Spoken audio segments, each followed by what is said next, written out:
Zero narrative gifted a tier 1 sub to Substatica. They have given 9 gift subs in the chat.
Welcome, once again, to Sid Heresy, DIY,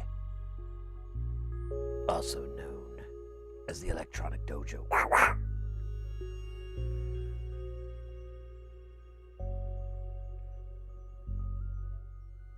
Hola, hola, hola. Michael over on YouTube, welcome in. Zero Narrative coming in with the 500 bits and a gift sub.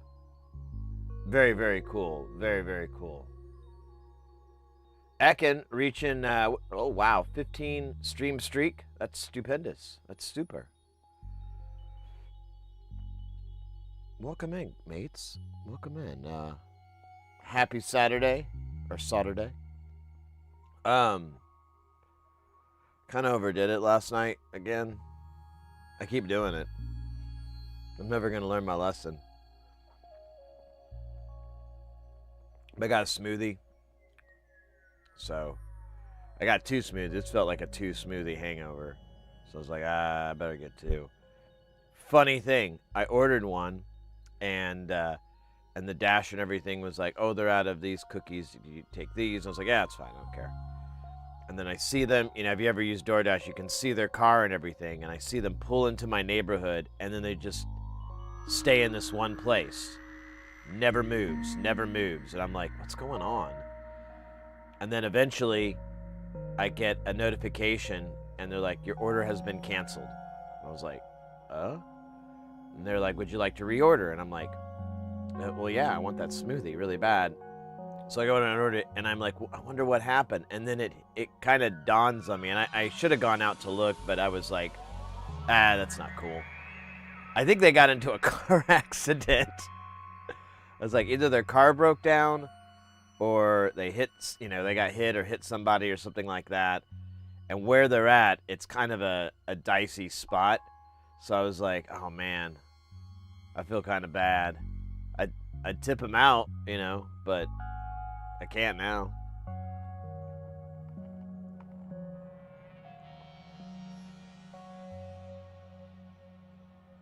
They could, yeah, or they just stole my smoothie. That's possible too.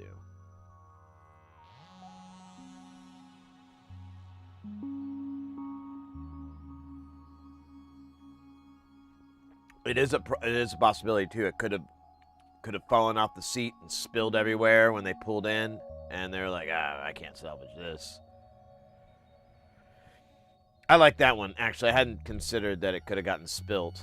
That's like that relieves the bad feeling I had, because I felt bad. I was like, oh fuck me, man. I'm sorry. It's my little Saturday treat.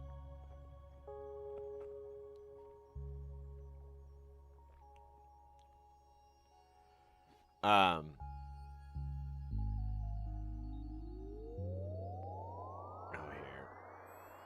Let me do this real quick.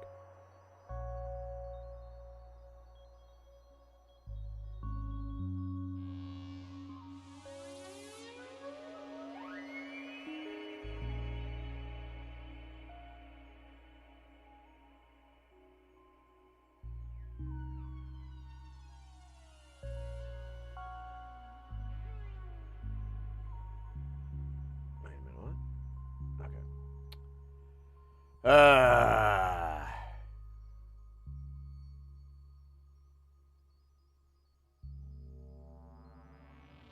Okay. Yeah, like the EMT showed up and they're like, oh, it's a DoorDasher. We should cancel the order so they don't get dinged.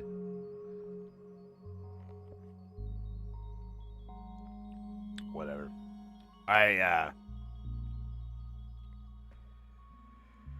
Yeah, I stayed up really, really dumbass late. And then I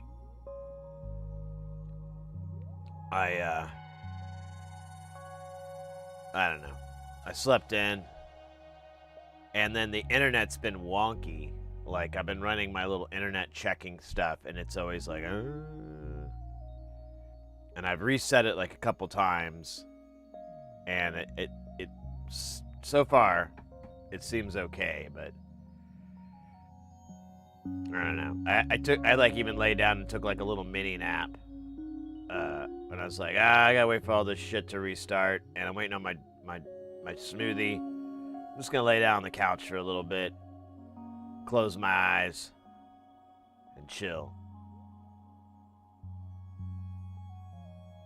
But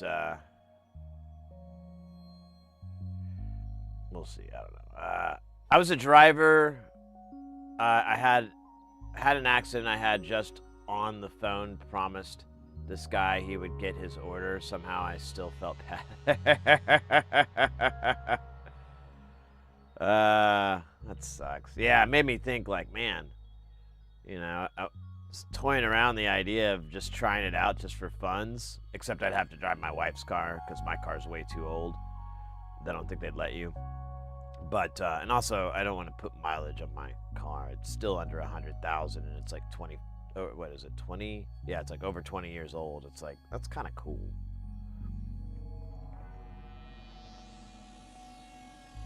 Had an accident. I mean, so many things. There's so many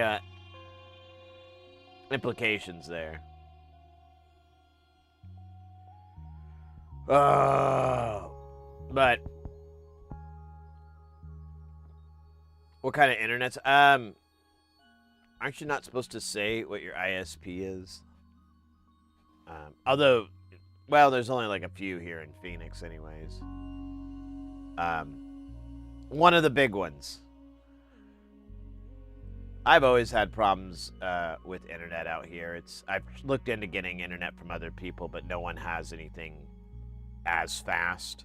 It's all like significantly slower.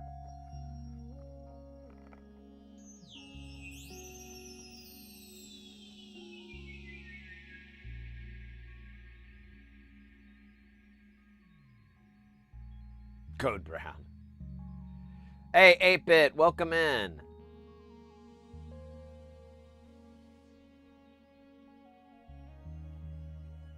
Yeah, there's fiber, but not in my neighborhood. And I don't know if there's ever going to be. So, I don't know. I'm not holding my breath. Ooh, Biznot's in the house. Konnichiwa to you. Konnichiwa to you. Oh yeah, I forgot to. Well, actually, it looks okay. Oh man.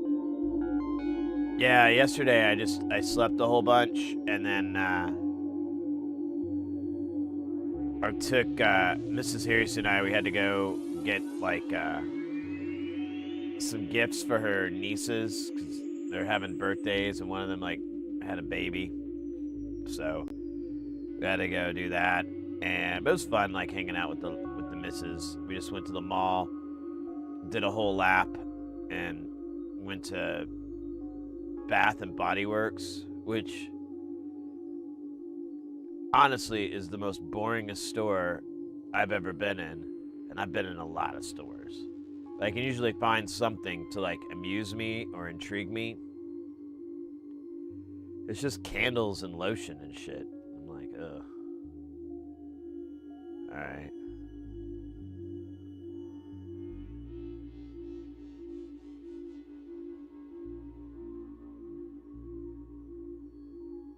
Oh, really?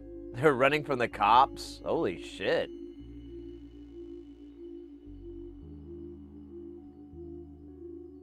That's crazy, Egan. Then I shit myself. There you go. We had a dead mall, bad for shopping, but great for walking on rainy days. Yeah, we've had a few. We've had several malls here in the valley go under. Honestly, that reminds me, like when Mrs. Harris and I were walking. There's like a Vans in there, clothing. I mean, maybe they have boards in there. I doubt they sell skateboards or anything, but they just have like shoes and clothes and stuff like that. And I was like, I remembered, I'm like, oh man, I used to live up in North Phoenix, and there was this mall there called the Metro Center. And for your reference, in the movie Bill and Ted's Excellent Adventure, that's the mall that they're at. in all the scenes. They shot that at Metro Center. They shot that movie here in Phoenix. But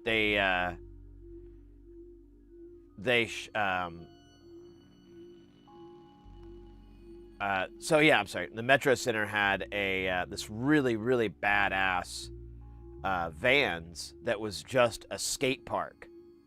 This whole inside like store area, not outside, not in the middle, like in a store, was a giant skate park, and it was all wood and everything too. So, you know, just and I would just go there, and every now and then, like I'd walk past it because it was like on the side of the entrance I'd come in from, and I would just walk and just chill and watch like kids skate for like however long. It was awesome. And then I went there like maybe like 5 or 6 years ago, and it was like the top floor was off. Like you couldn't go up there. All the stores were gone from up there. They were just using the bottom floor, and like half of those were closed too. It was like, oh man, this isn't good. And then they're bulldozing it. I think it's gone now. I think they bulldozed it now. And then there was another one, Fiesta Mall out in Mesa. That one, I don't remember ever going inside that place, but that's bulldozed too. That's gone. Now there's like other malls here. There's malls replacing those malls. There's the Arizona Mills, which is a nice, big, giant mall. My mom was like, "Oh, I get lost in there." I'm like, "What? What do you mean you get lost in there? It's a donut. It's just a circle." She goes, "Well, you come out of a store and you don't know which way you went." I was like, "Oh yeah, okay, I got that." But I mean, it's 50-50.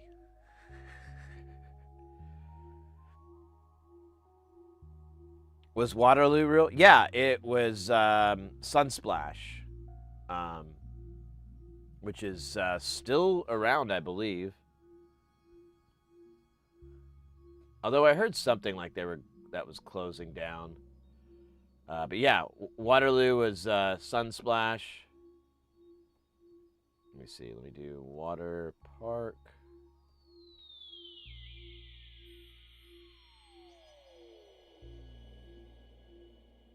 Yeah. Golfland Sunsplash, which is out in Mesa. And yeah, it looks like it's still around.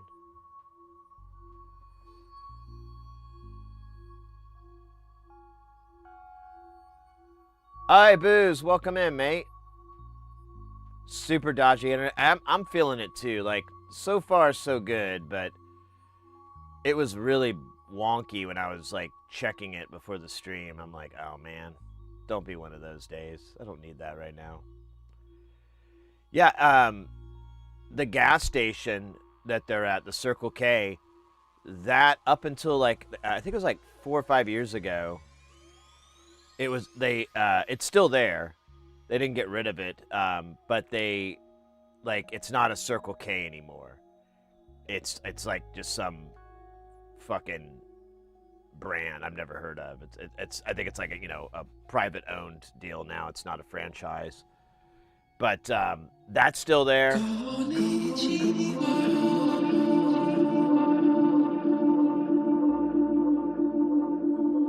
Oh yeah, welcome in, Ash. Oh, I can't remember. There's a website, honestly, that what is it? Excellent Adventure film sites, film locations.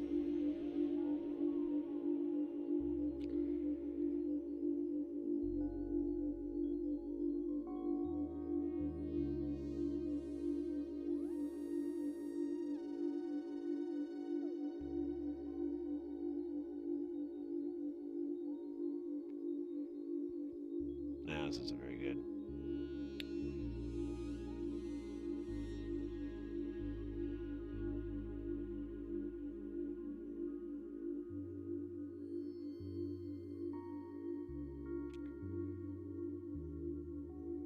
Oh yeah, the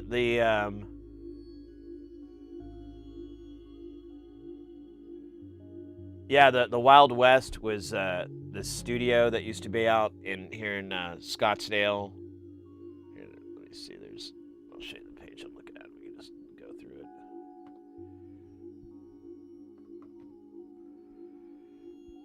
it. You know what? Give me a second here. Let me put this on a better frame here.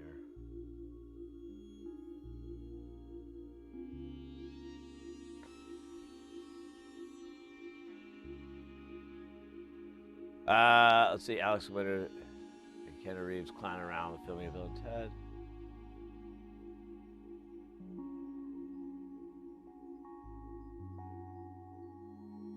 Implication. Yeah, so that's still around. It just doesn't. It doesn't look like a Circle K anymore. What's weird is like to the left here. It doesn't really seem like in the movie, but there's like a wall and there's like businesses and stuff. It's kind of odd.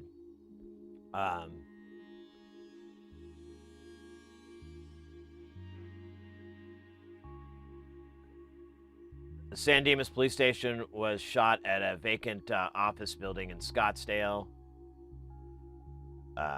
There's George Carlin, RIP. Yeah, so there's Metro Center Mall. Yeah, Metro Center Food Court.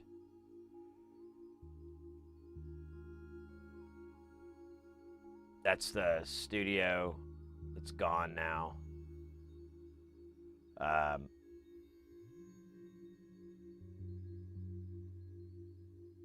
East High School. I don't know what that is. East High School in Phoenix. Yeah, I don't know what that.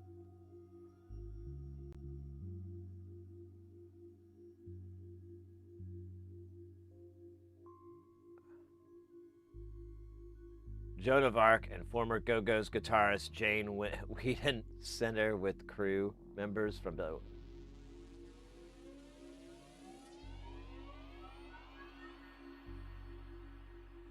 Since 2002. I moved here at January of 2000. In fact, we yesterday would have been the anniversary, I think, of when I moved out here, because I think it was the 9th.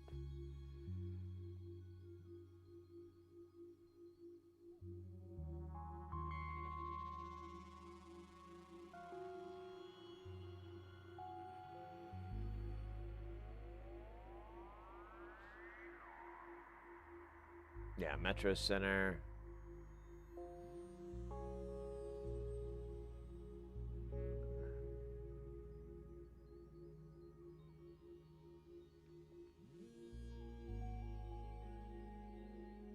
That's funny.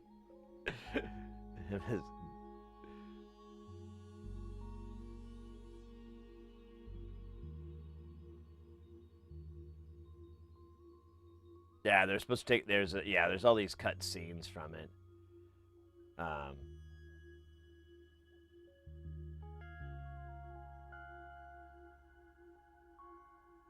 there we go.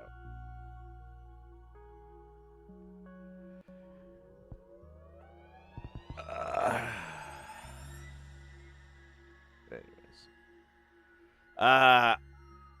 Not being nosy, what other states you lived in? Oh, you're fine, mate. I grew up in Oklahoma. That's where my accent comes from.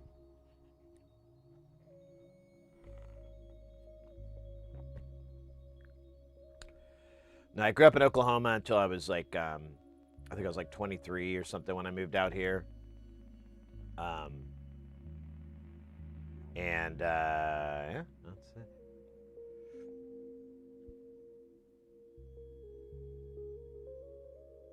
I've done Florida and New York.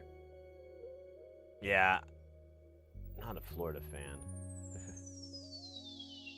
You're in Orlando? Right on. I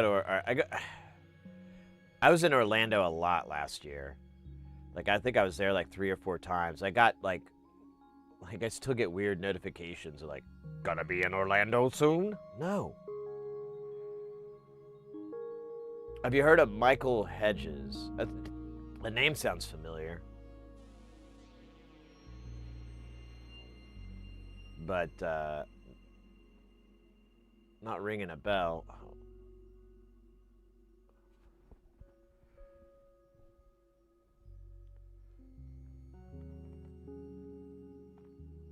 Passed away a while ago.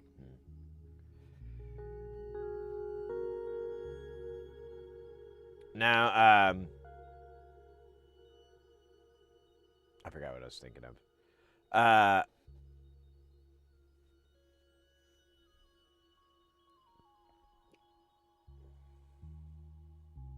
I've been in California my whole life, but went to school in New York. Didn't like it there. Yeah, I mean, when I moved out here to Phoenix, it was with the intent of moving somewhere else eventually.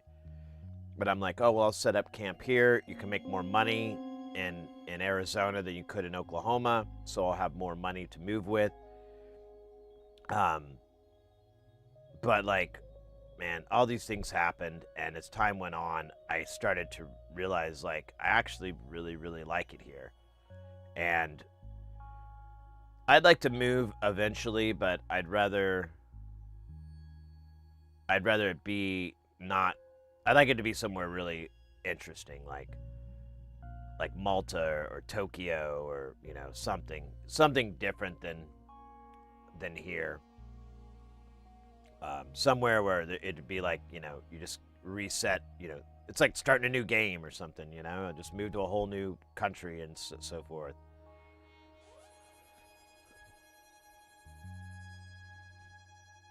Too cold? Yeah, I hate the cold. I'm all for living somewhere. Yeah, I don't know. I was talking about this the other day with a friend of mine. Mrs. Heresy isn't so keen on that, so it would be a difficult sell.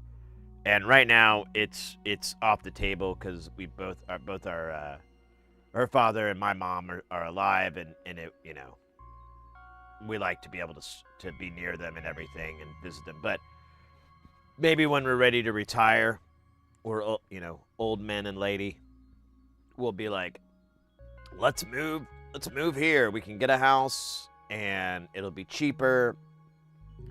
We can sell everything here, blah blah, all that good stuff. California's neat.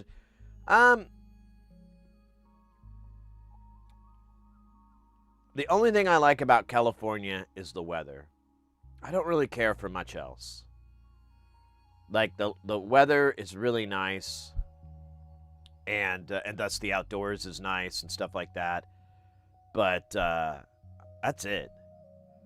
Like, I have a whole laundry list of things I don't like about California, and I could never move there. Like, I was gonna move there, but like that fell off the table really quickly when I started learning more about, like, oh wait, what?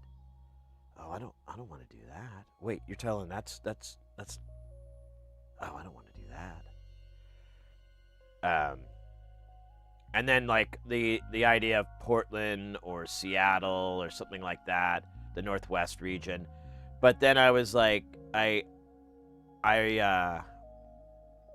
had this gal I was seeing, and she moved up there, and I went up to visit her and kind of break off our relationship and everything like that, and because anyways, and man, I was there for like a week or something, and I was like, oh, I don't like this at all. This does not work for me. I'm not moving here. Great place to visit, yeah, but I wouldn't want to live there.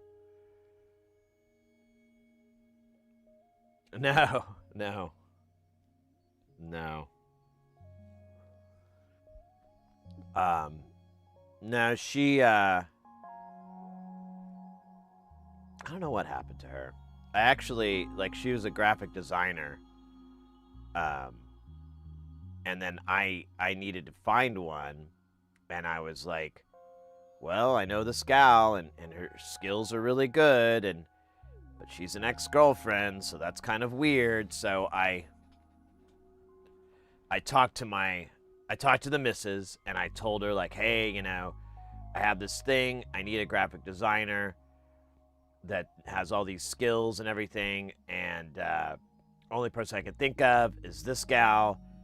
You know, she's an ex-girlfriend. I don't, I just, want to let you know so it's okay and blah, blah, blah. And hey, zero evidence, welcome in. And she, and I was like, just telling, and then she, and, Mrs. Harris, she's wonderful. And she's like, yeah, that's fine. I appreciate you telling me, it would be weirder if you didn't. I'm like, yeah, exactly. I didn't want it to be weird. And I was like, and you don't, nothing to worry about. There's a reason we're not together. That she's a little annoying and stuff. And anyways, like, but then I started looking up. I was trying to find her on LinkedIn because I'm like, oh, I'm friends with her on LinkedIn. Her LinkedIn account is gone. I was like, oh, that's weird. Well, I remember her website. I'll go to her website. Her website is like, has a park page on it. I'm like, oh, her website's gone? What the hell? And I kind of looked around some more, and I was like, I couldn't really find her on the internet. And I was like, I don't think I want to pursue this any further. I don't really want to go any further down that road. And like, I don't know. It's and it worked out because it would have just been a pain, and it was a bad idea to even bother reaching out to her. I was like, I know other graphic designers. Why would it be her? But yeah, I don't know what. Let me see something. Let me just do a.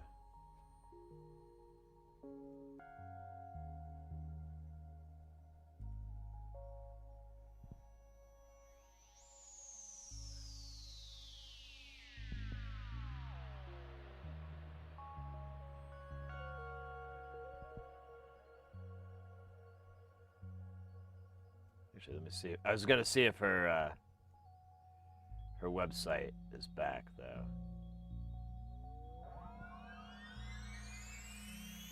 Yeah. I just get something went wrong and there's nothing there, so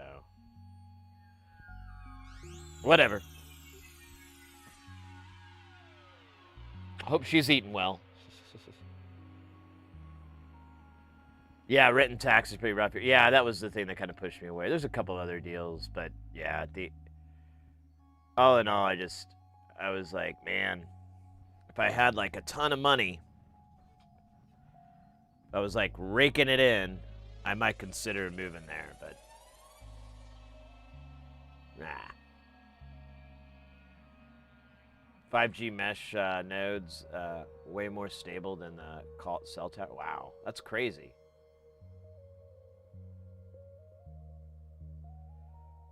That's crazy, Booze. What are we working on tonight? That's a good question. That's a good question. No.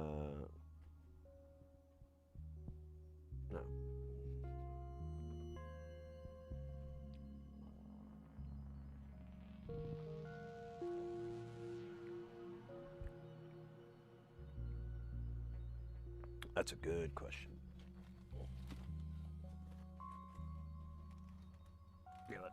Let's pull it here. What's in the box? I think we have. Oh, I think we're gonna do the pseudo, because that's what we almost built last stream. And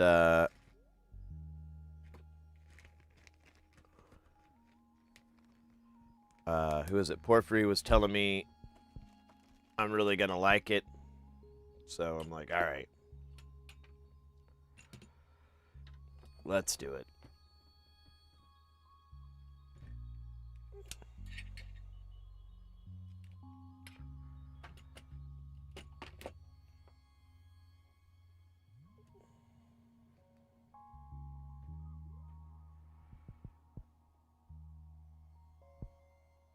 Oh man, I didn't eat anything before the stream.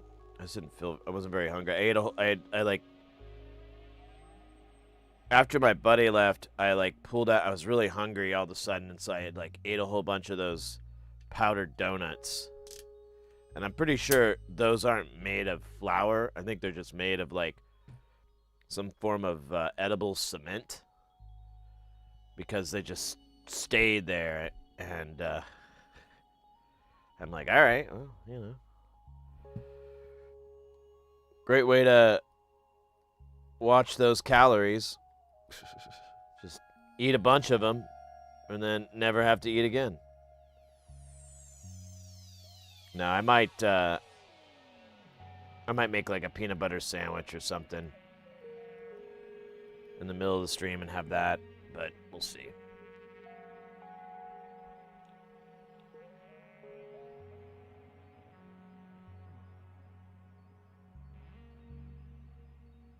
$3 bag and dice the whole thing.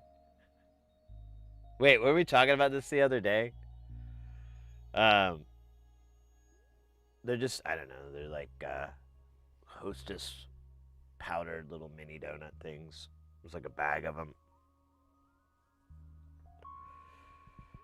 I don't know. I was like, you know, when you're drunk and you're just doing the goblin eating, like, you know, I was kind of just doing that.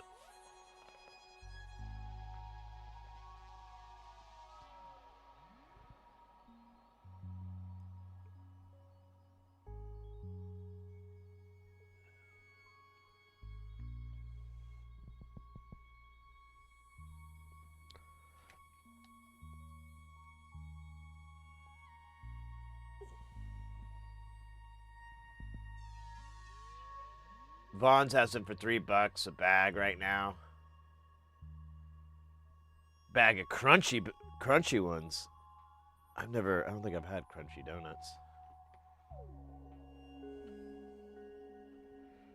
I don't know if I'd want that.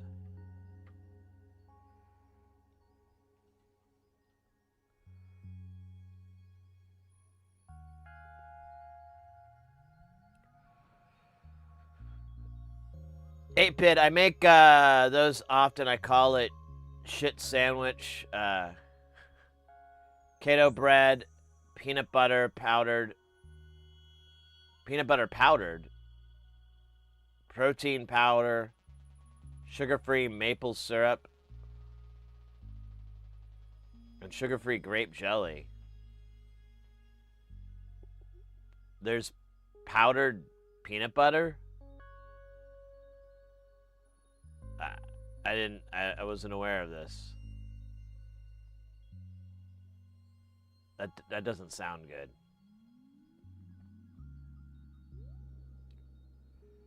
Twitch guy, welcome in. I finally got up with you this year. What do you mean?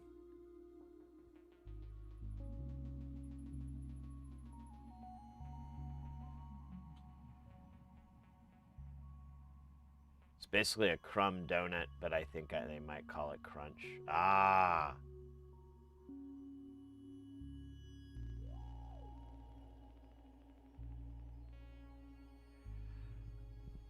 I built the Village Mesh network myself and multi-mode ubiquity gear coverage to south only about 3 miles north.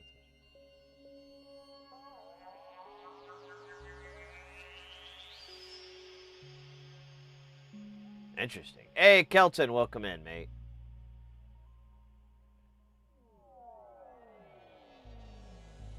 It's for shakes, not just eating raw. Yeah, that's what I was thinking. I didn't think you could, but I mean, what do I know?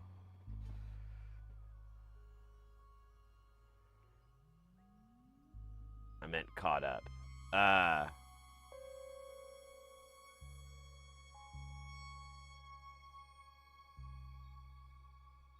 My fingers on. Yeah, no worries, dude.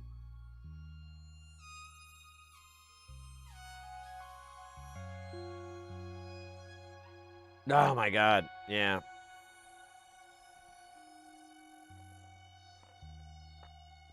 I overdid it. Last night. I am man, I'm just out of it. I'll feel better after I'm almost done with this smoothie and I'm not like cured yet. I'm like, ah, fuck.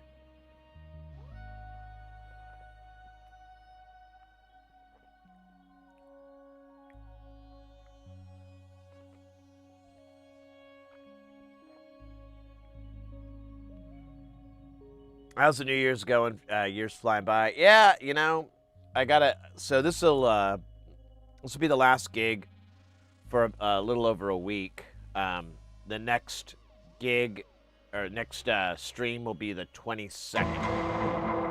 Whoa! Zero narrative gifted a tier 1 sub to Zero evidence 2. They have given 10 gift subs in the channel. Zero narrative. Thank you so much. Do you guys know each other? You related? Zero narrative gifted Oh, let's go. underscore module. They have given 11 gift subs in the channel. Thank you so much. We were, well, that's the story you're telling. They're cousins.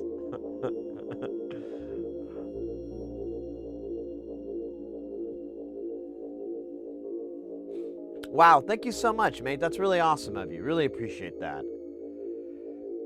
Let's frickin' go. LFG.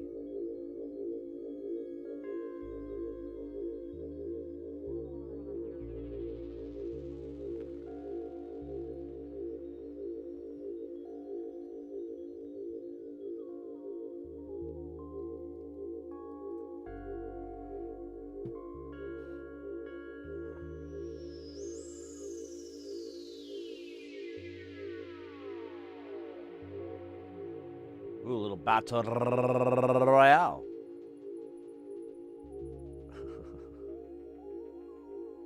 That's a funny emote. Breakdancing.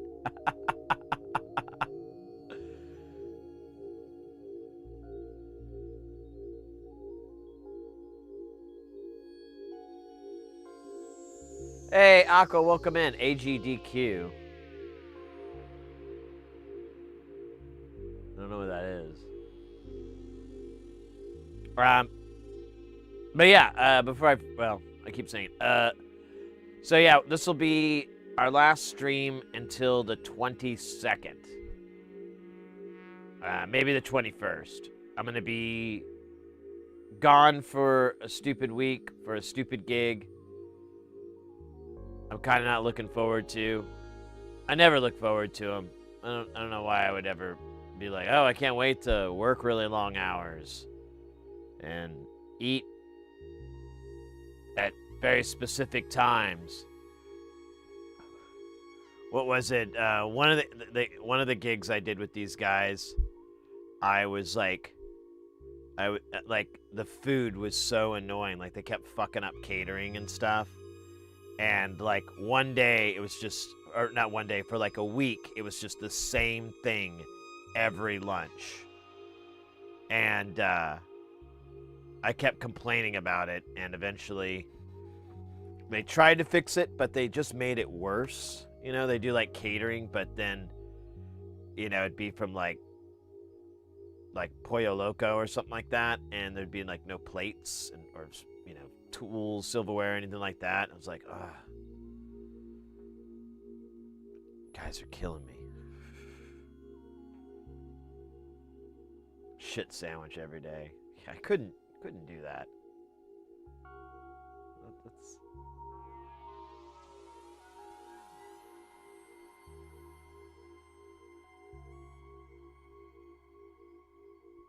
Rebuffering and refreshing. Yeah, now, I'm not showing any drops here, but before I started streaming, I ran like this little program to check on the internet, and it was giving me some.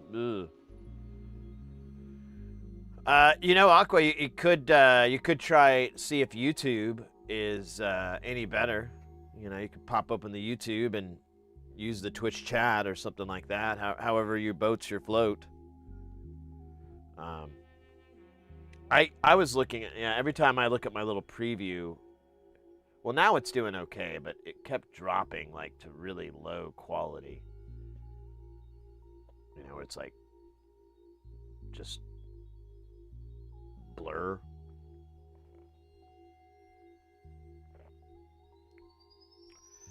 Yo, Sid, any decent source of good quality Vactorals that are not stupid expensive?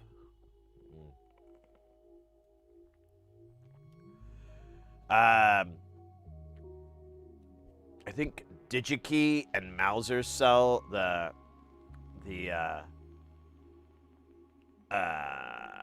Solonix ones, but they're almost like $4 or $5 a piece. We're starting to lean into, because I've been seeing other people do it, and I'm kind of like, and Andrew does it, is just rolling our own Vactrals. I bought like a ton of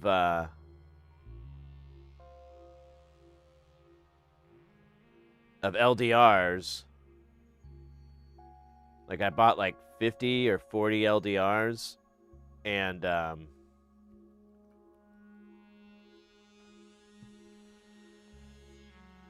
planning on either, there's some 3D printed cases I've seen that are kind of cool, but I might just do what Porphyry did, which is just use heat shrink tubing and kind of mash the ends so that it's light tight, and just kind of made them long.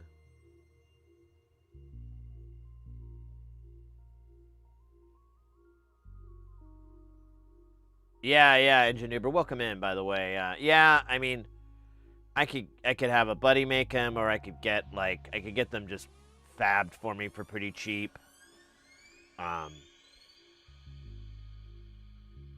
I think even someone found the file for it on Thingiverse.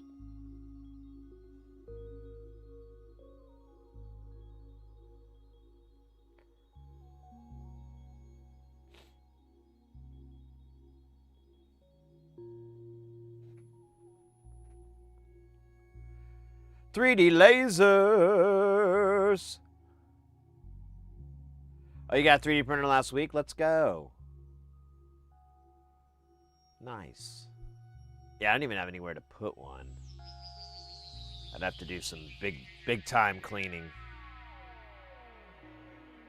So.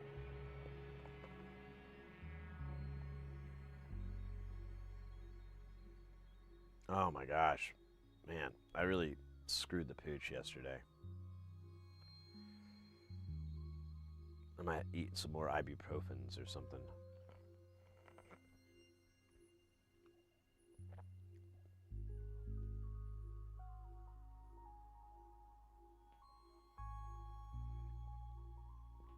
Ever do breadboarding?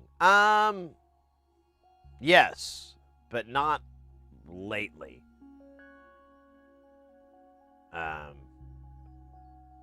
I do have a project coming up where I'm gonna have to use a breadboard, but I'm almost regretting that decision, and I'm like, why don't I just build like a prototype board that has like, a way to rig it in different configurations or something, and just get that printed. But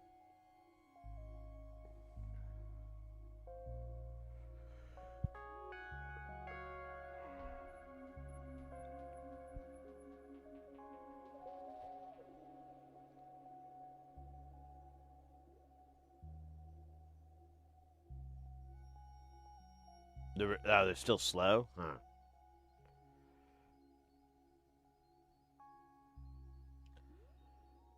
I don't know the speed of the Solonix. I mean, those are the ones I like. The X Vibes I don't care for at all. They're really, really expensive, and I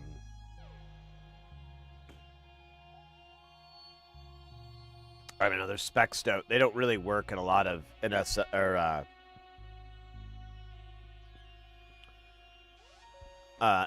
modules. It doesn't really work very well on those. And Thingiverse, yeah, I think someone found them on Thingiverse, of like a little box to print for them.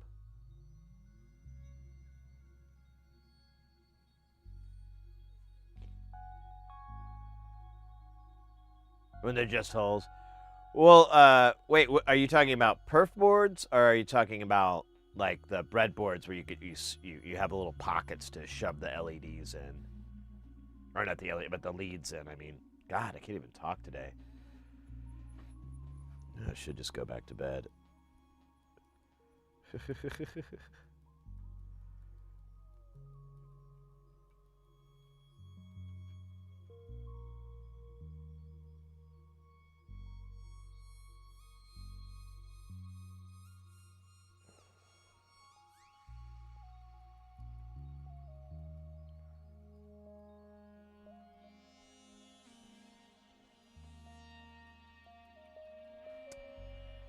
Why does it always look like I didn't get any here?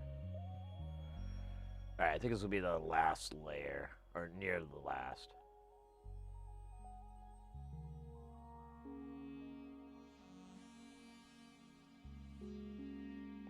Oh, tip tinning? What do you mean? Like, are you talking about tip tinner? Talking about this stuff?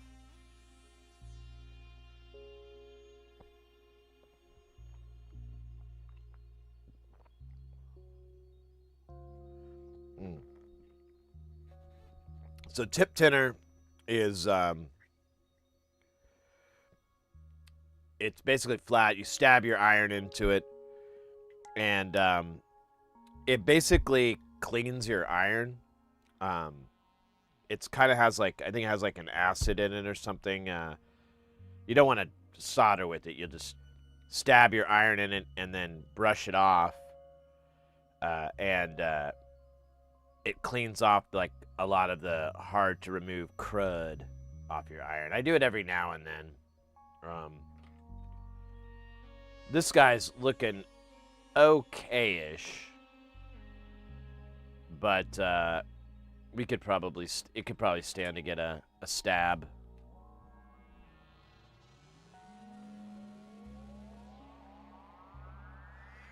It's really useful if to clean your iron, and then also if you buy like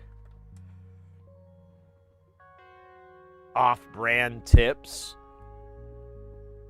they won't work very well, almost guaranteed. So you have to, I don't know, I call it season them, where you'll put lead on, you put solder on it, let the solder burn, take it off. Do that over and over and over, and then intermittently stab it into the tip tinner, wash that off, put solder on it. Just keep doing that, solder several times, tip tinner, on, and then eventually it'll take and hold solder better. But you could also just spend an extra $5 and buy a name brand tip and not have to dick with it.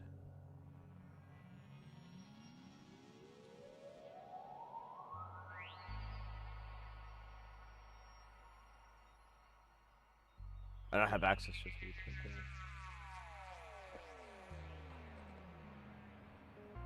Yeah, you want to use it sparingly. You definitely don't want to use it day after day, because I've been told anyways, it'll eventually damage your tip, and you'll just have to end up replacing it. And ever since I started using like a brush instead of just doing the sponge, I've been using the same tip that came with the iron. I've been using it. I put thousands of hours on these tips, no problem at all. So you can make them last indefinitely, I would imagine, by just doing that. Like, one of the things I've brought this up before, so some people are going to be like, oh, this fucking story again. So my method a lot of the times is I'll solder, and then I'll put the iron away with solder on it. I'll like always try to have solder on there, and so when it sticks in the holster, it's got that solder on there, and it kind of coats it. And if I turn the power off, it'll harden, and it'll kind of protect it. And I'll clean it only when I go to start something. Like if I'm starting to I pull it out, then I'll hit the tip cleaner, and then I'll start soldering or whatever, and I'll get like the old crusty gross stuff off. But then I'll put fresh crusty gross stuff on it and just put it in the holder. And I think doing all that really helps it to last longer.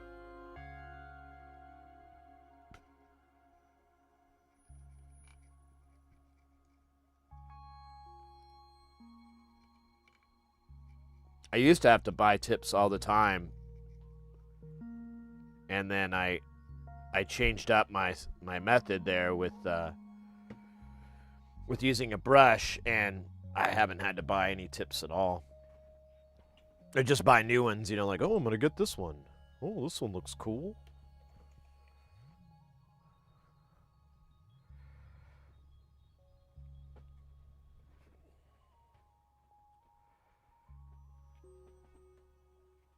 Oh yeah, that's right. A library. That's a good source.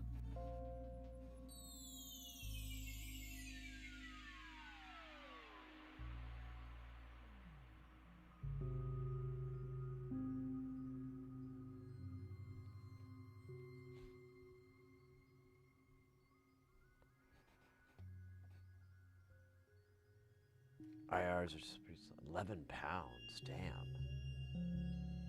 Yeah, that's ridiculous.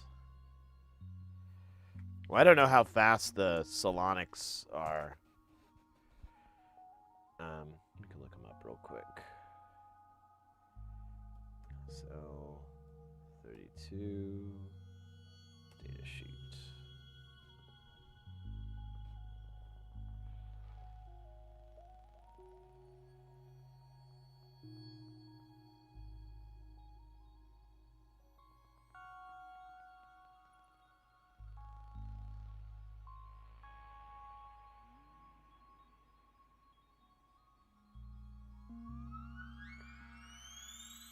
So, yeah, you've got 55 and 80 milliseconds for rise decay, respectively.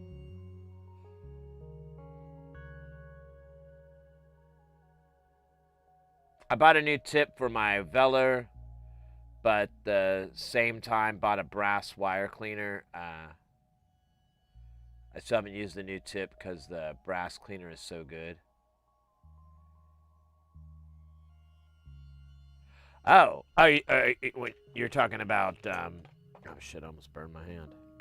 So you're talking about, like one of these little brass guys you stab your iron in. You're talking about that, right? You're talking about brass cleaner. A little brush.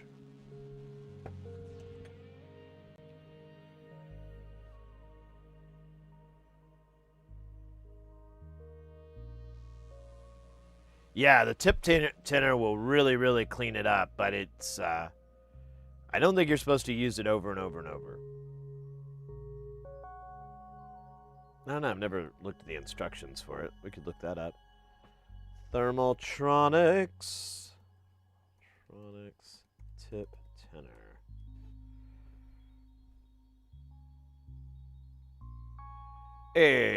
Here's tip tinner. Thermaltronics TMT TC-2 tip tinner should be used when the soldering iron tip is unable to be retinned by using corded solder or normal electronic grade fluxes.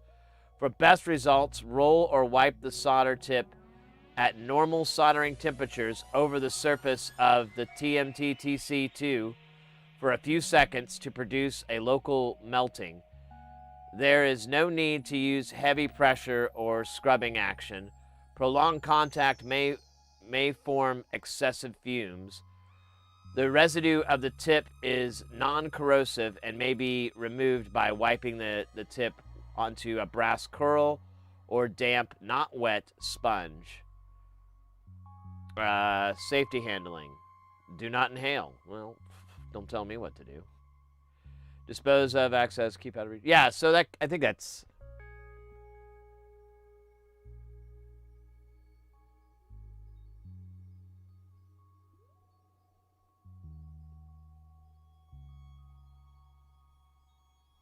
Yeah, it's basically just to clean up your tip.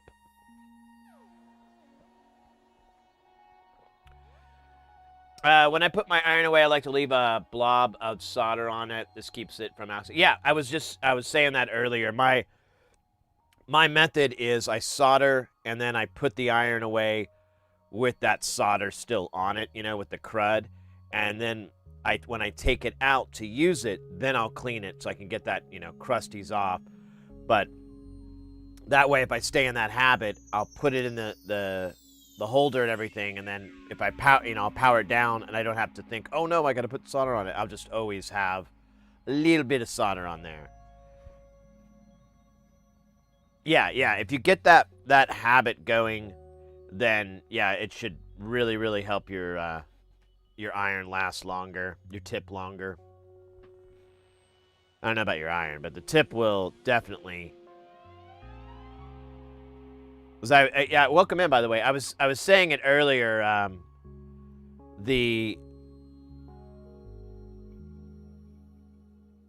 I used to have to buy tips like all the time, and I would just use like a sponge, and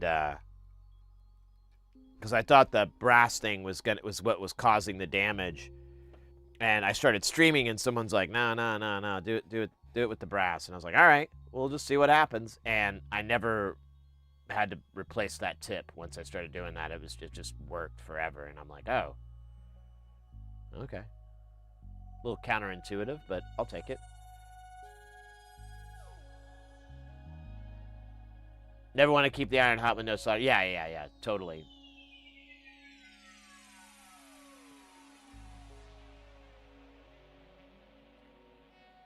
Yeah, well, I've quit using the brass because it's always like, it's just always dirty, and I hate having to clean it. So I got one of these little electronic tip cleaner. Have you seen this guy? This is great. It's not cheap. It's the Hacko FT-720, but check this out. Oh, wait. Hold on. Is it not? Is it broke? Did I break it? Oh, there we go. I think it... Maybe it wasn't on the way. Let me try it again. Ooh, woo. Oh, there we go. Ooh, woo. Nice.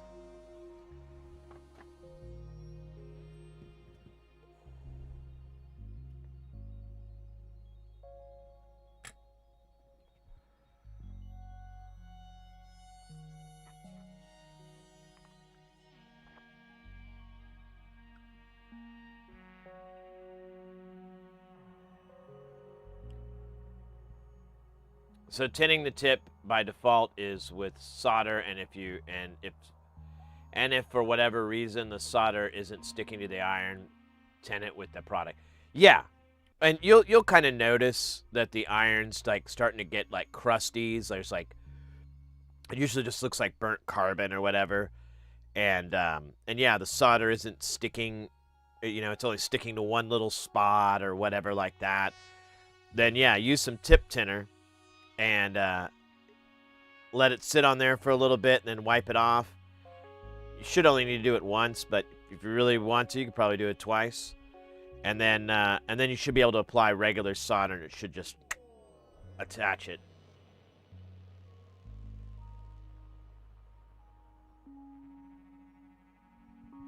Beep boop. Oh, you have it? They're a life changer. Like they're great. They're really great. And it's like I said, it's like over $100, so it's kind of a painful purchase. But once you buy it, you're like, oh, this was money well spent. I did not waste money. This was a good move. Let's see. Let me find the.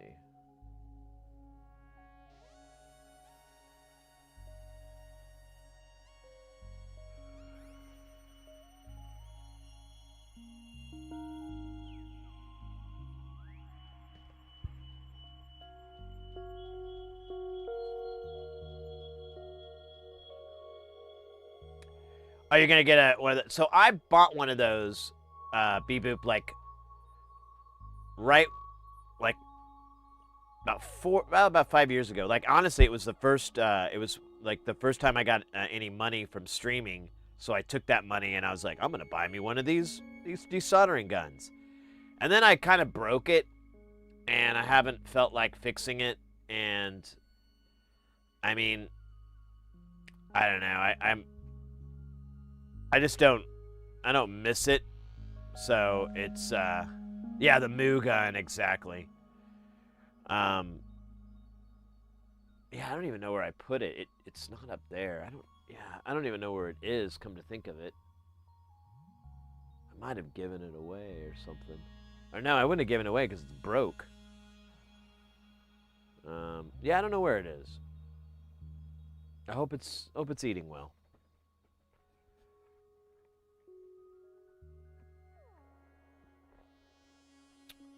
Yeah, and yeah, like most of the time,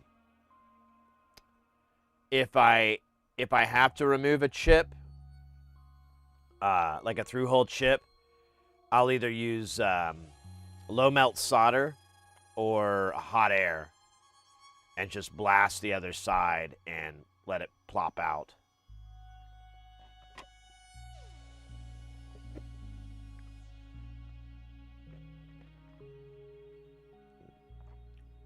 And I use a lot of desoldering braid too.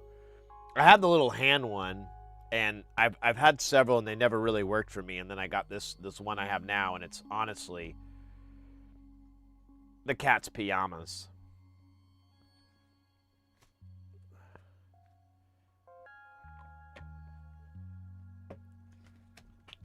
The cat's pajamas.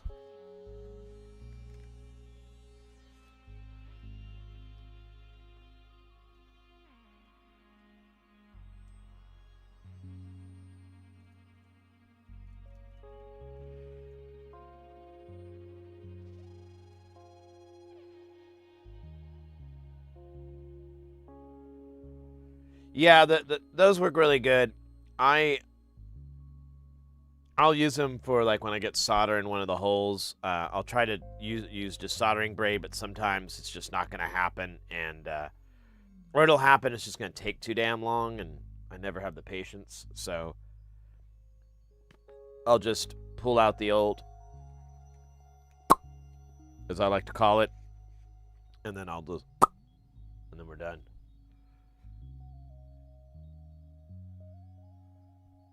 I've got a manual tube and wick and have done the trick for me so far, but I want to harvest. Yeah, I know, I get it. And honestly, it's a safer method.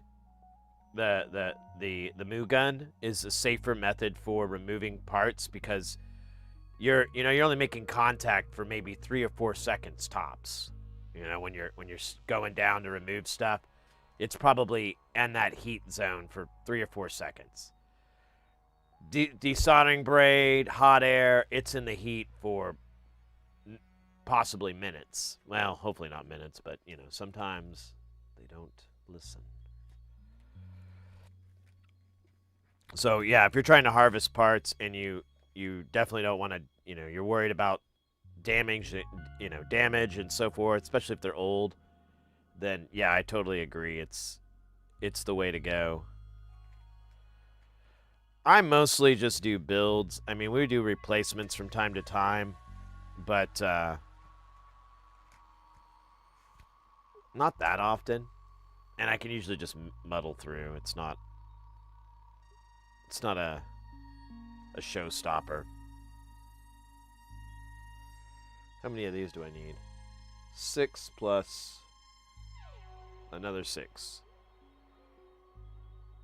1, 2, 3, 4, 5, 6, 7, 8, 9, 10, 11, 12. Do do do do do do do do do do do do do.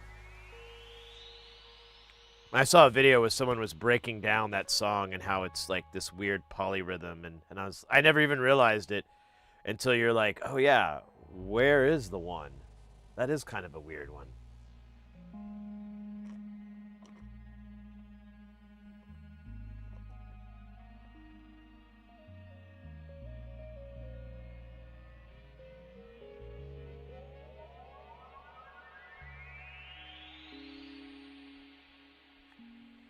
Ekin, whenever I push the plunger out, it shits out the solder. Yeah, it's super jazzy, and it's got like a nice soul music kind of vibe to it.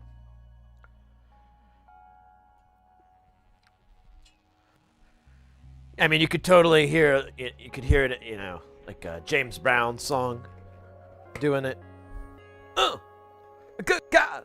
1, 2, 3. 11, 12. Oh, ah.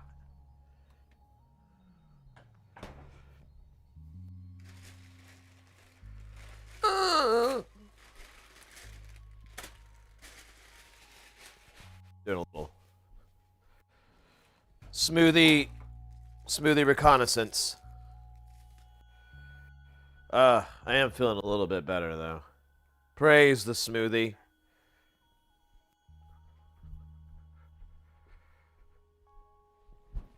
It's probably the potassium I'm getting back from the bananas that are in there. Just thought of that. In my job, you meet a lot of heavy drinkers, and I remember when I first started, like the first couple of years, I'd see this guy, and they would like. He was the client I was working for. And this guy would party hard every night, and I knew that because the other people would try to keep up with them, and they would show up with like sunglasses on. They'd show up like late, and it was production, so it was like, we kind of needed what we were gonna do and all that stuff. So it was kind of annoying. But that guy would show up every day without a care in the world, eating a banana every morning. And I'm like, oh, you with the banana? He's like, oh yeah, well, I gotta get potassium in me somehow, and I'm not gonna eat a radish. And I'm like, potassium? Yeah, that's how you get rid of hangovers. Noted. All right, I wrote that down.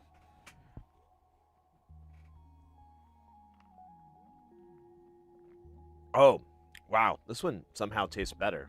I wonder what that's about.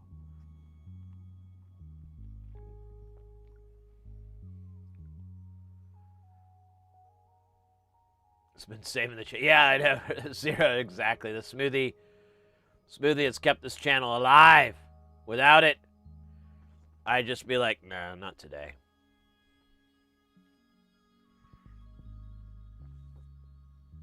And I can't really stream tomorrow, because, well, I could, but it'd have to be in the afternoon, because I'm supposed to go hang out with Laser Lows, get some dinner with them.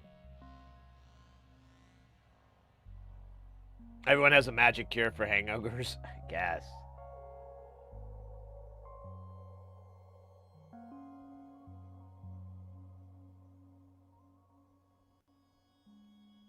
Well, I mean, there's water and beer.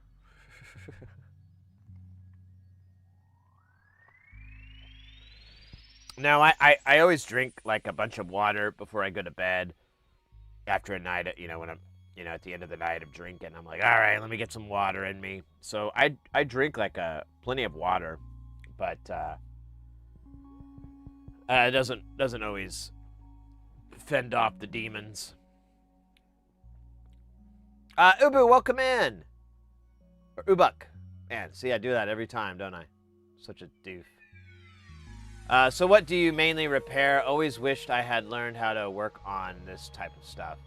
Well, mate, you're in the right place if you want to glean some tricks or just vicariously. So we don't do a lot of repair work here. I mean, we do fix things, but mostly we're doing builds. We focus on sound-oriented stuff like synthesizers, mixers, things like that. But we occasionally will do like a console or like a laptop. Some of that shit will come in and we'll work on that because we need it, or someone's sending it in because it's broke. But mostly we're working on eurorack modules, which is if you're not familiar, anyone may not know in the chat, eurorack is like a form of is like a format to do synthesis, to make different sounds, and it's all modular. You have individual pieces. Here's a couple of things that we've worked on recently. Oh, here we'll get the guy that we did the other day, and you can tell. I mean, there's a consistency here. You mount them in the case. The only connection is the power connection in the back, and then you'll use these 1/8 inch 3.5 millimeter connectors, and you'll just do your plumbing in the front. And think of it like guitar pedals. It's very analogous to that. These all do very different things. Like this thing is a bunch of comparators that you can have, so you could send in a waveform that is like a like a sine wave or whatever, and you can set where you want your sensitivity to be. And so once it passes a threshold that you set on the knob, it will go high. So you basically can turn a sine wave into a pulse wave or a square wave or whatever. And but that's just one deal. There's a bunch of other ones that you can do. This thing is a phaser. I think it's an 8-stage phaser. It's this one's kind of wild. It has what's called a black box Vactral inside. So we built a little Vactral, where you sandwich it up, it closes it up, makes it fairly light tight, and you'll have an LED, and it's surrounded by these LDRs, which are light detecting resistors. And based off the brightness, that will change the variance of the resistance, so you can get like all these different little wonkiness with it. And this thing, I don't even know what the hell it is. It's called the Chopper. We'll just leave it at that. There's a lot of modules that do like just crazy crap on their own. There's a pile to the side of me, but we're building it. We're adding it all for this beautiful guy right here. This is Space Station. There's like 60 or 70 modules in there. And that's the latest one that we're working on. Back here is Jamtown. That's the first thing. I've had that for over 15 years. And we just keep adding on to that too. But this is the jam at the moment. This is the highlighted focus.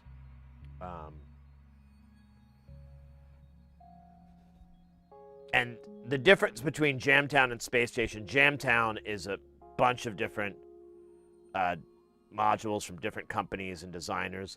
Space Station and all these white panel modules are all from the same designer, who's this guy out of Australia who's just absolutely brilliant and comes up with some really novel designs. I mean, that one thing, the Chopper, I mean, that's super novel. I don't know how to describe it even. Gotta go, but hey, mate, take care. We'll be streaming for, I don't know, like another 4 or 5 hours, so feel free to drop by later if time permits. And otherwise, catch you next time. Slip me one, coming in with that follow. Welcome in, mate. Sid, try to drink of tonic water as it contains quinine. Tastes weird, but also helps stop cramps. Oh, I don't have lady pains. I'm just fucking with you. That was a fucking stupid joke. And I love the cramps, you know? Bikini girls with machine guns. Those are terrible. Whoa! Porphyry coming in with the 5 months. Has it really already been 5 months, mate? That's insane. Thank you so much. Hope you're doing well. Get to the chopper. Get down. I'm serious.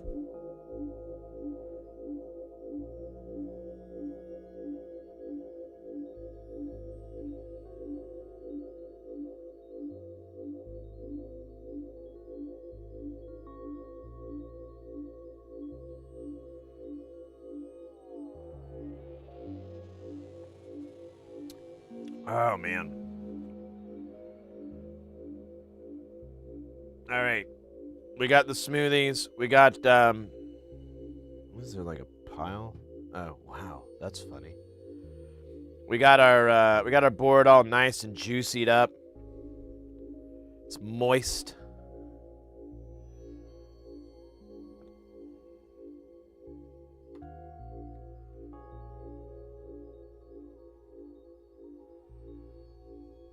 Let's start dropping some transistors.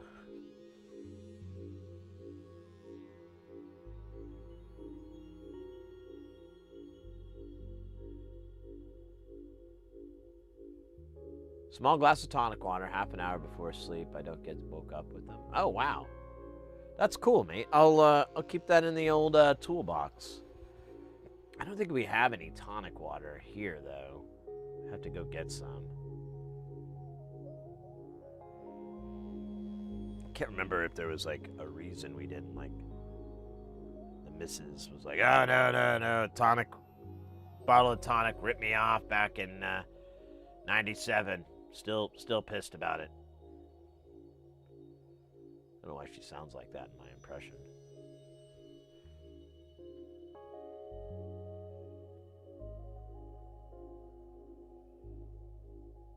It's a malaria drug. Oh, really?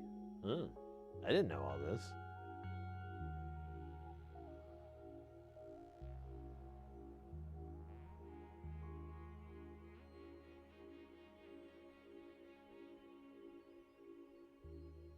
Oh no, you put it together and you're not getting full functionality?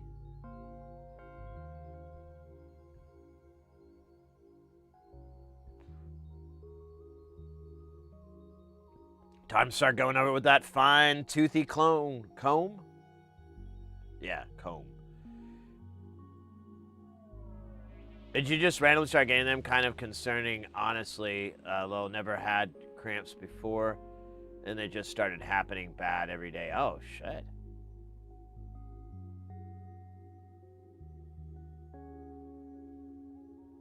Well, I assume you're speaking to Booze about that, because I don't have that problem, but knocking on wood that I don't.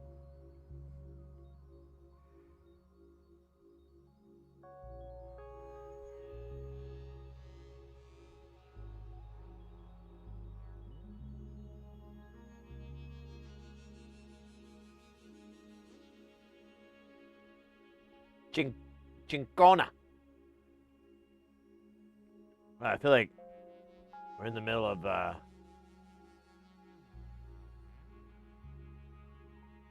like a learning channel episode here. This is great. These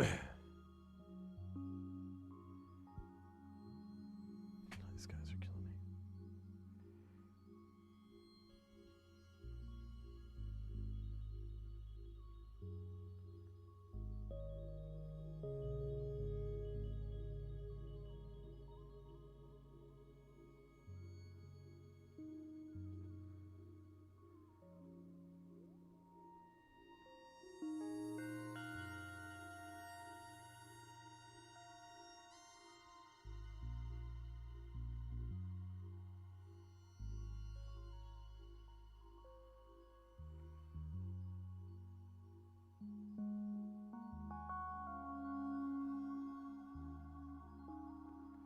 They boil the bark and distill the juice. The juice.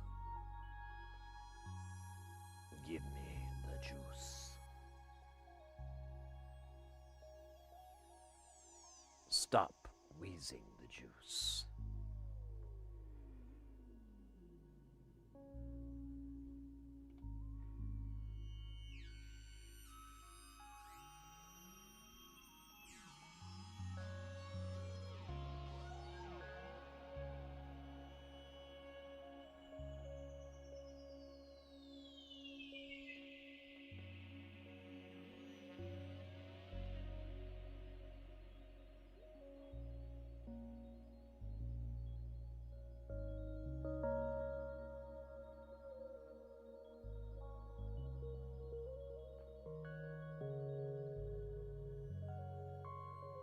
Isn't? I thought I saw him up. We're always listening to a VOD. So if I need to skip around or you know, what have you, I can do that. Yeah, it does say he's not live. Huh. That's unfortunate. But we're listening to a... Whoa! An Damn. anonymous user gifted a tier 1 sub to Greenland Deep Green. That is green.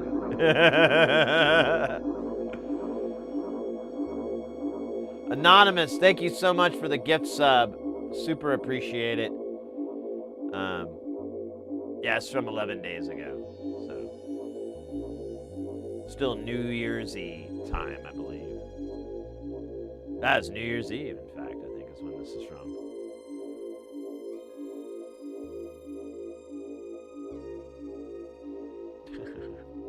Thanks so much, Anonymous. Hope you're doing well. Virtues, welcome in as well.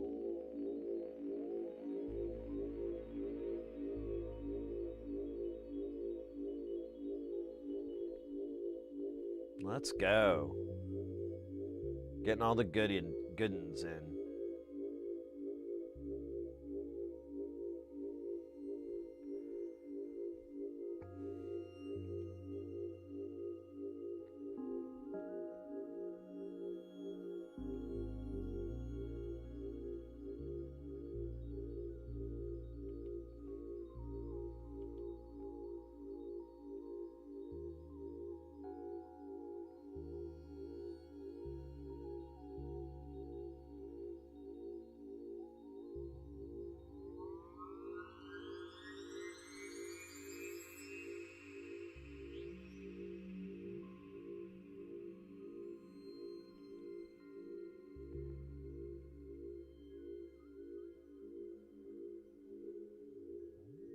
No, wrong way. Did I do that down here? No, I was smart here. But they moved him around. It tricked me. Dirty, dirty. Done did me dirty.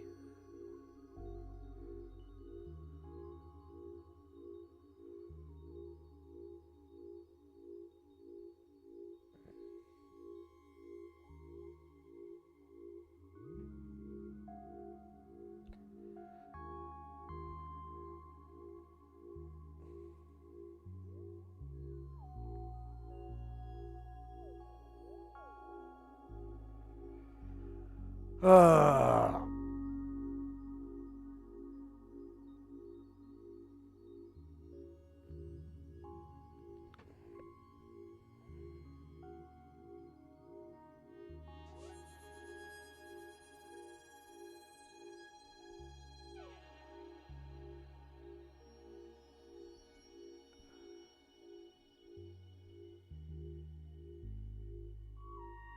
Come on. Come on. There we go. Oh, yeah. I totally forgot. I had like, I'm sorry. I'm going to totally distract myself really quick. But I had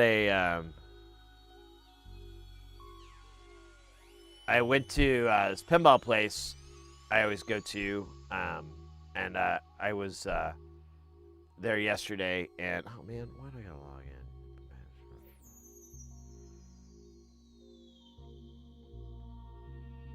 in? And I was playing this. I was playing 50th anniversary James Bond, which is a really, really cool game. And or 60th anniversary, my bad. Yeah, and I got a new high score there. I got 14,080. I won't let you look on it. Okay, fine. Fuck you.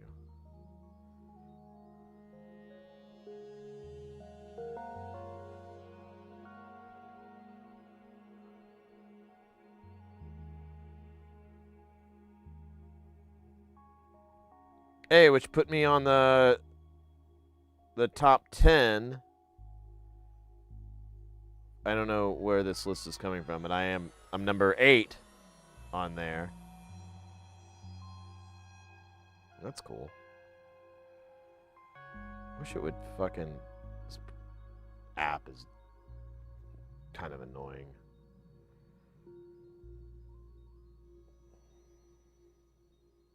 Let's see.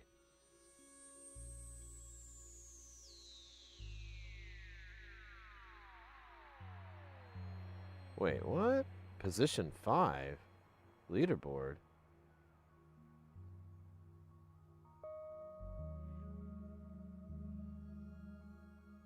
What? That can't be. Because there's like there's a whole other deal for that. Yeah, 60th anniversary. Oh, no shit.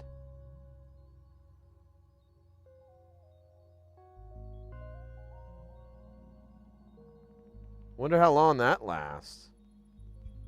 So I'm on. It's a stupid app, so you just have to deal with it. But there's like the top, 20 or whatever the hell. I'm number 5.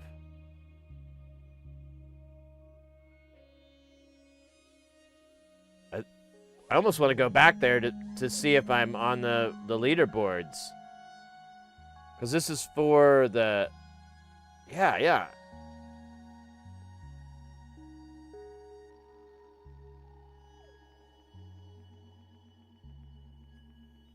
How long has this kept up?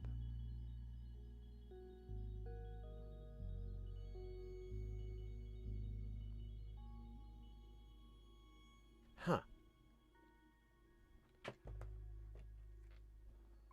I'll have to look into that more. That's kind of awesome for me. I mean,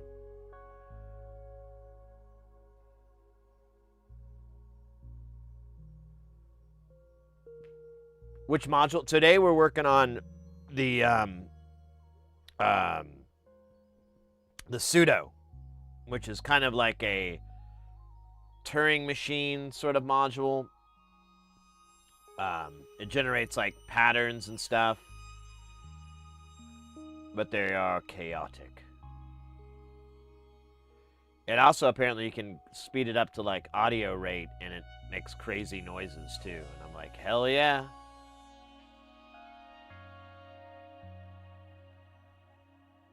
Yeah, right? I would think, yeah. Well, that guy doesn't even like put his name in a lot of the times. It just puts AAA or whatever, just blast through it. Yeah, I don't know how, because, yeah, there was a tournament, like a mini, yeah, I have no idea what this leaderboard. I also don't know how to go backwards. Yeah, I'm number 5 for the Electric Bat January leaderboard. That's insane.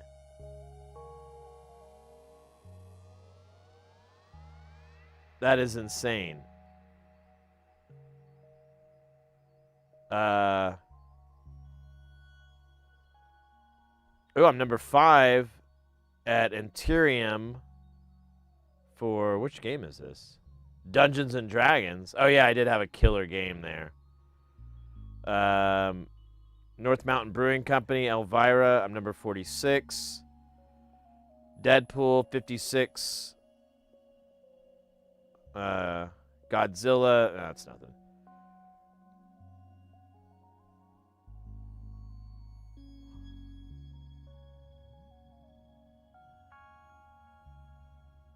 Oh, weird. It's showing like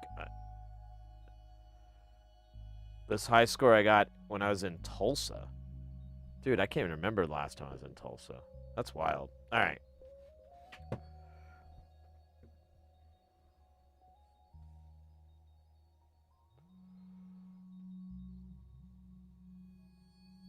Made it back home at last? Well, welcome home, Booze.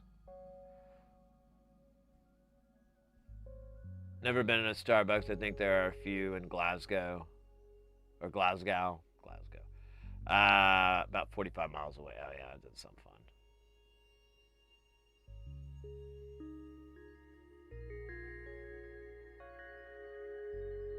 In the Netherlands? UK coffee shops are crap. Well, good to know. Good to know.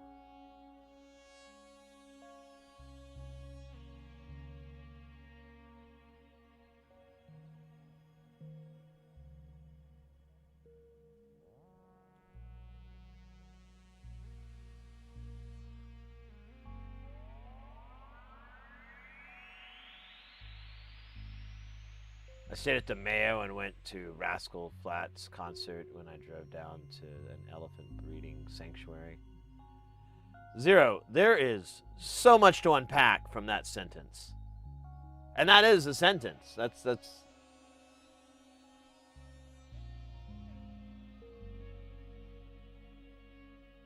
I stayed there at the Rascal Flatts concert, then drove down to an elephant breeding sanctuary. Yeah, there's so much to unpack from that sentence. Yeah, I can't even remember. I think that was like a couple of years ago. I think that was when my mom hurt her arm, and she broke her elbow, and I had to go there and stay with her for like 2 weeks. It was not fun because she was really grumpy. She wasn't fun to hang out with. Breaking your arm makes you a grumpy person, turns out.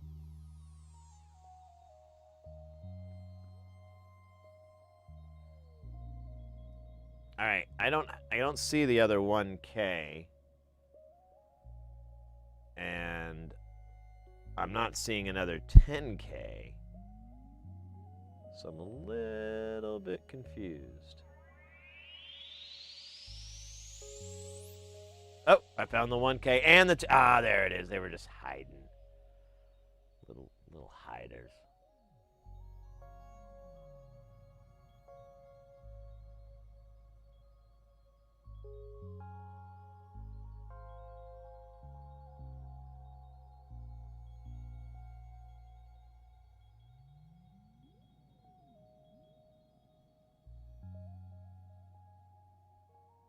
Yeah, Booze, take care.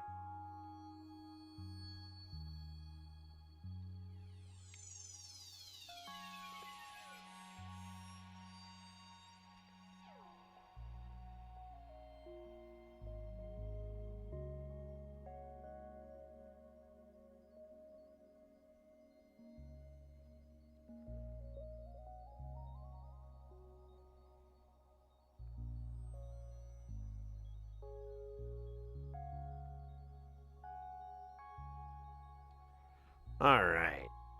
Let's do a little Solderday. Hold on just a second. Let me grab this.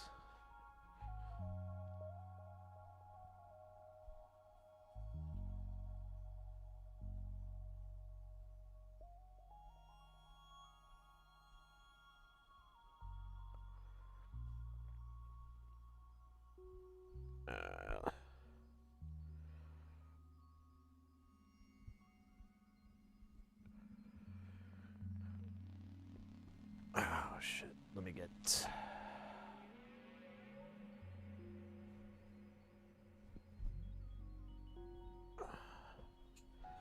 All right. Now I'm ready. Ready for the soldering. Magenta.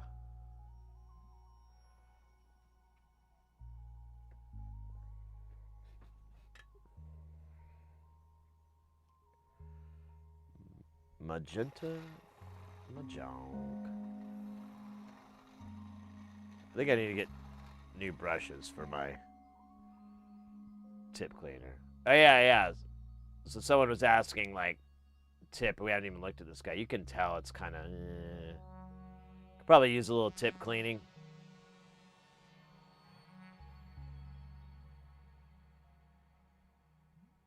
Ah, you bastard. Come on. Don't be a jerk. There you go.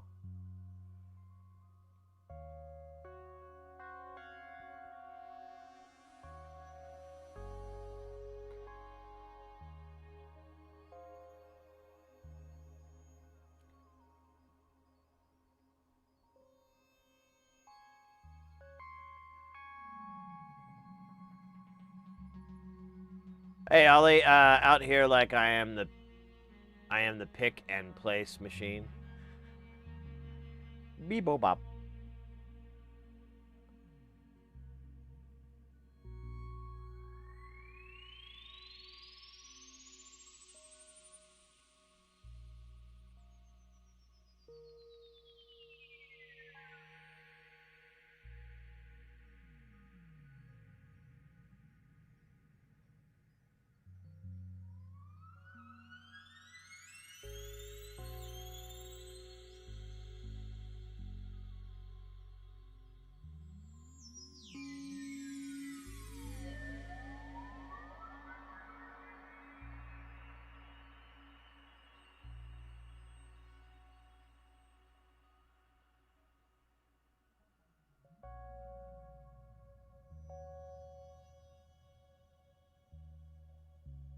Ah, you bastard.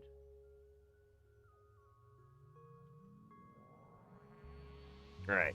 We're just going to do that now because ain't nobody got time for that.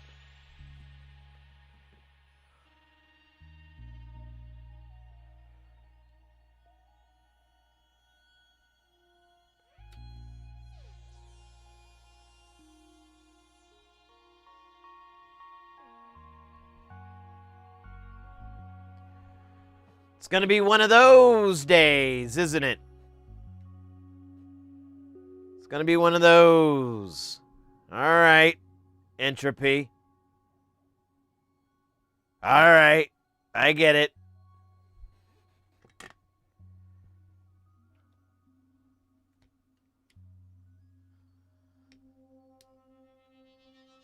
Dude, they're like all over the place.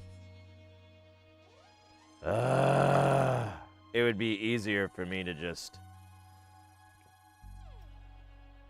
dump them and start over.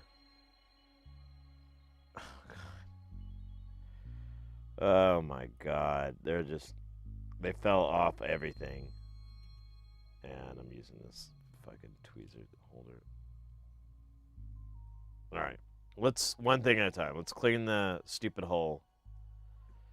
And then we'll figure out what to do with all these bloody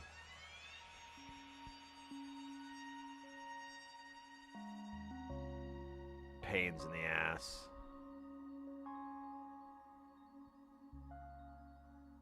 Maybe some tequila to settle the hands. I don't think we're there yet. It was, the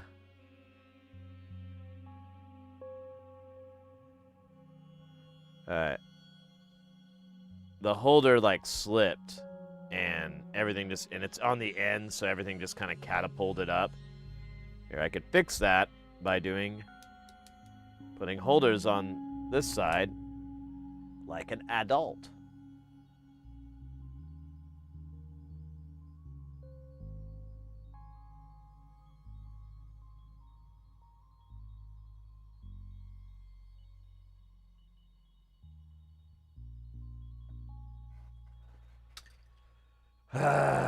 All right.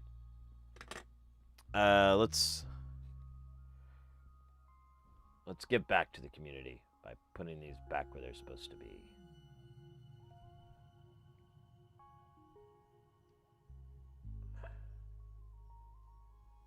Oh, I don't know where they're supposed to be. I remember there's like a bunch of 2s somewhere. Oh, no, wait, that's a 10. I think we did all the 2s, so we just got to put these 10s and 1s back. I think that's the good news.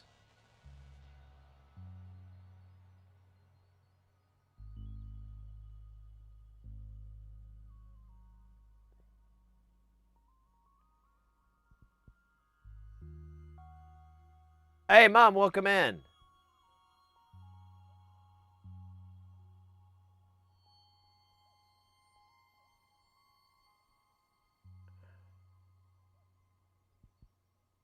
Here's the gold standard for soldering. Is that a dig at me?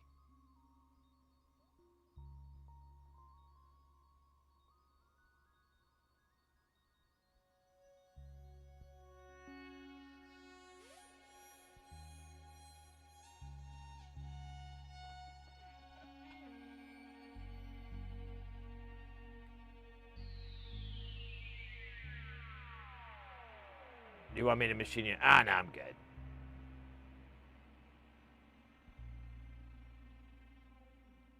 I actually have,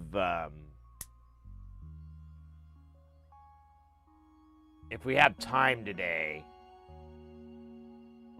I actually have a stencil and for this other, like this light, this LED thing, and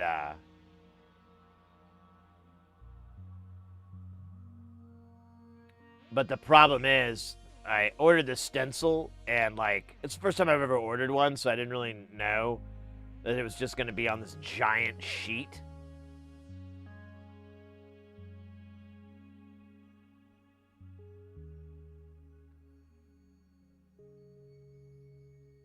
And the PCB it's going to is like 1/20th that size. So the plan I have is to cut the sheet and make it smaller, and then kind of like, you know, rough it in so that the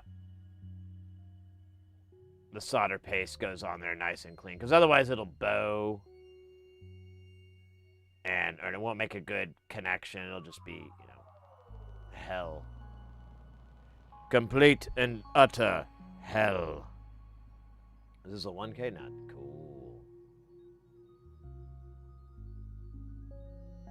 I think we're almost okay.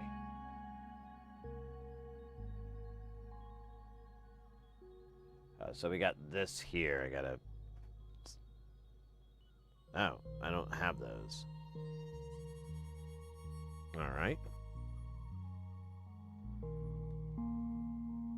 Oh, and there they are. Oh, son of a bitch there. Okay. Oh, perfect. Alright. No harm, no foul.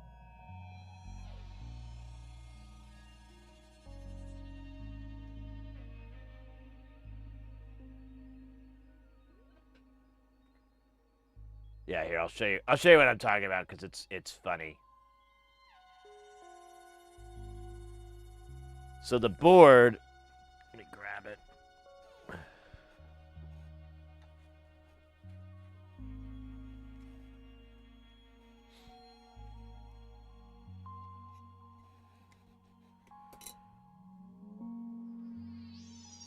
So the board is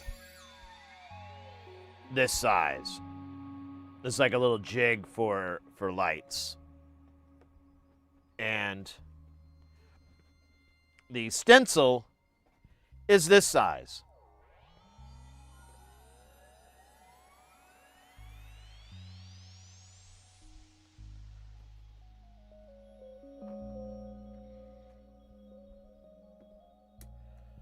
Freaking ridiculous.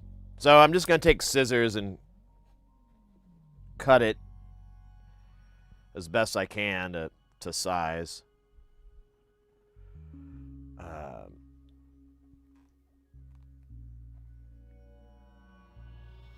I'm going to run to the restroom really, really fast. I'll be right back.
Sorry about that. Thanks for the wait. Now the wait is over.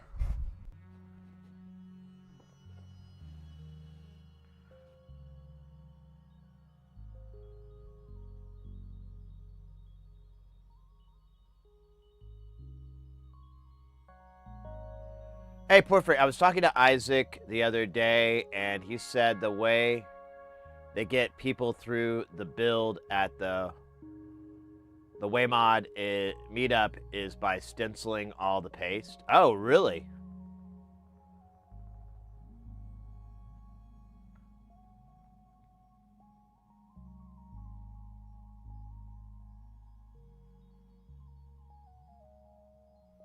Might need tin snips. Yeah, that's what I think I'm going to have to do.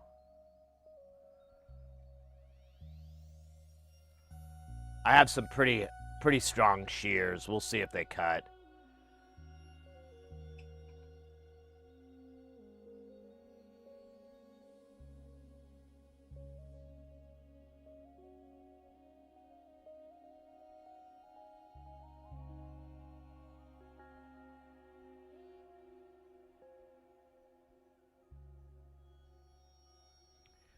Yo, could you order one stencil but pack all the mutable projects on it, or like 20 NLC boards? Yeah. Yeah, that's what I should have done. I wasn't that smart. I could have made a panel. I could have panelized the boards I had, and then that probably would fill out that stencil a little bit better. But I literally I thought the stencils were going to be the same size as the PCBs. I assumed as much because I don't know. I'm an idiot.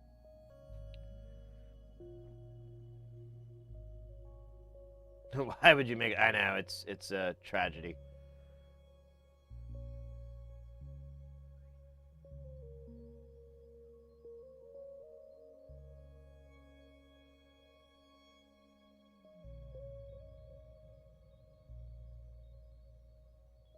Well, that's what I mean, Ekin. You'll panelize it, and you'll have like parts where you can break it off, and it'll just be like a sheet.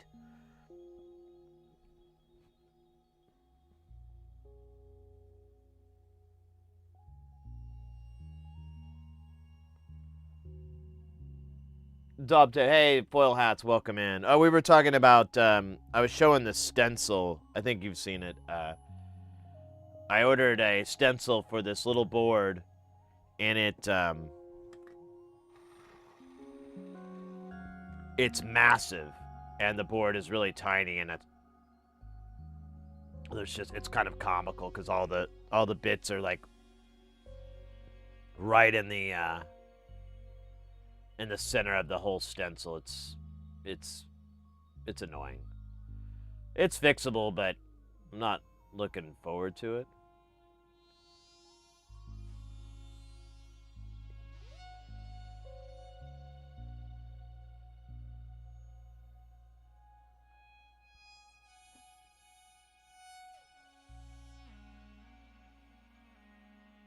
Yeah, the stencils. It's kind of funny. Check this out. Now you mentioned it.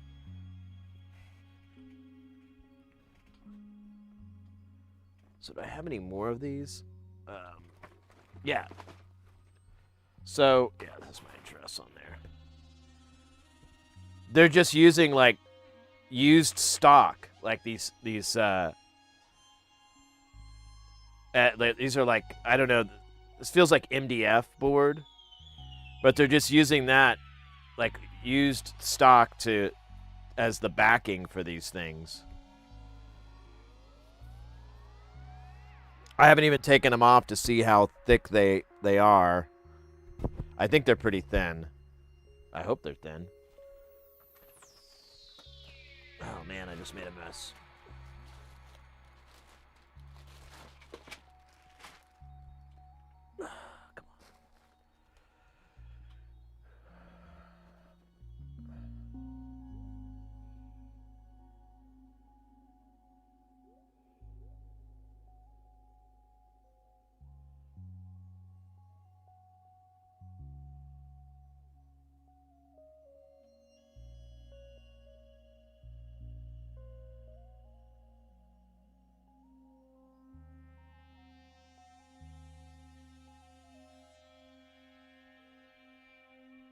Ah.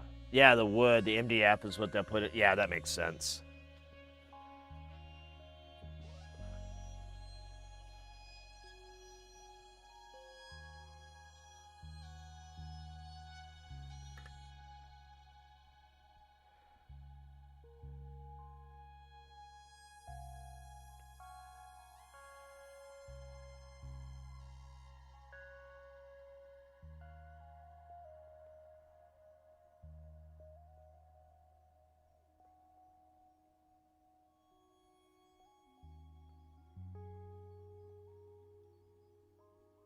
Bliskin, welcome in.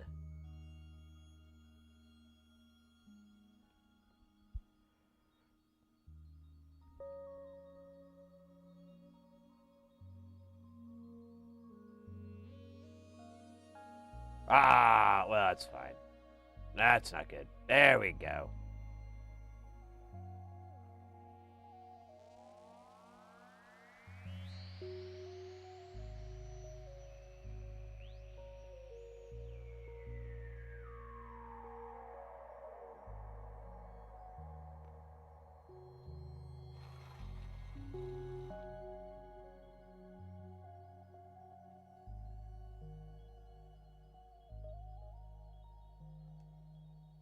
You bought your first solder kit. Let's go. What'd you end up going with? Ah, shit, there's a 1K missing here.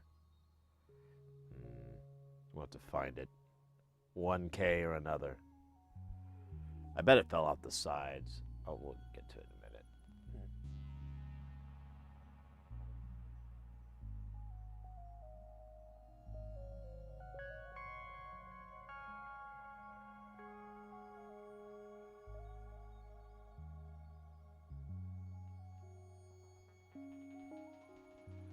I think you should place even more components before soldering them down. Nothing could possibly go wrong. I know, right?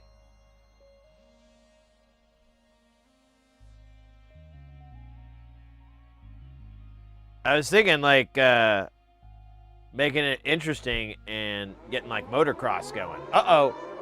Guys, get ready because things are about to get heavy. Jump up because we're going to bump up and get down because there ain't no clown in this here town. We got none other than the Knowledge Fellowship coming with that piping hot. Won't stop. Skiddly bop. Oh my God, freaking hot.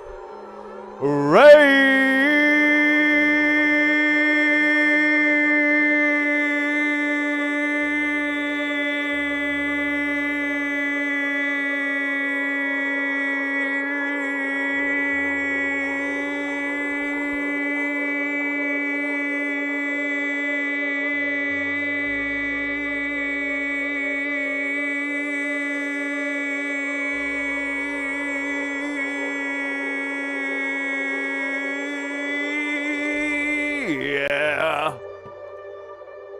Let's frickin' go. Welcome in. The Knowledge Fellowship. Welcome in, Raiders. Let me see. Yeah, let's do that. Let me, yeah, I don't think we've done a shout out yet. Let me give you the shout out.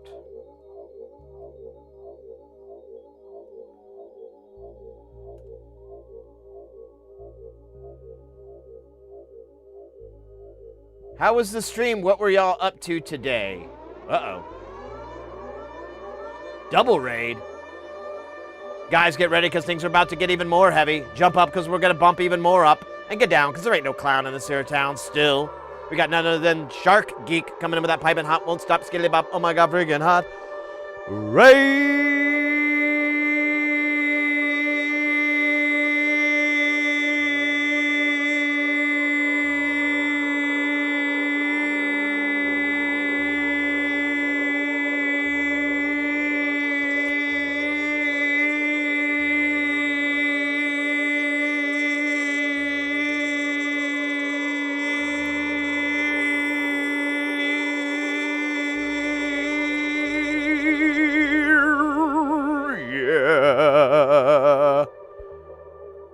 Double raid. Insane in the membrane.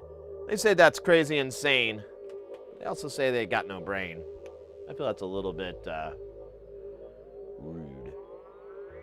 Welcome in, Raiders.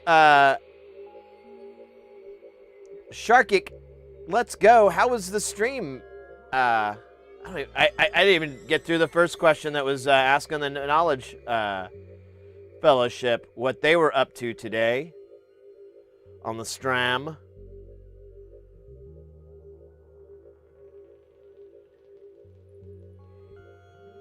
E2 the 2 IP. What is that?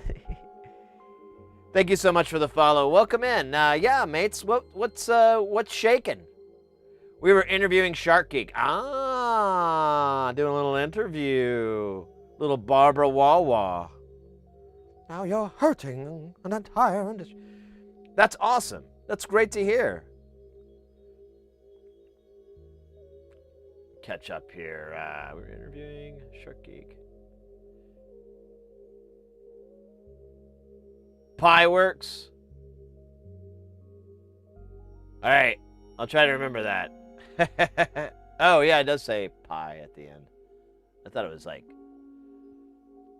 IP. Anyways, welcome in, Raiders. Guys, the links are in the chat there. Go follow Shark Geek. And if you want a little extra, go ahead and go follow the Knowledge Fellowship as well. Good to see you, mates. Yeah, we are, welcome in. You guys have never been here before. We're an electronic stream. We focus on soldering and making and building. We try to get people into the wide world of soldering. We're soldering right here. If I say solder 52 more times, I will get a shiny nickel, which I will invest into Solder Industries, my startup company. No, I don't really have a startup company. Well, I do, but it's not called that. That would be a stupid name. Yeah, welcome in, mates. This is awesome. We're working on. We mostly, like I said, we do electronics. We mostly work on audio related stuff. We're working on a modular synth module right now called the Pseudo. It's kind of like a Turing machine, sort of. It's weird. It like generates patterns, and you can lock those in, I believe. And but they're chaotic patterns, so they're kind of yummy.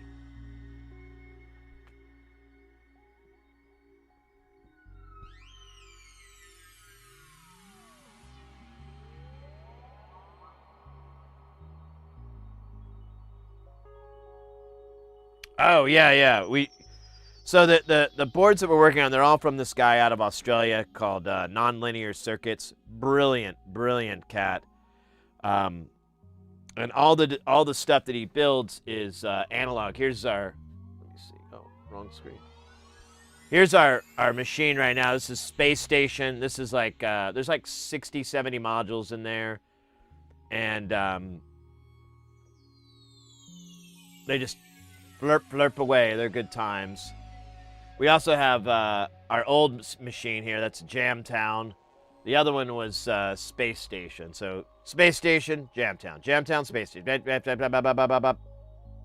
Space Station. But as Foil Hats was pointing out, there is a bit of a trigger warning because the traces are a little crazy, you know. There's untinted vias. That's kind of weird. There's a lot of weirdness in here, but you know, what are you gonna do? Except they still solder just fine. Grab your fins and dive into them.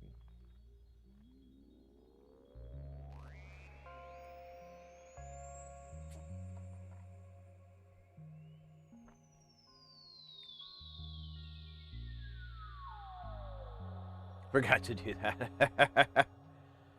All good, mate. All good. Yeah, I was showing earlier, so you can, like, here's a few modules that we built recently.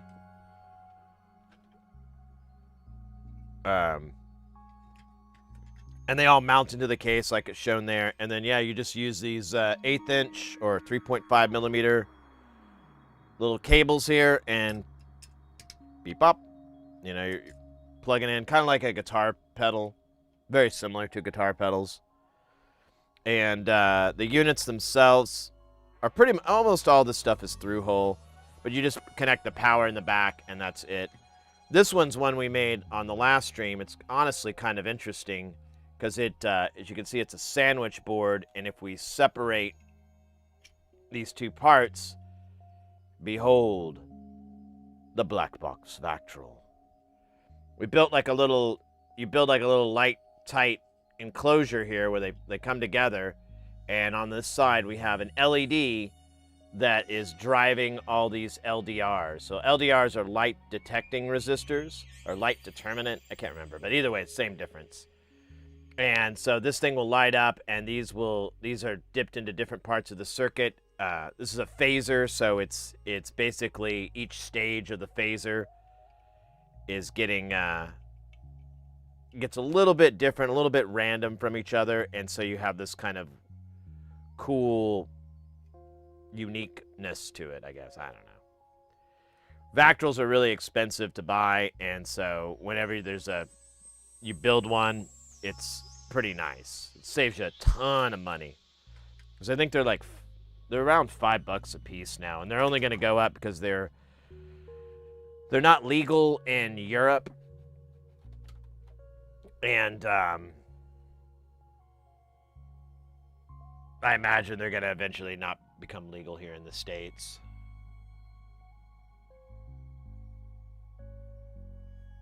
But anyways. A sandwich board, isn't that the thing people wear to say the end is nigh? Yeah. Exactly. But this is, in this instance, the sandwich is being used more as a verb than a noun or an adjective or a noungative. But I digress. But yeah, mates, well, we've got ads rolling, it looks like, so I'll wait for the ads to end because I'm sure some of the raiders that came in are trapped behind the ad wall of pain.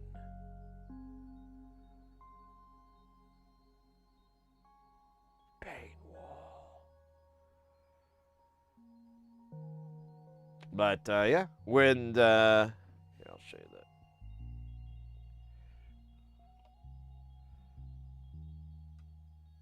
So this is the guy that we're working on. She'll look so beautiful.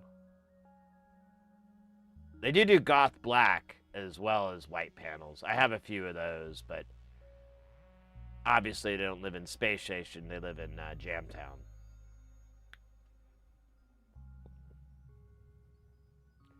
Pseudo is a pseudo-random binary sequencer noise tone generator based on the idea presented in Electronic Notes 76. It can be used in one of two ways. Number one, pattern generator supplying 4 different CV signals and 2 gates. Lovely. It can be locked into a loop of 8, 16, or 24 steps, which can be reset by switches or a gate signal. The other method is noise tone source, a fast clock signal from a VCO, allowing the module to generate harmonically rich tones, again, in 8, 16, or 24 steps, and pseudo-random noises. And that's a number of different blah, blah, and it goes into the whole explanation on it, which I don't really feel it. But then we have our build, we have our schematic. Yeah, actually, let's look at that schematic.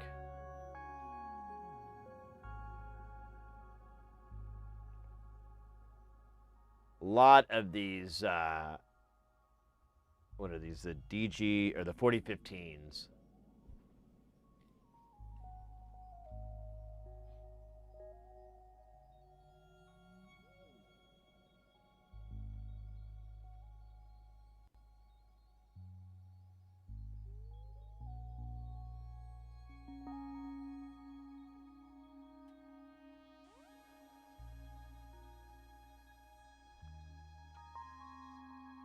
Oh, I see. So it buses them all here, and then they come out Gaussian 1, Gaussian 2.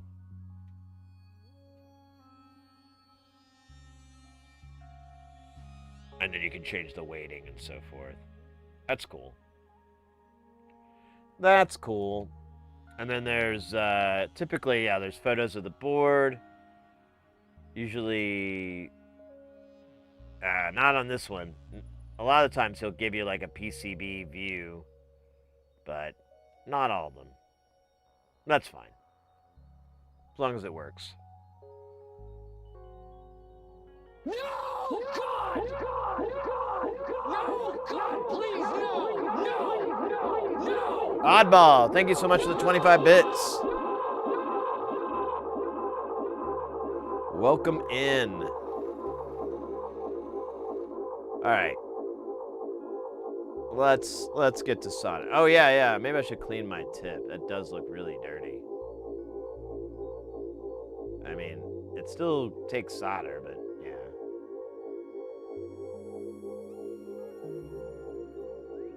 Yeah, maybe we should.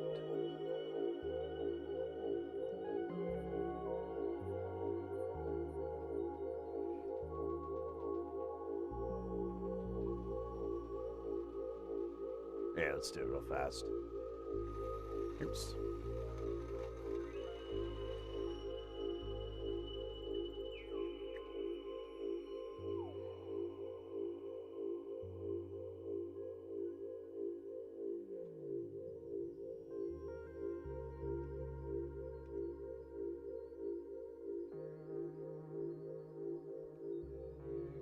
So if we look on the scope here, just looks like regular solder. Honestly, I could get that a little bit deeper in there. Let me.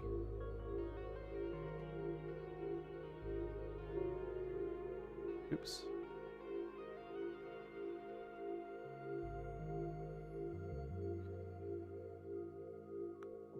And then.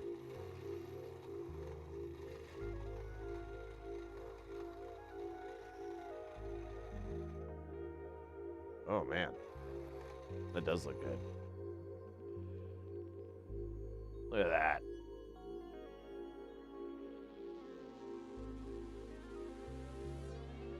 I could clean it up a little bit more.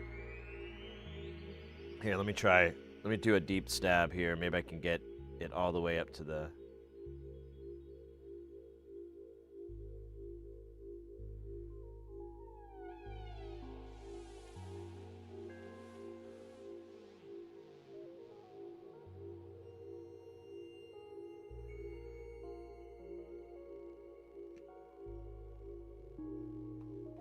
Someone was asking earlier about the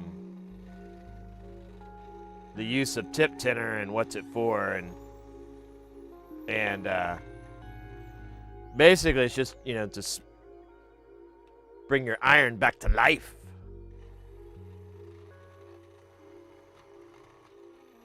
There we go.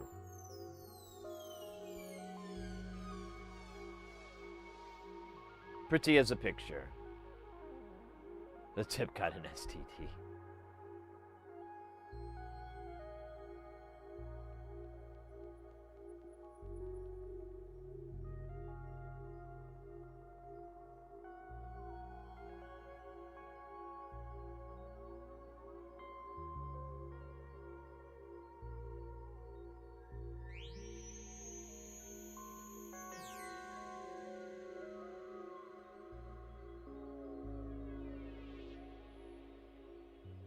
All right. Oh, that was it. That was the last part. Oh, I guess I didn't. Oh, whatever. So we're just missing that 1K, which I think fell off during the great stupidity.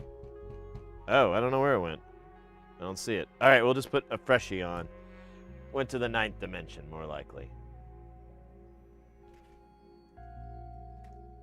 More likely.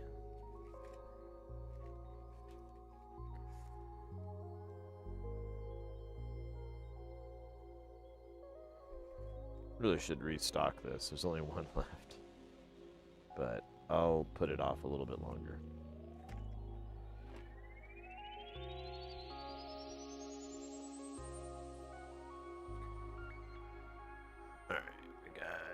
is it? It's over. Let's see.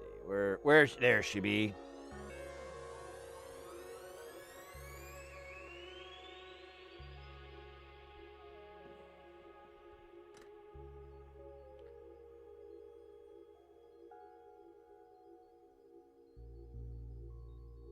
See, I'm just always gonna get solder on these little rude boys. We'll clean it up though. After we're done. All right, I think that's everybody on the board. Let's move on to the next book, which is gonna be 12K, 22, 27, 33, 51. Yeah, it's gonna be quite a few. Yeah, Shay.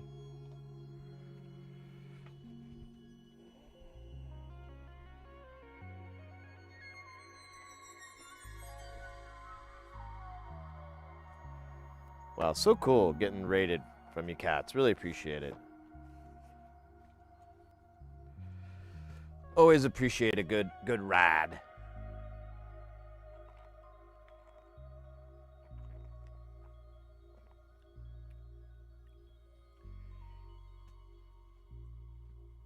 Any new tip needs to be covered by solder? Oh, yeah. We were talking about that earlier. Too.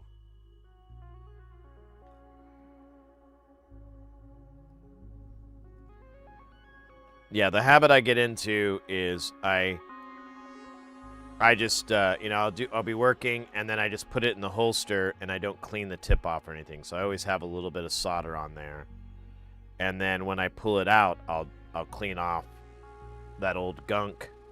So I have a nice clean, beautiful tip to get crazy with.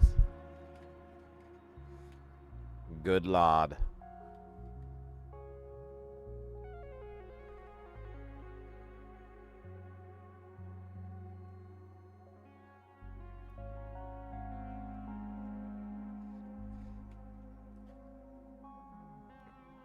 $27, and then we need 4 of those. Oh wow, that's crazy.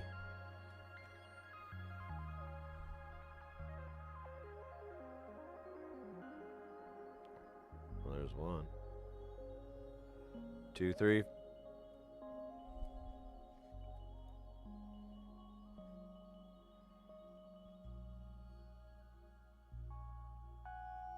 Your pies are cooked? Nice. 2 steak pies, the best 2 a.m. snack ever.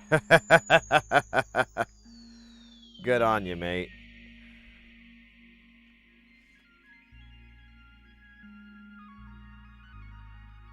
Yeah, I'm kind of got a little bit of an appetite working back.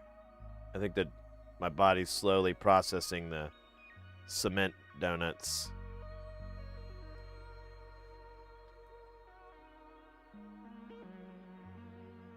$51. Such a great value here. And then we need dos 51os. Nice.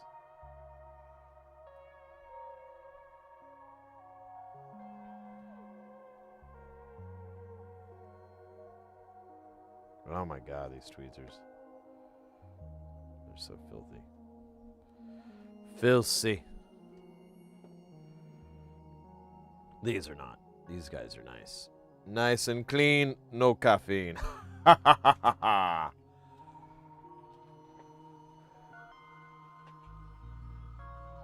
Sig? Sid? Get some of the TC22 Giboon with 2-3 second temp stabilization from 50 degrees sleep and make it sleep after 10 seconds. Tips stay clean for half a day if you don't stick it in a bad rosin.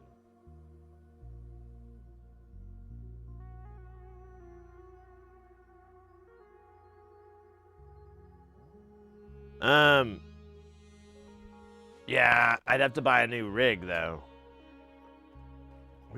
We've talked about that. I know we've had this conversation.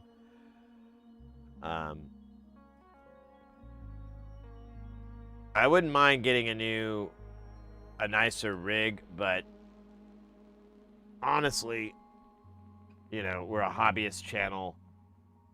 I'd rather stick to hobby hobbyist level tools. There are some repairs and stuff where I'm like, oh man, I need a better iron. But just for building and stuff, it's like, eh. The old FX 888D, she be good. She be sailing.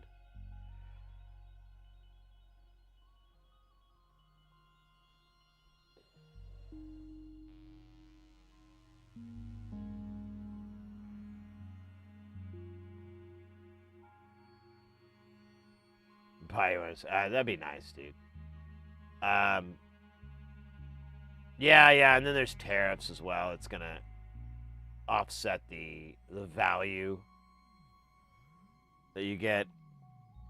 But I don't know. Right now, I'm happy with my iron. I thought about it. I think I revisit this every now and then, and I'm like, you know, I'm happy with my iron. I don't really.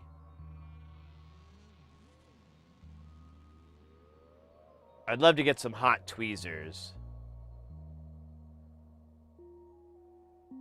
Because it sounds like a Van Halen song. Got it bad, got it bad, got it bad. Ooh, got some badass hot tweezers. Nah, it doesn't work, does it? I kind of screwed it up right out of the gate. You know, that's why you don't mess with Van Halen.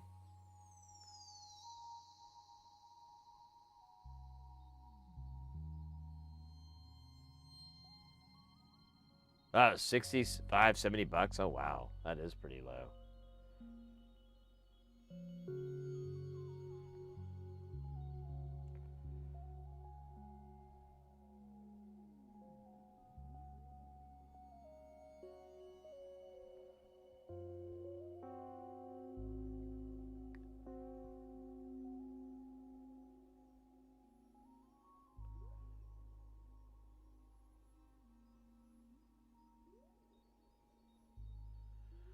No, but I mean, another part of it, hats, is you know, that I always want to keep, or I don't want to, but I mean, I'm trying to always keep the tools at a reasonable price range. That's not it. That's not it. You know, because I want people to be able to come onto the channel and be like, hey, you know, how do I get into soldering? You know, they're curious about it. And what soldering iron to use? And I don't want to be like, oh, well, it's, you know, this beast of an iron or whatever. Be like, oh, no, man, I just use this $100 one. It's great. Bloody hell, I can't find the right. I've kind of like got these all scattered. I kind of screwed it up a little tiny bit.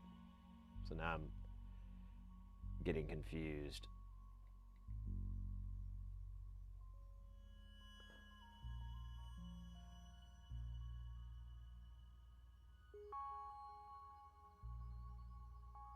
Oh, right, it's poker night. Yeah, Porphyry, have fun. May all your cards be live and all your pots be monsters.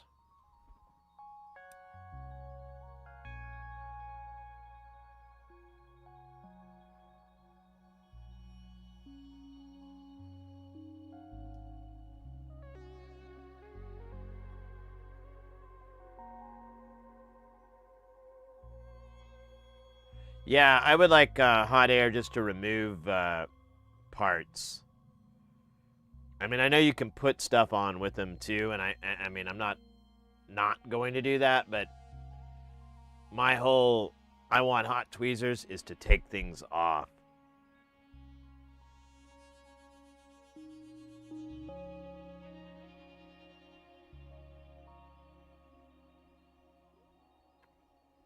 Right, Mama.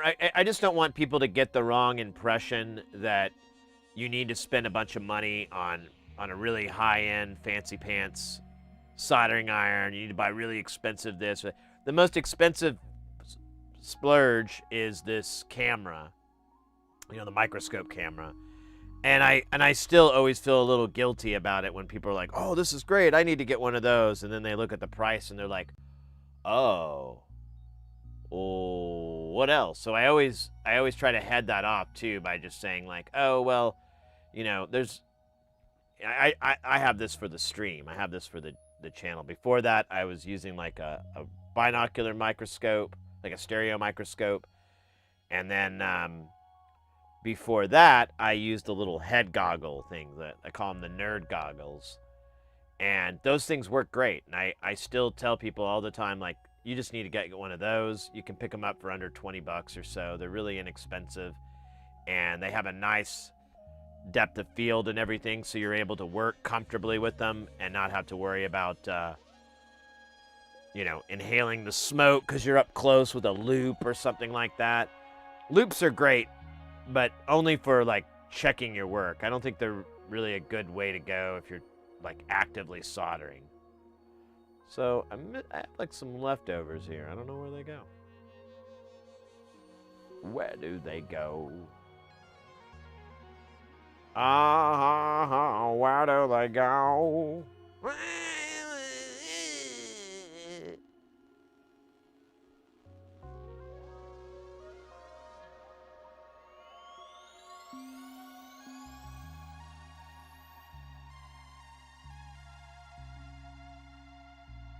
Knife and gas burner.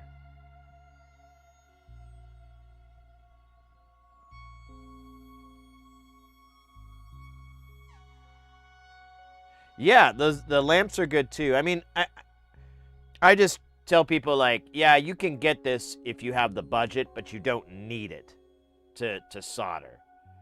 I have it for the stream. That's my whole excuse for buying it, is like, well, this will be good for the channel. And prior to that, I had my stereoscope, and so all the cameras I use are GoPros.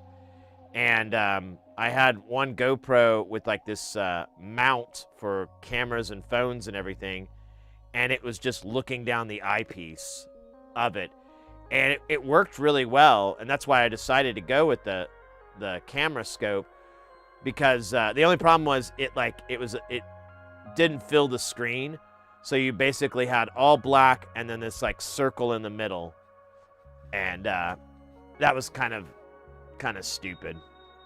Here, we can, so we're talking about the scope, show it real quick. So this is the scope that I'm using, and yeah, it's like it's quite the bit of overkill on it. We're trying to get a hairpiece for this guy.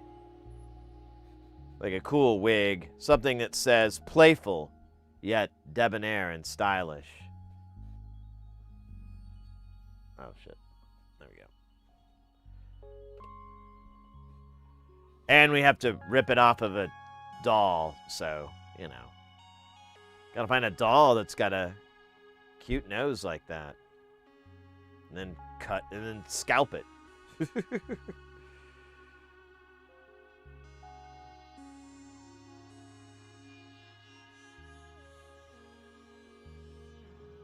Yeah, Ekin, I know several people, too, that don't have dog shit eyesight like me, and they solder with just with the naked eye. Sexy. Who was it? What's his a streamer? He's more or less retired, but Bald Engineer, aka James Lewis, aka Adams. I was talking to him one time, and he's like, "Oh, dude, I just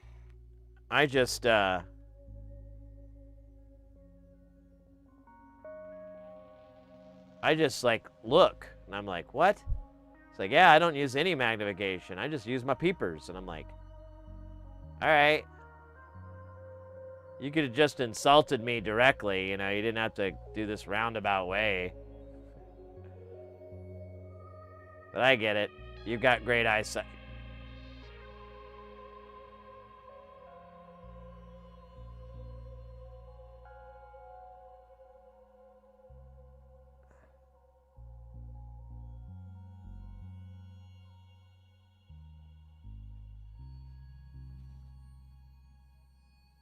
Noxious colored fake fur. Gotta pick up foods? All right, mate. Thanks for stopping by. I think I'm missing Chad here. A half yard of fake fur? Oh, man. I don't even think I need that much, but I'm sure they won't let you, like, just pick a little chunk.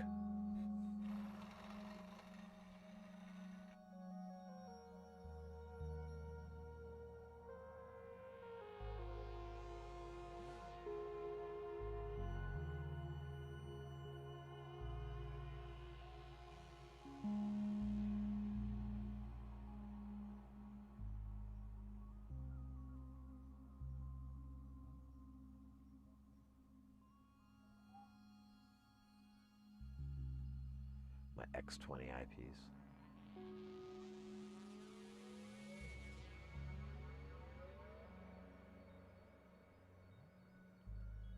Need magnification to verify the soldering.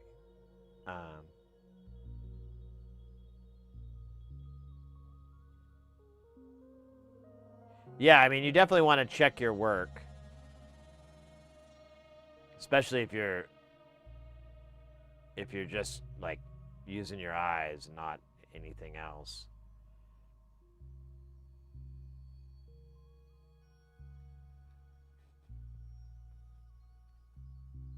Hot knife soldering was a thing used a fair bit of the cable joining.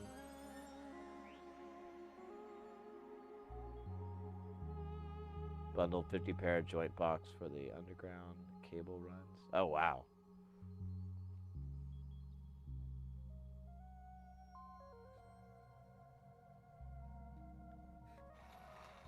Well, you know, whatever floats your boat. But you don't need to spend like $1,200 on a camera to have a good experience with soldering.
Yeah, let me push this guy. Or yeah, I guess we don't have any up here, do we? We just had those ones down there. Oh, that was easy. Ish.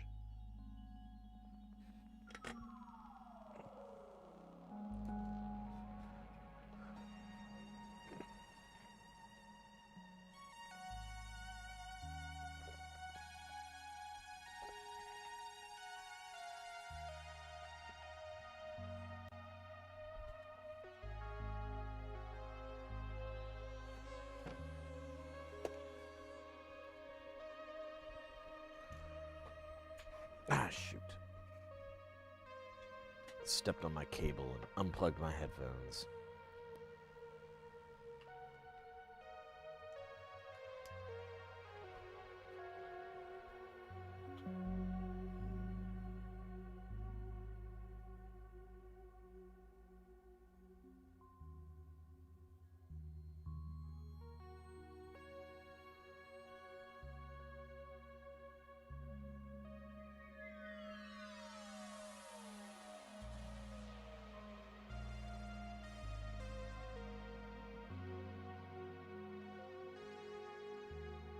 No, I understand foil hats. I hear you.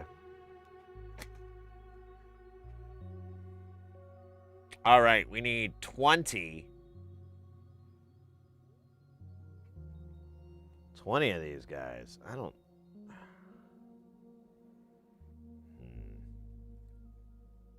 That's like a whole strip except 5. So I think that's what this is. Well, here, I'll empty this guy out and then we'll just count out because I'm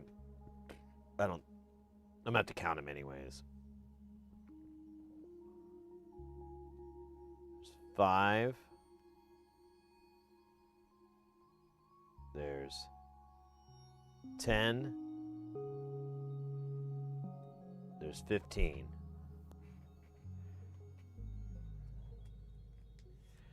5 more to go. Where's my rude boy? Coming up on my rude boy. Yeah, that's good. All right, now we need 200. It's like that's the only one that needs a bunch. The rest are like 2 over and over and over.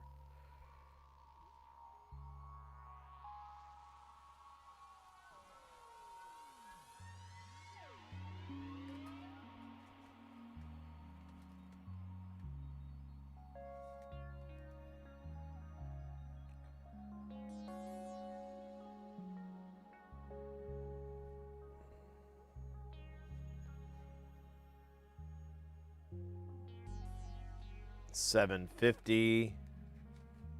Uh-oh. Son of a bitch.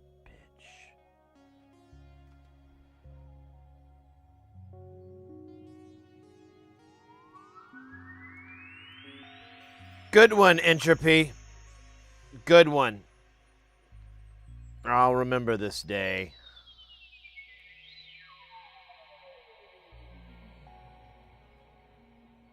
All right, let me see if I have bloody 750 in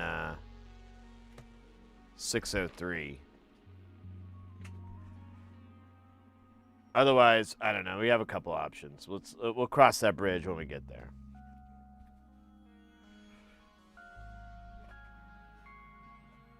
I know. I thought I had them all, Mom. I thought I had them all. You know. Oh, yeah, I do not. Wild. No 750. All right. We need 2 of them. Where are they in the circuit? What are they doing? Do they have to be 750?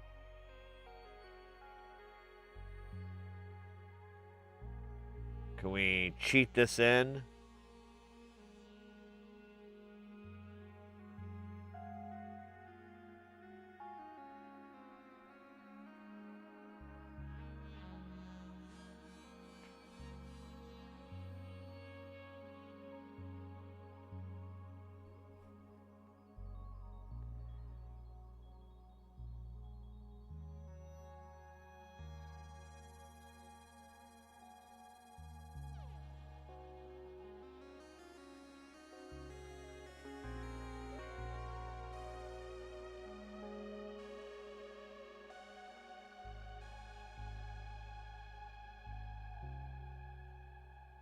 I don't even see them. Where the hell are they?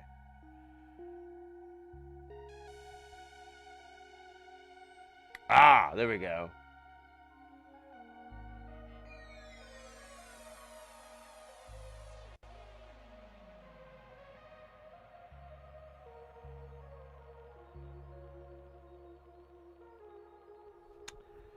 So what's the next closest value that we have?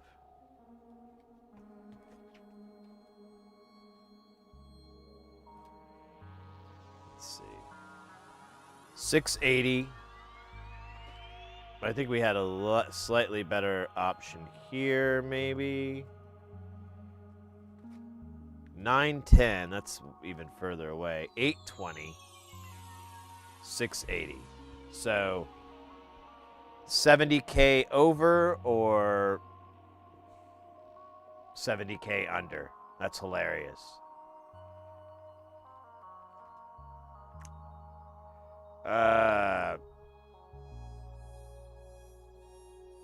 It probably won't matter.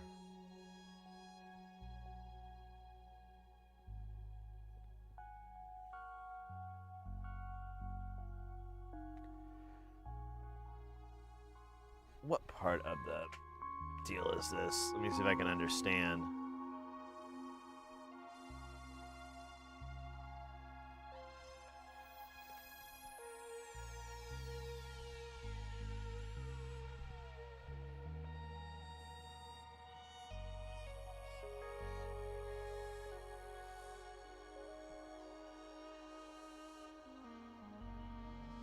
So these are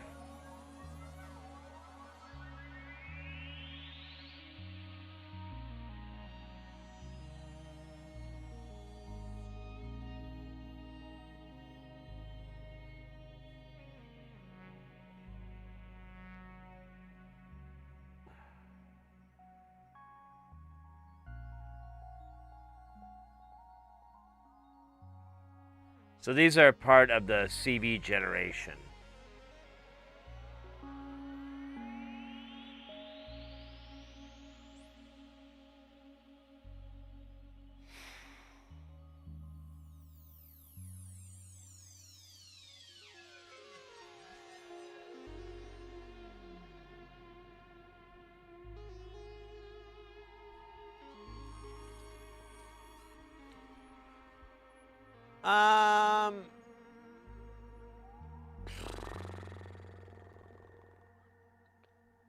Ooh, I have a really stupid idea,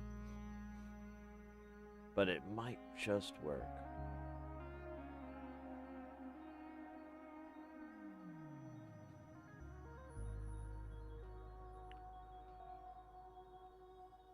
I'm going to make one of them 680 and the other one 820.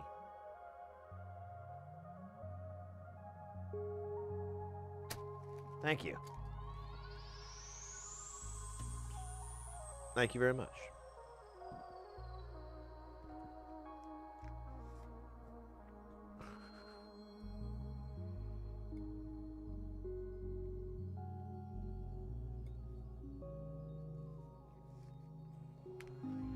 But here I'm going to go ahead and order 750s from Mauser, or at least put them in my Mauser cart. Oops. Mauser. What are you doing?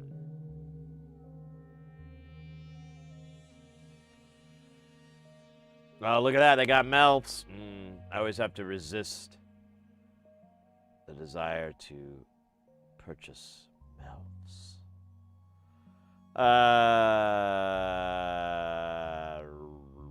We'll do thick film. I like my resistors like I like my women. Thick and film.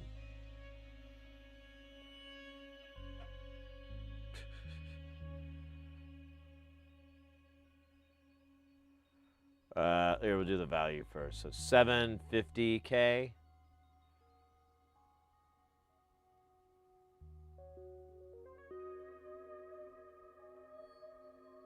Oh my gosh, let's go. I guess I could have done the search function.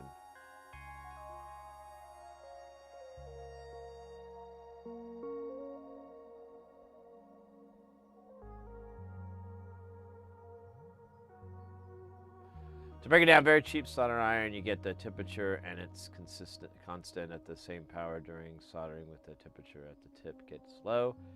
It is not compensated with additional power, harder to use. Best for beginners, any cheap iron that is sensing the tip temperature and adjusting the power. Yeah, I don't have anything like that.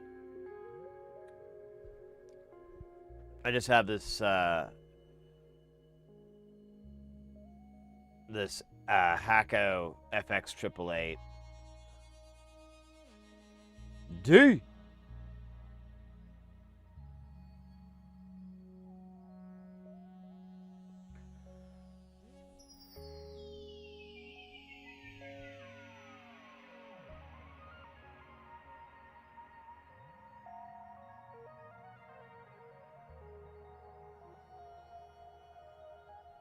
Right, we'll just sort. And we'll do 100.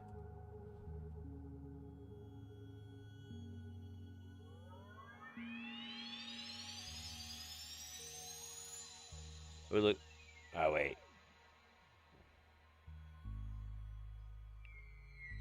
11, 11, 2. Ooh, 008. Yay, go. I'll hit that in a minute. I just want to make sure there's nothing else cheaper.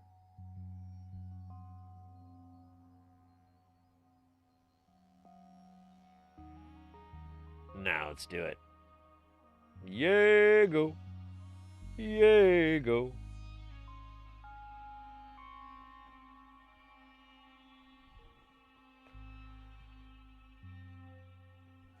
All right, I don't think I dumped the 820.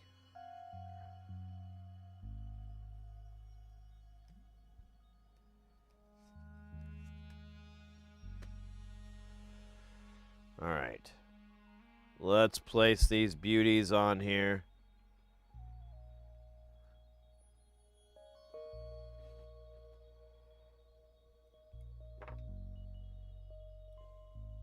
We're going to have a big swig of the...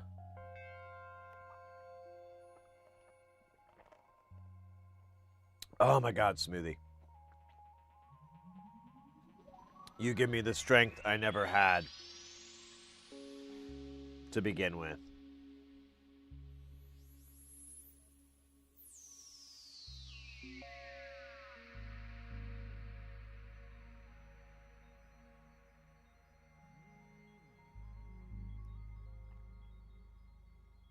These are all 100 nanos. Nano. Oh, shit. Shoot. Forgot to check. Okay, there are two 10 microfarads, but they're just for power. Not even really that important.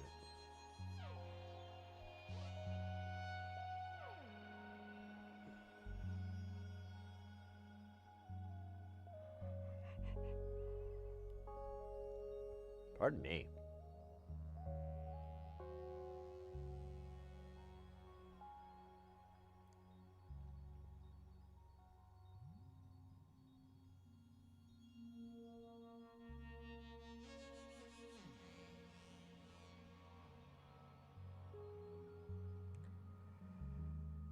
Man, I'm not looking forward to this gig.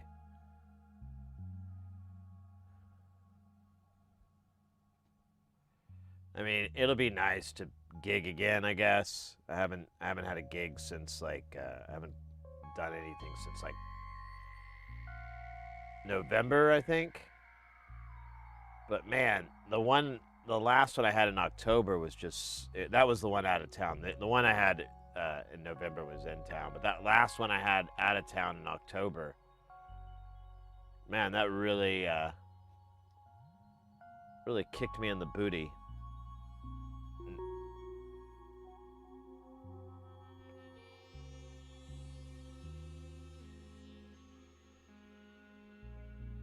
Octave, welcome in. Welcome in.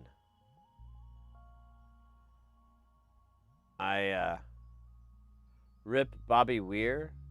I don't know that name. Who's that?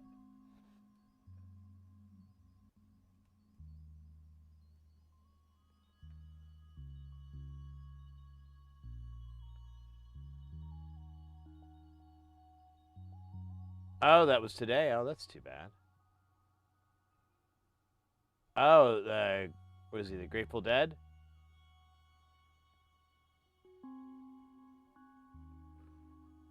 Oh, that's too bad. That's too bad.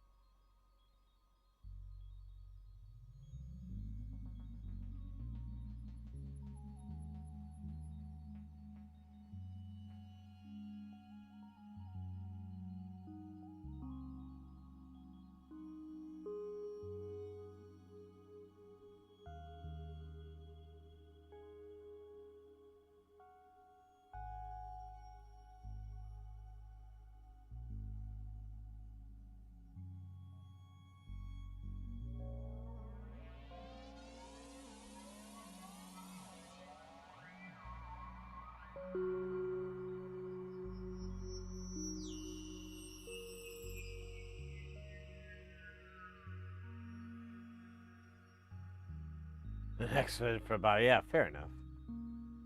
Fair enough.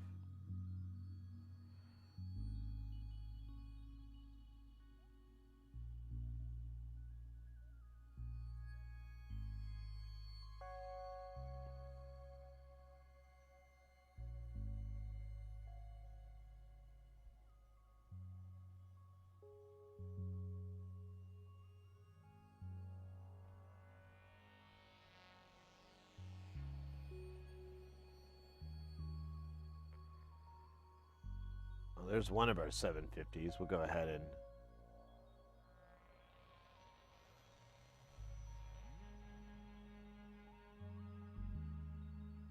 Oh man, why are these getting sticky now?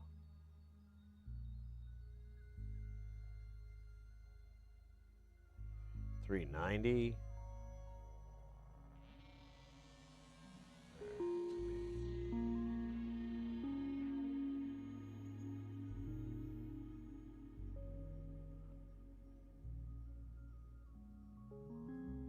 $200.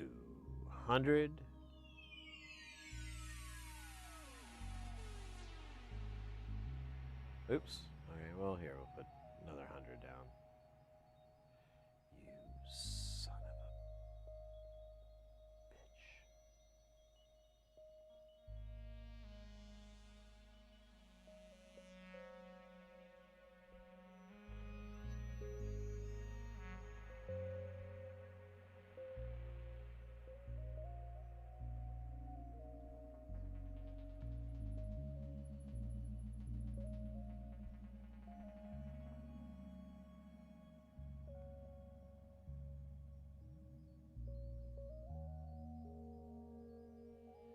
Wi-Fi for the AL panel could be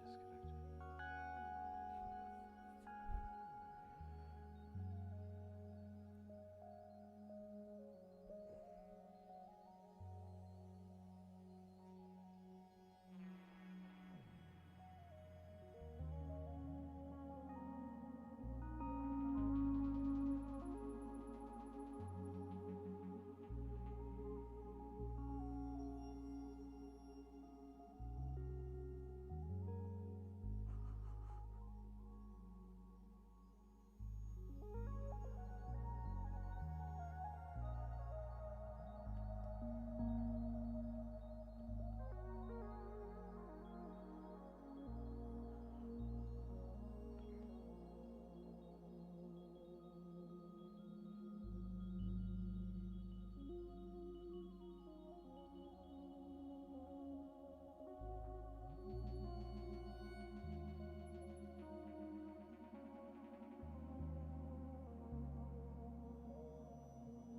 Burkage, welcome in.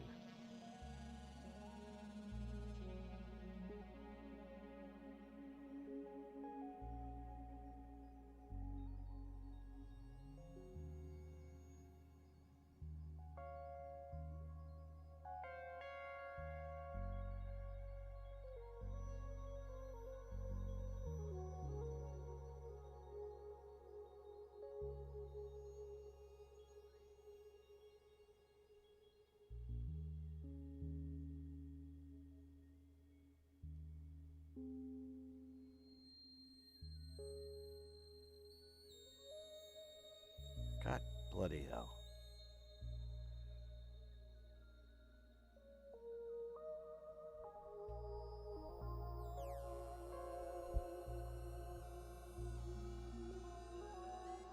I thought I heard people talking. Those are just the voices inside my mind.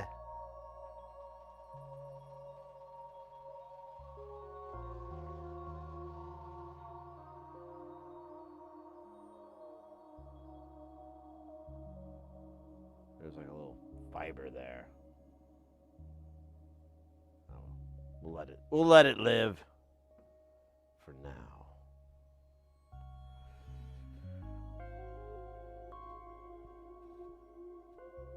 Oh, big boy stretch.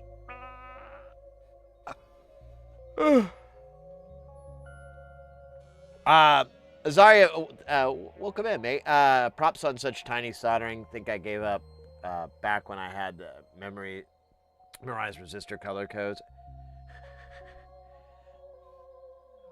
Well, thank you. This isn't too bad. This is just 805. It's not too small. It's totally doable. Barring, you're not on a ship at sea on rough waters, then it's a little harder. Yeah, you know what? It's funny with the color code thing. Like I never learned them. I mean, I kind of sort of did, but I never memorized it very well or anything like that. And I just measure them. I just always measure resistors, like the through hole ones. I had a friend of mine, and he posted like he's colorblind, and so he posted in like Facebook or something, hey, can anybody tell me what these resistors are? And they're out. They're not in a device. They're just unused ones. And I was like, I don't know, man. What does your multimeter tell you they are? He's like, oh, well, I can't read the colors. I was like, yeah, you don't need to read the colors unless it's in the circuit and you can't test it. But it's outside of the circuit, so just measure it. That'll tell you what it is. He's like, oh, I hadn't thought of that. And I'm like, yeah, it's gonna be more accurate anyways.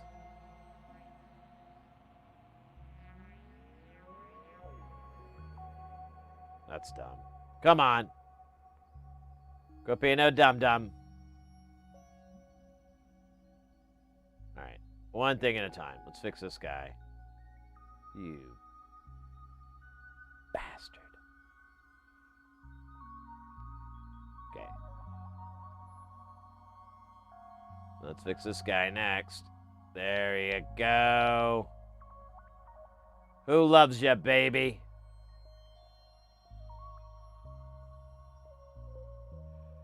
Oh yeah, I never thought about colorblind with that. Yeah, not always. I guess you could use some camera phone app to detect the colors, but multimeter is. Yeah, I mean, if it's not soldered in, just measure it. Is my take. When it's in a circuit, now you have to do it, and like also like when I would put stuff in when I do through hole. I try to put all the resistors all going the same direction. I mean, I'm doing that here because I'm just being a dork. But it also kind of forces me to verify, like, one last time, is this the right thing? Is this in the right spot? And, but with through hole, yeah, I try to get them so that they're all facing the right way. So if I do have to go through and bust out the, I think I have it still here. I have like a little,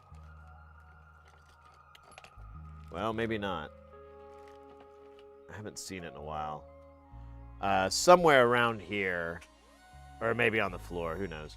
I have a card I got from like some, like, I think it was Paya, some, DIY company. And it's a little business card, and on the back it has 5% and 1% color codes and the whole breakdown and everything, and it's written in a way that works for my brain, so I'm able to look at it and get it pretty easily, like absorb the info into my mind.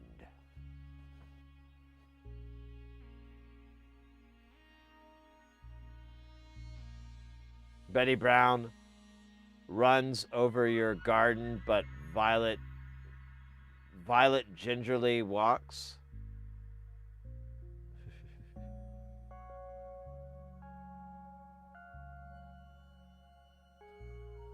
It will work upside down.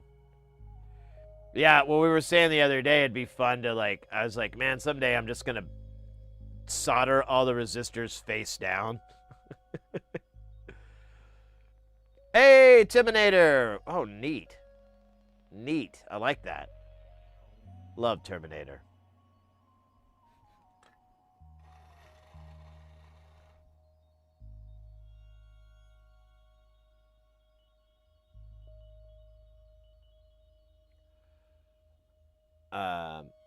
Good electricians have a chart be wired with the resistance measure. Yeah.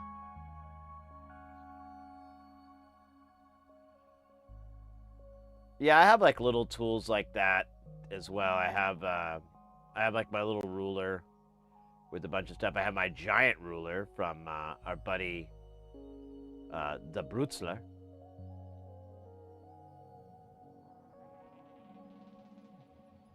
No.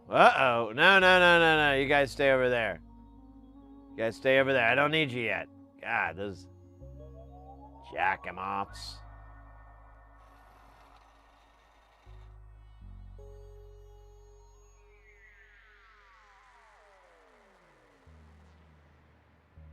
There she be.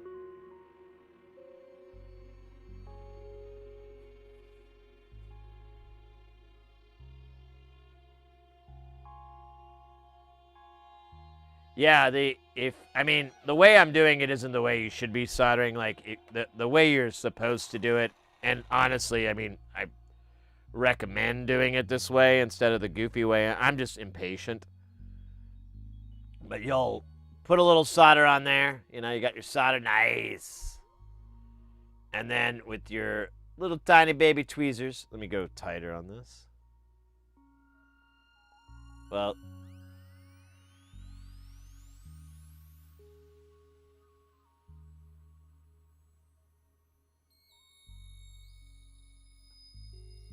and then I know we got a little bit of a stalactite there, but then we'll hit this side, and then you can just hit this side again to clean it up. But I love to just wipe them. Feels good, and if it feels good, do it, you know?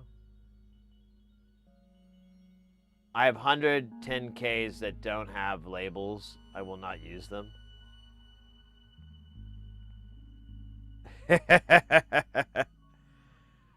Yeah, there's let's talk about the buddy. There's plenty of you can get resistors without any markings on them.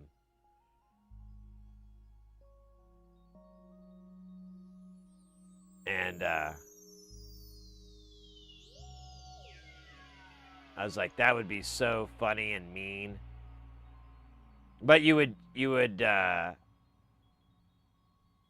they would be useful in assembly, like if you already had it, if you're just getting something assembled at, like, you know, JLC or something like that. Brother,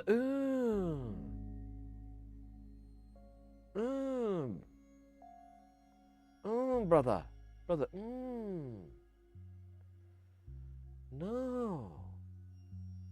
All right, I'm gonna do this guy first because he's pissing me off. Definitely have a lot of solder on my iron.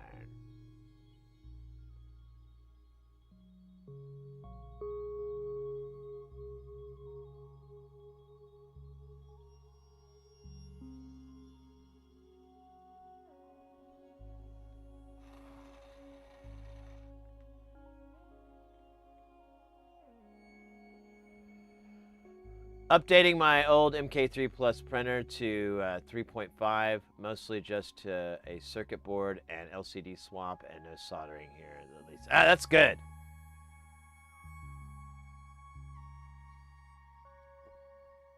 That is good.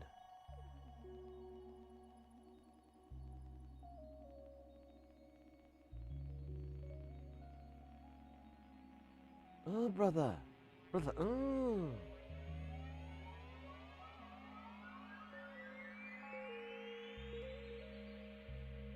No.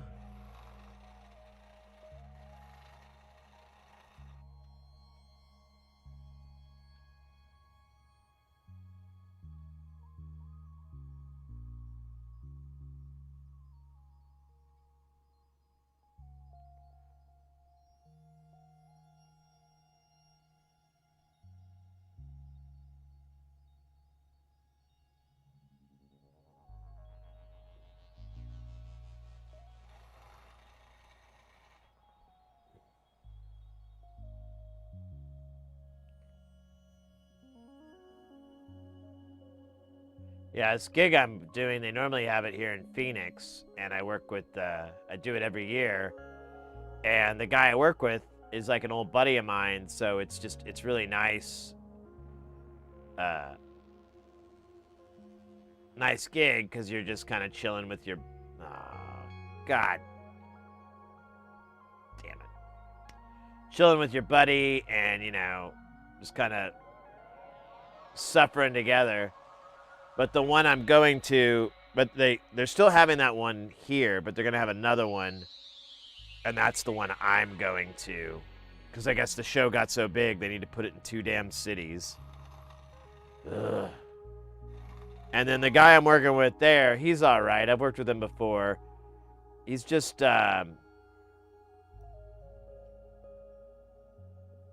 he's not like the greatest A1 I've ever worked with. And he's I don't know, it's so weird. Like, he's like, he's probably older than me, honestly. I think he's older than I am. And, like,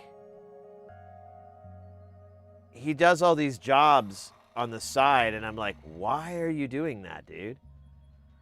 I never say it, I just kind of ask myself that in the head. But, he's like, oh yeah, in the summer I'll you know, I'll do some house painting. And I'm like, what? You live in Florida, dude. Painting outside in the heat? Why? Do you have a gambling problem? You need more money? That's just, I don't get it.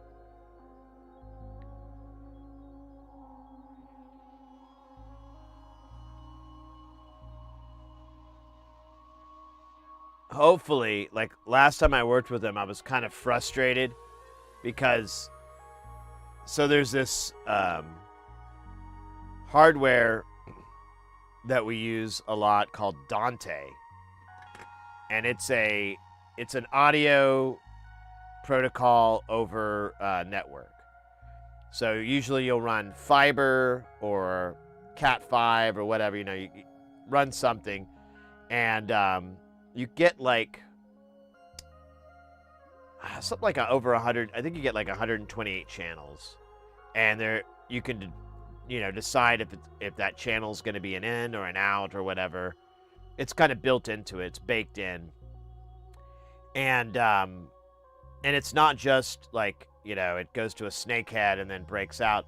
You can plug all your microphones into this network because the microphones will have Dante support, like computers and PCs, you know, well, PCs, computers. You can, they have these Dante things called, or these boxes called Avios, and you can plug, and that's just a USB to network, and you plug the USB port in, and it shows up as an audio device in the computer, and that converts it to Dante, and then, you know, goes into the network. It's really, really good. It's a standard I'm happy got to where it is. But it is kind of troublesome to troubleshoot. And most people, including myself, don't know everything about it, Dante, so there's always like, if something's not working, you're going to end up on the other side like going, oh, I didn't know that.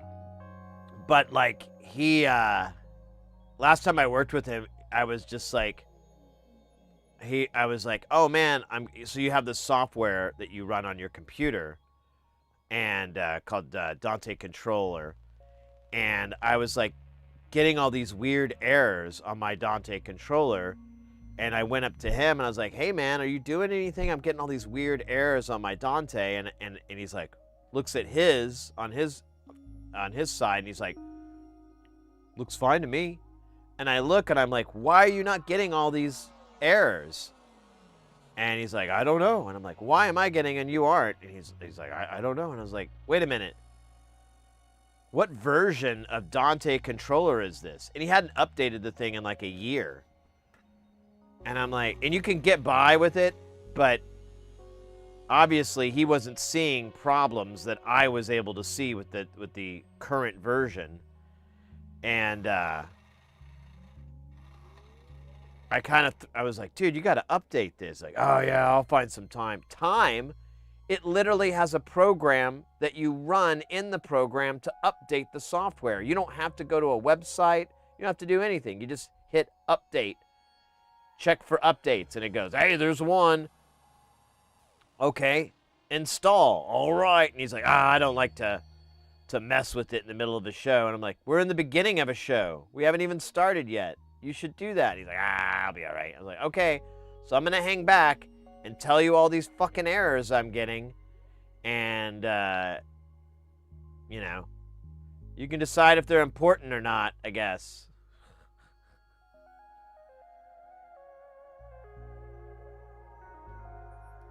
Let me catch up on chat here. I was doing a story. Do you find you can kind of chill a bit and go on autopilot once the rig is set up and tested? Oh yeah, yeah. Once the rig once everything's plugged in and working, I'm basically just a fireman waiting to put out a fire, waiting for the call to go put it out. On this show, I'm also, well, I'm the A2, so I'm miking up clients, I'm miking up people before they go on stage, and then I also do a lot of like little tiny things. I'll check Video Village, make sure everything's good in Video Village. I'm responsible for the comm systems, so I go and check on everyone's comms and make sure, replace their batteries when they go out, things like that. I'll walk the room during the show, because the A1's kind of stuck to where they're at. So I'll walk around and listen for, any problem areas or anything like that. I don't listen backstage. Like, normally a lot of people will get a little speaker in the back and listen to the show. I'd rather just not. I'm like, I don't care. I don't want to listen to this more. I don't want to be more into this dumb show. I just want to make sure everything's working.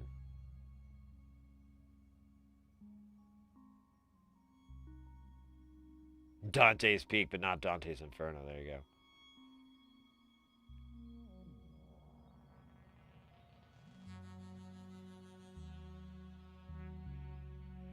I don't know.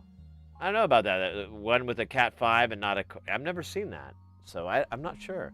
I've seen like a guitar synth, but it used like a mini DIN 5 or 8 pin or something like that. But it kind of looked like something you'd plug into like a printer back in the 90s or whatever.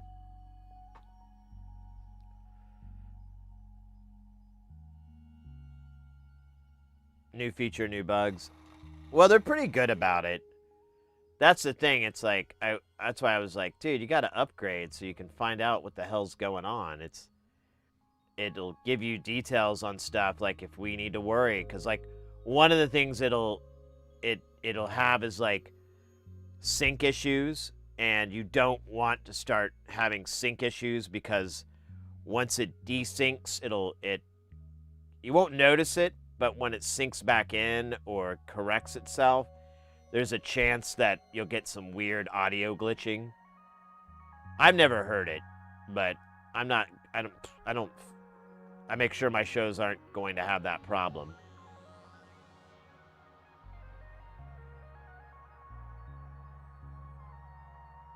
Yeah, GR700. Yeah, I think that sounds right. We worked on like a version of that. We just had to replace the battery, though. It wasn't like a big crazy repair. It's just the thing was complaining that the battery was dead.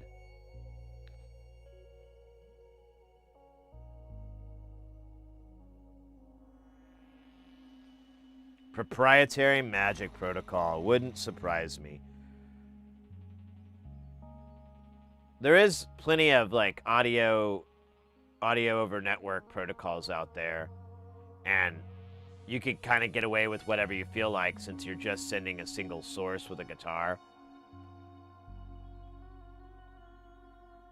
If it's converting it or not, I don't know. All right, I think that's all the resistors. Let's go.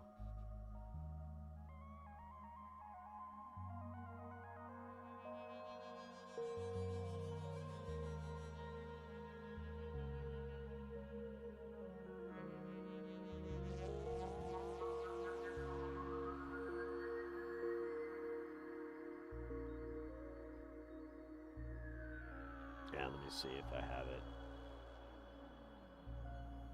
Audinate. Dante.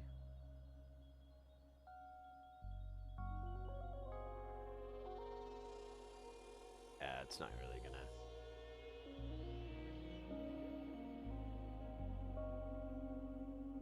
Have anything. Let me see if.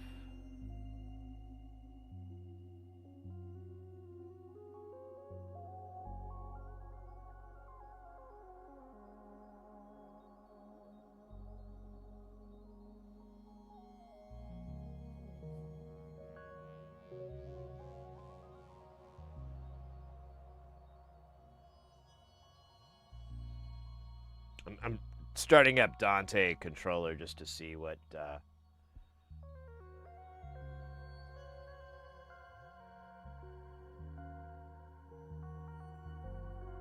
That's gonna take a minute. It's so slow to boot, especially if there's nothing on the network. It's just gonna go. Oh?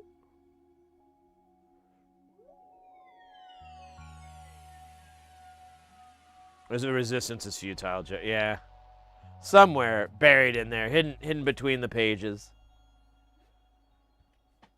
There we go.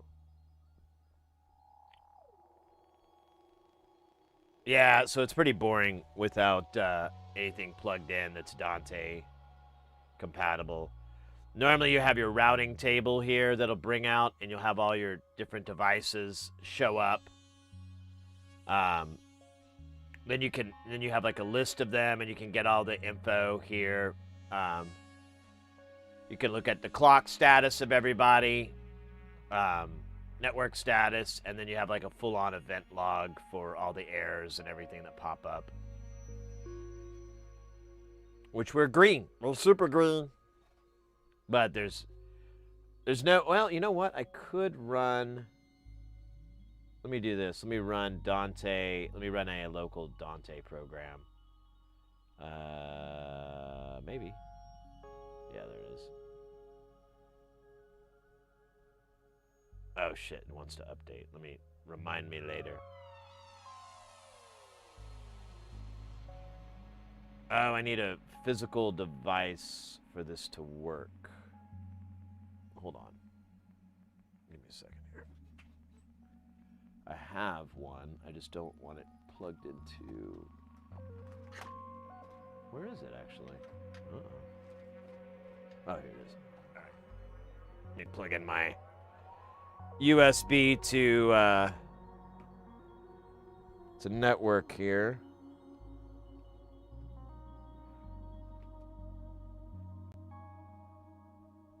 There we go. Now it's all freaking out. Okay, so we'll start it.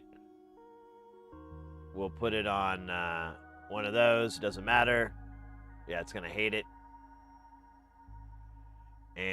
But we should maybe get it locally. Maybe not. Oh, there we go. But it's not doing anything, so it's not gonna show up. I didn't. Because it's just local. MacBook Air 5. It's the 5th one I bought. That's crazy.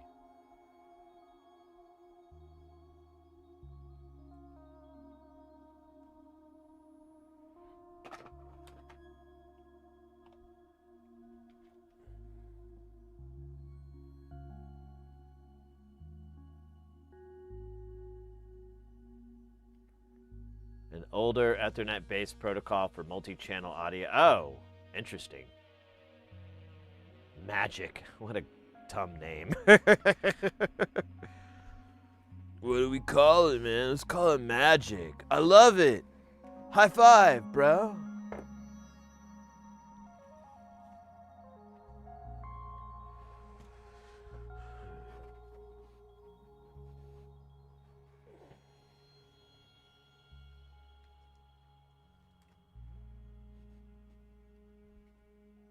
AMD. What? What? All right, we don't need a lot of caps here. We need 5 100 nanofarads. And,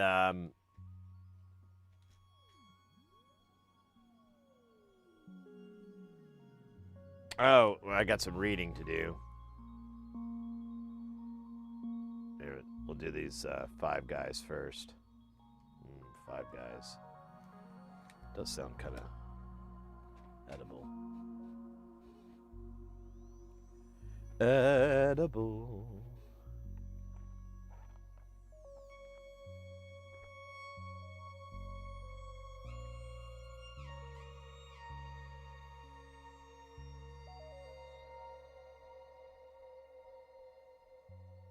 Oh, crap. Man, I did this again to you, Axe Deathra. I don't know if you're still in the chat, Nate. I apologize. I keep doing this where I miss your, And and Ekin as well. I just noticed I missed your, channel deal. Well, if you guys are still in the chat, just let me know, and I will go ahead and do it. Otherwise, we can save it for a rainy day.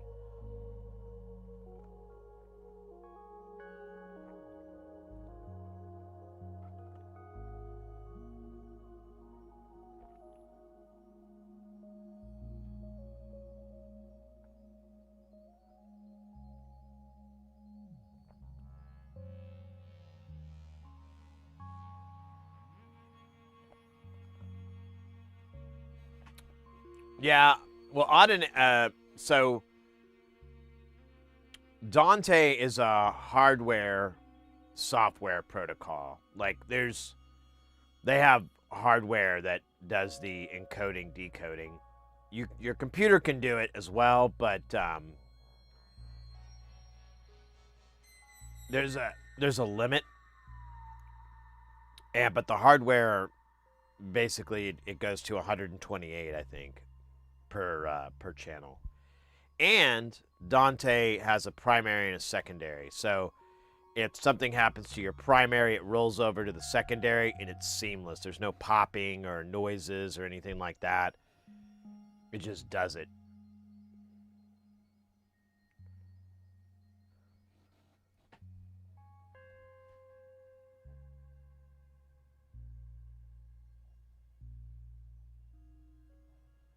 It's a lot of beef, has a special occasion. What? Oh, I haven't had 5 guys in a while. Yeah, like, well, what I always tell people with it is I'm like, listen, just order the burger, like, with everything on it. If you, like, go, oh, I just want this, you're picky and all this, and you just want, you know, a patty with cheese and maybe some onions, you're going to be disappointed because it's not cheap. It's easier to just get everything on it. So you get, like, almost a salad on your burger. And,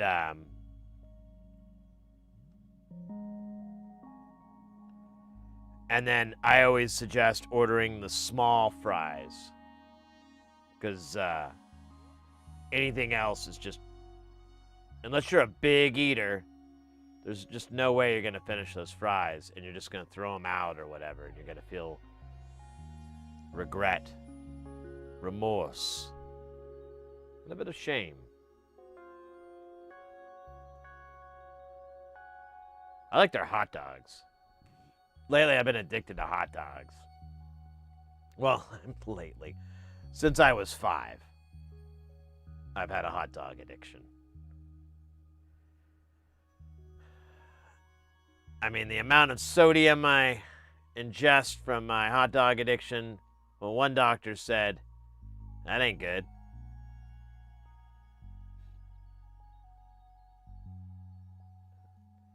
Another dog, see? Got hot dog on the brain. Another doctor was like, you really should not be eating this many hot dogs. And I was like, why? And they're like, well, and they took my blood, and they're like, your blood is like really, really dark and everything. And it's not good. It's not a good science because you got all this iron in you or whatever. I was like, what? That doesn't sound very scientific. And then the doctor, like, took off their mask, and it was actually like a cartoon character from the television series Mask. Remember that show? Mask Crusaders. I don't remember the. You know, with the car with the gull wings doors that would open up and it turn into a jet. A guy with the motorcycle that pull out like a little helicopter prop and then he like fly around. I mean, it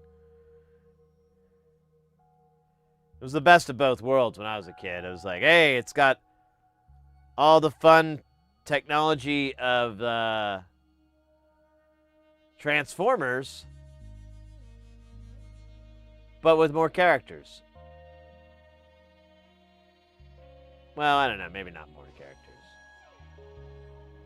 I just remember the one bad guy was named Mr. Meaner. And I always thought that was fucking hilarious. I was like, that is the best TV joke in the world. Mr. Meaner. Now I gotta look it up. Hold on.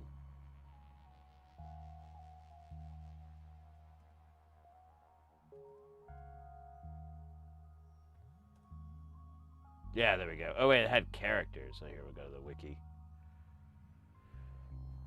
Yeah, look at that.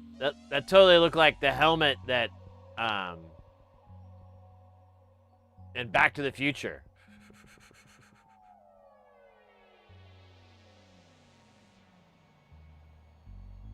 What were the characters here? What the hell? Oh, here we go. We can go to the main article. Oh, wow. This wiki article has been fleshed out a bit. Matt Hunter Tracker. I'm not even trying.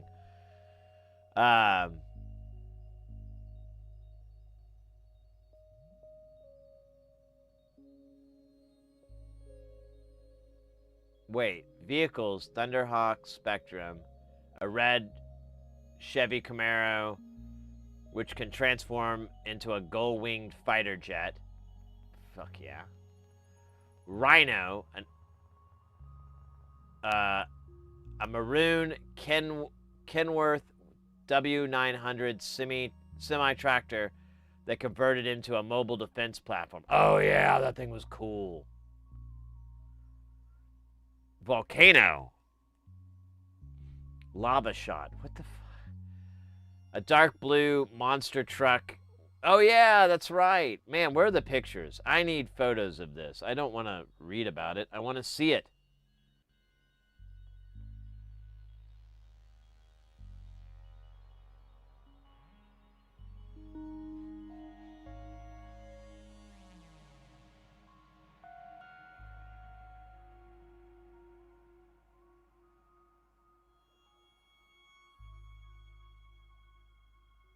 Right.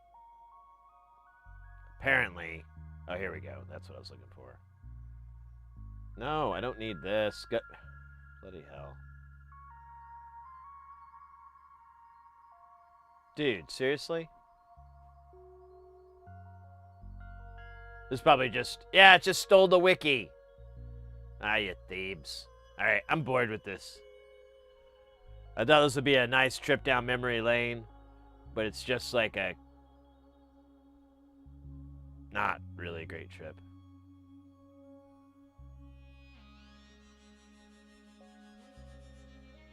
Those off-grid days. Here, I got something for you that you don't even need power. And, well, it's not as good as Wikipedia. It's more like Google. It's this book. This book contains the sum of mankind's knowledge. Everything that you would need to know is in this book. You think I'm exaggerating? You think I'm being hyperbolic? You think I'm kidding around? A little bit. But not really. So, table of contents. We've got trade names, trademarks, and references. Air and gases. Automotive. Carpentry and construction. Chemistry and physics. Computers. Constants like physical, as in physical, chemical, and math. Electrical, as in wire, motors, frames, receptacles. Electronics, fasteners, and in that subcategory we have bolts and threads, nails and screws. First aid, General Information 1, General Information 2, General Science, Geology, Glue, Solvents, Paints, Finishes, Math, Mine, Mill and Aggregate, Money, Pipe and Fittings, Pumps and Tanks, Ropes and Cables, Steels and Metals, Surveying and Mapping, Tools, Water, Weather and Weather Safety, Weights and Properties of Material, Welding, Conversion Tables, 14-year Perpetual Calendar, Index. It even has an index. But you can like open this thing up and there's just like the 3-phase electric motor specs. There's your horsepower, your full load at 230, wire minimum gauge, conduit size. Here's let's do, I don't even know what this part is here. I'm actually curious what this table is. Ah, there we go. This is coarse inch thread carbon steel bolts. And this goes on and on and on and on and on and on and on. There's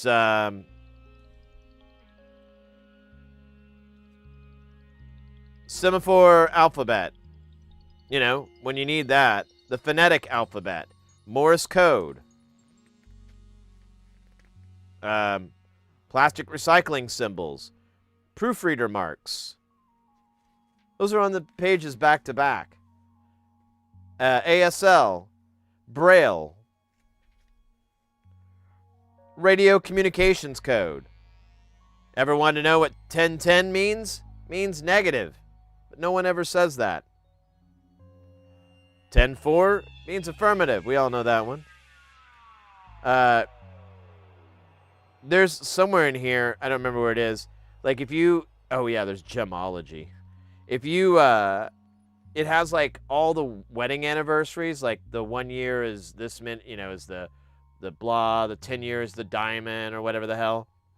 That's all in here. I'll take this when I go camping, so I can just like, you know, it's something to read. It's a really small book, and it's just it gets me over not having Google.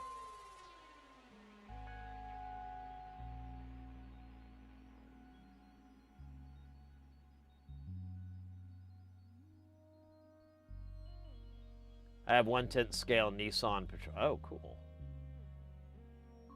Does it have the airspeed velocity of a fully laden swallow? Yeah, it does.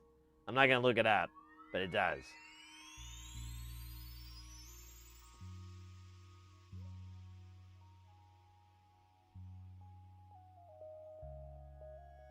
Yeah, there's different ones. This is just, this is Pocket Ref. I learned about this book from the Mythbusters, because they constantly had this book on them, so if they had to figure out something, they would just pull out the book and go, oh, it's 235.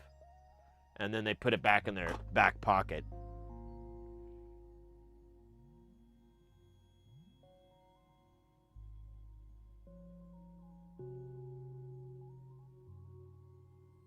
Hitchhiker's Guide, but less entertainment.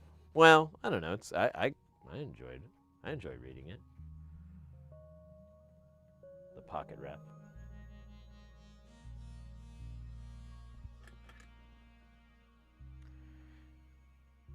Yeah, it has like the NEMA codes in there, which was nice. Like that's like different power connection standards. It's like L21 or L7 or L15, all the different connectors for single phase, 3-phase.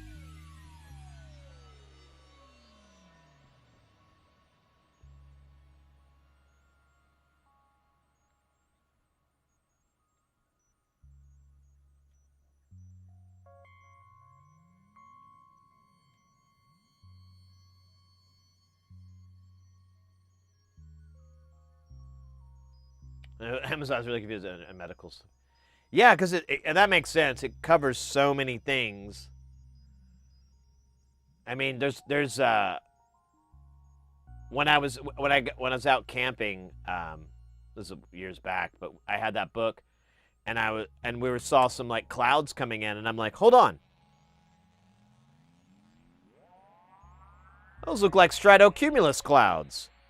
They're about 15,000 feet up, whatever. I can't remember the stats for it. But it's like, oh, they're about this far up. Typically, they carry a lot of moisture, so we might be in for a little bit of rain.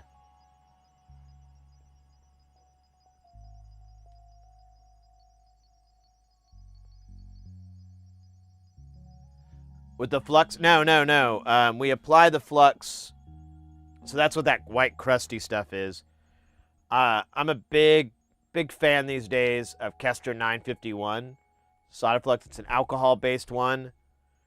You put it out there, let it evaporate, and once it's evaporated, it leaves that film behind. I'll do at least 4 or 5 layers to get it nice and thick. But it's really nice to use versus what am I trying to say here? Tacky flux. Oh man, this thing is in a bit of a corner here. Like, I used tacky flux for a really long time, but it's not exactly the easiest stuff to clean. Tacky, this stuff, it rinses off. You just put alcohol in it, and it rinses right the hell off. You could put distilled water on it, it'll rinse right off. It's super easy to clean. Yeah, it's a no clean flux. Can't remember.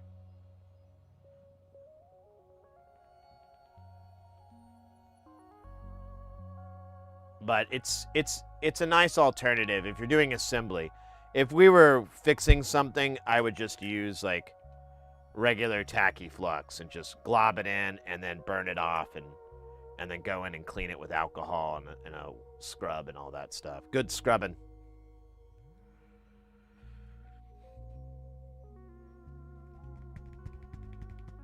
All right, we do have some reading to do here because I got to figure out, well, actually we don't, because that's a through hole part.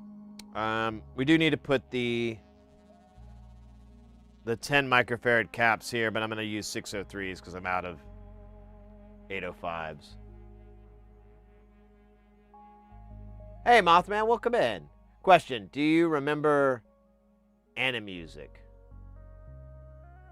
I don't think so. That kind of sounds familiar, but... Wait, was that stuff that they'd play at, like, Best Buy and stuff? Like, electronic stores, and it was... like this kind of, it was either CG or maybe it was cell drawn, but it would be this like Rube Goldberg kind of contraption spitting out like balls or whatever, and that would make the music. And it was usually like, pretty rhythmic, pretty complex, lots of stuff was going on, so it looked and sounded really cool. Is that it?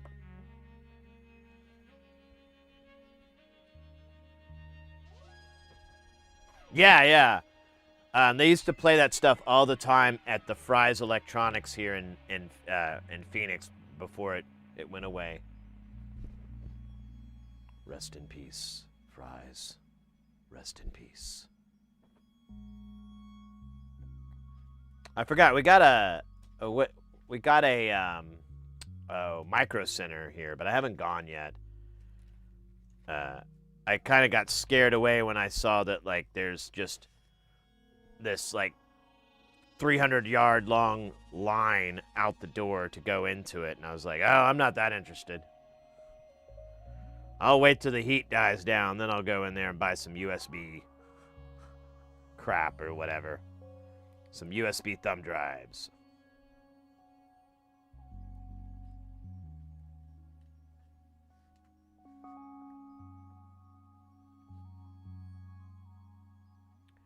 Flux without alcohol have a harder time with any smudge slash oils. Wait, what?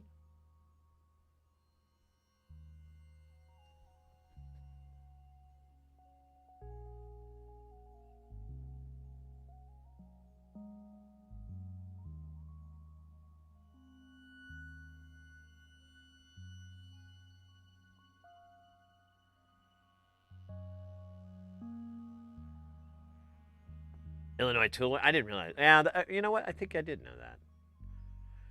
Yes, VHS, DVD, animated Rube Goldberg music instrument thing. Yeah, I loved those. I think they finally made real-time ones based on it. Yeah, I think I remember seeing like at least a thumbnail for it or something like that on YouTube.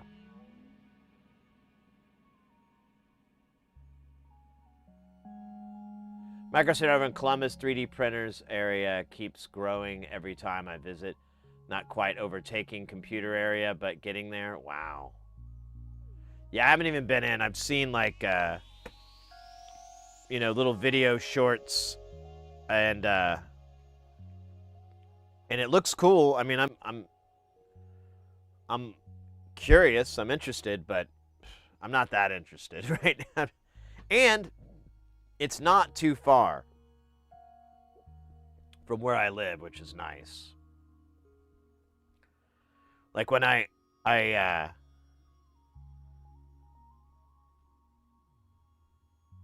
when I was buying my house, I was searching for my house, I honestly wanted to try to be as close as I could to a Fry's. And there's 2 here in the valley, and I was like, oh man, if I could get like a place near the Fry's, that'd be great. Uh-oh.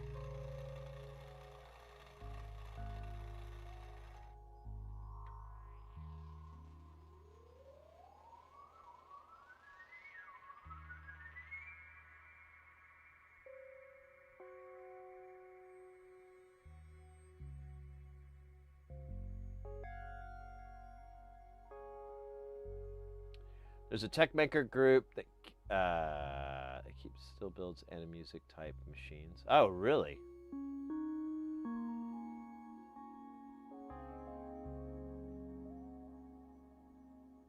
You know what? Oh, here, I actually, speaking of that music thing, I actually played a game that very much reminds me of that whole setup.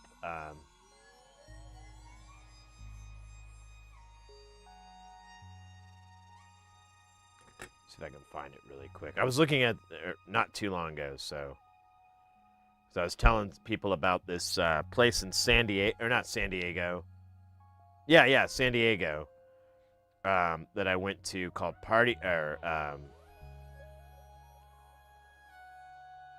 called Monster Arcade Monster. That's it. Here, actually, let me pull it up on the TV here. It'll be way cooler looking.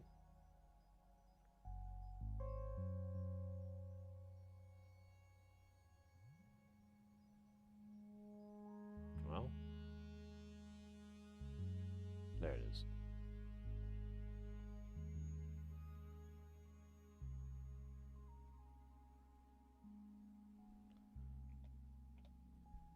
So what you had this game. Whoa. This fella makes a good solder.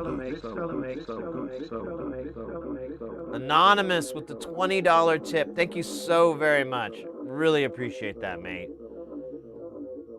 And the kind words too. Both of those. Donka, donka, donka. Yeah, that's me right now. Inside. Oh man, remember when my hair used to swoop down like that? Those were the days. Yes. We've got some really great, really generous people here in our community. Always appreciate it whenever they can throw bones into the bone cruncher. It helps fund these smoothies. You know, these things don't buy themselves. It's just like PBS. It's through generous donations from viewers like you. They keep me smoothed up.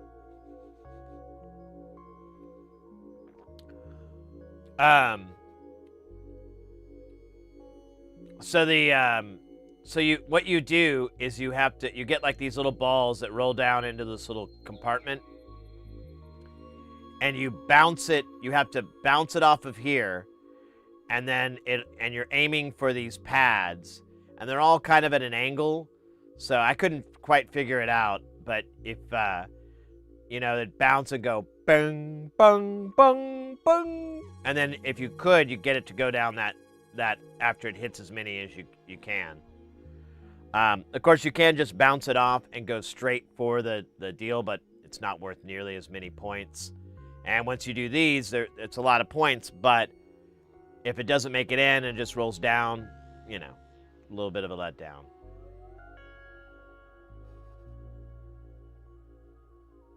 Where's my tote bag? Yeah, right? Here's another shot of it. And this place, like, what's really cool about it is everything's in Japanese. Like, all the games, they have a ton of arcade games from Japan. And they're all in Japanese. Oh, wait, here's a video, actually. Hopefully it's super loud. Let me see if I can... All right, we're just going to get one deal, so we'll find out. Oh, I don't think I played it. I think I just took a video to show how corny it is. But it's cool. This whole place was awesome. Like, I found that there's like it was like an old office building, so you can just go in and there's like a room just filled with rhythm games like this. And this was my jam. This was my I'm not a rhythm game guy. I have a buddy who kind of got me into it a little bit. And I found this one in here. There's like different games on here. And I just kept playing this one. And you basically just have this bar in front that you have your cues as they come down the screen, and you just hit the bar, and lined up with those cues. But then on the sides here, you can see there's these little light sensors, and so some hits that you'd have to have your hand wave up, and then you'd either whip it up or you'd whip it down, and it would give you those cues and everything. Let me see something really quick.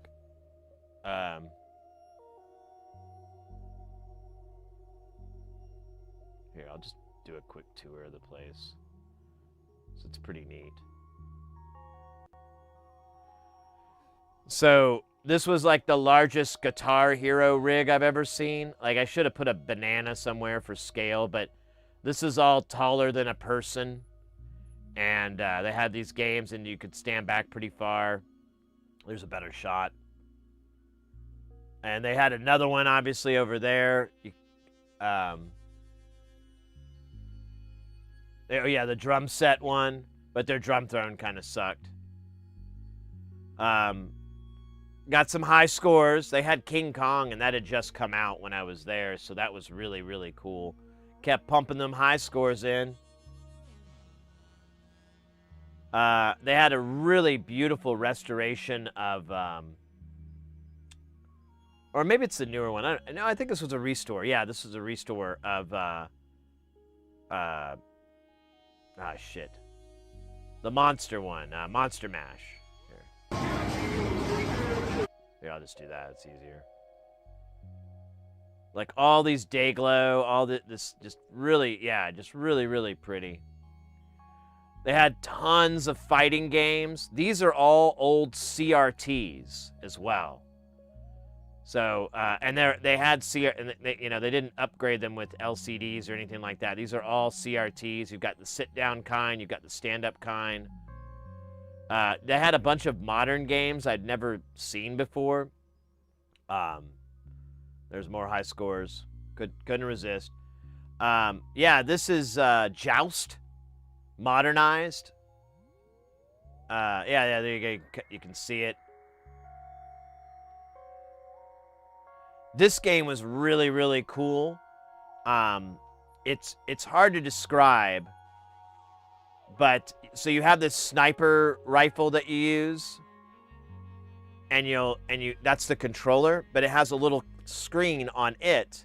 So you look at the screen, and it's a magnified view of your target. But then this is like 2 layers.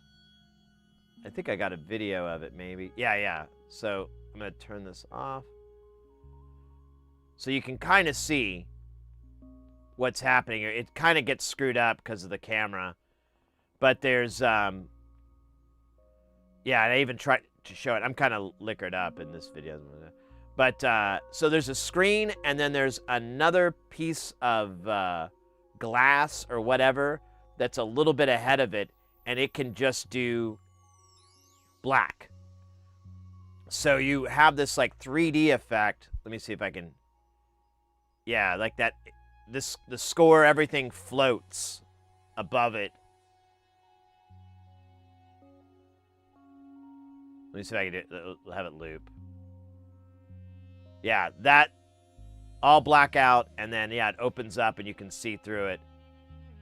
Just a really, there's like a fan as well that blows on you, like for certain environmental deals, like you're in a helicopter at one point, and there's like a fan blowing. It was such a neat game, all in Japanese, but with English subtitles. Oh, maybe I do a video? Or no, oh no, here we go. I'm gonna mute this still. Yeah, I kept trying to get, like, it just didn't come across in the camera. But it was such a beautiful art design here to have, like, these blackouts. This was awesome. This is a GameCube with 4 controllers hooked up to 9 TVs that are all showing the same thing. And these are all CRTs, so you get that CRT love. And you could see this cat was playing here, but you had a couple of chairs, so you could, like, you know, have your buddies and everything, you know, trade sticks. This was another rhythm game I found that was really cool, where you're playing the piano. Is this a video or did I? No? All right. Here's another rhythm game. Yeah, that's the bar I was talking about. So things would come down and you just have to hit this thing. Here's the artwork inside. So the whole place is Dayglow. Everything in there is like Dayglow. And they have these crazy murals everywhere. There's this whole, you've got Beetlejuice. I mean, this is the Tim Burton wing. There's the Munchkins. Or, wait, not the Munchkins. The Oompa Loompas, I mean. Edward Scissorhands. Another weird modern game. Oh wait, I actually did have a video of it. I'm gonna mute. Oh yeah, this is a really hard game too. I was trying to play it and I was just sucking so bad. I don't know if this has a video. No? Okay. This is, I've seen this at, actually I've seen it at another Monster Arcade. So this game's really beautiful, and it's a real simple game. You have a gas pedal, and then you have a motorcycle, and you move it up and... Oh, I did have a video. Oh, it may not show up. There it is. So, yeah, here's the game. You have this little bike, and that'll steer you up and down, and then you have a gas pedal. If you hold it on, you'll go out of frame, and you'll lose the game. And if you don't tap it enough, if you go out of that, you lose the game. Here's like a little cubby with a SNES and a couple of controllers, some comfy little old gaming chairs, and you can just chill in this little area. It's like a little room, and hang out with your bud. I think this is a video, yeah. So here's a 360 view, and this is the second floor. I didn't get too much of the first floor. And you can see a little bit, too, like how there's just stairs, there's rooms. It was like an old office building, and they just gutted it as much as they could. This was a weird-ass game. Where's Waldo? The arcade? You know. All in Japanese.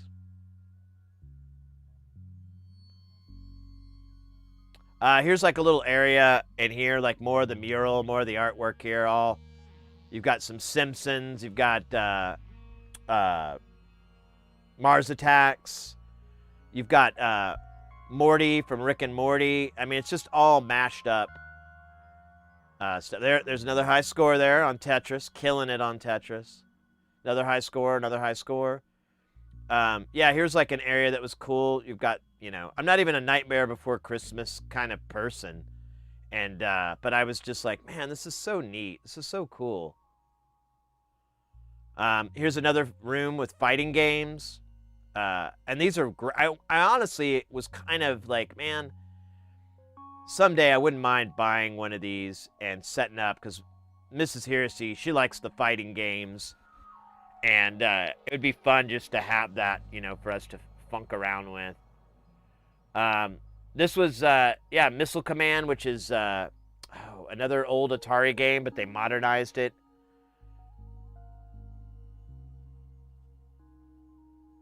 A bunch of racing games. This one I played forever. And you upgrade your car and everything. You get like better shocks and an engine and you know, wheels, all this stuff after you win a race. Slender Man hanging out in the bathroom. There's that game we were talking about. Those fighting games. There's a wide shot of the second floor. Yeah. Now you can kind of see up top here. So this gets funny. And then it's like this Last Supper mural with the yeah, you've got like all these different characters and stuff. And then also they have vending machines with all this like Japanese stuff, and there's tons of like goofy candies and stuff. There was, I don't know if it was this one or the other one I went to. They had like candied cigarettes and Big League Chew and, you know, all the stuff that obviously marketing tobacco to kids. There's a bunch of crazy drinks. It was cool. I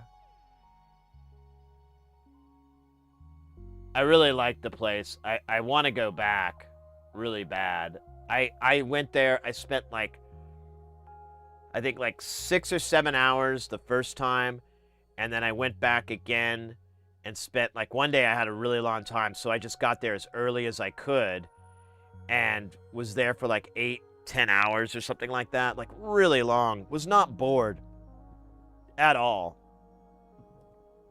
They had food there. It was kind of bar food, but it was still edible and it was still good. I kept getting the chicken tendies because they're pretty good. My only complaint is, so you order the chicken tenders and it comes with like a million sauces. And I didn't like any of the sauces, so I'd have to dump all these, like, you know, maybe $1 or $2 worth of sauces into the trash, because I'm like, I'm not eating this.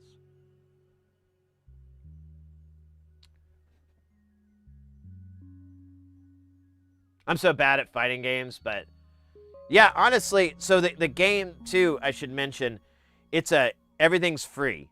So you pay like a flat, I think it's like $15, and they'll stamp your hand and you're good to go. You can pay like $25, I think, if you want a re-entry.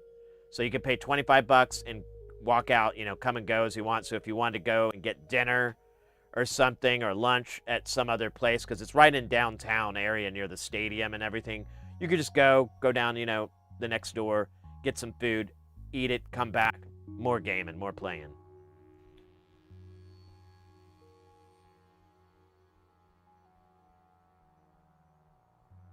They're building it. Yeah. I just wanted to. I didn't want to cut wood and stuff like that. I just wanted to buy one of those things, but they're not cheap. They're like $3,000, I think.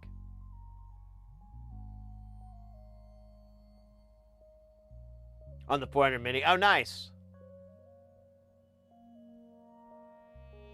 Yeah. If you're ever, so they're in Orlando too. There's like several in Florida. Here, we'll pull up the website. So, yeah, apparently I think someone told me there's another one in there. So I've been to this one too. This is the first one I went to. This is in, I think, Orlando. And I was like, this place is so awesome. Yeah. So there is a new one. Someone was telling me this the other day. So there's a new one in Murrieta, California. San Diego, yeah, $25 all day, 35. So maybe they've raised their prices, but whatever. This is in Florida.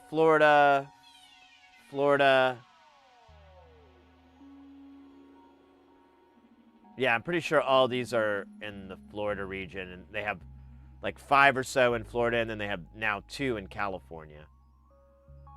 But they're all, I don't know, they're pretty neat, obviously. Virtual tours? Oh, yeah. Let's see. So I've been to, I think it was this one. I didn't think I was in Melbourne, though. I thought I was in, or no, I think it was the one at International Drive. Yeah, there we go.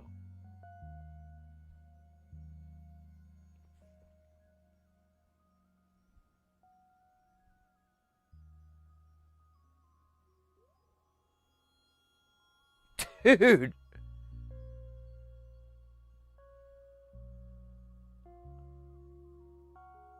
Holy shit. What year is this? We're living in the future, folks. There we go. Yeah. This is the one I went to because there's the Black Emperor game. And yeah, when you come in, all the staff wears like fishnetty Dayglow clothes and everything, so it's kind of wild.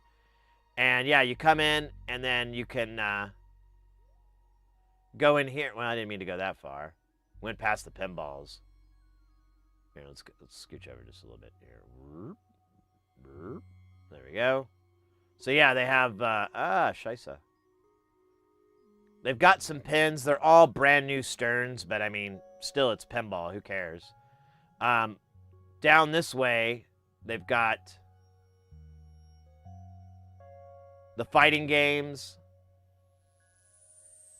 And I started playing those. Those are really cool. If we go back to where we were real quick.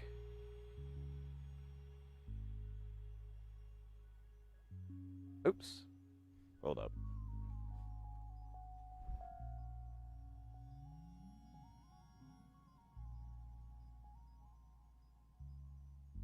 So yeah, tons of like rhythm games and kart games. They have like all these Mario racing games I've never seen. Yeah, it's a weird business model. So if you go and look around, they buy arcades. So if they'll have like if you're looking to sell your arcade or whatever, we'll buy it from you. So yeah, if you go down this way, you go further, there's like a room. Yeah, there's the basketballs. And this room is filled with nothing but rhythm games. Oops. Yeah, I would be easily donating like $200 a week if I lived near one.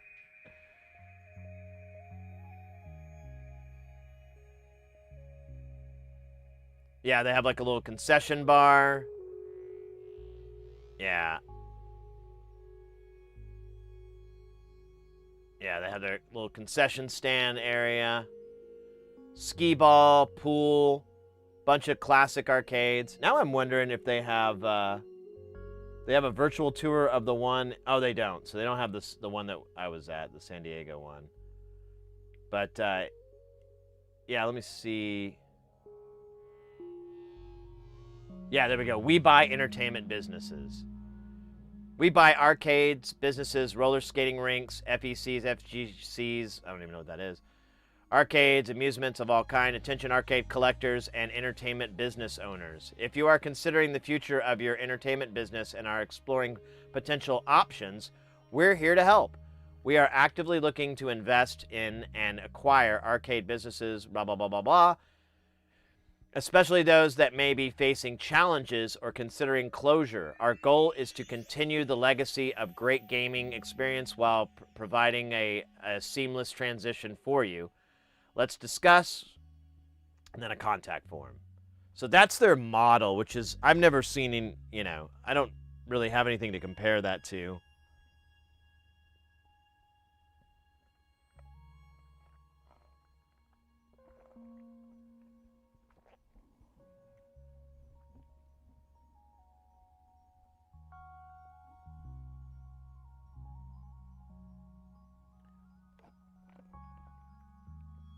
Vegas for gaming. Yeah, it's so nice. I can't. And like everyone's cool there. Like I went the first night I went, it was like a Friday or a Thursday night. It was like a busy night because it was just wall to wall people.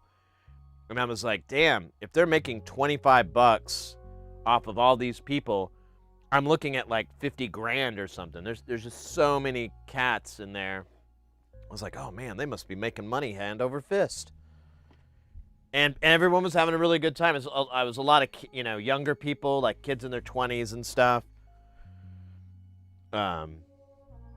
Occasionally there'd be like a son with, or a parent, mom or dad with their kiddo, as well. I don't know. It's just such a cool place. It made me want to open up a business like that because I was like, that is such a cool. I love the Japanese theme there. All the little ups and I don't know. It's so good. I'm stumbling over my words.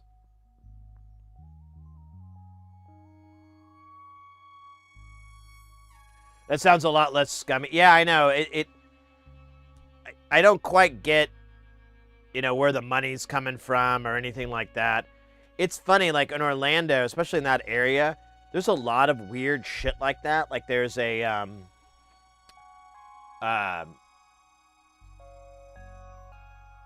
there's this place. I'm trying to remember the name of it. It's called like Deezerland, I think is what it's called. And it's just this massive dome. And there's like tons of games. Well, here, I can just look it up. I think that was the name, Deezerland. Yeah, Park Orlando. There it is. So,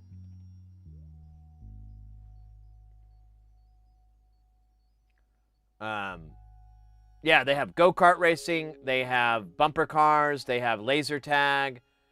They've got, a bar. They've got this classic car show that's inside.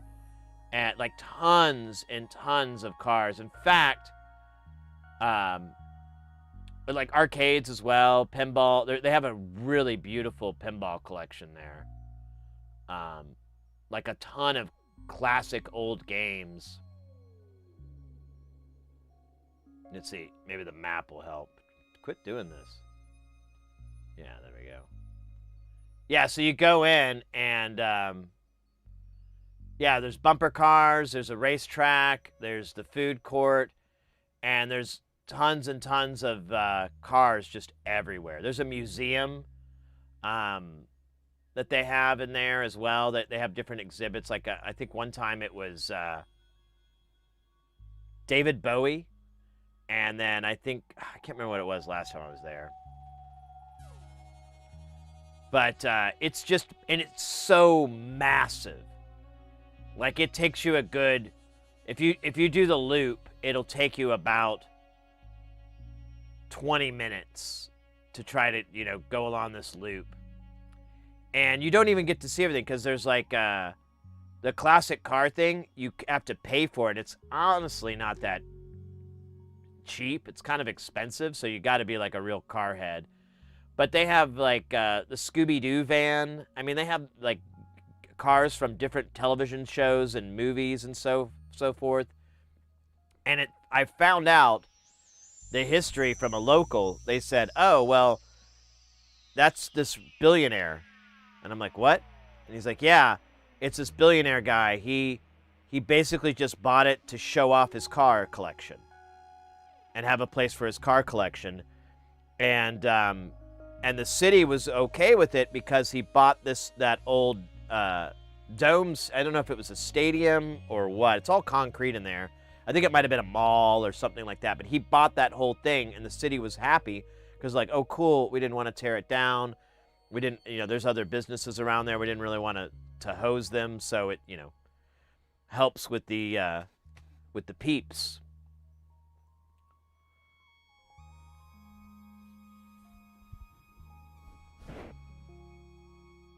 I need to find them in an arcade in Scotland. Yeah.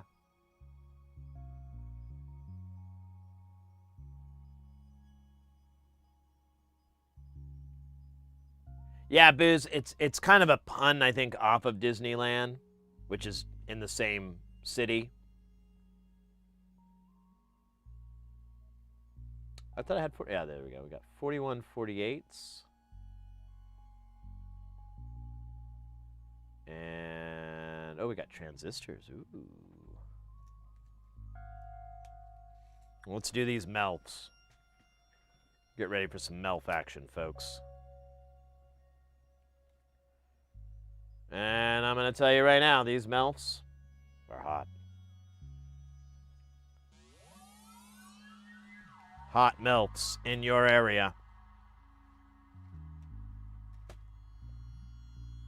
Oh, you know what? I could just do the transistors too. Why not? It's 3 BC 847s. We got that. Maybe.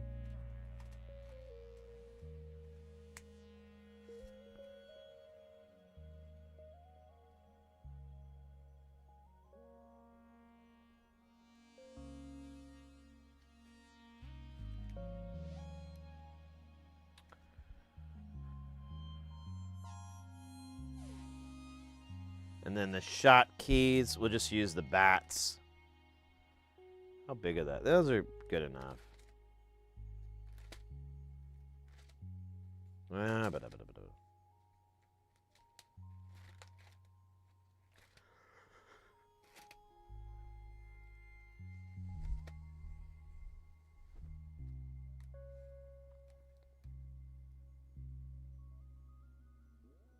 Yeah, these will fit.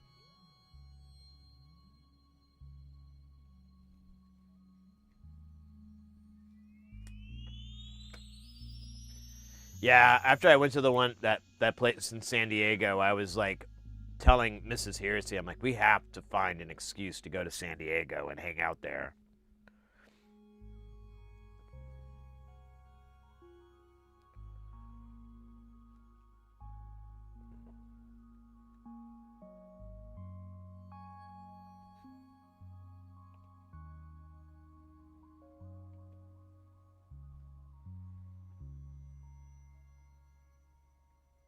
Oh, come on.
Would you want to hit Crawler Canyon, California, and hit those?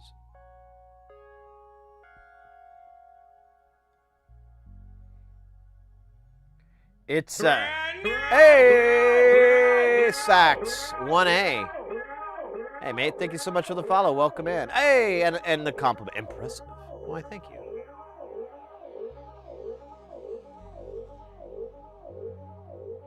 Oh, we never did remove this. Let's remove it.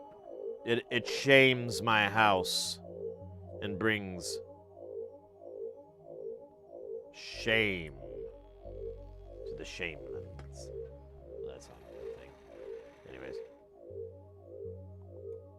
Man, I'm blocking the light with my stupid giant hands.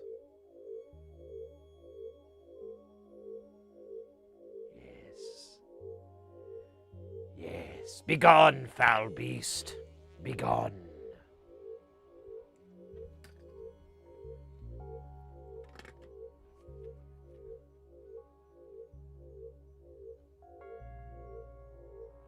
All right, let's solder these guys. Well, yeah, let's just solder these guys in because I'm gonna have to move the camera. I only want to move it. I only want to move it once. We move it 4 times. It's stupid.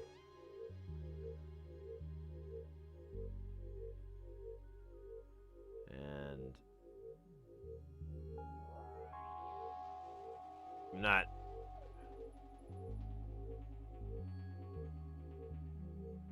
not into that.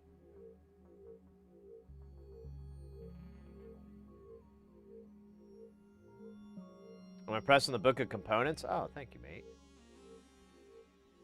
We've got, I have several of these. If you ever, if you're interested, I can tell you where to get them at. Well, Adafruit sells them, but you can buy it. They have distribution through like Mauser and DigiKey and stuff like that, so you don't have to buy it from them directly. You know, double up your shipping and stuff like that. Be in shipping hell.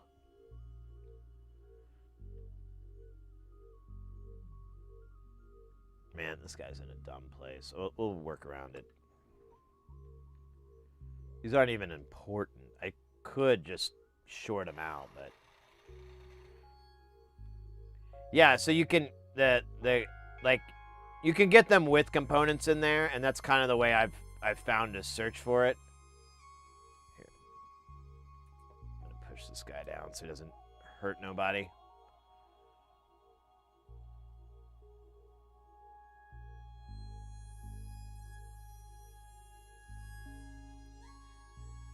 And here, let me do this, and then I'll show you. I'll do a quick how to get those books. Now we have them on our site too, but they're kind of just stocking stuffer type things. You don't wherever you want to get them from, you can get them from. Plenty of options.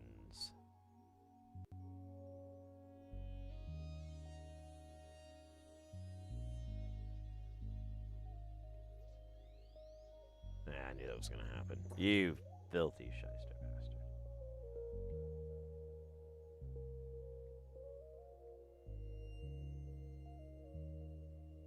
Knew it, knew it, knew it. Oh, man. Why you gotta play me like that?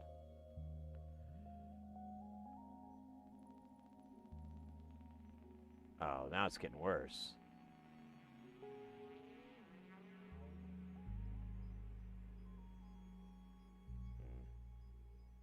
All right, there we go. All right, let's never speak of this again.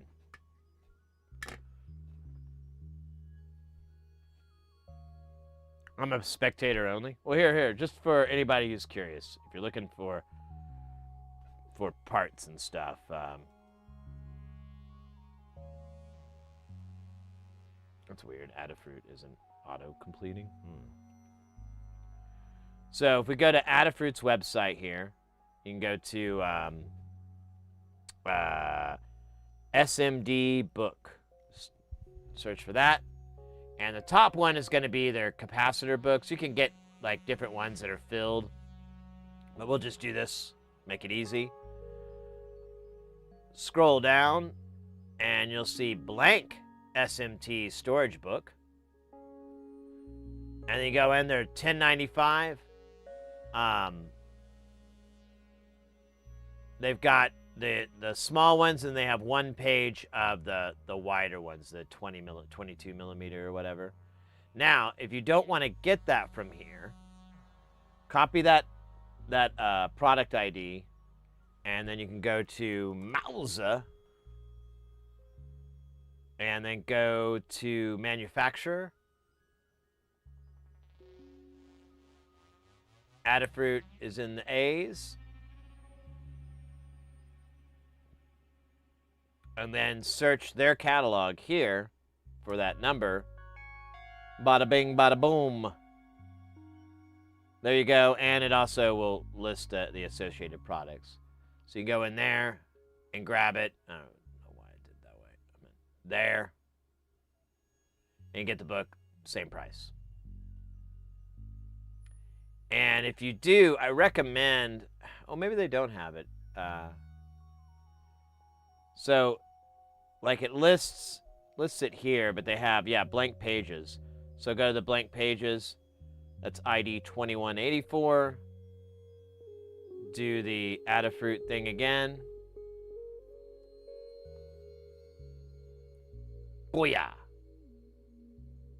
So everything that they have is for sale through here. If you need to, it makes it easier for you. And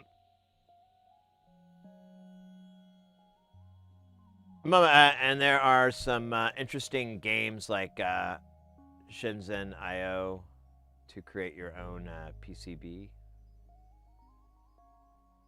Use circuit boards for programming.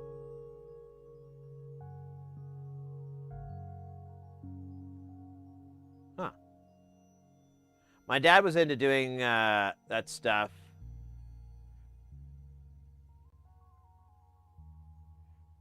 Great way to keep everything. Nice. Yeah, well, that's our channel here, mate. We focus on soldering, on making and building. We try to get people, who want to mess with this stuff. Try to help them out, with where to get tools, just like we did there, or, if you have questions about anything that we're using or doing or whatever, more than happy to share what I know so far. This is going to be annoying because this is one of those diodes that lives right off of the chip. I almost want to put the... I just remembered something. I almost want to put the chip in and then do the diode, because I'm just going to have to clean it up anyways. Yeah, that almost feels like a better idea.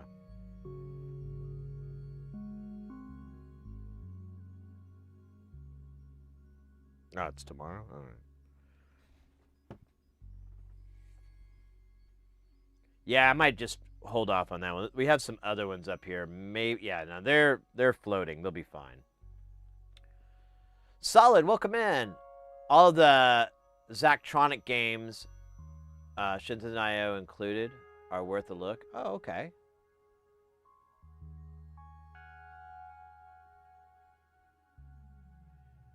I'm a eurorack kit guy at most, but I like what I'm seeing.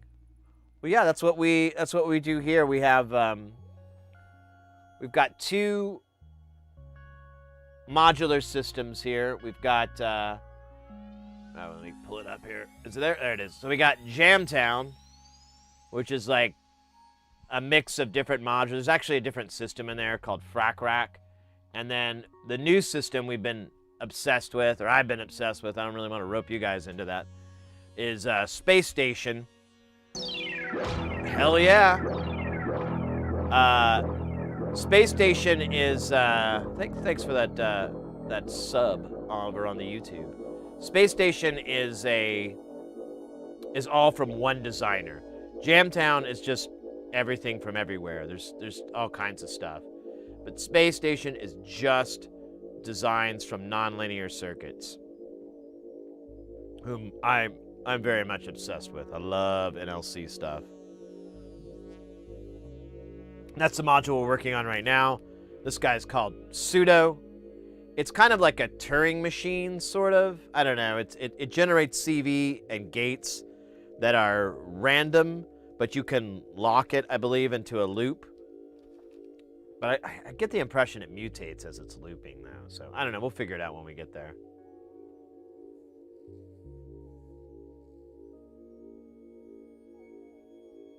I'd rip my hair. I get super mad at small things. I guess it takes a little bit of zen, but it's just nice to. I love the people are like, oh, why don't you use solder paste and all that, and I'm like, I kind of like just doing it this way. It's comforting for me. It's real chill. Oops, wrong camera. And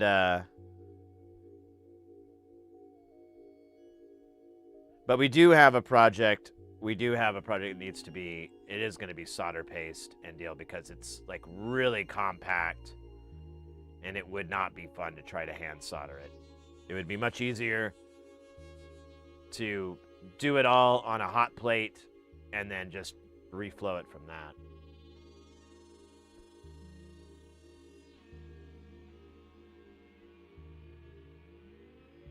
Oh, you could tell it was NLC. Was it the wacky traces or the untinted vias?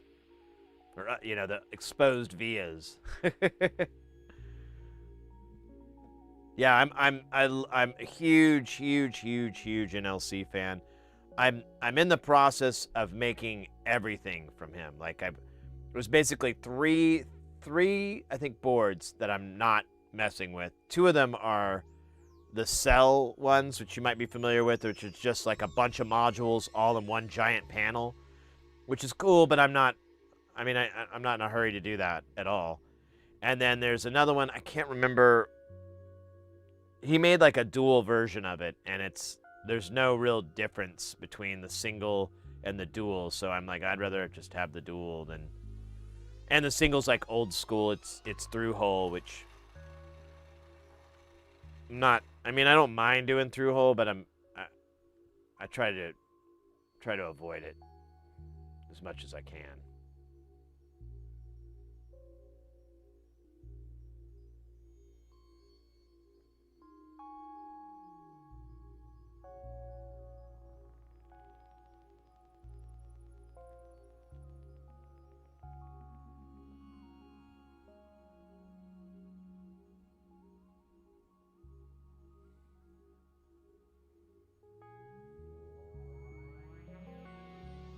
I can just drop this in with my little man hands.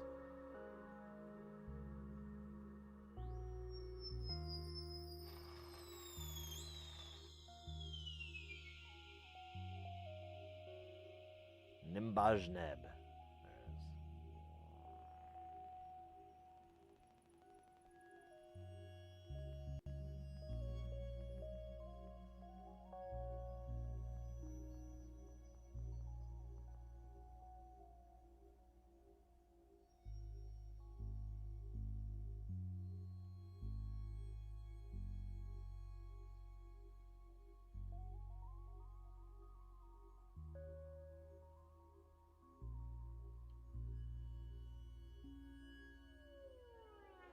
I knew that was going to happen, and yet I let it. There we go. All right, let's never mess with that guy again. Oh shit! Oh, look at this. Now I got all these guys looking like poop. Poop, poop, poop. There we go. Let's put this transistor in.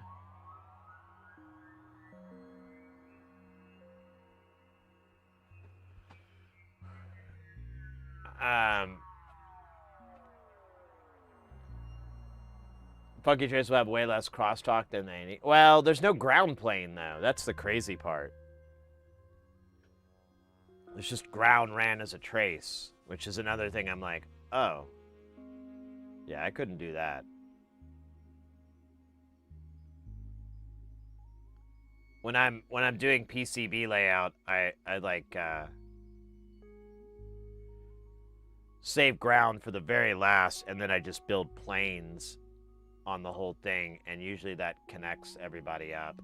All right, my guy's trying to pull me in. All right, cool. Let's do, all we have left is that one diode and then op amps, dip chips, basically. Very old school design. So, you know, people complain about the traces and everything. And a friend of mine, we were looking at some posts and whatever, and we're pretty sure that the program he's using, the ECAD program for the boards, is like runs on Windows 95 or something like that.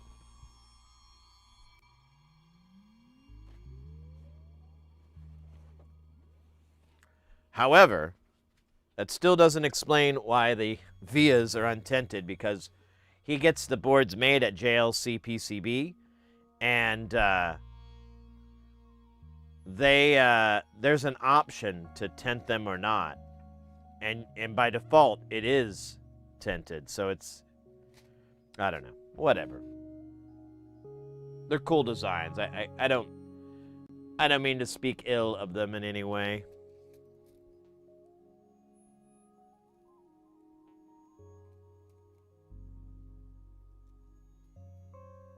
All right.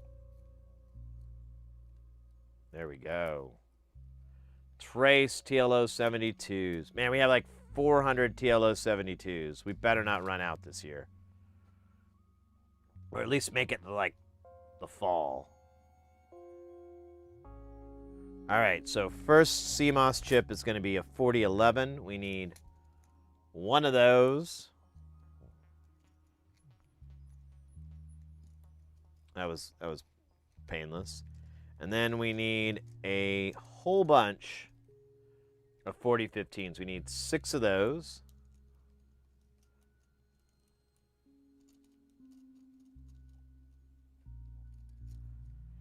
And what was the other one? 4070.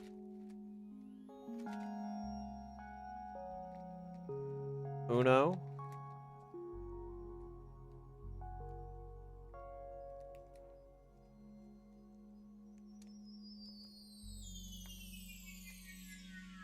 And then a 4081.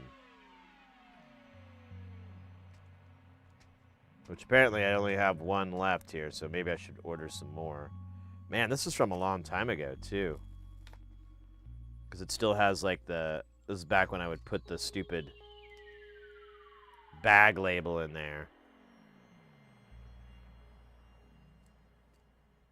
Yeah.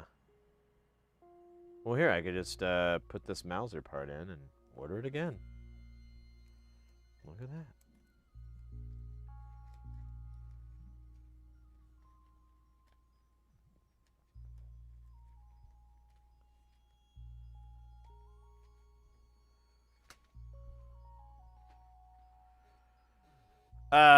Where am I?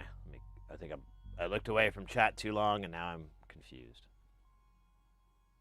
KiCad is crazy easy to use. I have no idea what I'm doing, and I think I've gotten pretty far just clicking on stuff. Yeah, no, you're 100% right. I used to use Eagle, or I tried to use Eagle a long time ago, before the days of KiCad, and I hated it. It was so hard, and I ended up just letting my buddy figure it out, and then I was like, I'll do panels.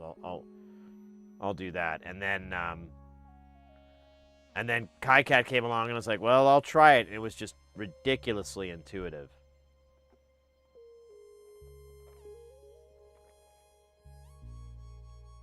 I also appreciate getting the Mega Man tune. Wait, what Mega Man tune? Huh?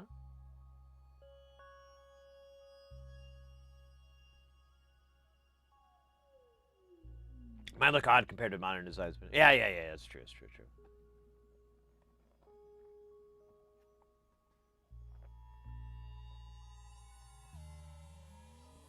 Red floppy, yeah, just press. Hunt and peck. All right. Let's get ready to solder all this shite on.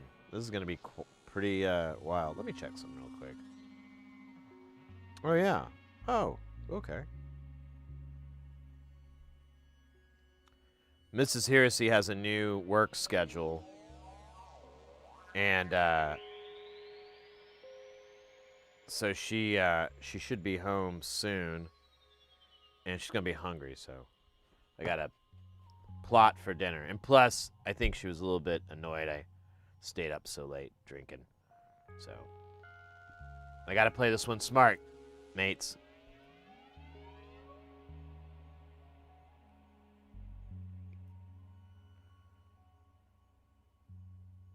Oh, well, you know what? We gotta remove all the solder from this guy. I forgot. Ooh, what the hell is that? I remember seeing this earlier. I think it's like, I don't know what it is from. It's some fiber. No. Yeah, there it is.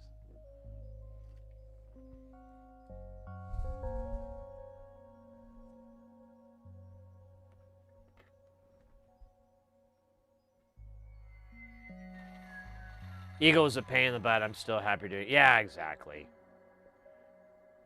I had a friend of mine. He was, well, the friend I was talking about who was like, "Oh, you learn Eagle, and I'll do, panel designs and so forth." And he was trying to use KiCad, and he's like emailing me and texting me, and was like, "How the hell do I do this? How the hell do I do that?" And I'm like, "You do it this way. You just look it up." I'm like, "Hey, man." I don't know if you're aware, and I eventually I had to text him like, "Hey man, I don't know if you're aware of this, but you can Google everything you're asking me, and it will give you 5 videos on that topic and a few blogs. Like you don't need to ask me how to do this. You can just ask the internets. It will tell you." And he's like, "Oh, well, I can't figure out how to get a TLO 72. I can't find it." And I'm like, "Well, it's in the library." "Yeah, but the footprint for it. It's an 8-pin dip. Just use the footprint for an 8-pin dip." And he's like, "What?" "Just type DIP in the search and then scroll down to the one you're looking for." "Oh, that's kind of weird." "Yeah, it's not."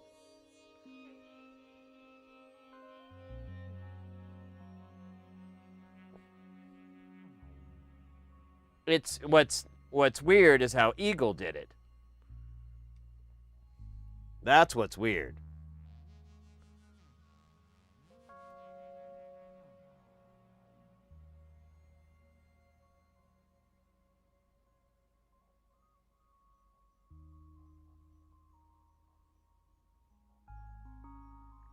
Copperclad. Oh yeah, yeah.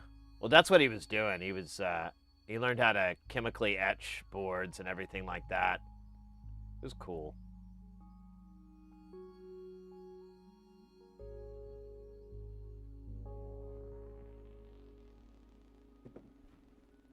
Oh, stand by. Let me get the door for the missus. Be right back.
All right, mates. Thanks for waiting there.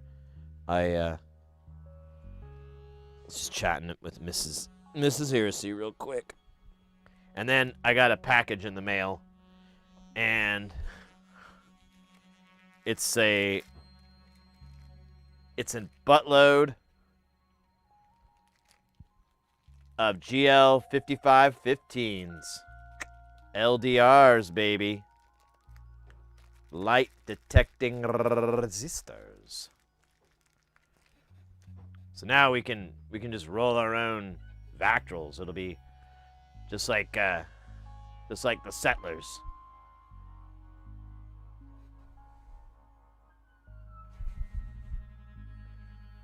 All right.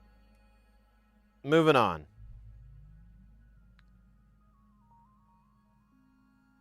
Let's, I guess, just keep putting this crap on here. Yeah. I was trying to decide if I wanted to break it up between the ones that are east-west and the ones that are... Oh, wait, there's solder on here? Let's clean this up. Oh, no, it's... Maybe it is a little bit of solder? No, it's just weird. Oh, it is. But it's fine. No one will care. My Cosmo case has 50 minutes. Oh, wow.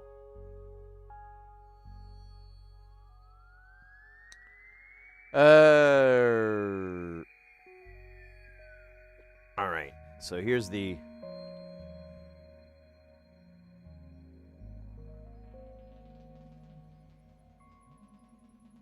Did I buy... Oh, I didn't buy the 4081s. Let me put that in my Mauser cart while I'm thinking of it so I don't mess it up again. CD 4081. And... Oh, man, it doesn't have, like, you bought this before.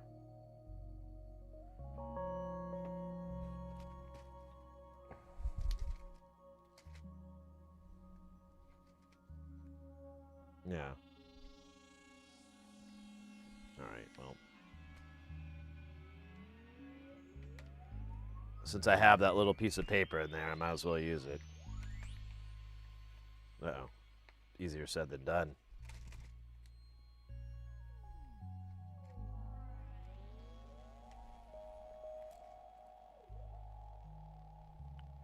BM96.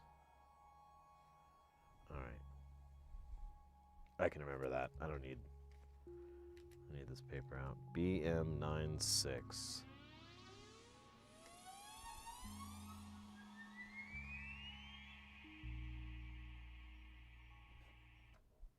I gotta unplug and replug.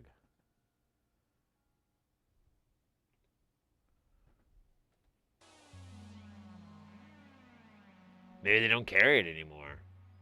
Oh, there it is.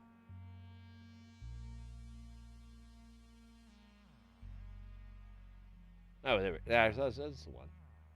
So those are $1. Oh, they're the same price. So 10 strip, please, my good man. Why, thank you.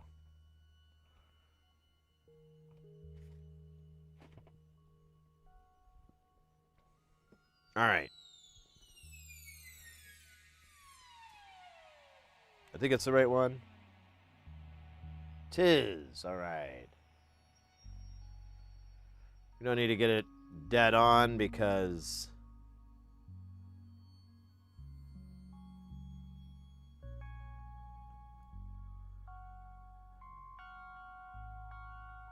I don't know. Skibbity toilet?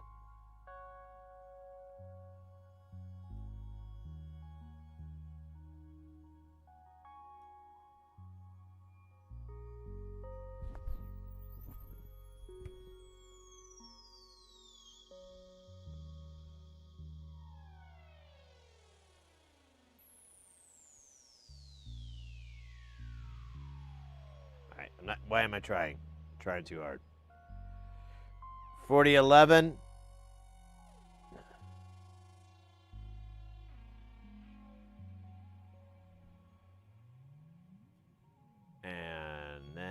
a boatload of 4015s over here on the side. We're not even going to try to frame it up because there's so bloody many of them.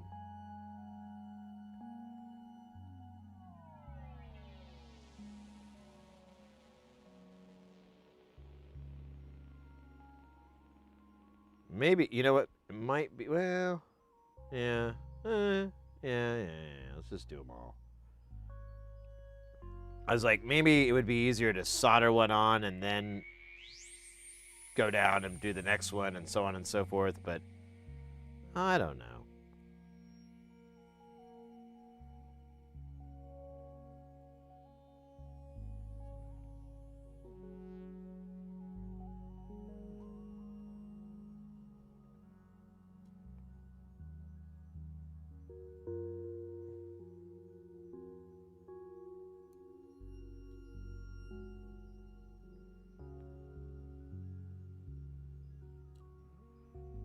All right, let's Casey Kasem this, and we won't stop till we get to the top. Oh, no, wait, we'll start at the top. We'll start at the top. Oh, wait, that doesn't work. Oh, mate, I heard this recording of, I didn't know it existed, and it's Casey Kasem, like, flipping out and, like just swearing like a sailor.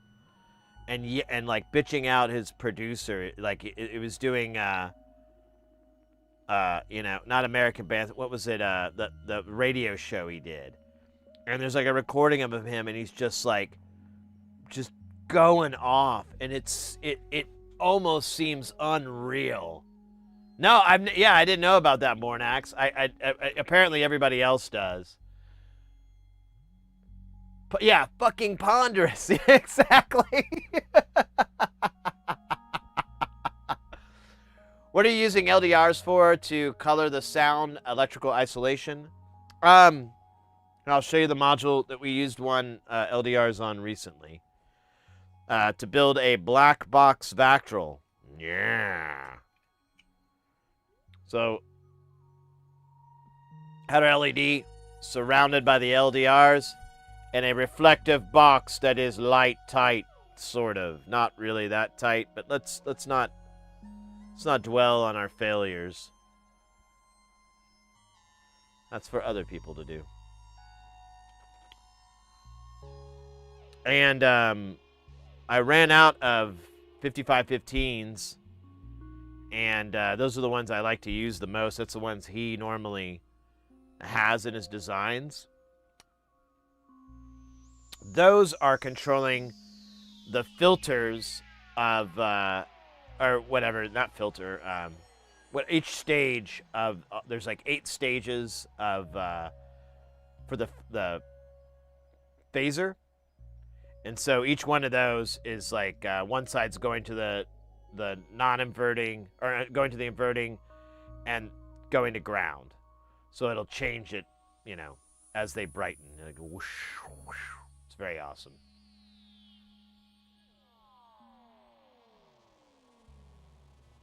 Yeah, and Booze is right. Yeah, we're gonna also, I'm wanting to make Vactrals, like roll my own, and I need it because they're just getting so expensive. I spent $100 to get like 40 Vactrals, and I'm like, all right, I gotta change my setup.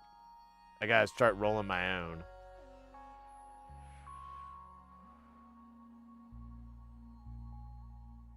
Right up there with Orson Welles, Paul May. Oh, yes, yes. Well, you know, I heard the story was like he wasn't drunk, but he took some like sleeping medication, and then he thought he was going to be able to get a nap or whatever, and then he shows up. They're like, no, you're on now. And he's like, oh, and so that's why he's all out of it.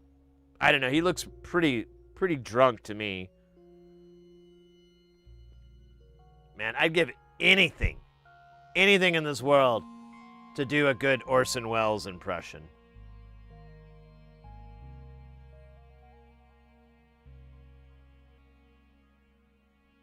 I would do a whole stream and Orson Welles, an Orson Wellian voice.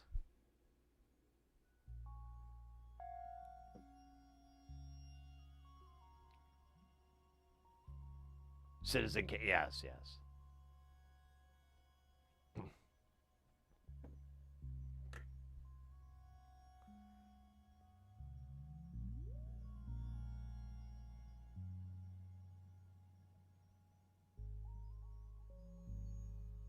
What the hell's going on here? Oh, there we go. Wasn't sticking. Still not sticking. I got like a weird... There we go.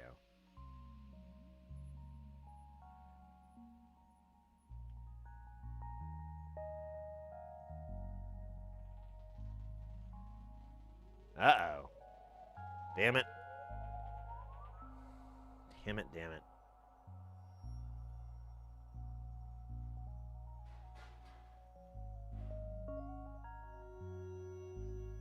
Alright, that's just gonna be that way.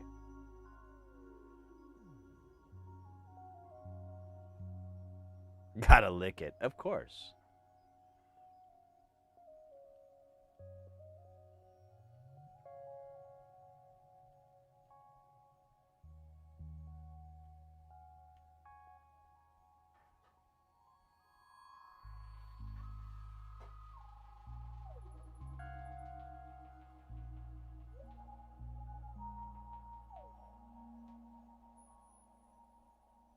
Alright, let me put a little bit of love juice on here.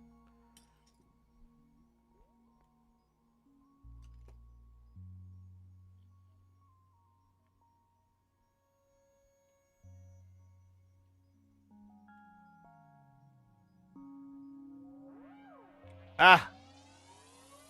Look at this drunk nonsense.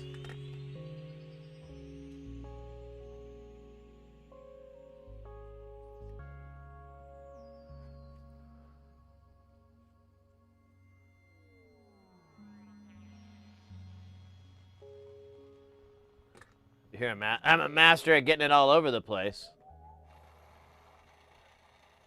I went to a school up in the high desert many, many years ago.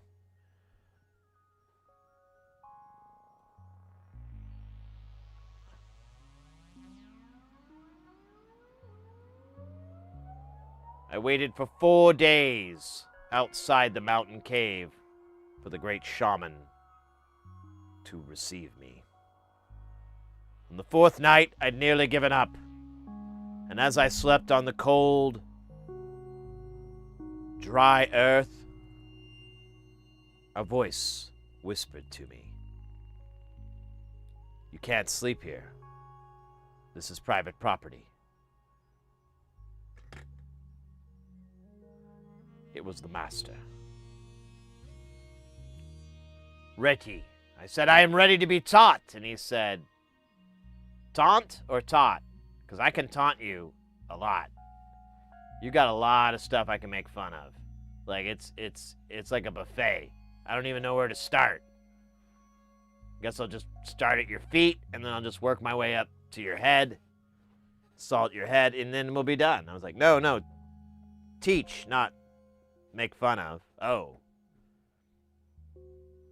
Are you sure? Yeah, I don't really want you to insult me. Well, in order to build you up, I must break you down. I was like, I'm just trying to learn to solder, man, not whatever you're thinking. Oh, you want the next cave over there. I'm the insult guy.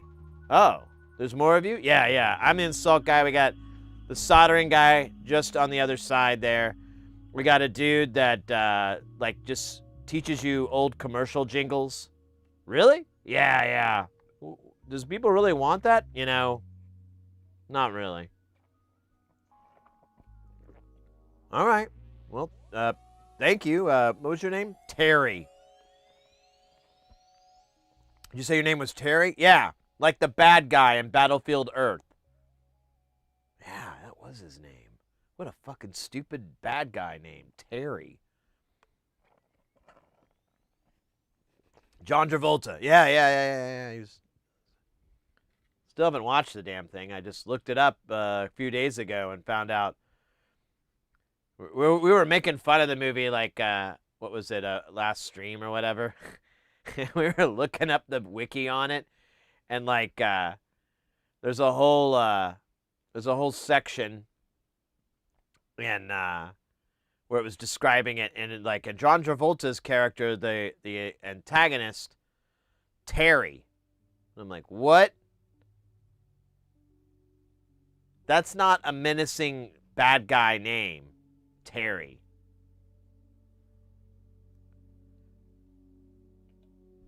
Unless you're trying to be funny.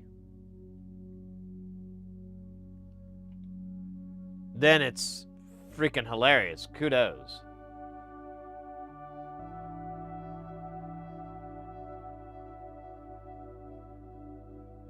What a bad movie. Yeah, it was. Mitt Romney.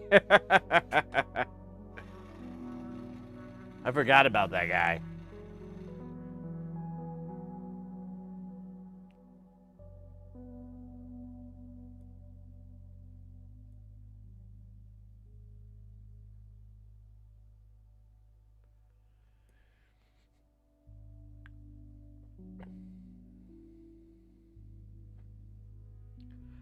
I just watched Riff Tracks do Travolta's Bubble Boy movie. Oh my gosh.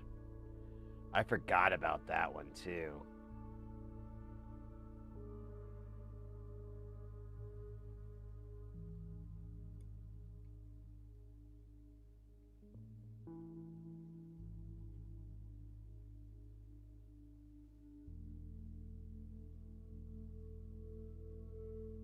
Oh no, did I do it again? Oh, why? Do I just hate myself? Oh my God. What a breakthrough. That's it. I hate me. And my subconscious tortures me.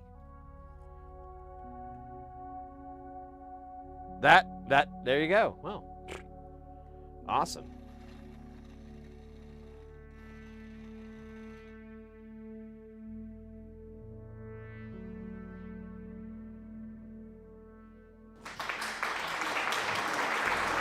Right.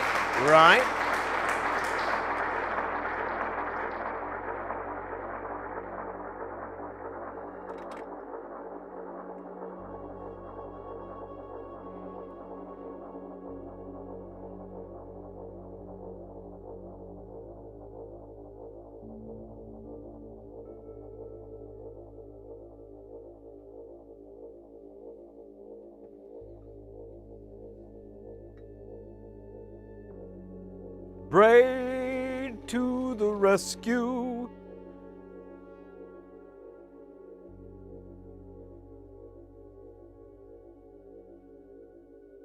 Man, maybe I should clean the iron again. It's still being a little crusty.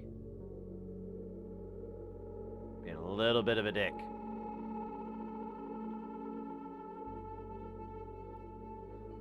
A little bit.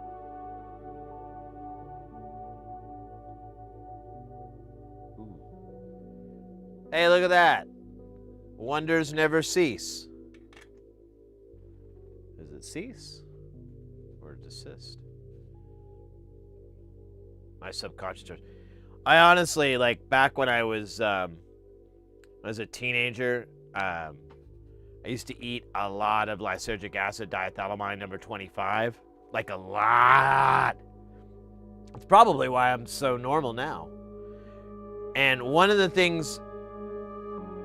And I used to smoke a lot. You know, I smoked cigarettes back then too. And I was like chain smoker. And one of the things that I kind of came up with during that time was that, like, you know, I put my lighter in like the wrong pocket, or I wouldn't put it in my pocket. I put it on there. And I came up with this idea that was my subconscious messing with me. And I had this whole thing every time I tripped, like this whole war with my subconscious. And it, oh man, it bloomed too. Like I took it to these crazy levels. Like one time, there was a, you know, like one of those little wall mirrors that you'd have that you'd hang off a door or whatever to, you know, make sure, you know, they're like full length, but you check to make sure, you know, your clothes look good and you zipped your zipper up, all that. So one time I was at my friend's and we were eating a bunch of, you know, and I pulled the mirror off the wall, and it's about the size of a person, and I could put the mirror on one side here. Oh, let me see. One side of my shoulder, and then I could reach around and hold the other side of the mirror, and it felt like I had my arm around somebody. And this was made worse by when I'd go and look into the mirror, there would be me with my hand over my shoulder, my reflected shoulder, and I'd be like, hey, what's up, us? And so I ran around like that for hours, like just walking around with the mirror of me and going, hi, I'd like to introduce you to us. This is me, and this is me. Oh, hey, watch it there, guy. You can't hear him. Only I can, but trust me. He was crossing a line. And I was just going on and on like that, like this crazy bit. And then it went weirder because then I got like a micro cassette tape recorder that I used to carry around. And I was like, well, that's how I can talk to me. I need to talk to a recording and then play it back. So I can hear it.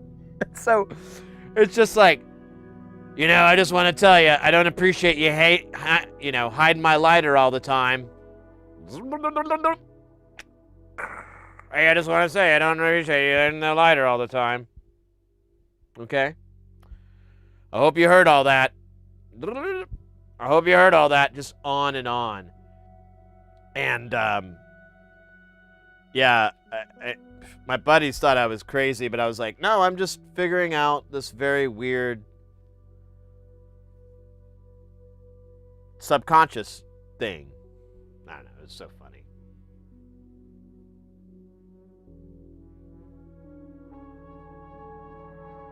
We're talking MK Ultra. Was that LSD? I thought it was like a different one. I thought it was a different hallucinogen. Maybe it was acid. Anyways.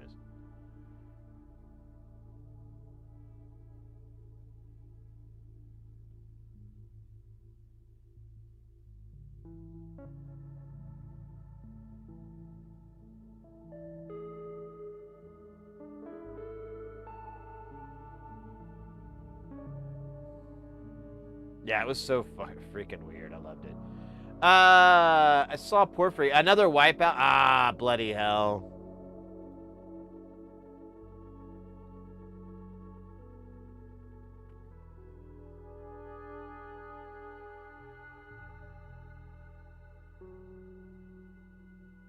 Man, this is not... Where's all the flux?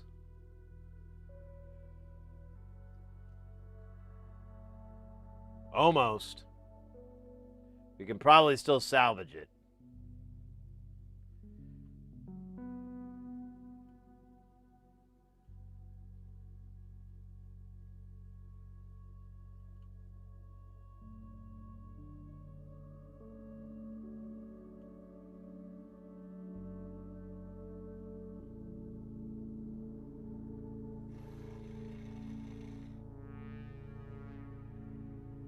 All right, a little bit of goo. That's a lot of goo.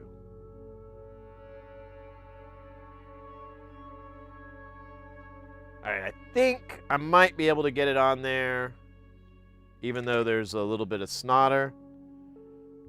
We'll find out, right?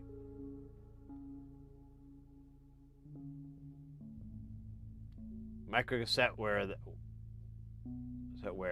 ducks guts back in the day. I haven't heard that phrase before. That's awesome. Yeah, I was really obsessed with it. Like I would record a lot of like ideas for songs and everything like that on it, and like just all these ideas. I just constantly like blah blah blah blah blah, and then I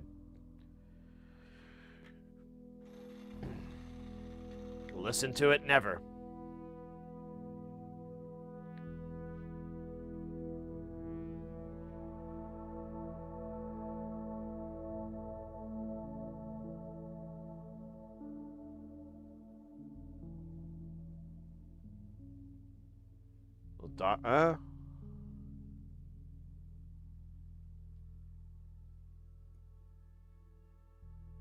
Third world now.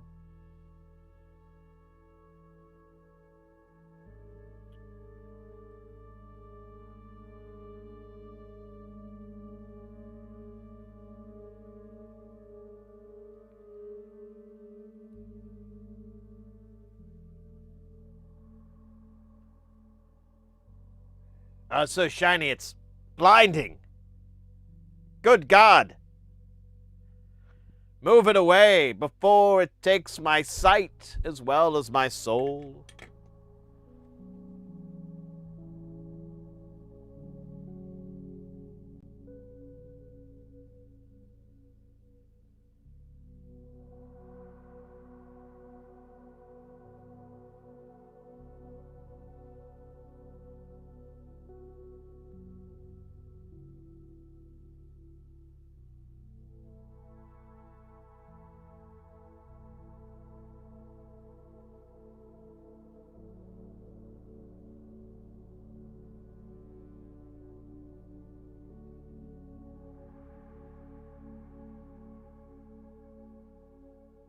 All right.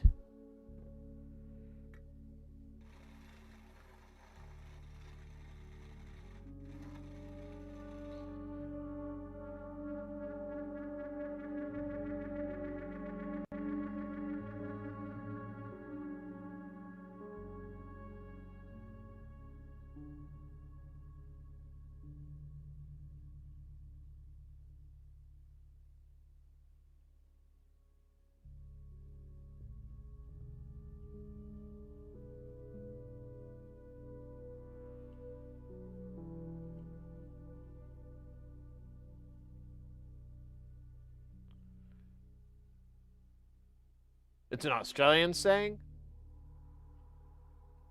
That tracks. Aussies. They have despite speaking the same language as I do, they have a much wider universe to pull from. I don't know, that was not the way I wanted to put it, but whatever, I stand by it. It looks like it's sitting on some solder there, doesn't it? I don't know. Maybe it is, maybe it isn't. Like the wallaby. Or the kangaroo.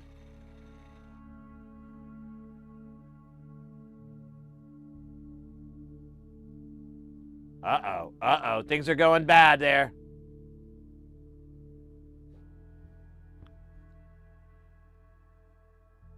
Let's fix it. Do.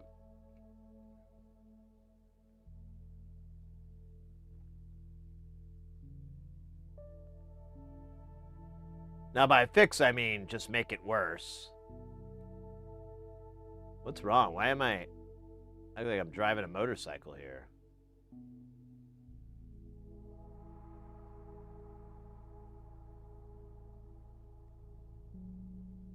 There we go. It's a little cockeyed, but who doesn't like a little cockeyed?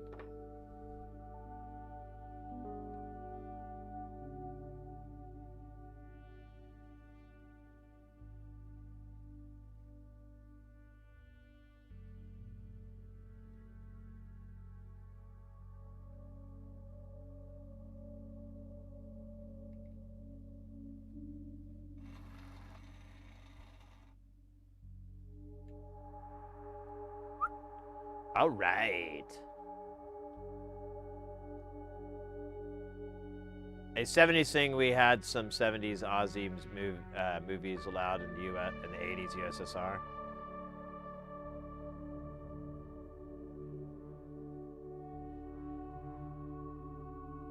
Yeah, so you can't rhyme it with Aussie.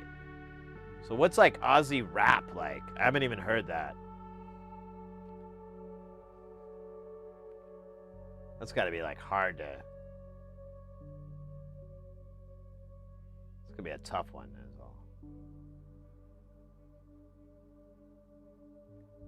Dingo. Dingo ate my baby. And then it turned out a dingo did eat her baby. And it was delicious. We interviewed the dingo. Yes, I did eat the young woman's baby, and quite frankly, it was delicious. The baby, not unlike other babies I've had, this baby had a little bit of meat on it. Did appreciate that. Now, why does he have that accent? Do you think dingoes have posh accents?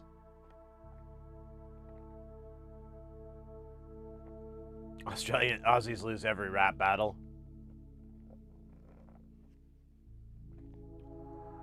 No. No.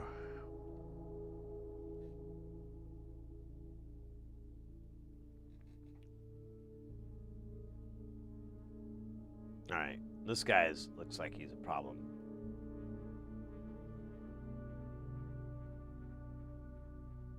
I don't know why I keep using my non-dominant hand for this. Let's use the non-dominant hand to massage my mustache.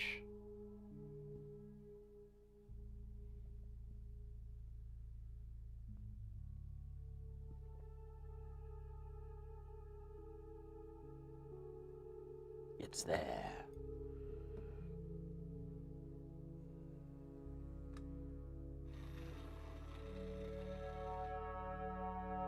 Yes, I ate the baby, and I'd do it again. If I had the opportunity, but the authorities have found it worth their time and our tax dollars to lock me up. They're telling me that eating a baby is uncouth. I said, well, I doubt you've ever had a baby. And they were like, what do you mean, to eat or give birth? I so irritated. Of course, to eat. Men cannot give birth to babies.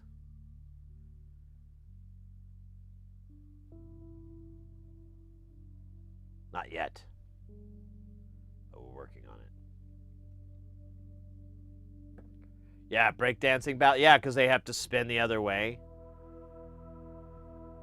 Yeah, that's right. I never thought about that. Man, Australia is a complicated place.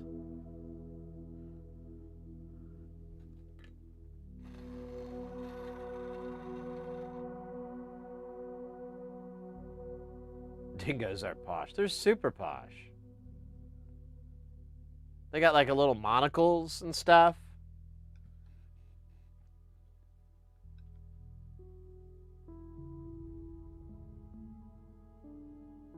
Oh, right. The ray gun. Oh my gosh. Yeah, I've heard so many crazy, like conspiracy theory level, kind of stuff about that. And, I'm that meme. I'm like, at this point, I'm too afraid to I don't even want to know. I feel like I'm going to get upset to find out that the breakdancing Olympians can be bought and paid for. Like, that's not the world I want to live in. All right? That's messed up.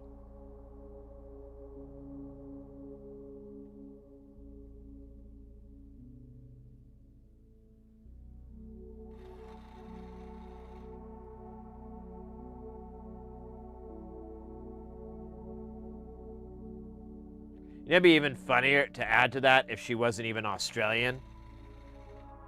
Like every time they interview her, she's just got this really hokey, fake Australian accent.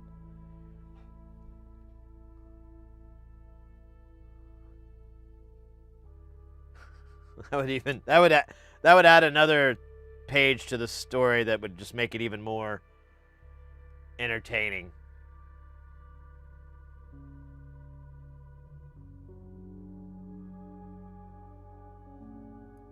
Yeah, Florida. There you go.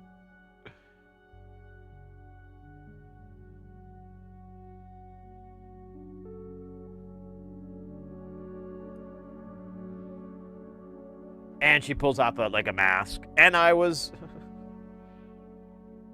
I was the ghost of Orson Welles this entire time.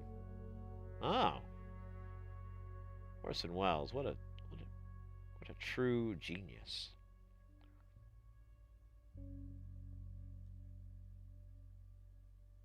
This guy is being weird. There's like a sticky thing on here that keeps moving it around. Weird.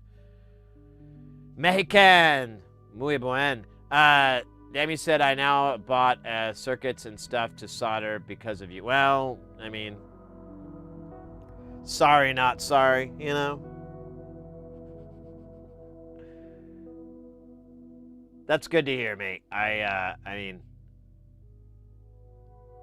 getting you guys into doing some builds, working on some stuff. That's awesome. That's like the rewarding part of all this, you know, like streaming and everything is, you know, publishing what you're doing and whatnot. It's like, it's always the rewarding bit is, oh man, is that a Via or is that, yeah, that's, god damn, dude. This board is mean.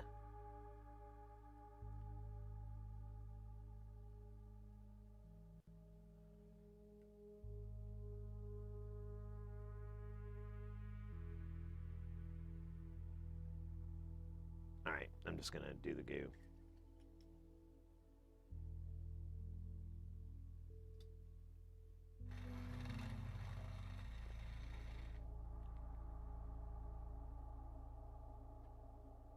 Infiltrates Olympics and impersonates Aussie breakdancer. Yeah, obviously. That's like the classic story. It's a story as old as time, really.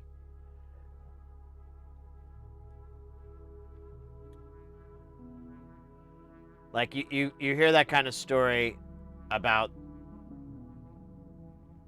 someone losing their pet alligator, and like you're saying, then they impersonate an Australian to enter an Olympic breakdancing competition. You know, I can't remember which Greek play that is, but I mean it's right on the money with that.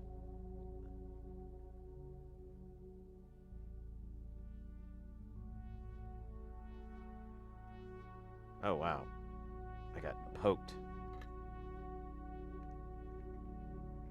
There we go.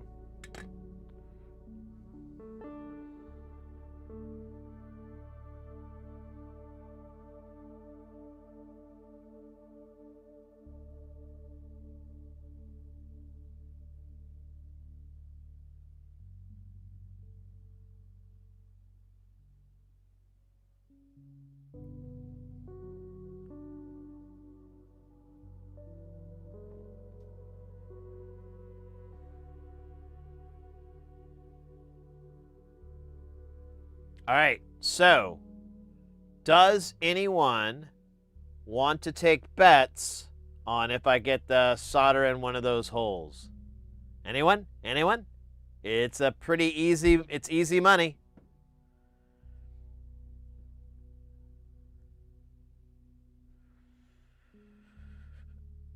Held up by magnets.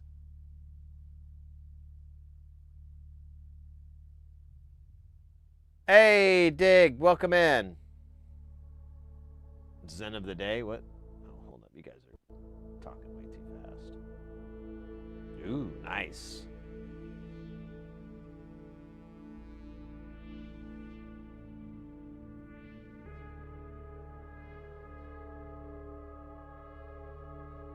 We're working on a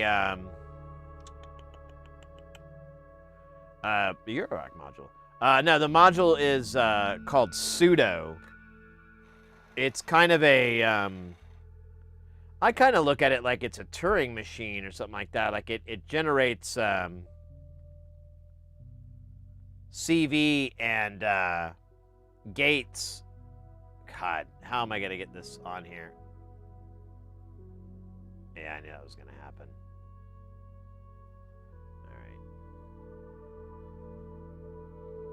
It's a little bit crooked, a little bit embarrassing.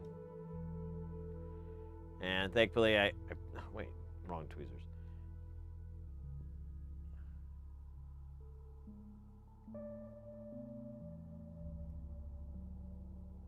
Oh, that's still not good. There we go. There we go. All right, mate.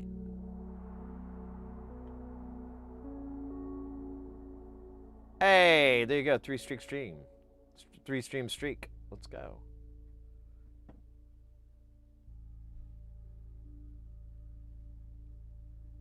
'86 Commonwealth game. Oh, cool.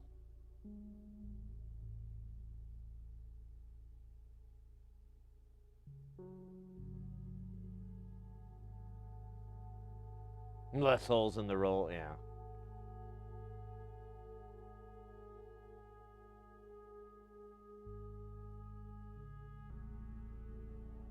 Oh, right on.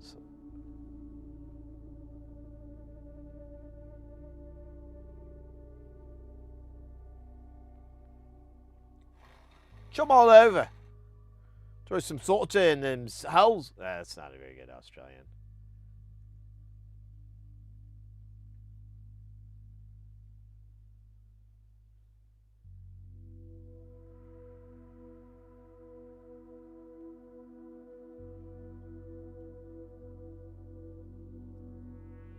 We did it. We didn't get it in there.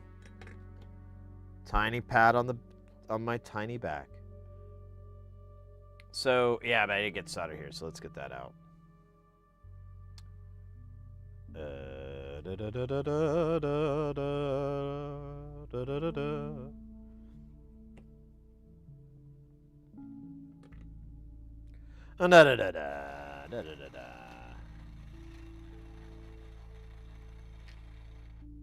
Yeah, I still got that diode. Let me get this out of the way first. Because I got a 90 this. No, it's not gonna grab it, is it? Ah, you filthy shyster bastard.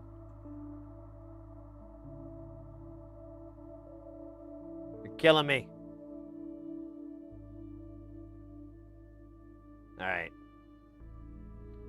Fine. We'll use the thing. But not yet. We'll use it in a minute. Alright. So let's 90 this. And put the diode on. And then we'll take the board out and remove that spot. And then start doing through holes.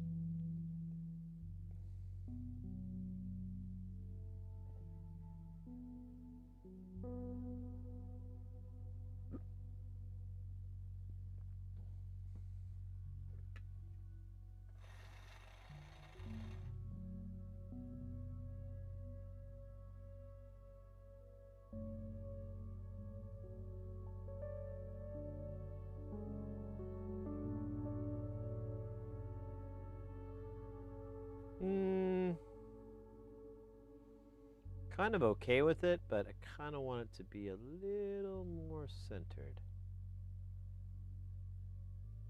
There we go. Atta bum. Let's do that longer.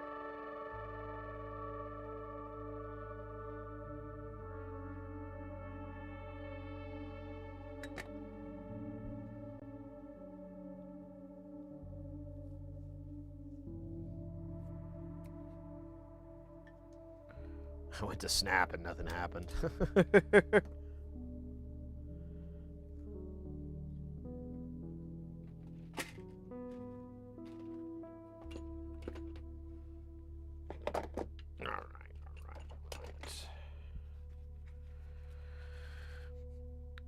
Yeah, let's do that hole real quick, and then we'll clean it, and then whatever, and then more stuff. Ah, man, I stepped on the bloody.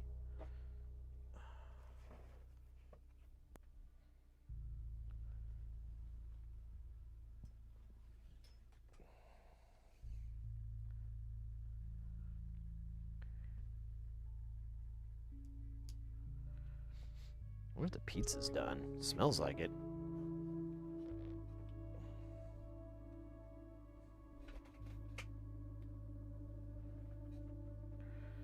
All right. Do do do do do do do do do do do do do do do do do do do do Dude.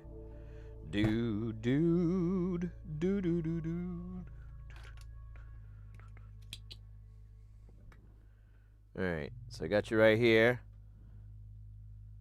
Oh, it's a bit crowded. Here, let me just do it.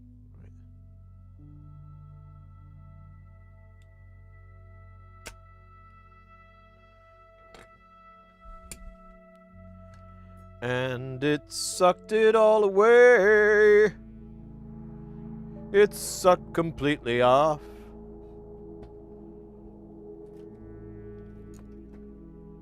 Oh man, we're out of sheets.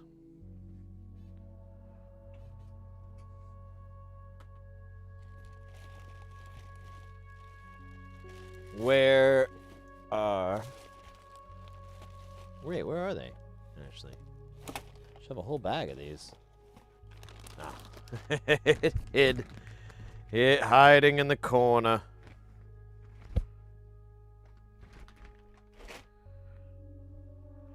Some sort of cuck.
Ugh.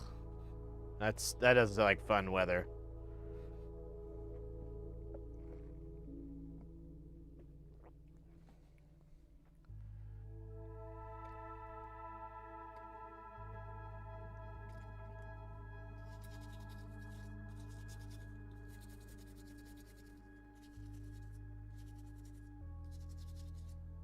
Man, I keep having this weird reaction every time I smell the rubbing alcohol.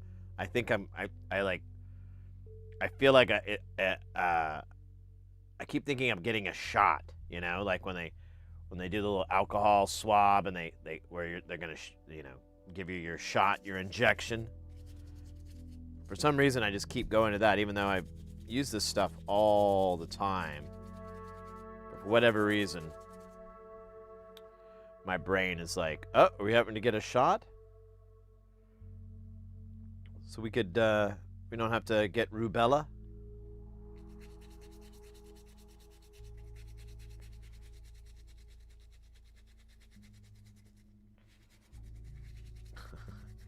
That's funny. I got a little notification email from Twitch, and it's weird, like that. At my one of the streams I follow, it's auto renewing, and I'm like,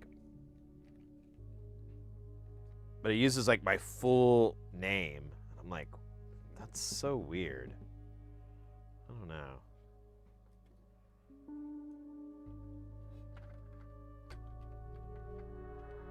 Ah.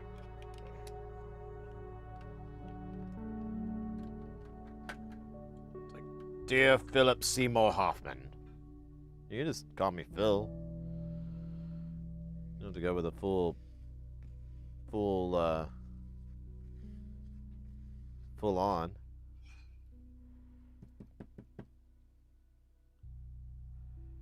I'm gonna do one more. All right, we'll put this in the sucker 9000. Have it suck it off. Well, it just kind of helps with the evaporation. And that's just a theory I have. All right, I'll be right back. I'm going to go check on the pizza.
I already know I'm gonna get talked to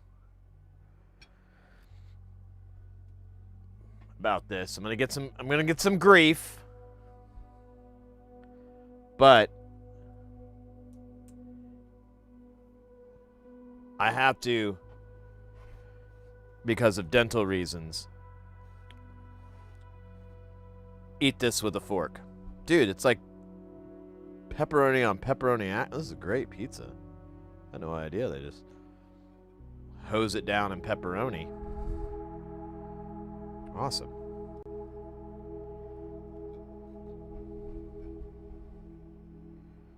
All right. Let me get a bite in me, and then we'll see.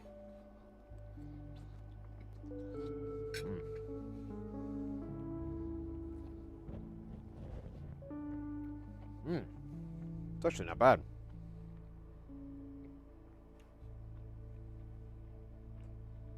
Full name is Sydney Solderday. Yeah.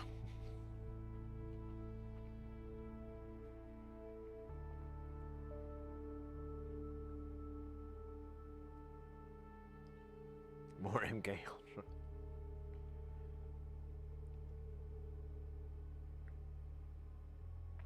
Extended family. Yeah, I don't can't think of anything like that in my deal. I have like one relative who's like I don't even talk to them anymore. I haven't talked to them in years, but they had a really crazy Adderall problem.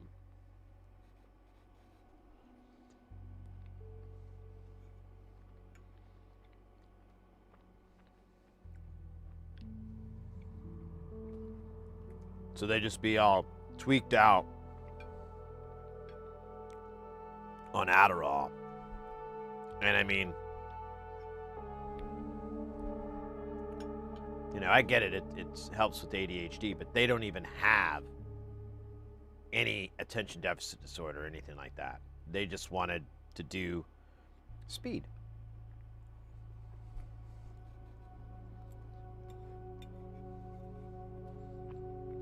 But what made it more weird was they would mix it with all these other drugs like alcohol and marijuana and stuff. Which, I mean, hey, party as hard as you can, but maybe not all the time. It's going to catch up with you one day, and that was their case.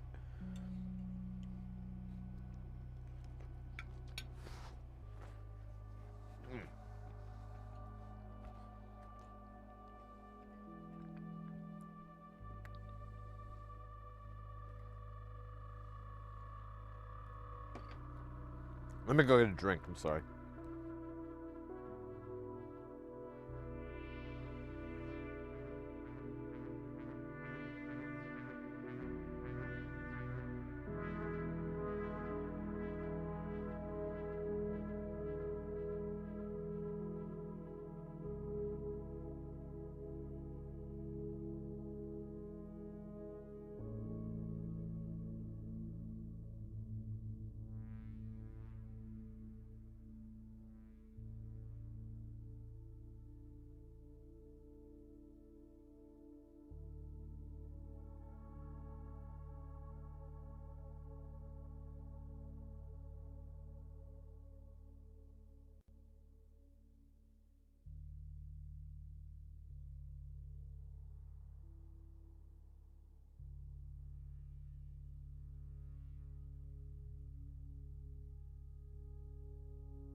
Perfect beverage for pizza. Dr. Pepper. Dr. Pepper.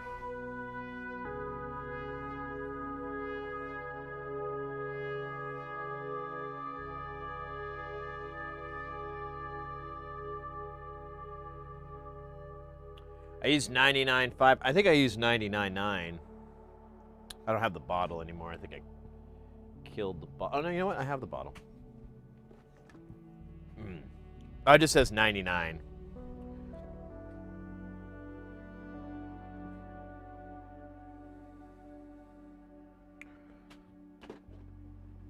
Yeah, but I never, I have gloves, but I mean, unless I'm doing a bunch of cleaning, really doesn't bother me. I don't have I live in the desert, so my body is already quite accustomed to dryness. My skin is quite accustomed to it, so I don't really have any issues with it.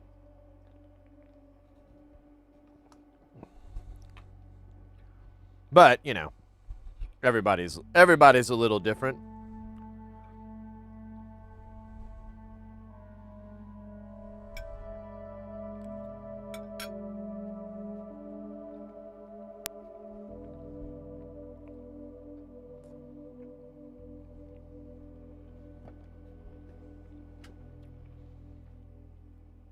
Oh, I thought I heard the battery. Well, here,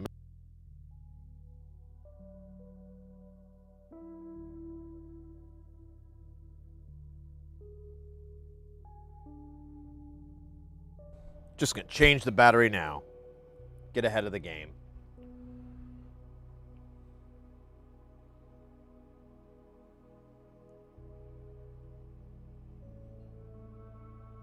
Where's the pizza from? It's a frozen pizza. I'm not sure. It might be DiGiorno's or Red Baron.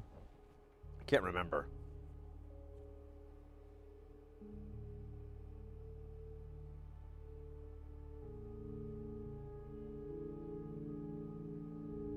Found one can in the back of the fridge. You mentioned hot dogs earlier. Wonder if a hot dog pizza would be good or not. Oh, it would be awesome. Wait, how would you do it though? Would you just take a pizza and wrap like a mini pizza and then wrap it around a hot dog and eat it like a I don't know, like a hot dog pizza sandwich?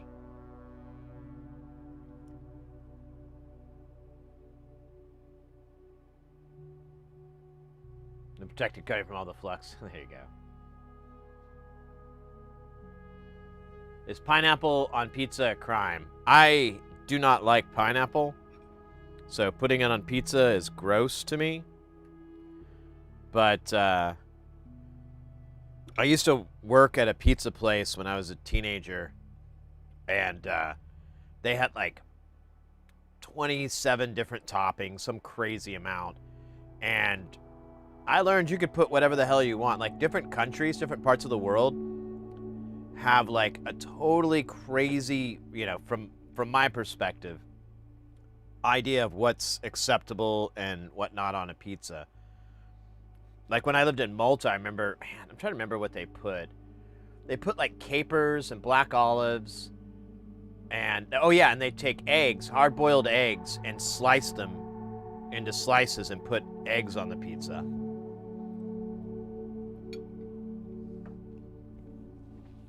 The place I worked at, they did scrambled eggs.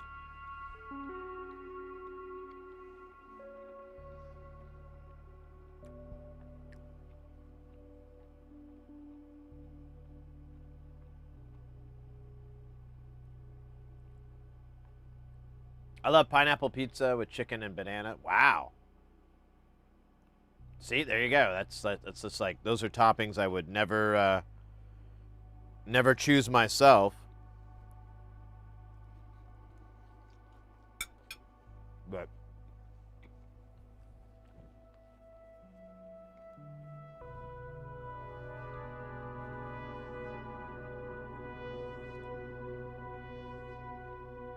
mini hot, that's cool.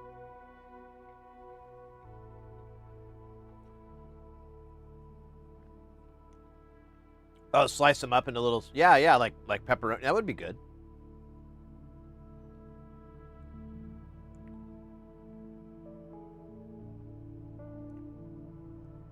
Yeah, I got into it when I worked at the pizza place. They so we were in a college town, and there's a lot of, you know, foreign students and whatnot, and it was funny because the menu would have it abbreviated as scrambled, would be abbreviated to just be scram. And so you'd get someone calling in and, you know, maybe they just didn't know any better. I don't know, but it was always funny to me. They'd be like, yes, I'll take, you know, you already know like these toppings are going to be weird. Like anchovies, pineapple, black olives, scram eggs, cheddar cheese. Every time. I just laugh.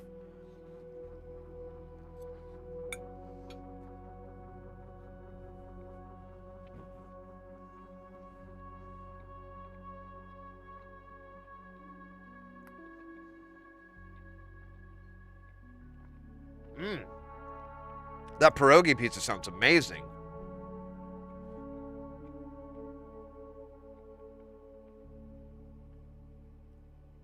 Now I'm hungry for second dinner. Well, you know, Hobbit life.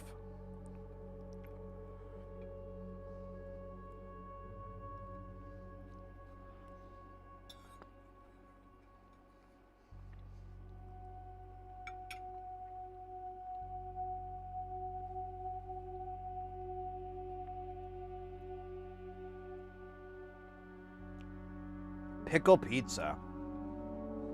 I don't think I've ever had that.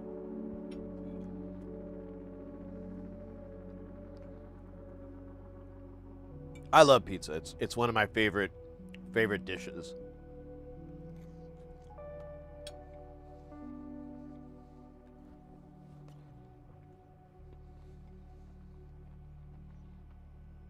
And Mrs. H, she loves pizza too.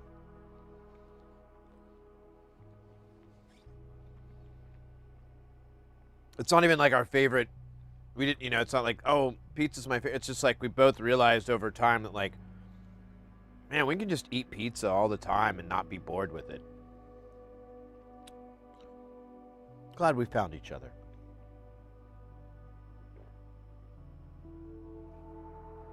Oh my gosh. Here we go. Popular pizza here in Sweden is called Hawaii pizza with tomato sauce, cheese, pineapple, and ham. So a Hawaiian is popular here in the States as well. It's honestly, that's usually what it's called. It's the same thing, like red sauce, mozzarella, ham, and pineapple. Or also ham, also called Canadian bacon.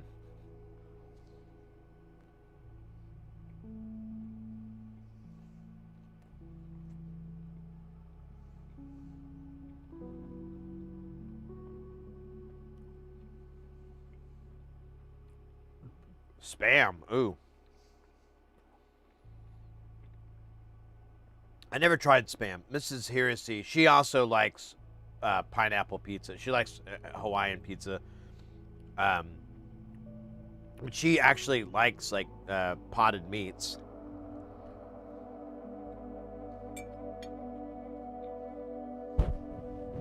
Not me.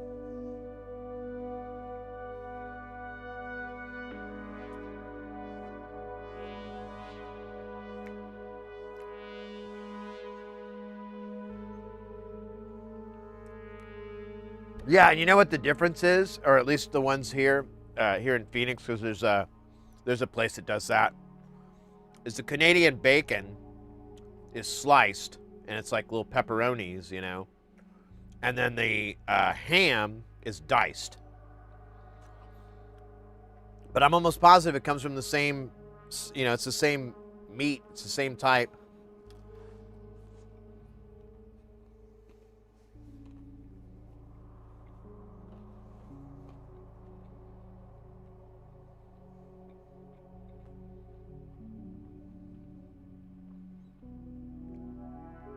Oh yeah, I bet.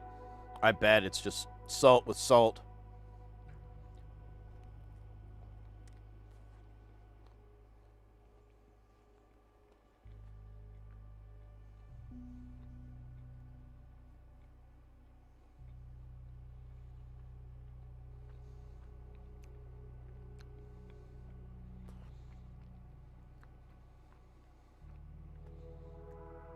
This pizza's starting to get it cold.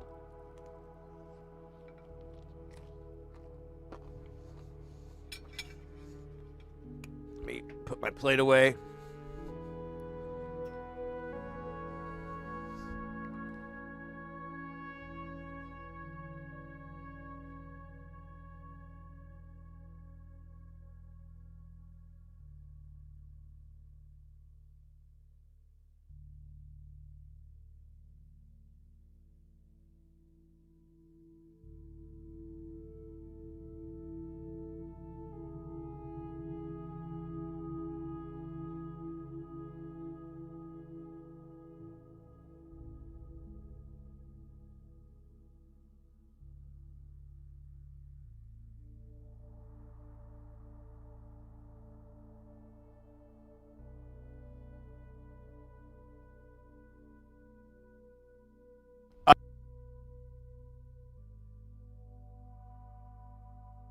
All right, put my dishes away. We're back. We're back in the game. For those that were curious, the frozen pizza was this brand called Screamin' Sicilian.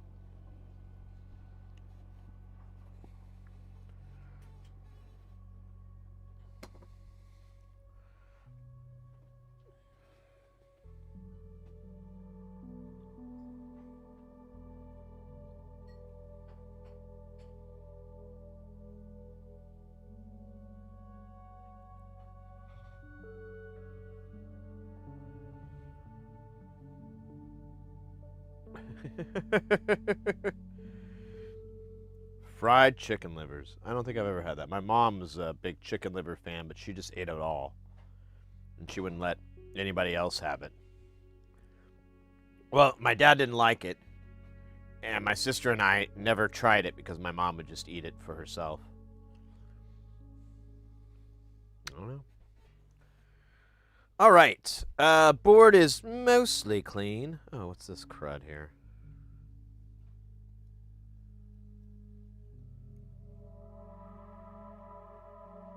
Huh. Got a little bit of crud. Ah, whatever. It doesn't break anything. All right. So we have a cap, a through-hole cap that we have to put on here, as well as a power connector. Excuse me. Sorry. Let's do the power connector first, because it's the easiest thing to... Well, it's not the easiest. It's just the smallest thing.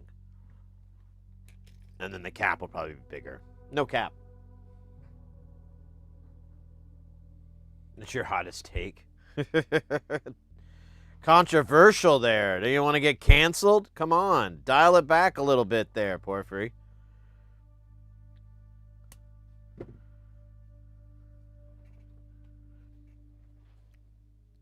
Before you know it, people are going to start calling up your work, going, hey, do you know that one of your employees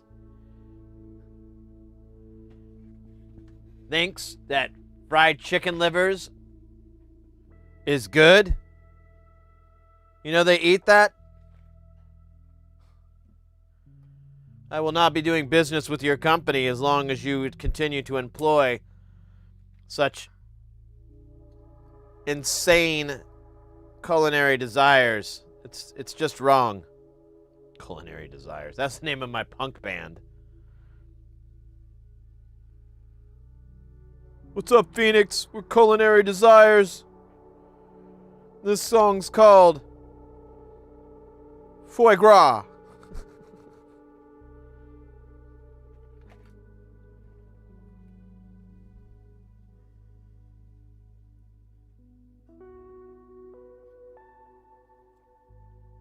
Oh, shit.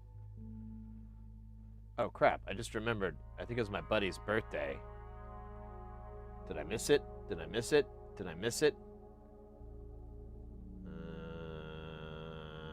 No, it's next week. Thank God. I thought it was this week. I was like, oh, man. Can't forget that guy's birthday. Been forgetting it for years.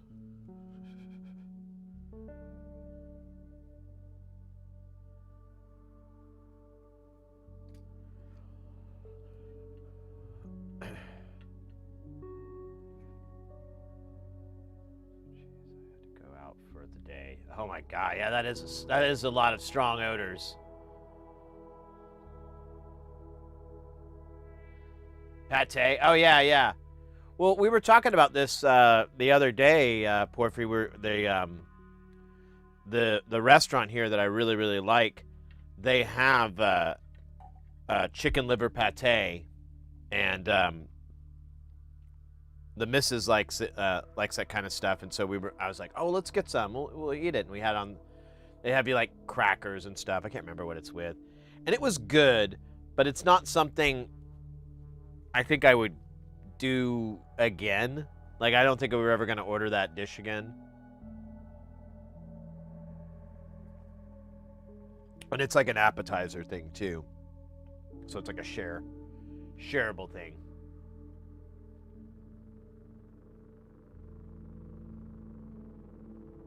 Beef liver? I don't think I've ever had that either. Fry them. Very popular food where I come from. Fry them in cream and onion sauce. Serve with boiled potatoes and cotton cheese. What? Are you talking about chicken livers or beef livers or something else? What animal organ are you referring to?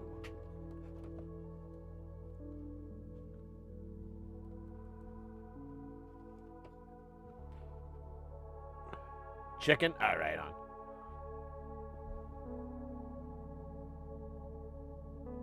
Poor man's foie gras.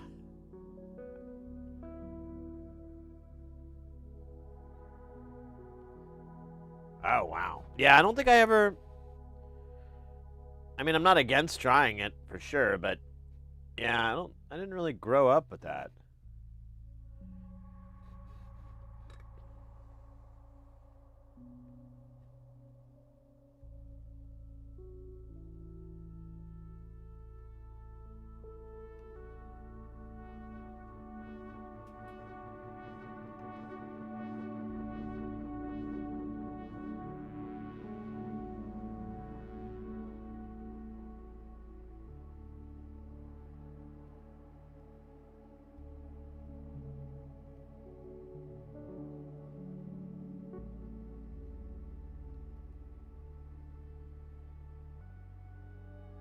It's good.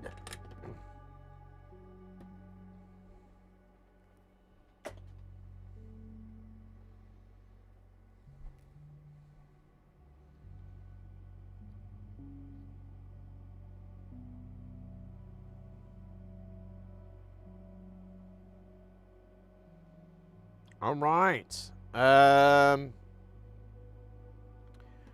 let's do let's do some homework on what this ah, shit, now it's really being a booger.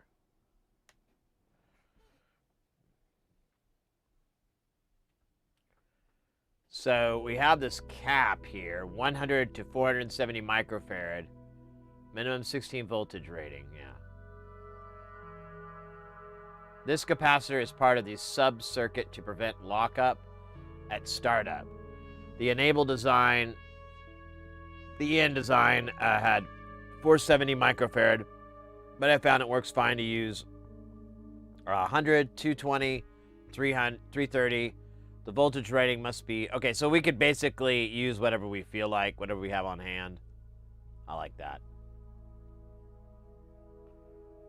I cover the land of farming German and Eastern Europe. Yeah. That's a good point.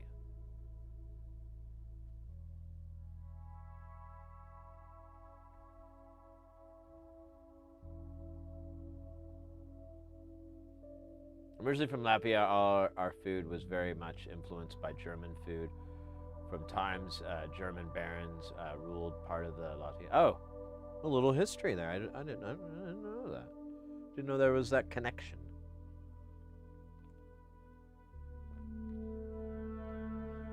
Michal, welcome in. How are you doing, mate? I hope you're staying Guile, keeping it Guile, living that Guile life.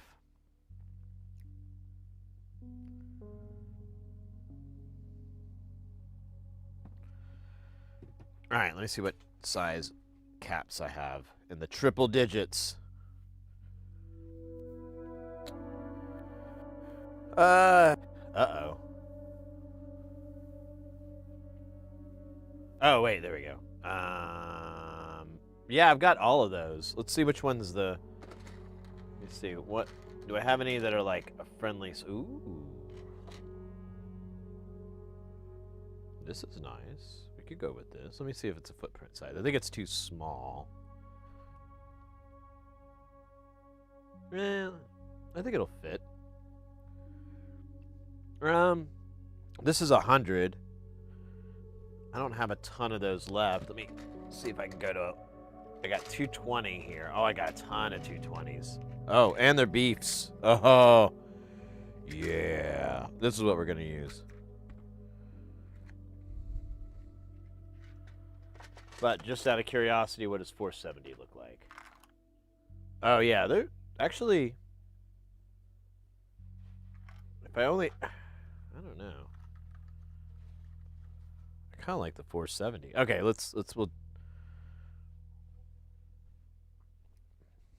I think, honestly, I might have to go with 470 because it looks like it's going to fit perfectly.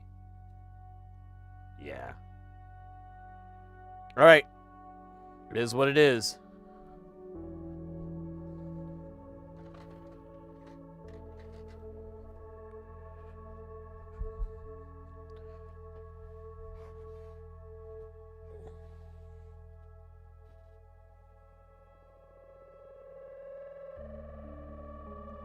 Halupsi.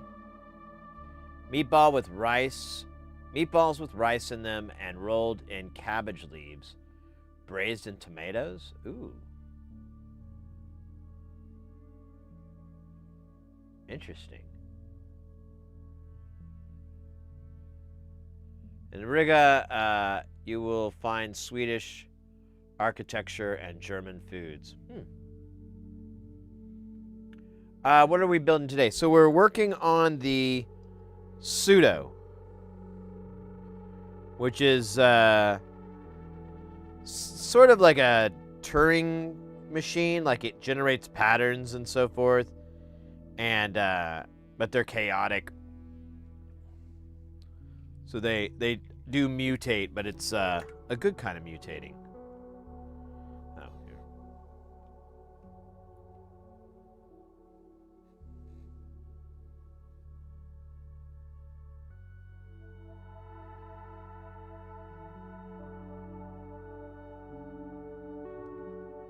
here. Yeah. Close. That actually would be a good meme, or like a good bit, like a good joke. But no, it's pseudo with a P. The P is silent.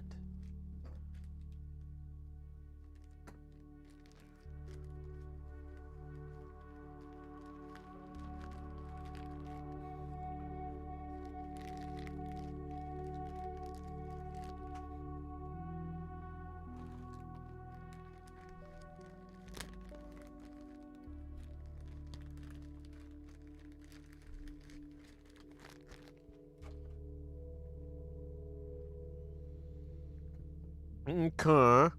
Let's trim these little doodads off. Oh, excuse me. Gosh, I'm sorry, guys. I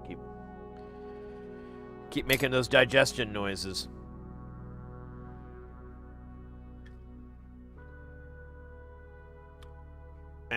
But I think some people think it's the latest dubstep. It's new bass music. Burp, burp, burp, burp, burp, burp, burp, burp, burp, burp, burp.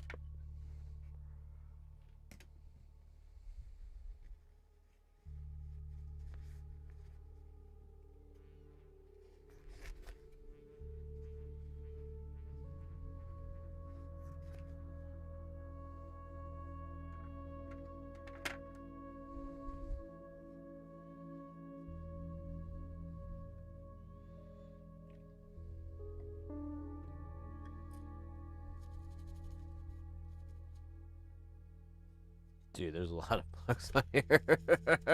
I kind of put too much. You put too much, man. You put too much.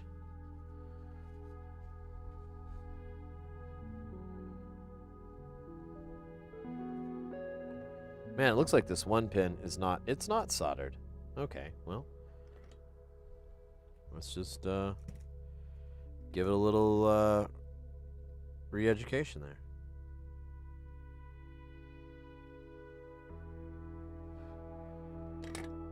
Now, that one doesn't look, oh my god. What? Who soldered this?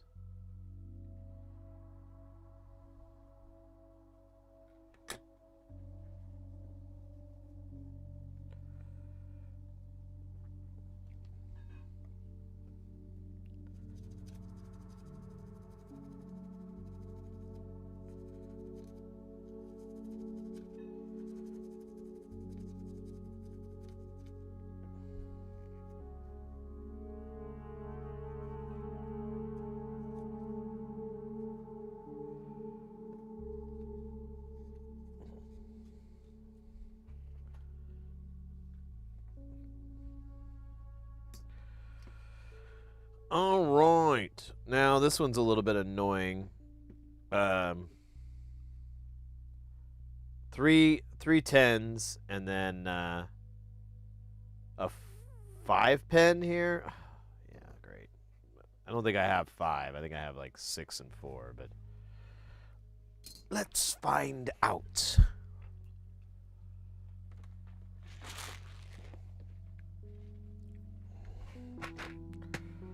Yeah, look at that. 6 and 4. No 5s.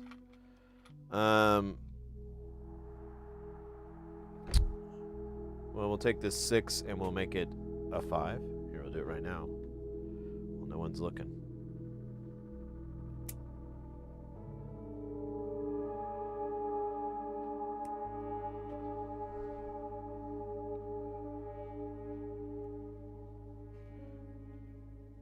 And then the other one is the 10s. I got tons of these.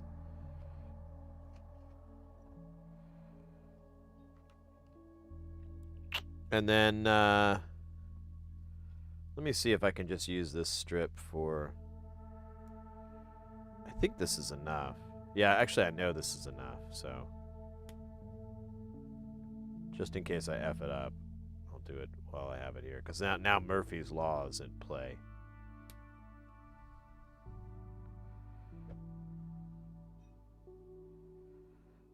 Oh, man. My back's kind of mad at me.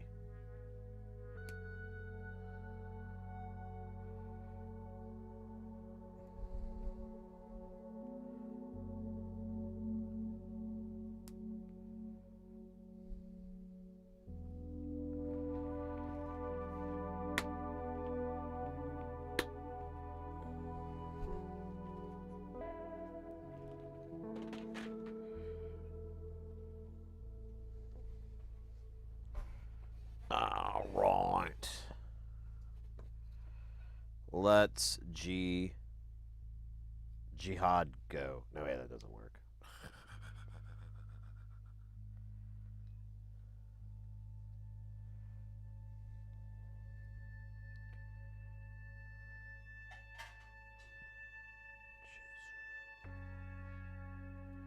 All right. Where's the back? All right. Don't want to mess that up again. I guess yeah, I wouldn't be able to, honestly, because it's a mirror. It wouldn't line up.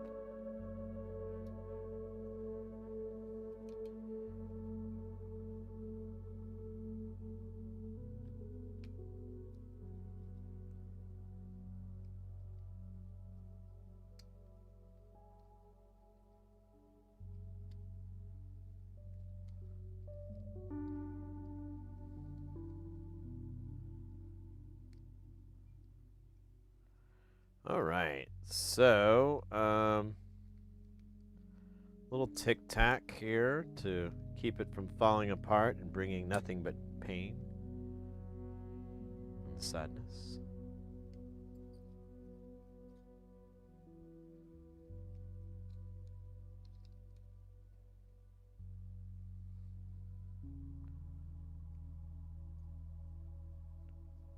All right, we are golden. How do I want to do this? There's really not any room to grab it from the sides.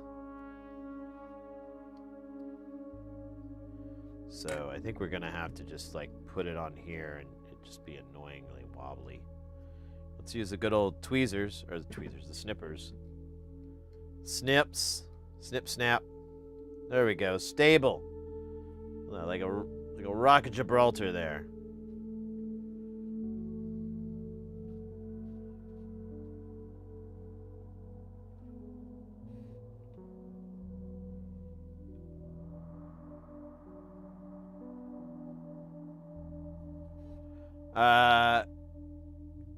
Cut the pins before you solder. What pins? Huh?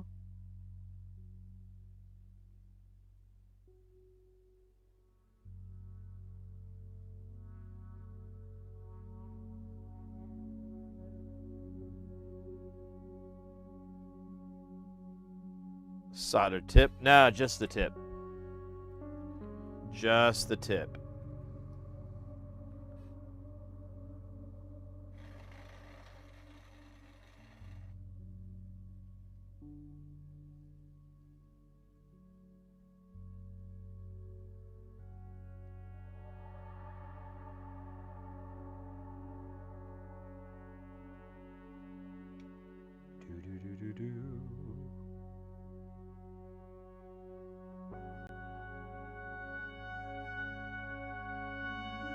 No, I am a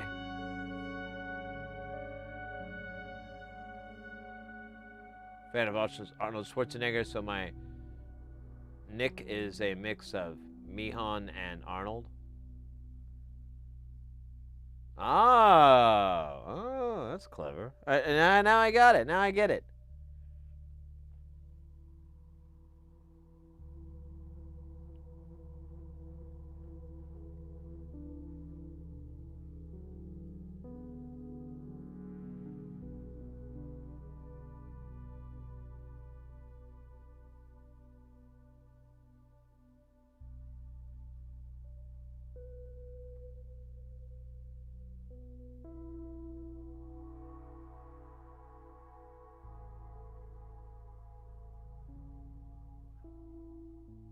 So how we roll, we tell the tips without asking, and Sid ignores us without asking. Well, I don't even know if we're on the same page, because it's like, cut the pins first, and I'm like, there is no pin. So I'm like, we must be talking about something. I like, waited too long to read that. No guy's being a dick, isn't he?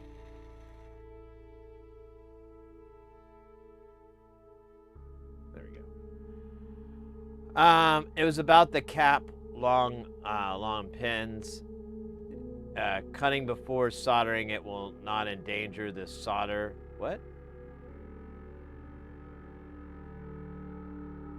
Oh yeah, but I'm using the pins to hold it in. I thought that was obvious.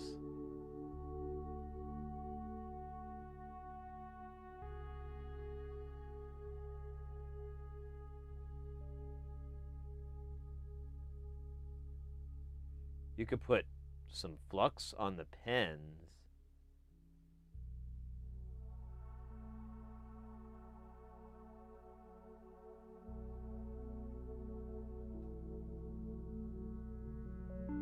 I'm not exactly sure what you're talking about.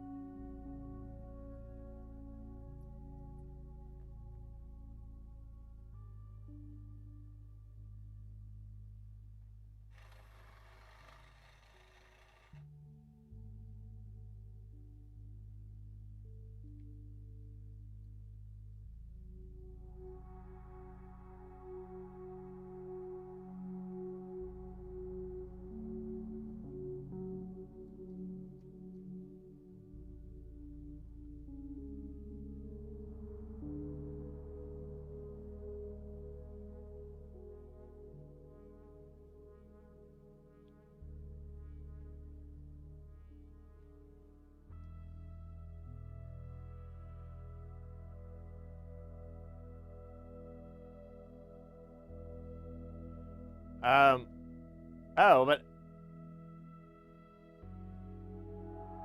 yeah, I don't see how that helps me. You know? Like, because instead of just using the leads on there to hold it in place, I'm gonna have goo on there, and then I'm gonna have to remove the goo instead of just snipping some leads. Like, I don't see the I don't see the W there.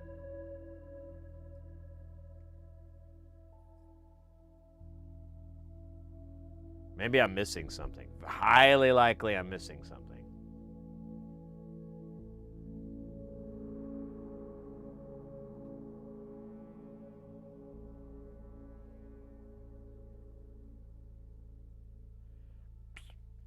The pin list you have between the boards, these pins are in the through holes. They are dirty. So put flux on the pins. I don't think that's gonna help, to be honest. Like when I put the two boards together and everything, it's honestly it's a little bit easier to have some looseness. So it's easier for them to slide into the little slots. And then let me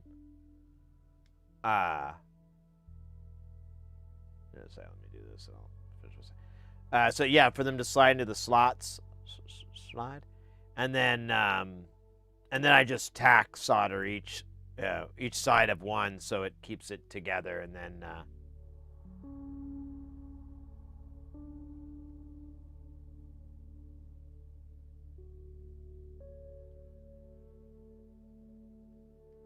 yeah, I try to limit my cleaning as much as I can. I really don't like to. That's why I use the 951 and stuff like that. I'm trying to lower the amount of cleaning I have to do, or how sticky my board's gonna be.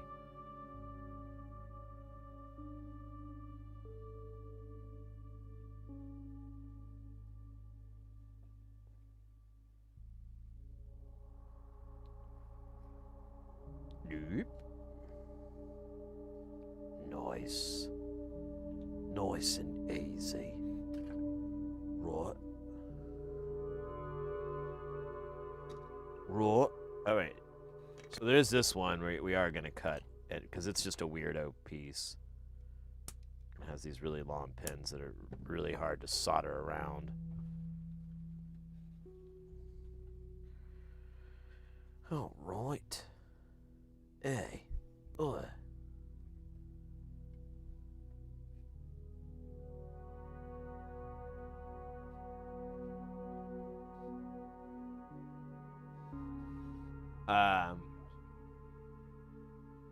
A really special kind of clown hat on the joint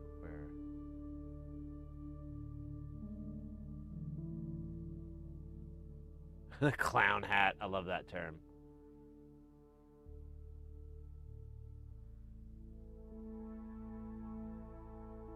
Yeah, I try to, I mean, the flux that's in my solder, most of the time, especially through hole, does the job.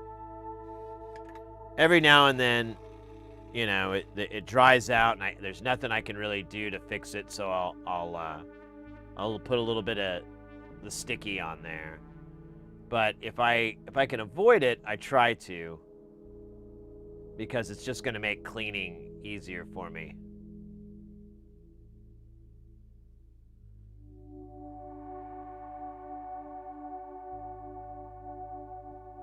I don't know if holes are the right size. It should not matter. Too small.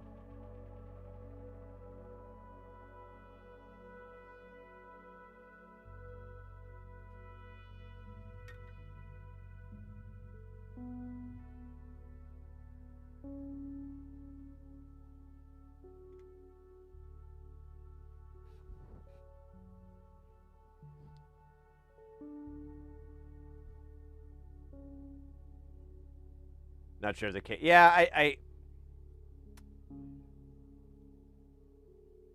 I'm kind of that.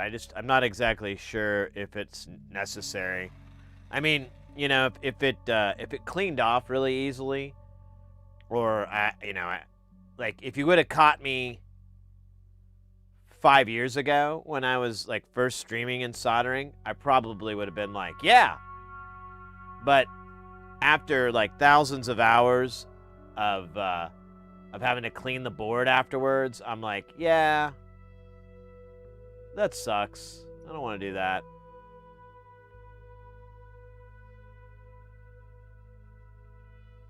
I don't want to clean more than I have to.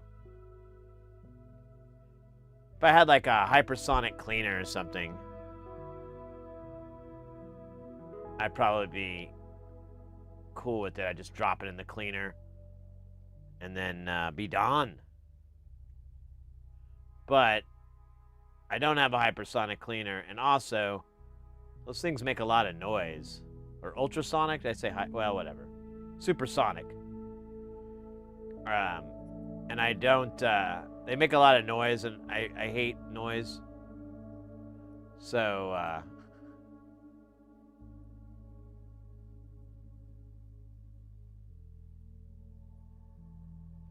I just don't see it in my future.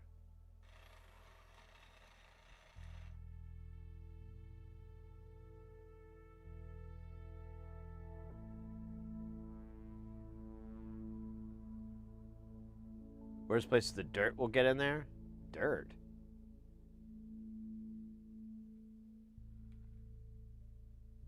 I don't have any. I mean, it may not look it, but I run a fairly clean ship here.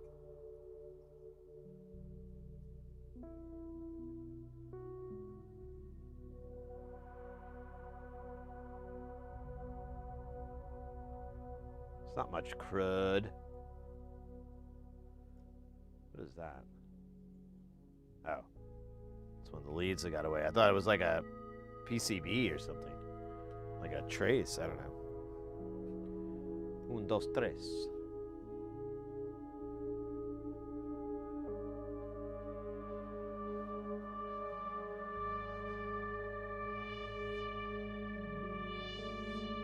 Single-sided, yeah.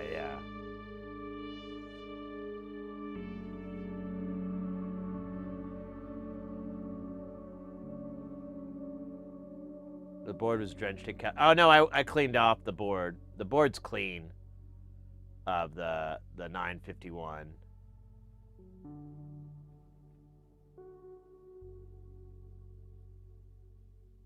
What does that say? Oh, that's nice. We got a little shout out from Nerduino. Nice. Very thoughtful. Let's shout them back. Let's create a shout Here, let me pull it up.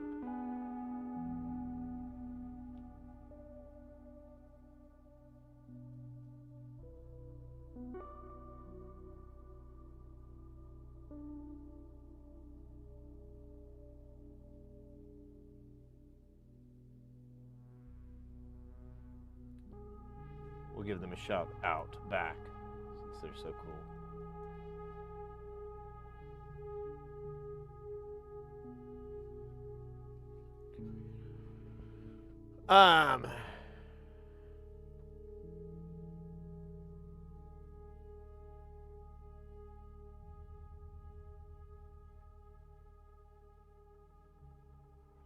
Yeah, this is already clean, but I mean, it's fine, you know. It's a good. Uh-oh. Howdy all. Howdy all. Howdy all. Howdy all. Ruggers! 3 months, mate. Let's go. Howdy, howdy. Thank you so much, mate. How are you doing? I hope you're keeping it real.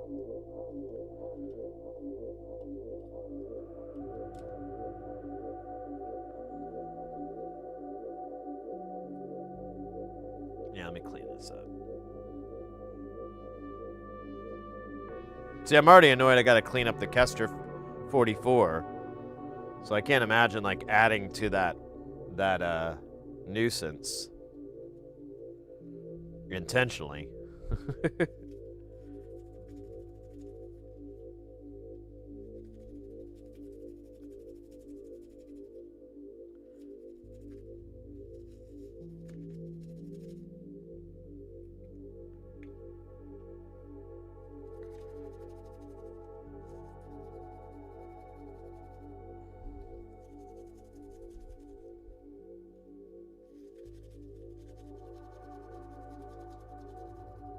All right. I didn't want to go. I'm not gonna go nuts trying to clean this off because it's a fool's errand. Now we need jacks and switches and lights. What kind of lights do we need? LED. Oh man, mother trucker.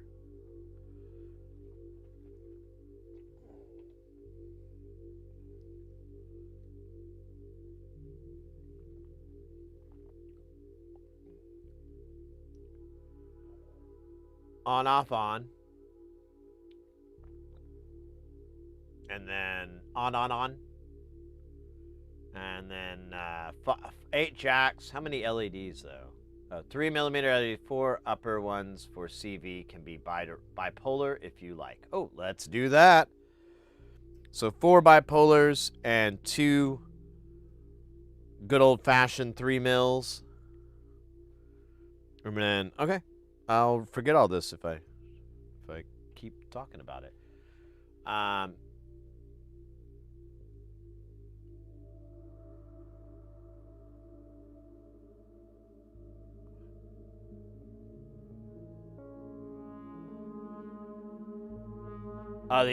Yeah, they'll get snagged on stuff. It's I kind of use that too, Porphyry, to gauge if I have any spikes or, you know, any clown hats, as you put it, on some of them, because then it'll really, really show up when I go to wipe it. But yeah, let me know what you think of those AA wipes.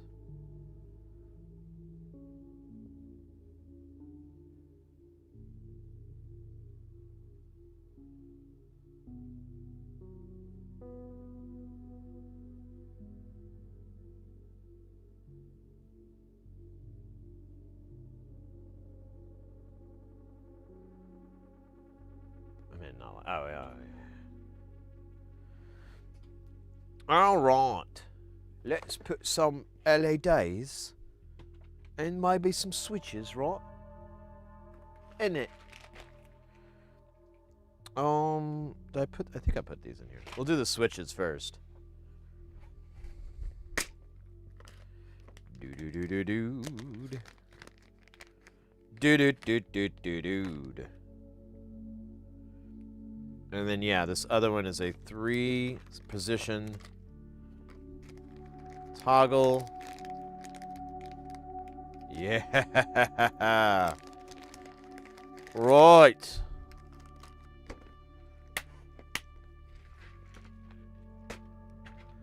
And then the LEDs. We're going to do bipolar for this. I think I'm just going to do red-green. Because that's like the easiest one. Oh, man. Yeah, we got a few in here.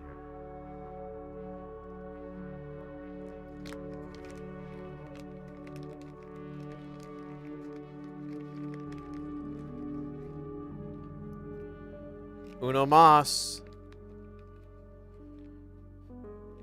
Dope. And then the other ones are gates, so we'll do red. Not this weird only red thing. I don't get that. Oh, I did buy more. Oh, these are these. No, they're the same.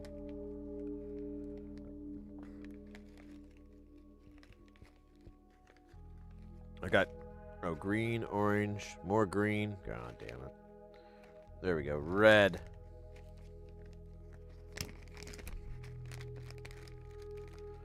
Red LED. Got to keep those away. Well, they kind of look different, so maybe I can keep track, but I'd rather not.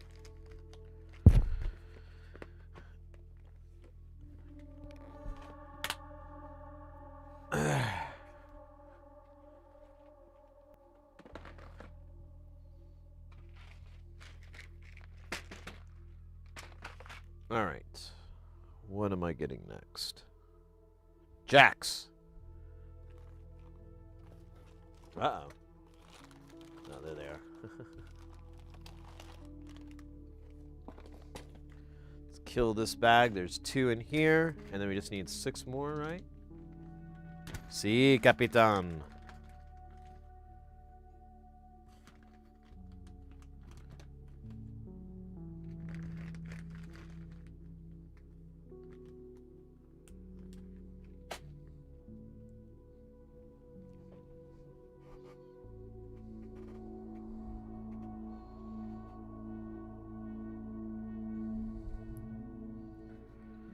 Oh yeah. All right, let me put let's put the LEDs in first cuz they'll be the easiest. I'm going, I don't know which way is going to be left and right for this. I guess it kind of doesn't matter. That's the only thing, like, whenever I do that. Typically, it is that way. I do get it right, like the square hole. Let me look at the schematic here.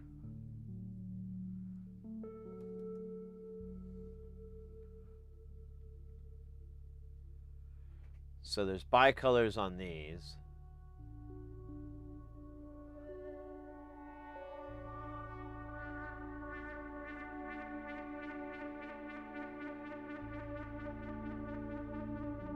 I guess it's a 50-50 shot. There's, I mean, I could try to... Yeah, I don't even know... Yeah, I could, actually. Let me see here.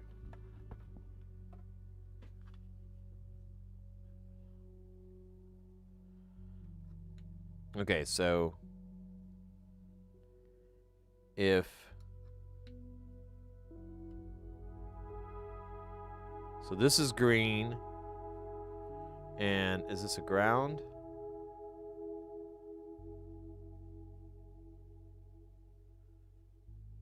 Oh, wait, here we go. Yes.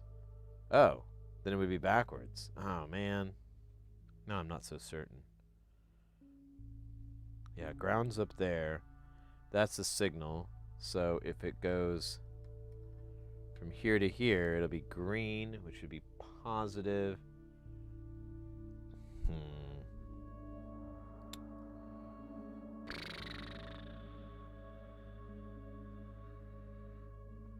All right, I'm going to put them in the other direction because I'm pretty sure. Oh, you know what? Yeah, okay, there we go. It lines up with the little detent thing on the side. I guess not detent, whatever. The flat side. Oh, that's the wrong lights. Oh, this isn't even... Oh, bloody hell. Bloody hell. Alright. I gotta start over. I forgot already. So that's red. This way is going to be green. Green, the long lead is going to go to ground. Oh, okay. Now it's... Oh, and the detent lines up too. Okay, I'm going to give up. I'm going to give up. God, I keep grabbing the wrong ones here.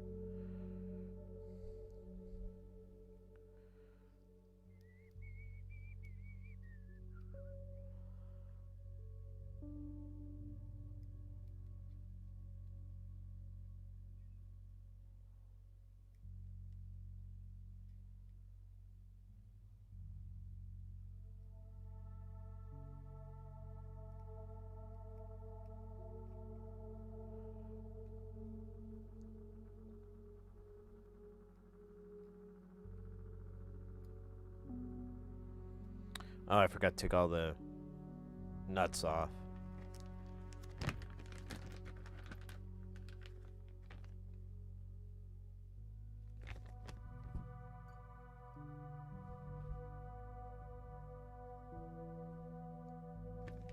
Damn, Booze. You're always having rough weather there.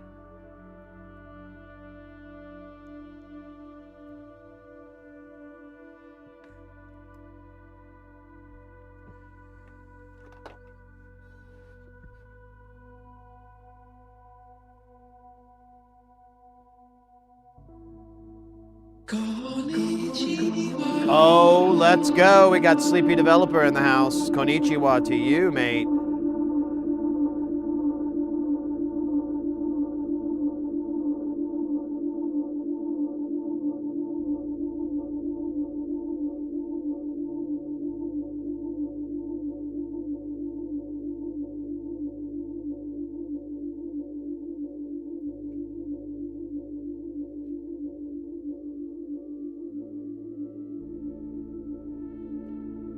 Heimer, welcome in as well.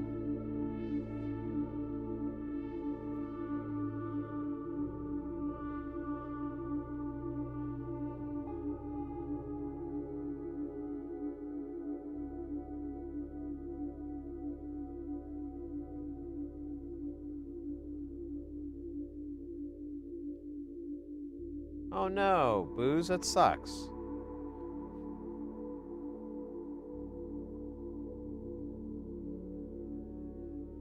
Ugh.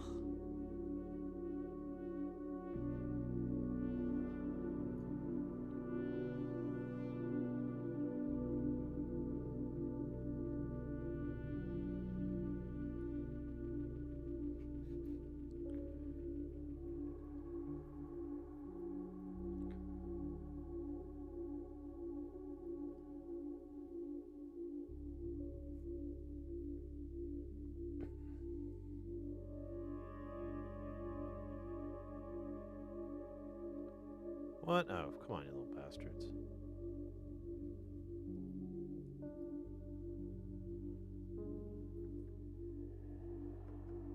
Alright. Let's put the jacks on first.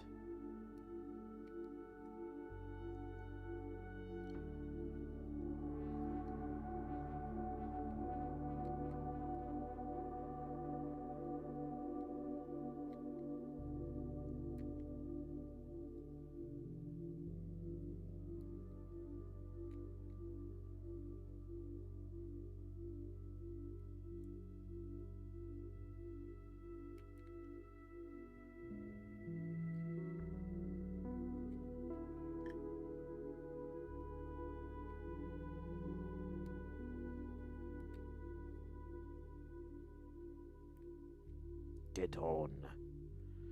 And alright, here's where it gets a little tricky.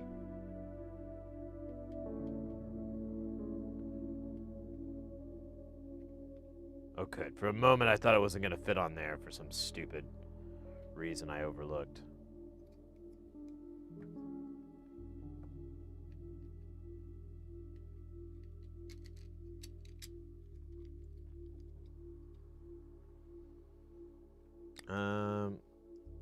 We'll put one on for now.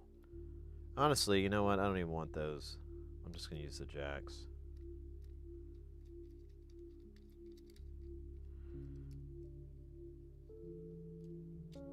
Oh, well, maybe that's not such a good idea.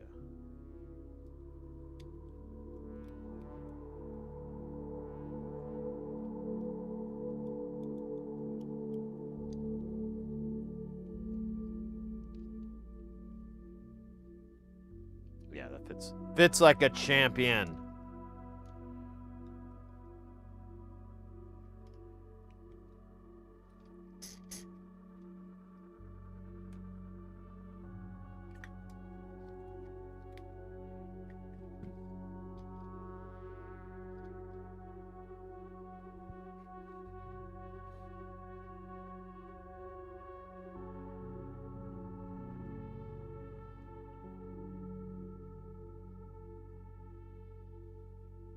A very tall tree equal 2K Central Ohio. What?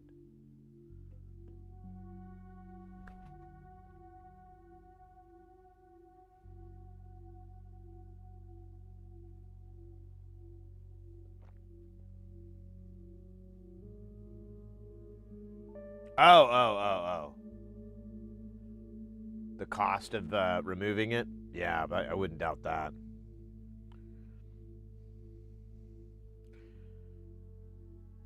Yeah, we had a really big tree,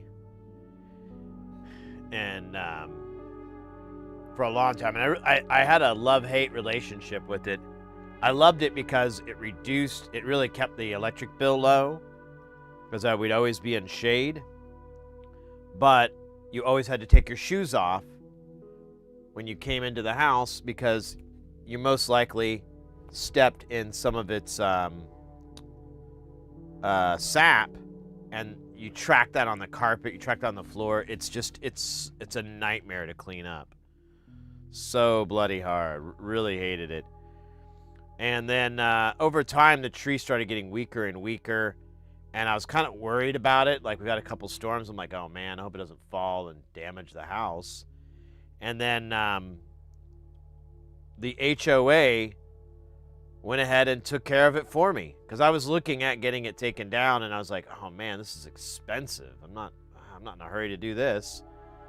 And then one day I heard all this noise outside, and there's like a half a dozen guys with a cherry picker and a chainsaw, and they were just taking the tree down, starting from the top, taking little chunks off, on and on and on, and I'd hear it and feel it like drop some of the pieces when they just drop it on the ground. And I was like, oh man, that's outdoor shoes inside. Yeah, I know. Well, you know, everybody's different. Well, there was another thing too, like, you know, with the pets, we also, when it was pointed out that, oh, well, you could track something in, and, you know, your cat could get ill from that. So I'm like, all right.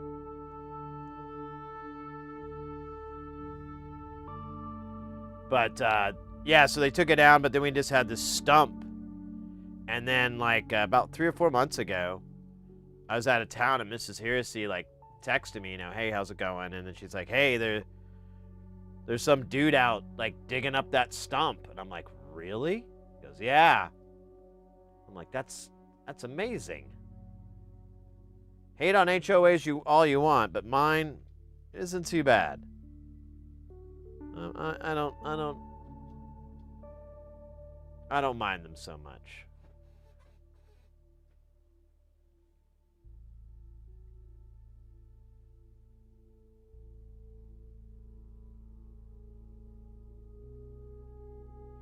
Crude? What do you guys mean?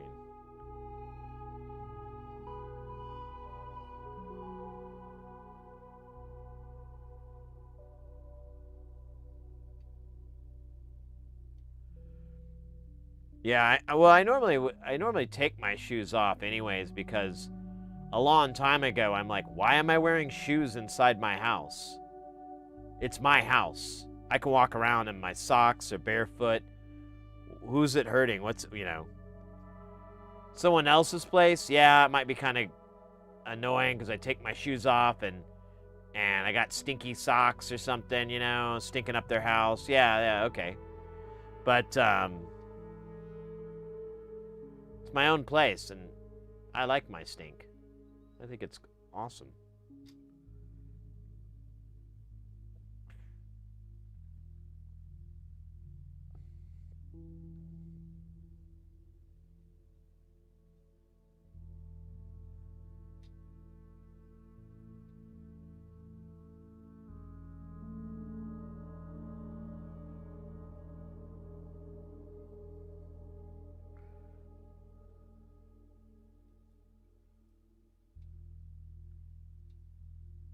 What do you guys mean by crude?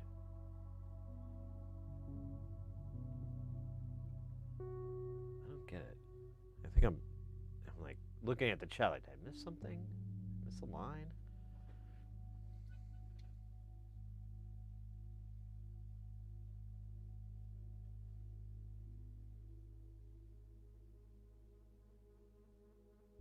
Are you guys saying it's crude to wear shoes inside your house or inside a house, indoors, whatever?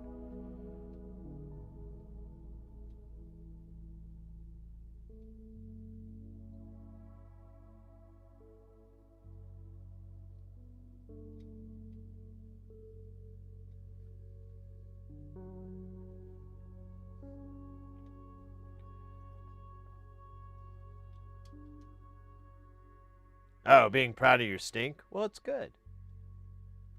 Yeah.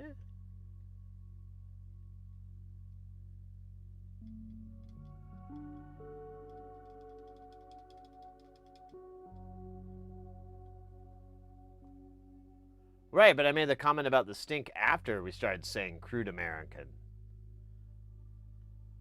So, you know what? I give up. There's some mysteries in life I should just accept I'm never going to understand. What the hell we're talking about is one of them.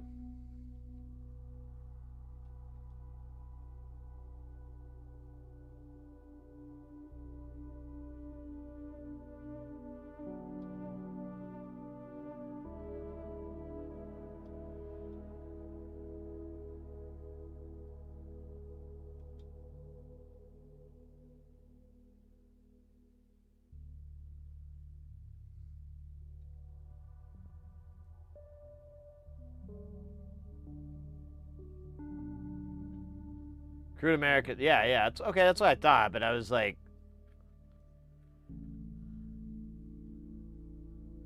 all right, I give up.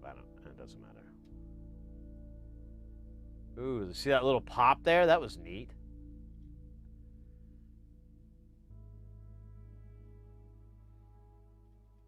Well, you know, it's one of our great gifts is that, and curses, is that our smells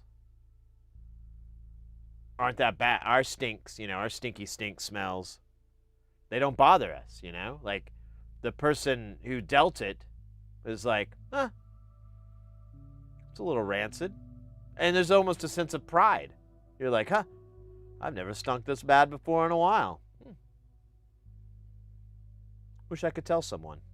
But it doesn't work that way.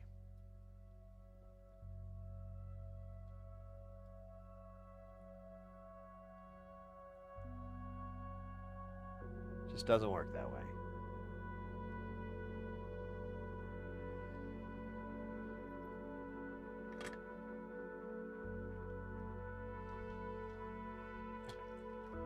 That's our little human gift.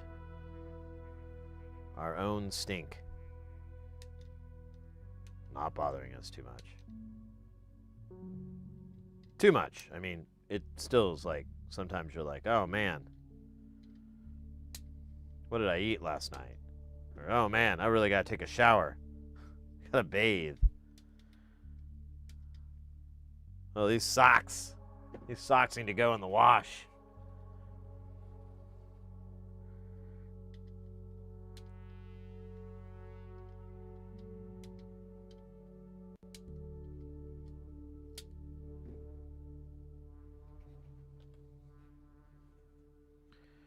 All right. We are minute maybe 2 minutes away from seeing if the pseudo worko.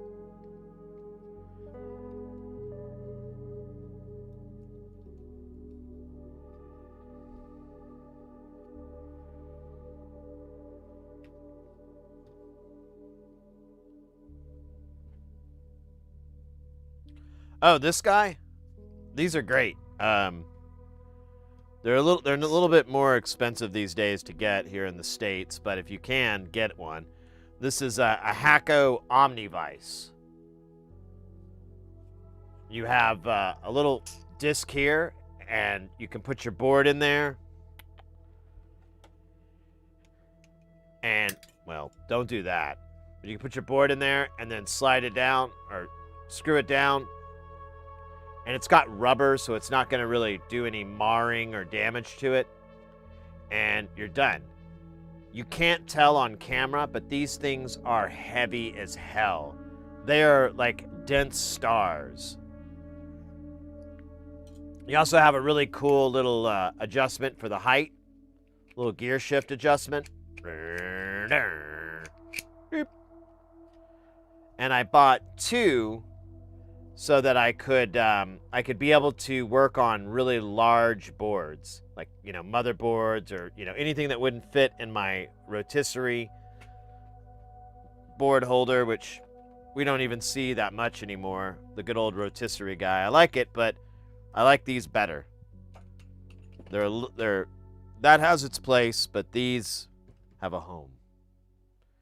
And yeah, if you threw this at somebody, you're gonna do time for attempted. I mean, you know, if they don't go down, you don't, like, you know, kill them or something with this, you'll have to do some time. They are brutal heavy. No jury is gonna let you walk. No judge either. No executioner. Hey, Lobster Chung, welcome in.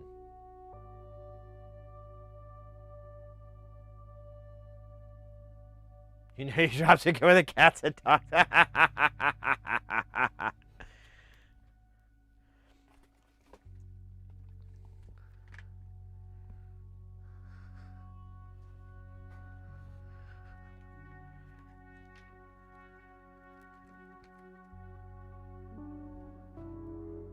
Why is this tensioned? Alright, I don't know, but I don't want to mess with it to find out. Oh, maybe it is pulling there. Okay. Whatever, dog. Let's do it. Let's put the old power onto here. Wait, which way does it go? There it goes. Did I put this on right? Dude, I really don't know. Yeah. Huh. And then, doobie-doobie-doo. Here, we'll do... Oh, you know why? It was upside down. That's why. I'm going to use this just to hold it. And if it works, the screen will light up. Hopefully, the lens's polarizing angle is good so you can see it. Otherwise, it'll just go burp. All right. Let's feed it a clock. Here, we'll do a slow clock here. We'll turn it down to from 24 PPQ, which sounds like a video game sound. PPQ. And, oh,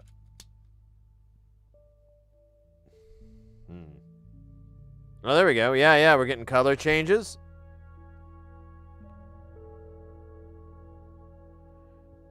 All right, let's increase the...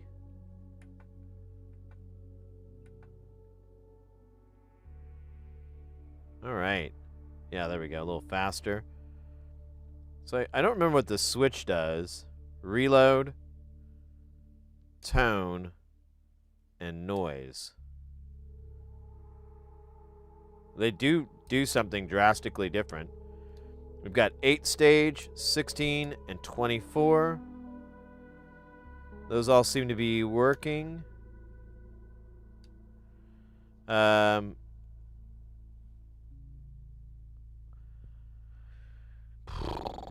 let's go really fast and see what it sounds like. I don't know if this is plugged in or not. It is. Cool.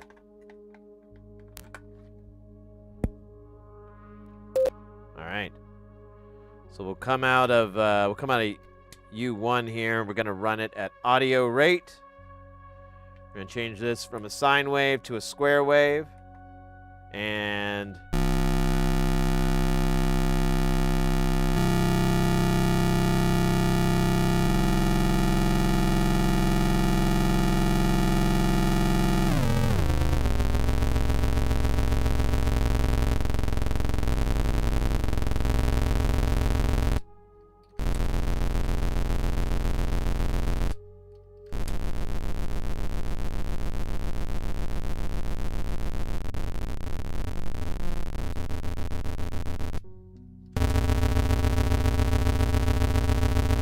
that's weird. That one's a little hotter. Yeah, that one is softer. I wonder if that's not the ones that we got weird with, but yeah, that one's a little oddly.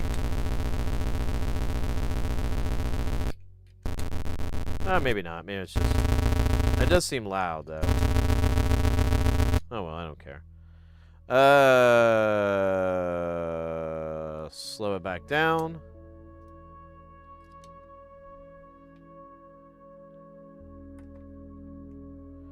And let's check it out on the multimeter.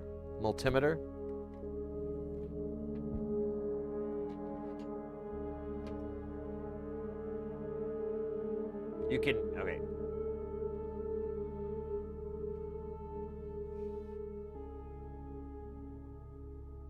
Oh, Microman, take care, mate. I didn't see that. Take care, mate.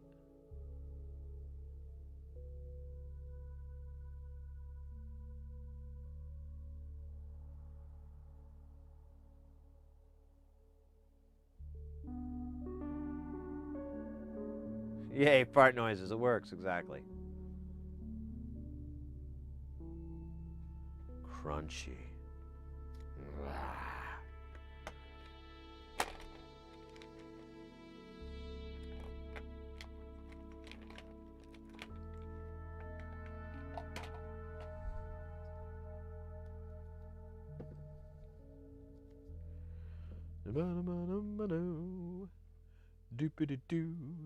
Ooh, this is really long. I don't want that one.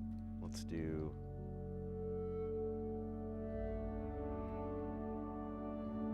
These Cronenberg cables.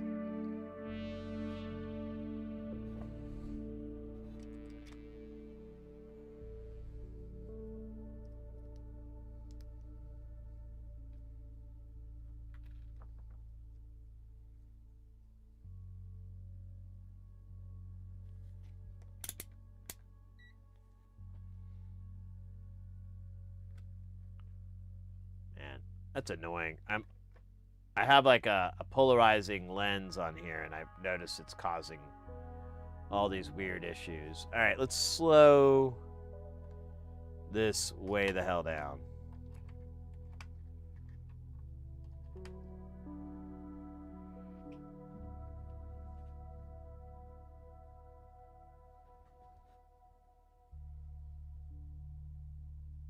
Oh, hey, guess what? We got the green-red thing, right? Got that going for me, which is nice. These are big stepped voltages, too. They're not sliding around. To the other one.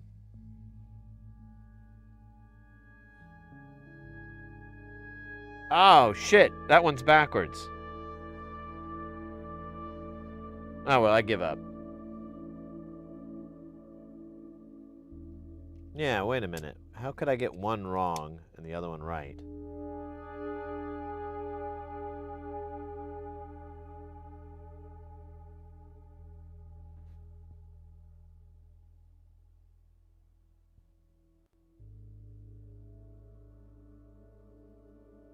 You know what though? I think I used 10Ks on these, and I should have used something like 1K. Yeah, that's red. That's right.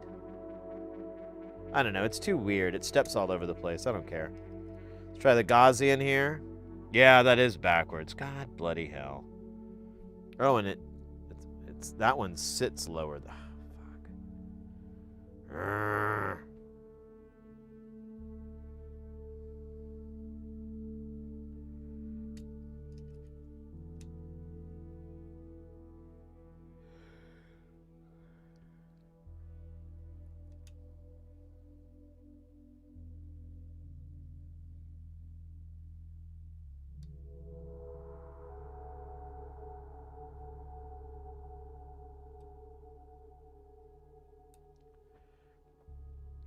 All right, well, let me fix this LED thing. It's going to kill me inside. I'm not going to flip them around because that's going to take way too much work and not that much of a payoff. I mean, it doesn't really matter because it's all over the place. It's more of just feedback than useful information. Yeah, dude. Oh, man, this one's way higher than the rest. I think I can fix it with a little bit of rage.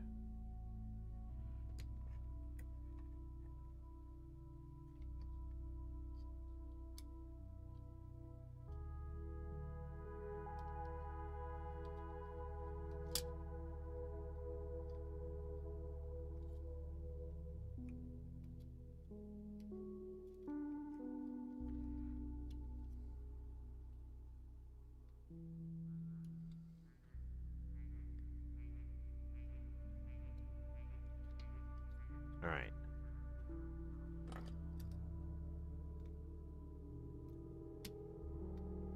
Like that, baby. Like that.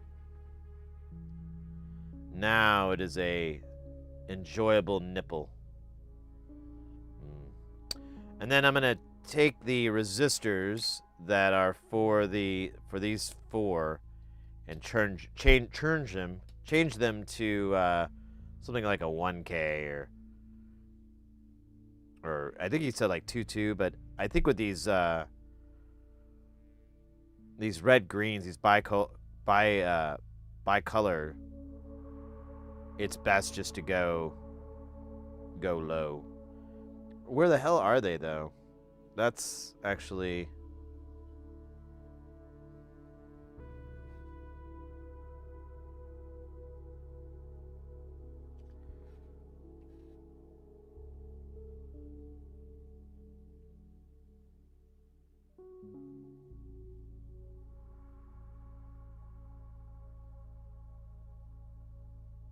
okay. I'll check that out in a minute here. Let me grab these LEDs real quick. Hold up. That's fucking annoying.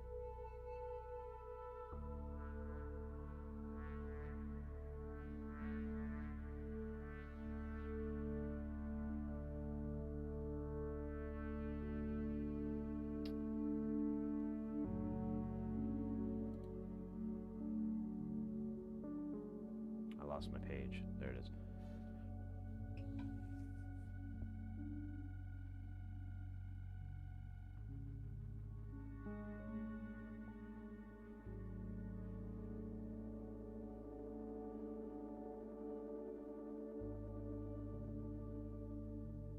Got to use a new tool to me yesterday to desoldering. Oh yeah.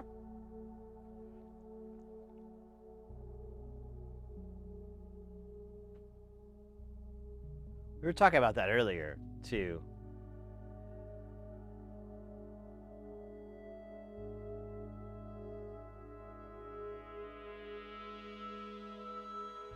About 180 dot. I haven't looked what it's going for right now.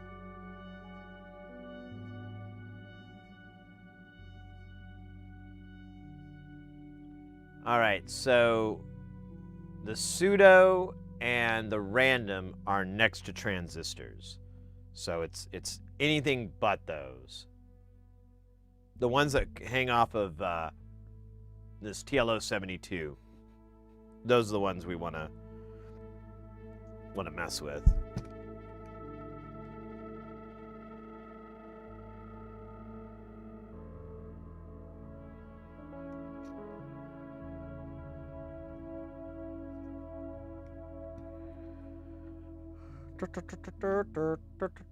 Now I got Rage in the Cage by Jay Giles Band stuck in my head. Is it Giles or Giles? Now I got so much brain rot from the Guile verse that I don't even know anymore.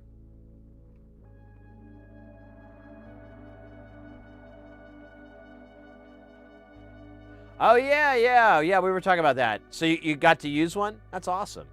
I'm all thumbs with that thing. I'm not very good with it. And mine's broke right now. It's clogged for like the bazillionth time. And I think when I was trying to unclog it, I broke like a bit off inside.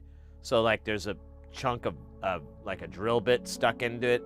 So I think I need to order like a whole new shaft. And I'm only guessing that's super cheap.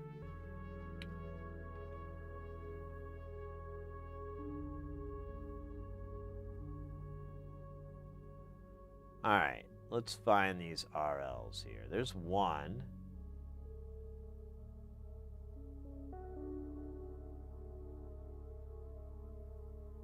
Yeah, this is one of them. Let's do this guy. We'll take him off first, and then we'll solder the new ones on. I just moved it. Now I lost it. There it is.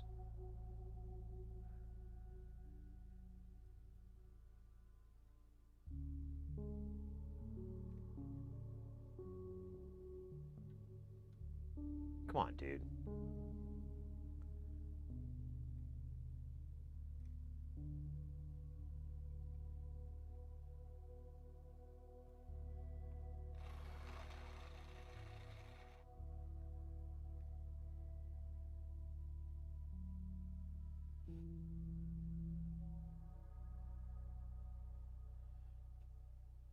Chimus. So that's probably the knockoff version of it. I mean, if it's the same construction and whatnot, who cares? I have no brand loyalty.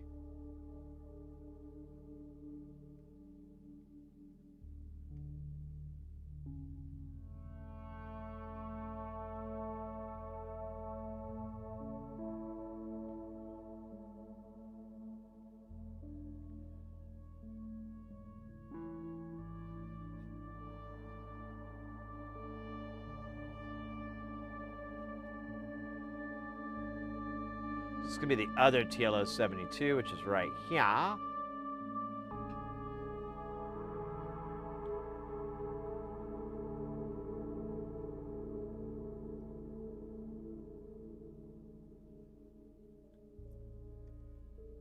Well, that's cool, man. I'm glad it's working for you. I'm not as lucky.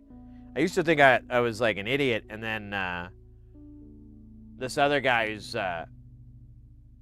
way smarter and more experienced than me, he was like, I'm the same way, Sid. I can't get those things to fucking work for me either. I'm like, okay, good. I thought I was like an idiot or something. And he's like, nah,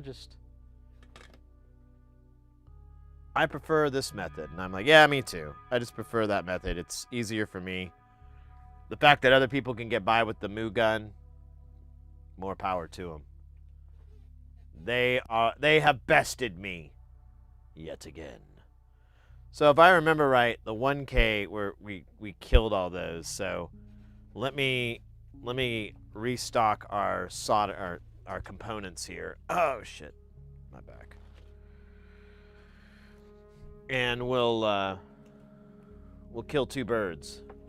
I can honestly put a lower value in there because those bicolored ones really can take quite a bit. But I'm already here, so too late. 3K, 1.5K. What? 390 ohms? No.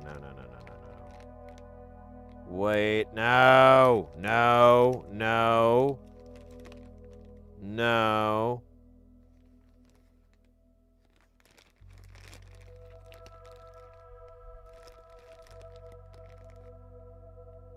Okay. I was about to flip out. I'm like, how do I not have any 1Ks? When I bought 1,000.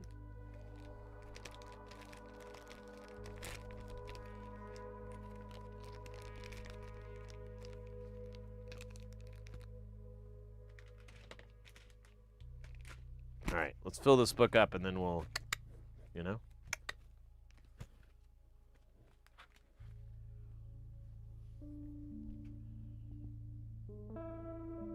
I did test out the Kessler 951 tonight, and it really made my SMD work more enjoyable.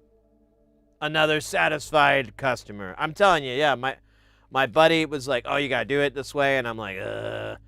And then I tried it, and I was like, yeah, he's right. It is nice. Well, that's great to hear, mate. Let's go. LFG, matey. I don't know how to do braid right. So the most common issues with solder braid, and this is from my experience, is one is the iron's not hot enough. Like, make sure you get your iron as hot as you can, and make sure you put the braid, you make contact with the hottest part of your iron. If you're doing like a conical tip, you'll want to go further up the shaft. If you're doing like a chisel tip, you'll want to make sure that your that chisel has that angle. Make sure it's sitting completely on that solder braid and pushing down on it.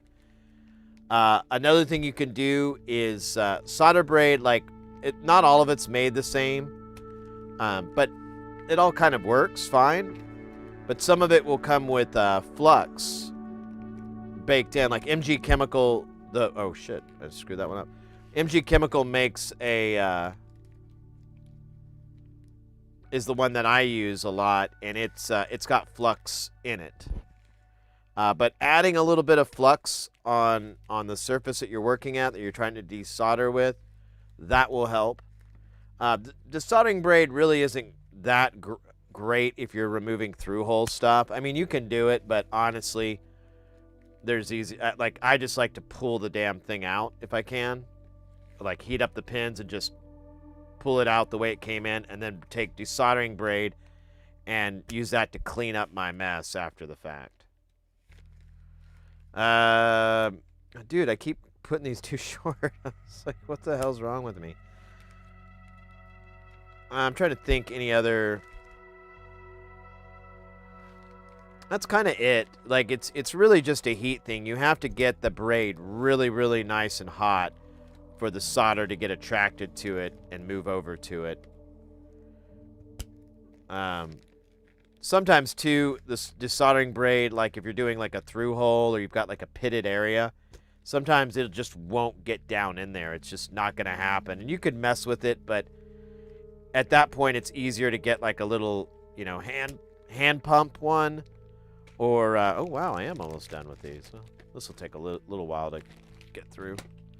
Use like one of the hand pump things, or, something.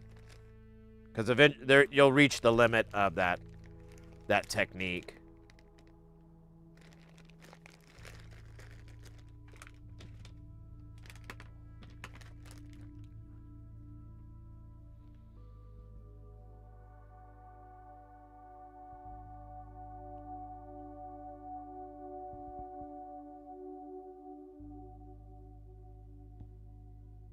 Oh, yeah. Well, get the solder off the iron, oddball. Yeah, for sure. But, and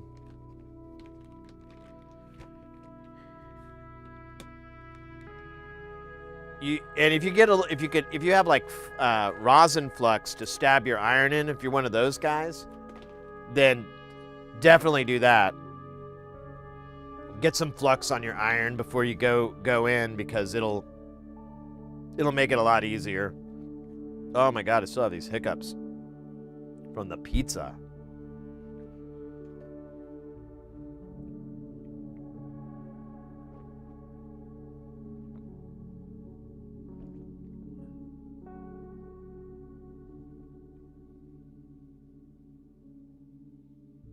Yeah, Porphyry's right. If you have like a little bit of solder on there, you'll see it like move over to it, and then I try to quickly move to an open area, but that gives you a visual. That helps you one, it tells you that visually that the thermal is working, that you're actually hot enough to melt solder, and then it'll help kind of conduct the heat a little bit. A little bit.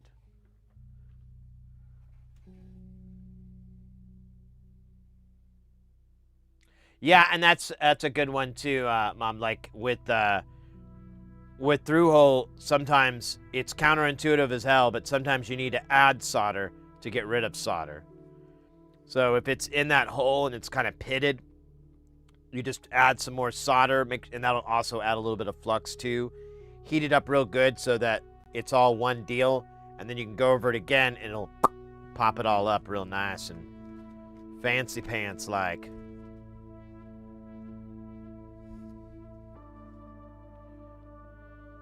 But yeah, braid is tricky. Like, you have to be able to use solder braid to do SMDs and surface mount stuff. Because I don't think a pump will clear a pad off very well.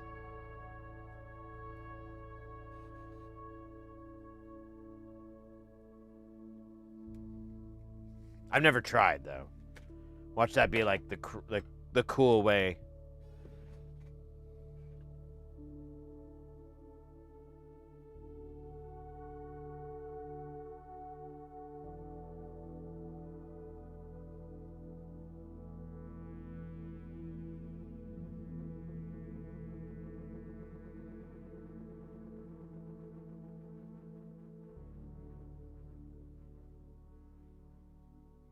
Yeah, I remember, Porphyry, you had some weird stuff. Hey, man, if you're not dissatisfied, you're not being left anything to want for it, then go with it.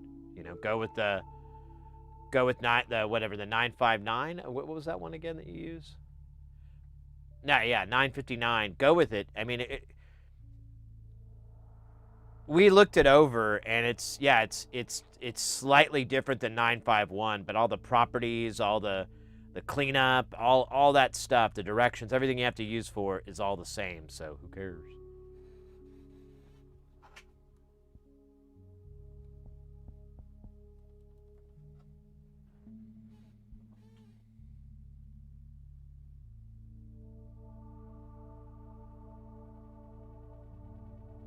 Yeah, 951 and 959 are pretty much identical. They have, like he was saying, just a little bit of rosin in it. And 951 is rosin free. I like that because it's easier to clean and it cleans up better for me. But I kind of wonder how big of a difference that is from 959 experience, because I mean that stuff's still going to come off fine. You might have to do a little bit of agitating and brushing, but I do that all the time anyway, so it doesn't really matter.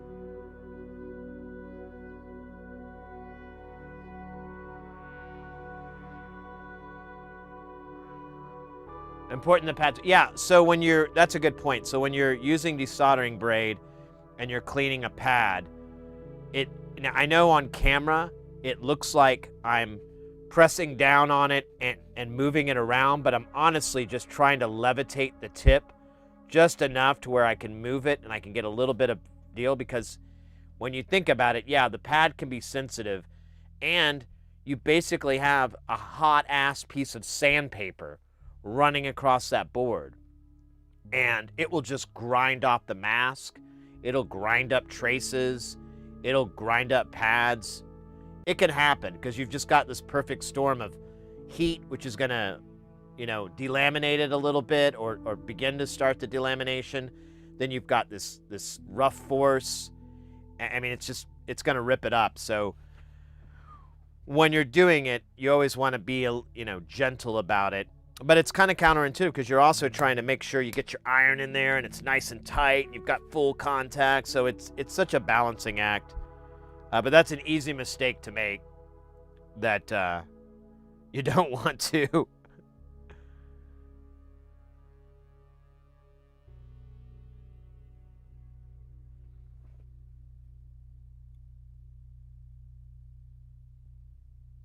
Yeah, oddball, that's true too. Some braid is better than other braid.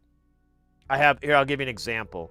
So I never use this stuff because I need to buy more of it, and I just haven't gotten around to it.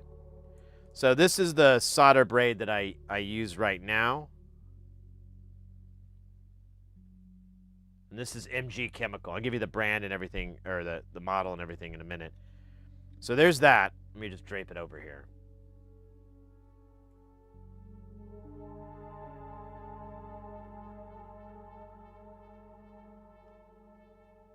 All right, there we go. Here is my fancy pants, really, really, really good desoldering braid.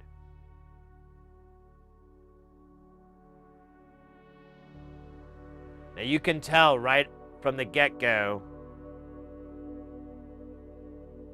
that the one on the bottom, the good stuff, is a much, much tighter, finer braid than the stuff above.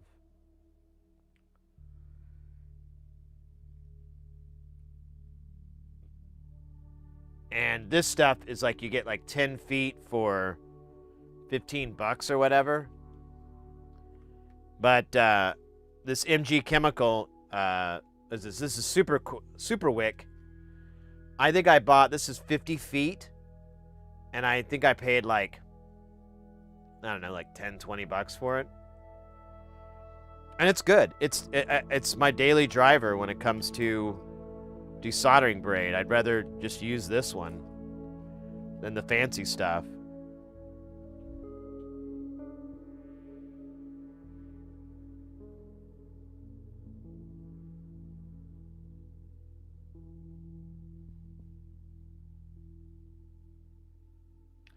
Chip quick smooth. I don't think I've tried that yet either.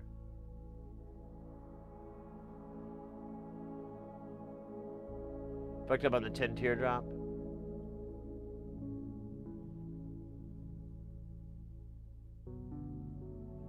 Yeah, Bite Bastard, absolutely.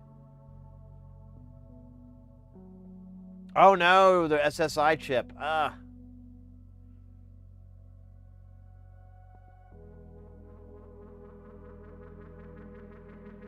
T1120.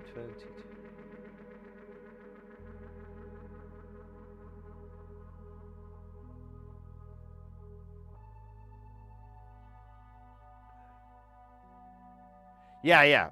The MG Chemical Super Wick is a very good, reasonable brand, reasonably priced, and you can get it everywhere. Like our Canadian friends here. This is a Canadian company, to my knowledge, MG Chemical. So if you're looking for, well, this says made in Japan. But I could have sworn MG Chemical was a Canadian. Now I'm going to look it up.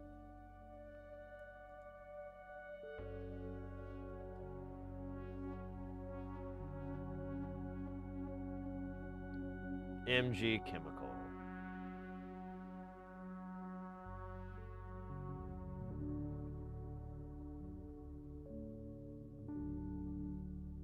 They do not have an about. Oh, here we go. Terms of service, cookie policy. Oh. About us, there we go. Founded in 1955, independently owned, we are a global manufacturing and leading developer of innovative solutions for high-end electronic applications. Our conductive paints, adhesives, conforming coatings, thermal management, and electronic cleaning products provide solutions to the ever more demanding applications required by our customers. MG Chemical Burlington site has an ISO 9001, 2015 quality management, blah, blah, blah, blah. Yeah, it doesn't say where you're at, though. I want to know what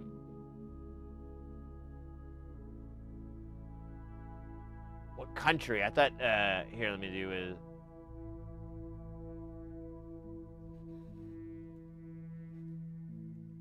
Canadian.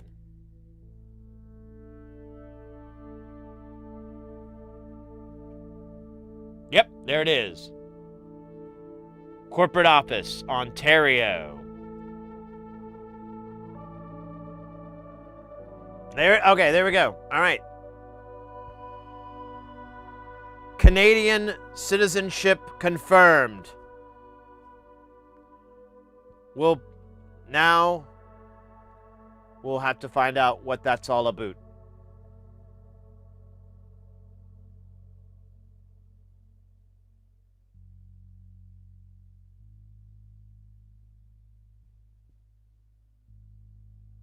John's Wick? What? Wait, what do you mean? Why did Chinese? I didn't think the Chinese were really into American Hollywood movies.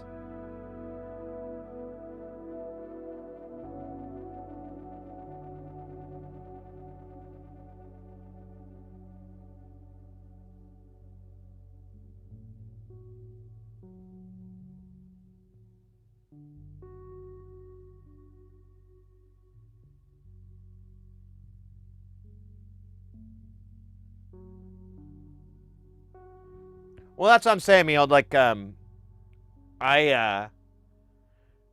know, like, I've learned from streaming that, like, a lot of people will come in the channel and they're in Canada and they're like, oh well, I don't want to buy this or buy that, and they're always looking for parts and stuff, and they don't want to buy it, have it shipped from the U.S. into there. And there's a YouTuber I watch, HDD or HDD Recovery Service. He does data recovery, and he's out of, I believe he's in Vancouver. And he's a really cool guy. I love his channel. I love his content. I love the vibe. And he brought that up. He's like, he goes, almost all the stuff I buy is from MG Chemical. I like to use their stuff. I'm not sponsored by them or anything like that. He's given the whole disclaimer. He goes, I just like them. They're a Canadian company, so I can usually get it pretty fast, and the price is always right. There's not a markup and crap a lot of the times. And I was like, man, noted.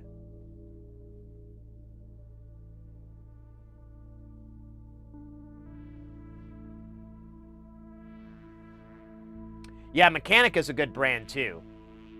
I think they're Taiwanese or Chinese or something like that. But it's a good brand. I haven't really ran across anything from Mechanic where I was like, this is subpar. And I've seen other, solder monsters say the same thing, like, oh no, Mechanic's good. This electronics forum, this Discord I'm in, someone was asking about solder mask, if they had any recommendations, and I said, hey, I've been using this Mechanic stuff for years now, and I haven't had any problems with it. But to be honest, it's the only one I've used, so I could be missing out for all I know.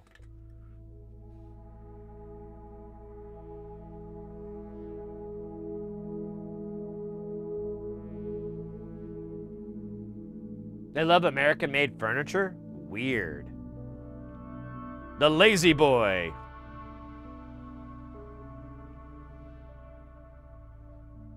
One of our top sellers in Shenzhen, China.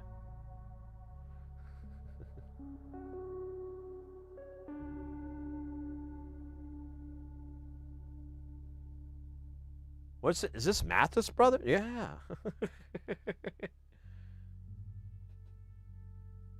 yeah, the Mechanic,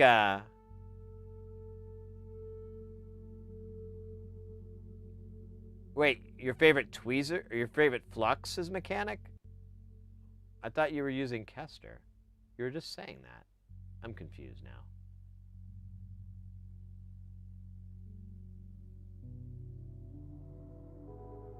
I forgot to clean the iron off.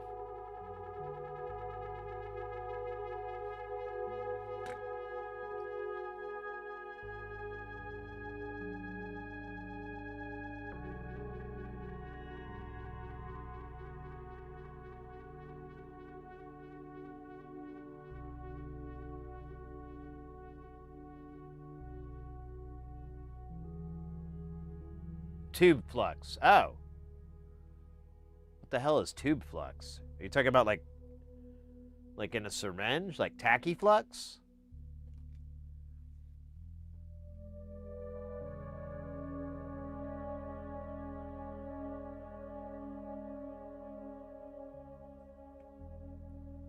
Is that what you're talking about?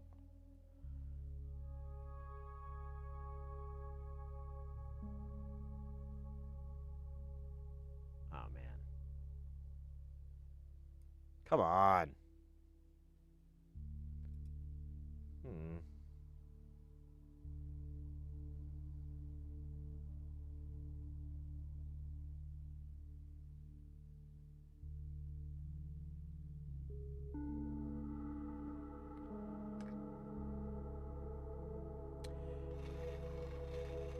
Now, I've never tried mechanics flux, so I have no idea. I've never heard of anybody using it, so I... Oh, wait.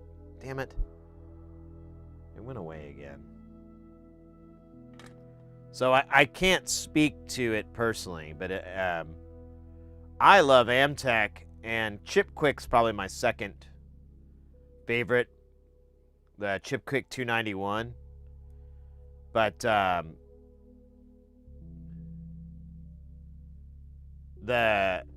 I've got Kester 559 here. Or not Kester, I'm sorry, Amtech 559, and then I have Amtech 213. And honestly, I think I'm going to switch over to 213 once I get rid of all my 559 tubes. And because I have so much of it. I bought like in bulk a long time ago. And but I don't have any bulk of the 213, and I love this stuff. It's not any easier to clean, but it burns off a lot quicker, so you have less to clean. And it seems to last longer for some reason.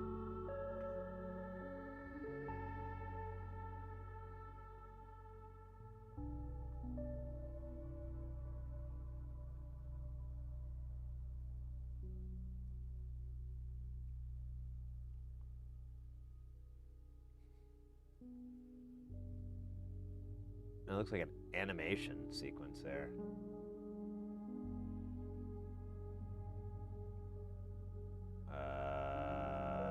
Shit.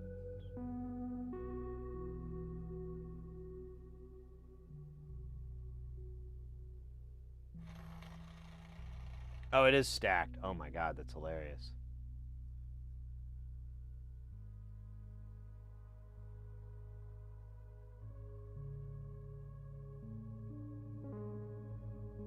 Ah. There we go.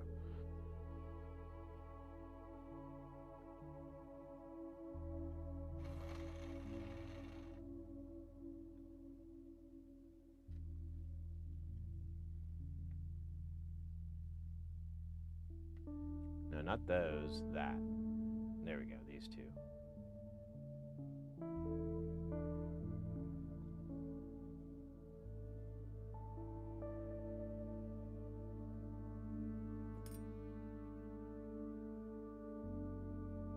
It's nano-powered. Nano.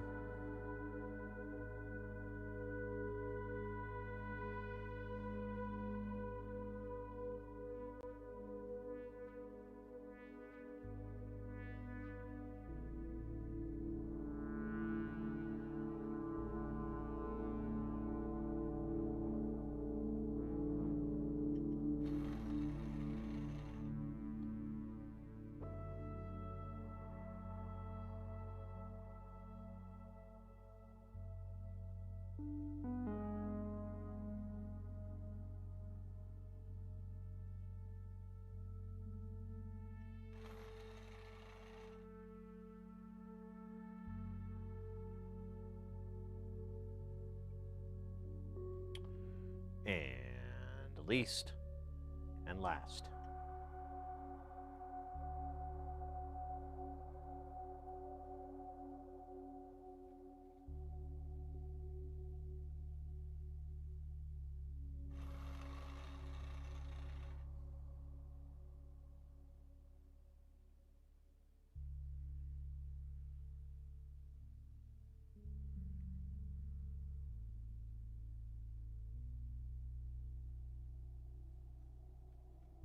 there's all this crap in the way. It makes it hard for me to...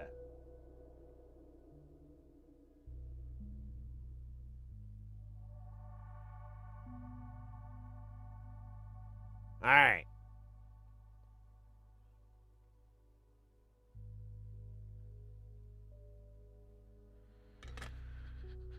Let's go.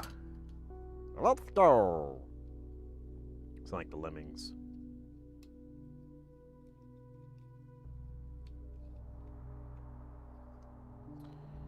Power.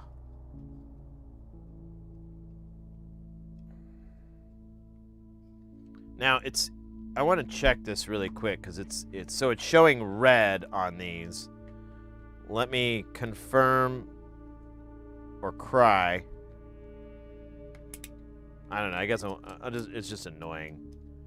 I knew it's like 50-50 shot, 100% chance of getting it wrong. Oh, no, look at that. It says -3. Okay, that one's... And then that one's positive. That one's positive. And that one doesn't really have anything. Bro, did I put one of these in wrong? Or right, and then the rest were in wrong? Is that what I did? Oh, shit. Yeah, that's exactly what I did. Dude. I'm so dumb. And they are bright, though, now, so... Alright. It wouldn't be a big deal if they were consistent. But since they're inconsistent, let me fix the other 3. It's just 3. Only take a minute. Or 12. Or 52.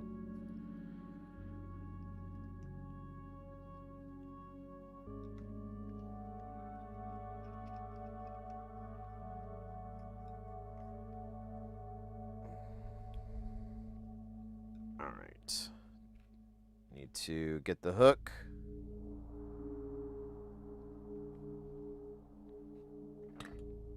Heat it up.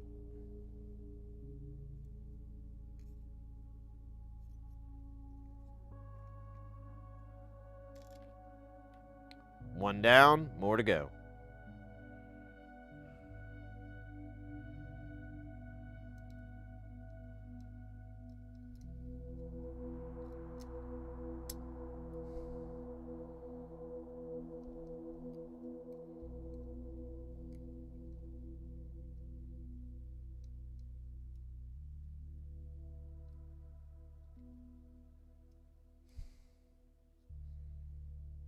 Come on, man. Cut me some slack, Jack.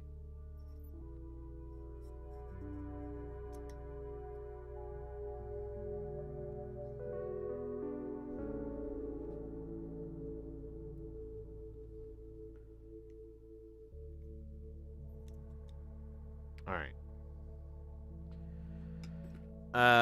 Let me clean these little leads up here.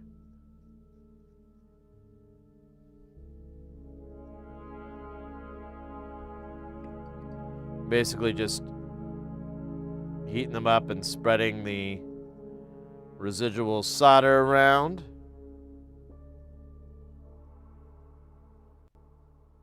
Because otherwise it's all clunked and clumped.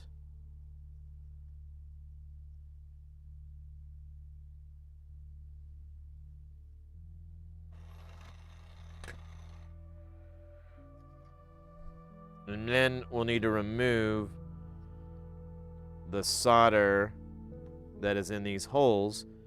I think it's just going to... I mean, we were talking about solder wick, but I think it's just going to be easier and faster to just not F around and do the pump. You got to pump it. Pump it up.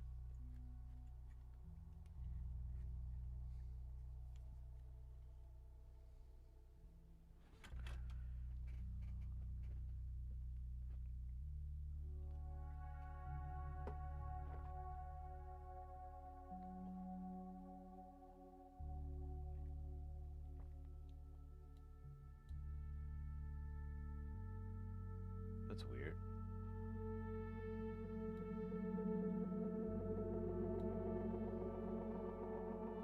All right.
Almost done.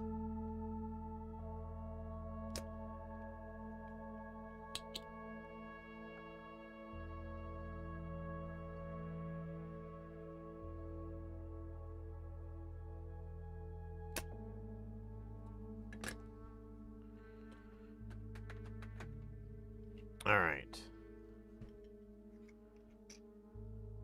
Oh, wait. This one's still got shit in it. All right, stand by. My bad. I guess I should really checked first.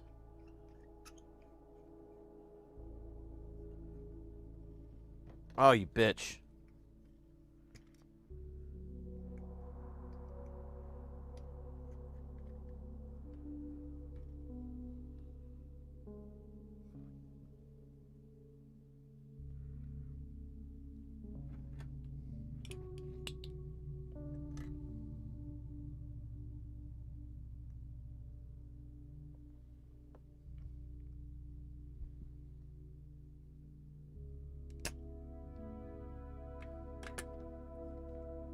There we go.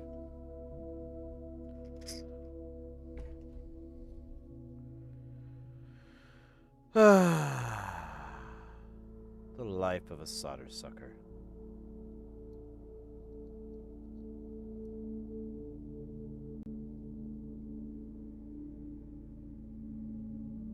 I think I have to hit this guy again with a little bit of that.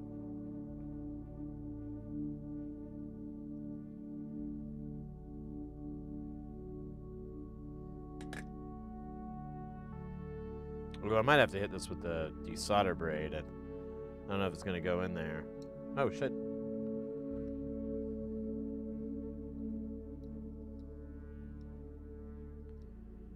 Yeah, it's not going to happen. So we'll do a little bit of the soldering braid showdown here.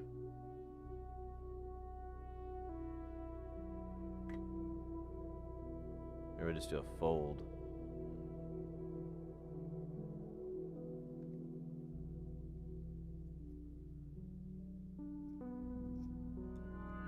Voila! Here, we're going to do it to this guy, too, just to make life easier on ourselves.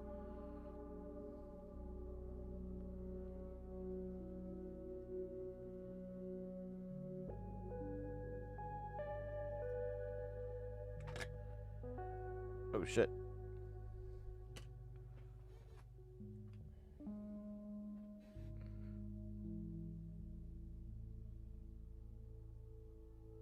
All this could have been avoided by respecting resistor polarity.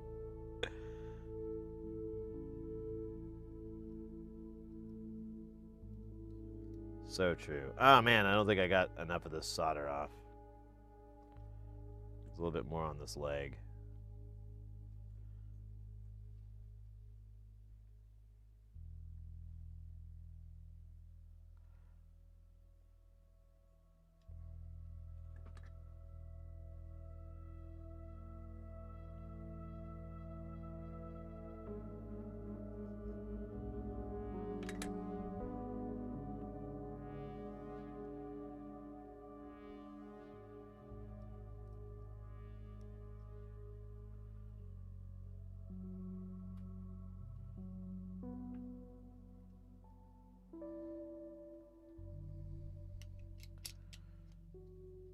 All right.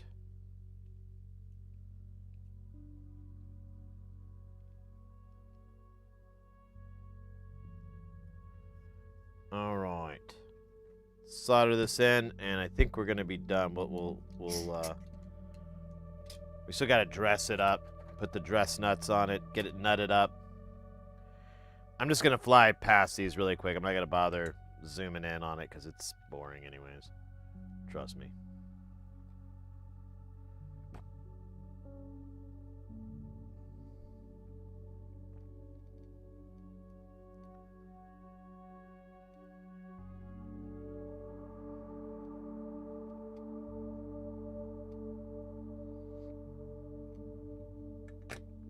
Boyaka.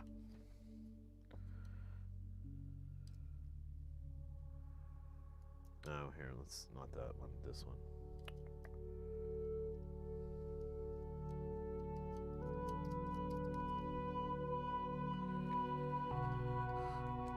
Ba ba ba ba ba.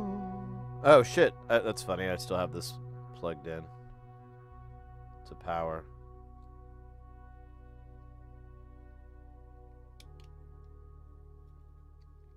Ooh, excellent.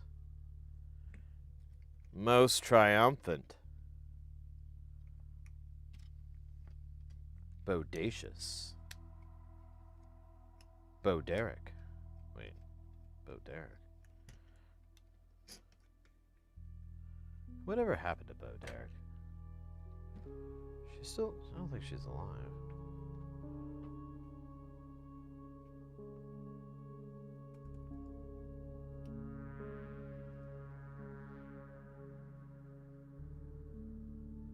Is present tense is an American act. Okay, I didn't know that. She's still working. I only use bipolar resistors. I use NPs, non-polarized. There. Yes, and then this I don't know, but we could power cycle this maybe and get it to go to a different state.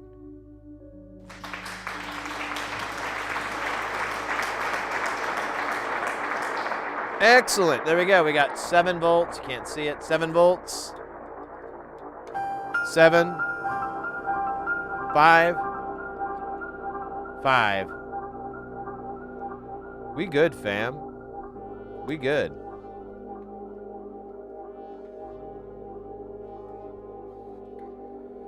Oh, my back. It's not so good.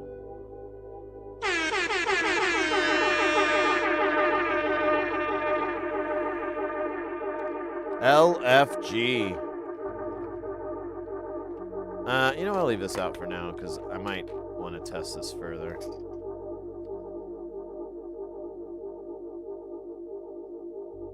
Man, I thought I felt like heat coming off of this, but I think I was just in a Robert Palmer mode. Let's see if we can get these nuts on. I don't have any fancy nuts for the switches. I tried to find some, and I got these ones that are like, they had like a dome kind of shape, and they, and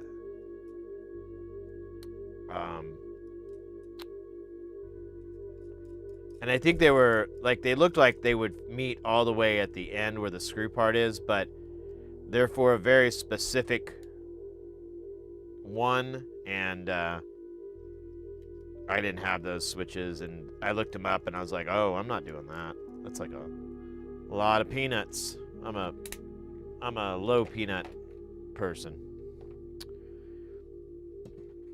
Low peanuts.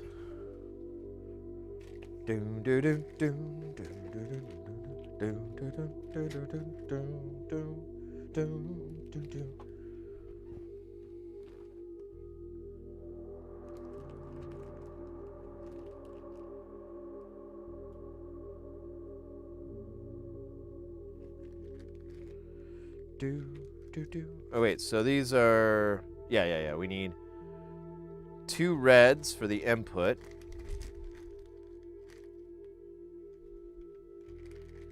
We need, we don't need black.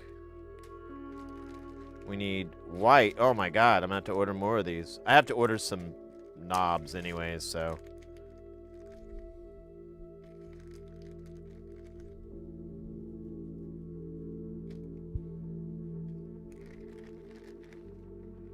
And then these are the orange ones? I always forget.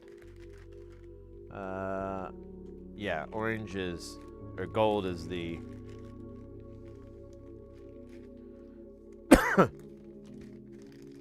binary output. Or yeah. Alright, I gotta buy more of these, it looks like. That's crazy.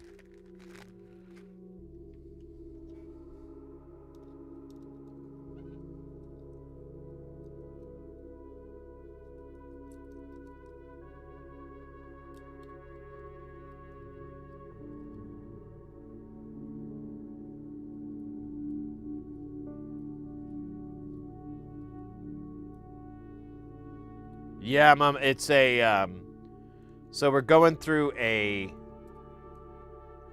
that output goes through a DI and then goes into but it's a backwards DI. And it goes into a line 6 DL4. First gen, not the new one. We used to have what was it? The Boss.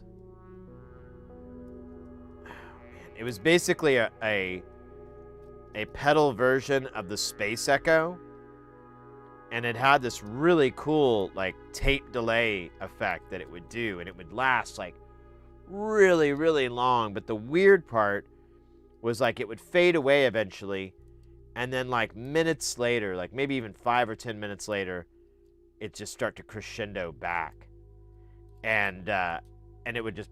And you would think like, oh no, I gotta go turn it down, and then it would just decrescendo out. I'm like, what? But that was like a pedal that was not mine. Like someone loaned it to me for a while, and eventually I had to give it back. And I was like, oh man, I need to get one. And then I was like, wow, that's really expensive. I'll just use the DL4. And it's fine, but it's not as good. Where is... There it is. Oh, shit. Look at that. I hit... That button got hit. That's weird. So weird. I gotta fix that stupid switch.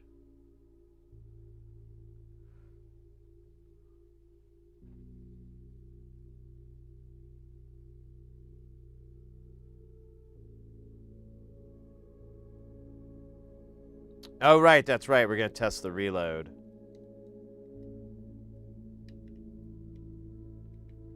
But you're saying put audio rate into reload?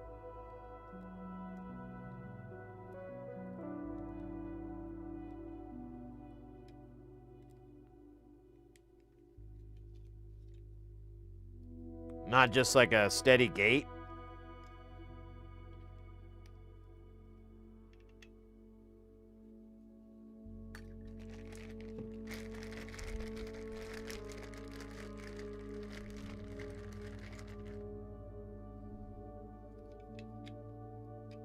Bloody hell, I knew it.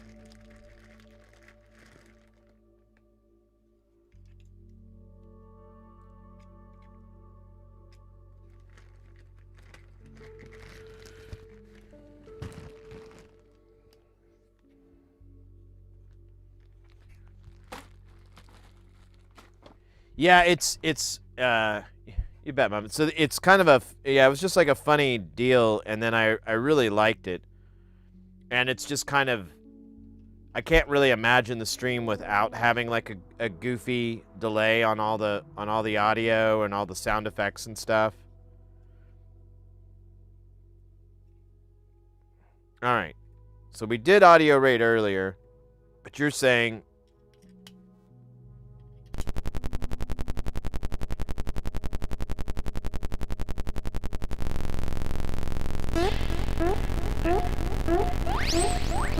case in point. Oddball, thank you for that 5 bits.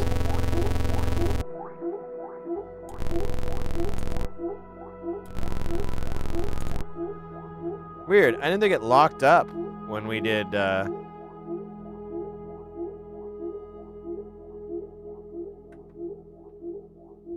noise.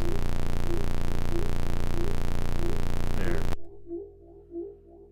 Let me flip this thing around so it quits twisting. I thought it made, yeah.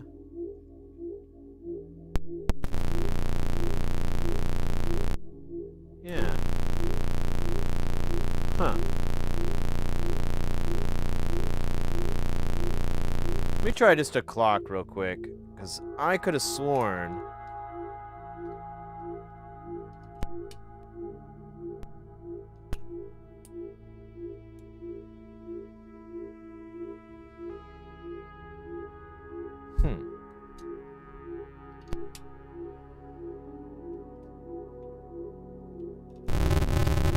Oh, there we go.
Is there something wrong here? Because the reload doesn't seem to work unless I have something plugged into it. Did I miss a pin or something dumb? It's a little weird.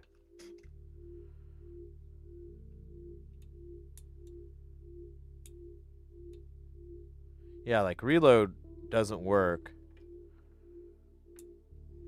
unless I, here, I'm gonna turn this down just a little.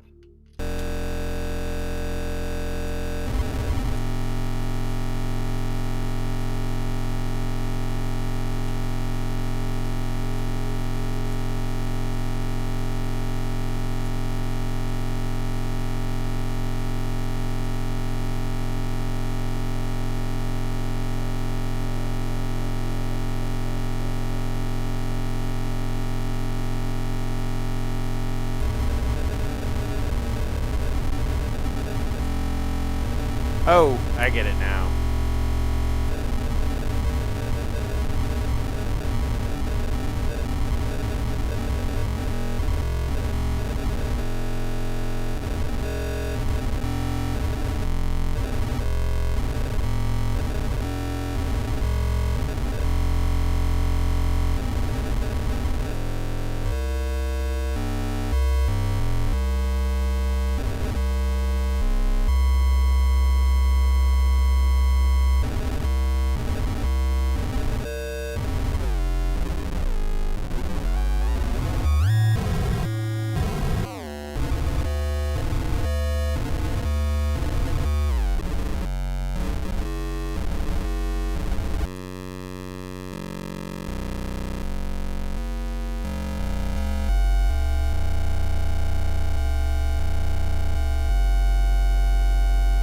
I hear the fundamentals, it sounds nice. Big old bass.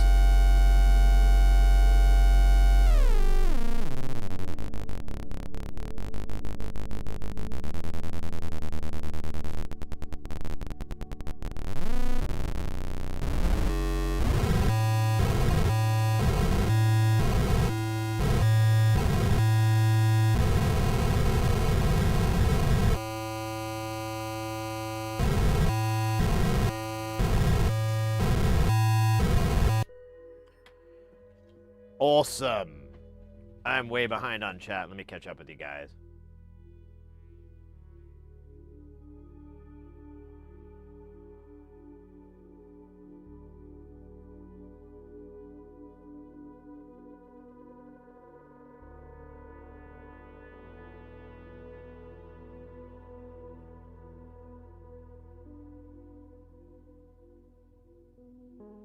Bipolar capacitor equals 2 capacitors in series with the reverse poles. Oh.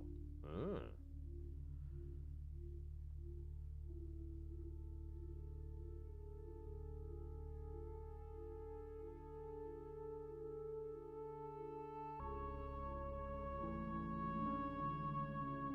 Yeah, welcome in, Dr. Soboy.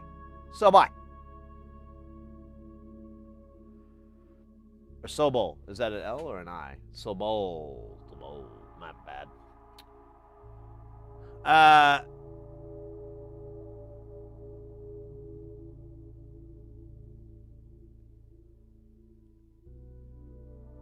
Well, isn't it noise just like where it's getting its initial data from, and then when you put it into tone, it will just constantly play that pattern. Play that funky pattern right now.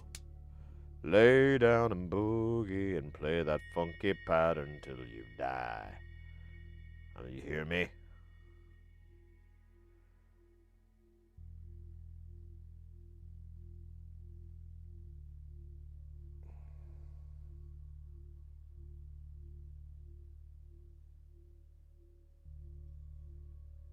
Yeah, my only tweak, but I don't want to do it today. I'll do it when it gets on my nerves.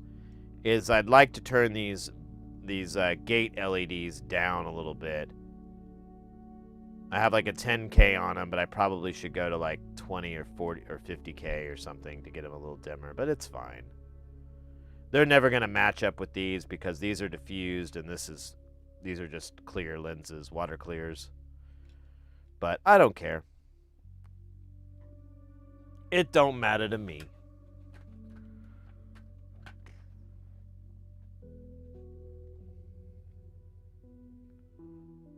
Morton, welcome in.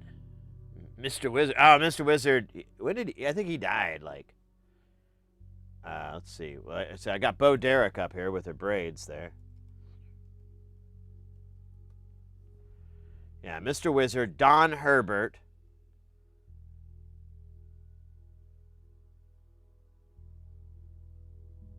Yeah, he passed away in 2007. That's too bad. But he was like a billion years old, so that's a good ripe old age for a wizard.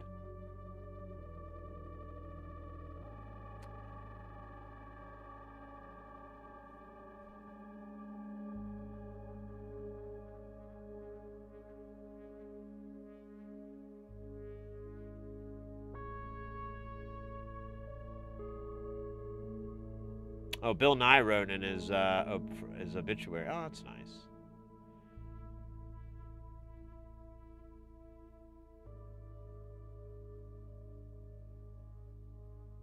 Oh, and 5 months after Herbert died, Mythbusters aired a 2-hour episode entitled Special Supersized Myths dedicated to Mr. Wizard.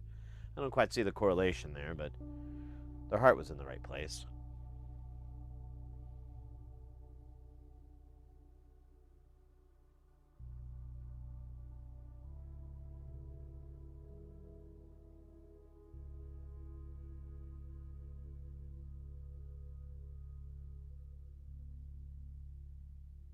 Hit my 1000th birthday. I think we all wouldn't mind that, as long as we're in good shape. If I'm like a Futurama head in a jar, I don't know. I don't know.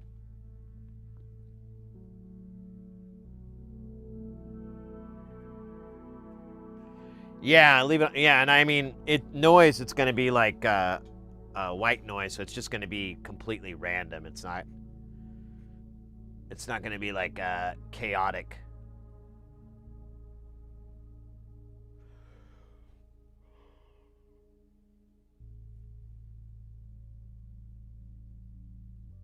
Bite Bastard, take care, mate. Have a good rest of the night. Just a reminder, we won't have a stream next week. Our next stream will be on the 22nd. I'm going to be out of town for a gig, so, you know.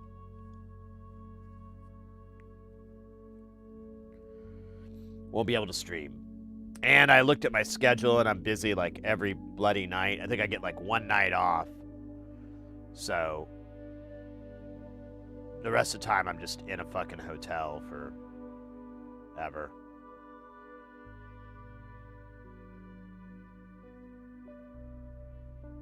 What if you look at it, be like, oh man, it'd just be like a bunch of... They'd have to, like, do something to rejuvenate your flesh. It'd just be hanging off of your skeleton that's all brittle. Yeah, you'd just be like dust and a fruit, and look like a fruit roll-up in a hot car.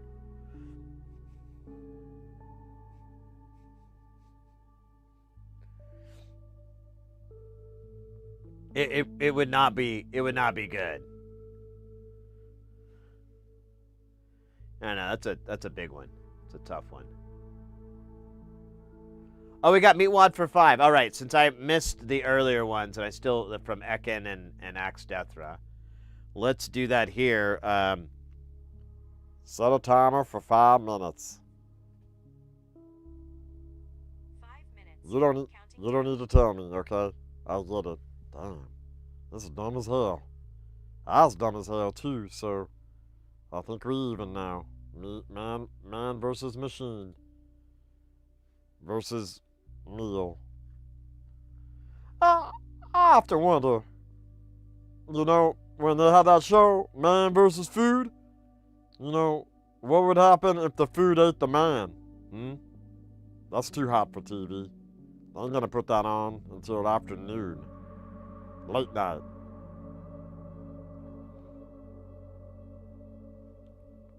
Well into the evening hours. Perfect. With the pseudo, I haven't experimented a lot. Because I constantly just use it instead of setting up a sequencer. I hear that, y'all. You know, sometimes I just don't want to make a sequencer. I don't like the sequence. I mean, if I wanted a sequencer, I'd just get on my laptop and hit up the dog. Sequencing's for chumps. Yeah, I think, you know, most of the time, like this Turing machine, because this is like a Turing machine, and it just puts out constant tours. Honestly, I kind of like looking at it. It's soothing. Like a Star Trek, you know, Star Trek with the medical beds and they had the little arrows and stuff. Yeah, this is like that. Boom. And then make the heartbeat sound and it just be some old boy on a bass guitar going bum bum bum bum bum bum. And you like, wait a minute, that's not what a heart sounds like. But in the future, maybe it does. I don't know. I just know that it's a bass guitar with a bunch of delay or tape echo. Actually, it would have been tape echo back then. Yeah, it's kind of hard to do Meatwad and then like actually talk about stuff and like you know what it is. We ain't doing that. We're doing it, but we ain't doing it well. Damn.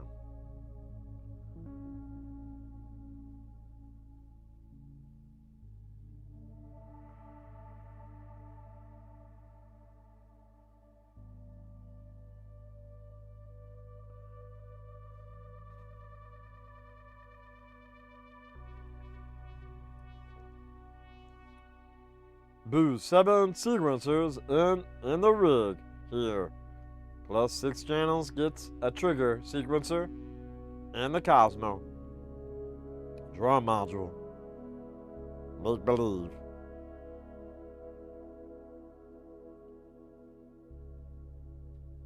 Where you get off-brand stackable cables? Oh, I'm glad you asked. I'm gonna let you in on a little secret, okay? Oh, look at that, Dr. Sobel. He's gonna be following us. He's gonna follow us on and on till the end of time. Or until we get canceled. Thank you so much. Thank you so much, mate. I'm gonna go back into character. Here we go. I'm back in character. Okay. So we're gonna go to. Damn it.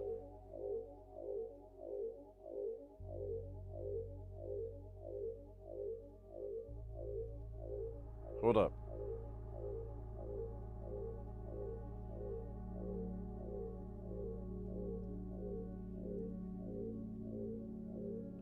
We're gonna go to modular addict. Alright? This old boy, he got a bunch of stuff, and we're gonna get it. We're gonna go down to cables, and we're gonna go to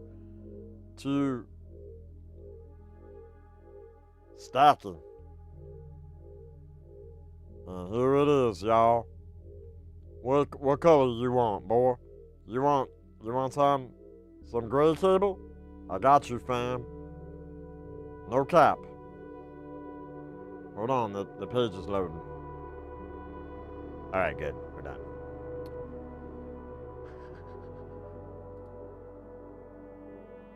There we go. So yeah, you can get them for $325. These are the cheapest ones I know of. This green and pink one that I have, these are from oh, I forgot their names now. Killer Bee and his crew. So there's one thing to note about these cables that's a little weird. One is that so just like normal cables, you have the ground and then you have the tip. But the way this thing is set up is, let me check this again because it's been a minute since I've done this. So here we'll do, so the inside tips go straight through.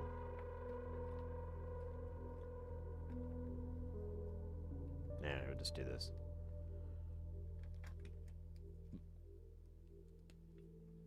So if we put the continuity on and we clip this, you're gonna have here, I don't know if you can hear that on my, let me put it closer to my mic.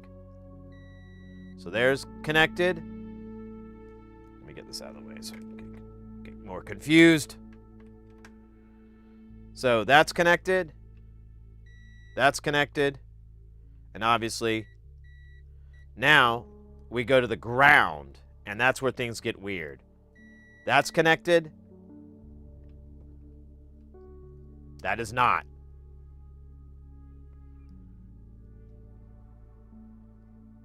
So the inside grounds are, I believe they're floating. Let's take it to here and here.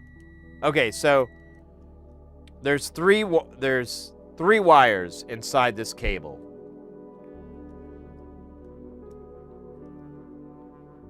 So there's the out ground, there's the inside ground, and then there's the tips. That's the 3 wires.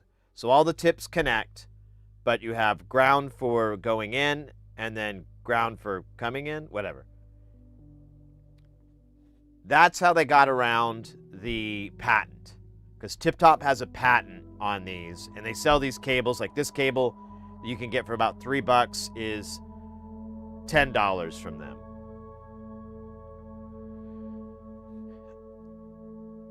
This way you can get around it.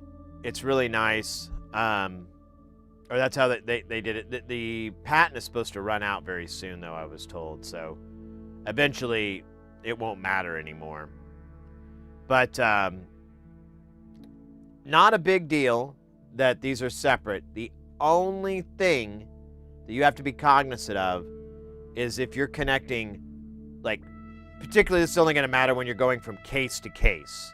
So if you have two modular cases that have dedicated power supplies, meaning too that they have separate grounds, you can't plug into case one and you have, case one going, and then you connect to case two by going into the stack and then plugging it in to case two. You can't do this configuration because you'll have a floating ground. It's not going to attach to this case. It'll still work, but it won't work correctly. The audio is going to be biased off. Your CV is going to be at its, in the wrong scale because the biasing is screwed up because there's not a ground to like set it up. Now you might be lucky and it just lands out perfect, but probably not. You can fix that by just running any cable between case A and B and making sure you have a ground between it. Most of the time it's never going to matter, but there's been a few instances where I was doing something and I'm like, why is this clock not work? Oh, right. You can't plug into here to go to that. You have to, you could do this, you could plug this into here, and so it makes the same connection and then go into this case two, because that ground will tie the two together. But the inside one floating, so that's literally the only thing that's a little weird and troublesome about these cables is the floating ground thing.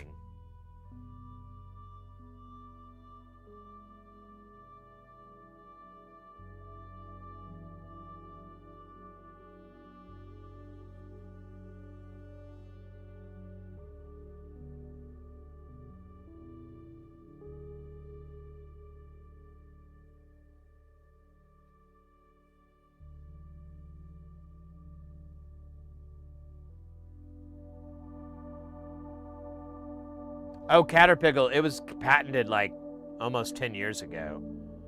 It's an old thing from Tip Top, and it was like, when I first got into modular, it was a real pain in the ass because it was like, oh man, you can't stack it unless you want to pay out the nose for their cables. And I don't have a ton of love for Tip Top, so I mean, they're an okay company, but they're real litigious. They do a lot of like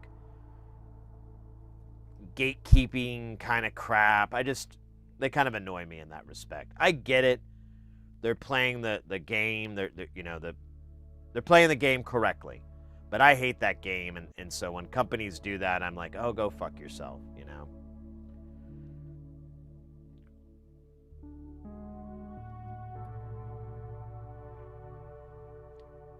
Yeah, no, the tip-top ones are mediocre. These are pretty decent. The ones I got from Killer Bee are good too. They're honestly identical. I can't really see the difference between these and Modular Grids cables. They both have the little fins on the side. They have the holes from the molding. I mean, they're identical in every way. The only thing is, like, the ones from Killer Bee and them, they're like twice the price of the Modular Grid ones. And I'm kind of like, why? Why do these cost more? Why you guys charging more? But, that's not my business. That's their business. Let me see if I can find it. What's the name of that company? It's Modular. Ah, shit, I forgot the name.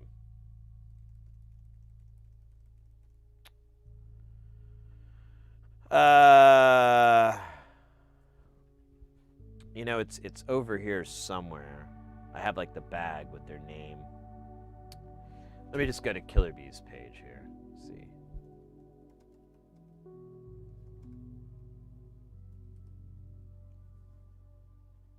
Is it Hive Mind? Is that what the cables are under?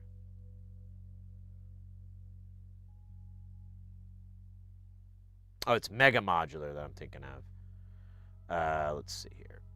Let's go to their page.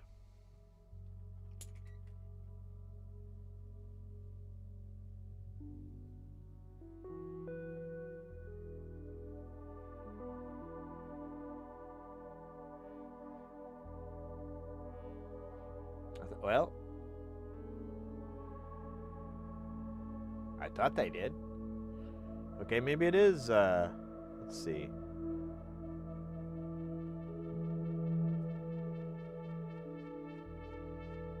Really can't read that.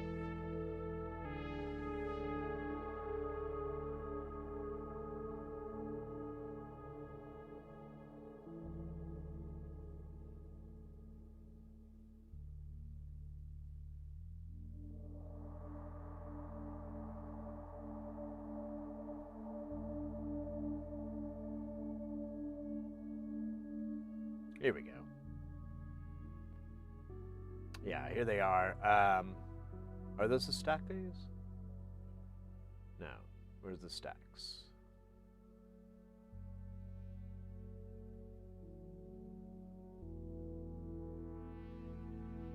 Here they are.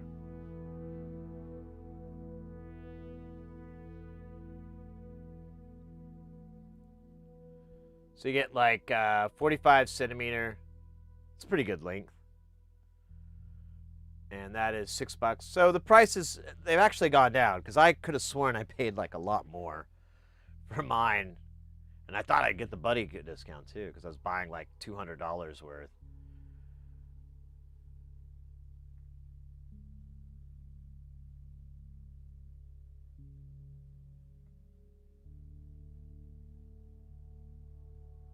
So 16 cables for $80. That's not bad.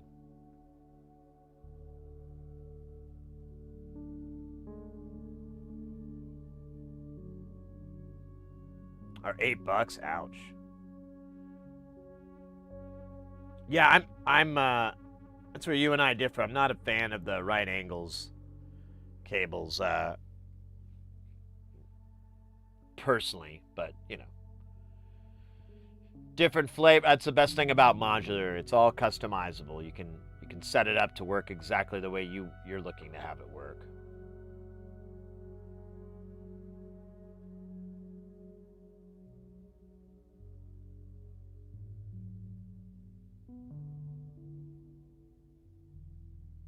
It took so long. Yeah, I agree, Kat. I don't know.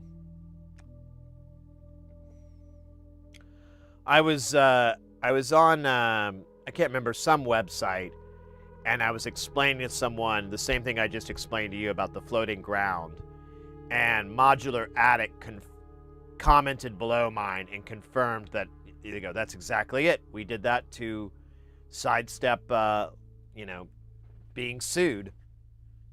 I'm like, oh, what a dumb thing to sue somebody over.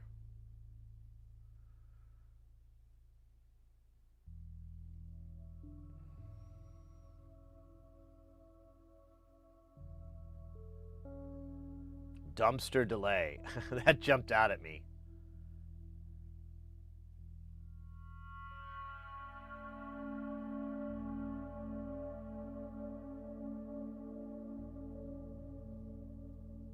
Ah, there you go. Another PT 23.99 action. Man.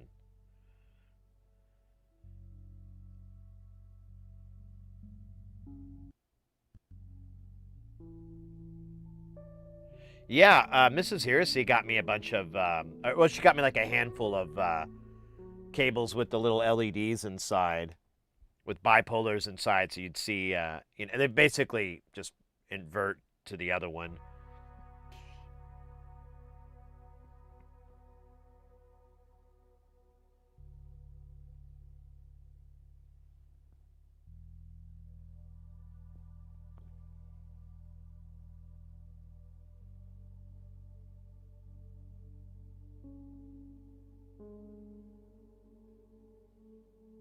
Who? Oh, yeah, I don't know, mate. They're artesian cables.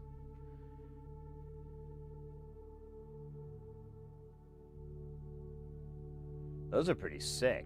I like that purple, and it's very cyberpunk. What's that name on there? GSG Live, nice. Yeah, I have some of their other cables. The GSG cables, well, I did. Did it fall off? Whatever. They're nice. They have a really thin area, so it's a lot less, eats up a lot less real estate when you're plugging them in, and I don't know, they're pretty good.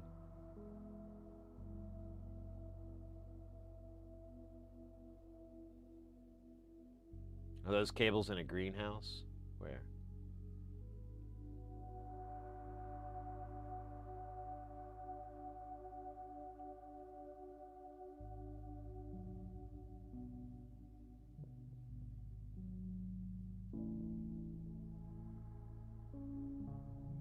And some shrubbery.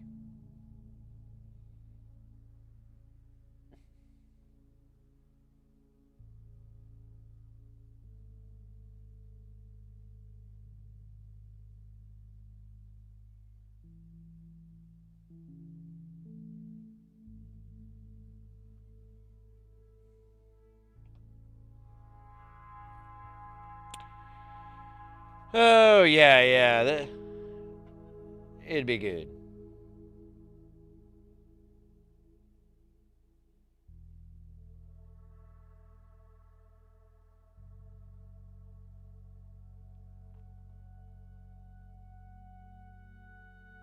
Oh, yeah, the chrono cables. Yeah, I have a few here. They have this weird, fleshy, veiny look. Transparent. Yeah, my buddy actually bought a bunch of those when he was near Control. I think he was like, oh, that modular shop is in town. I'm gonna go there, and he's like, do you want me to get you some of those cables? I'm like, yeah, man, get me like $50, $100 worth or whatever. I can't remember. This is a while back.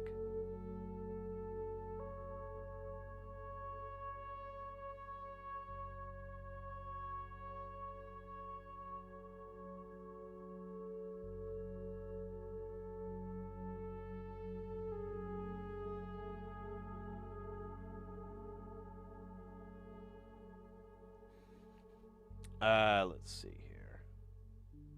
How long we be streaming? Oh damn, 8.5 hours. That's not too bad for a hangover day.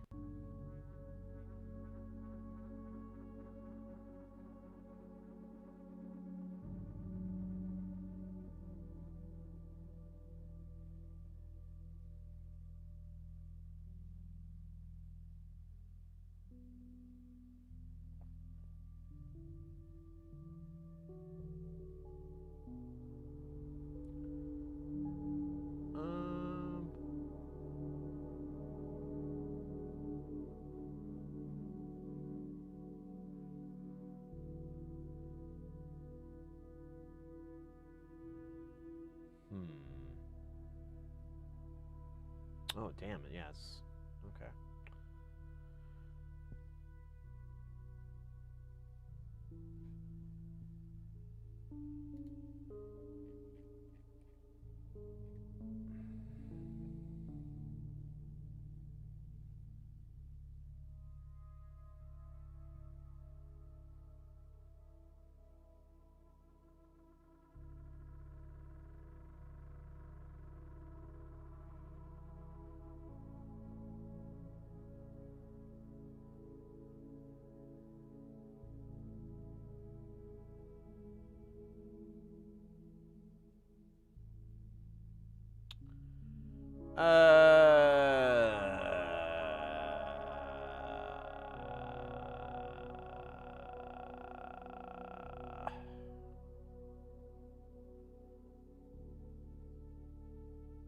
Trying to see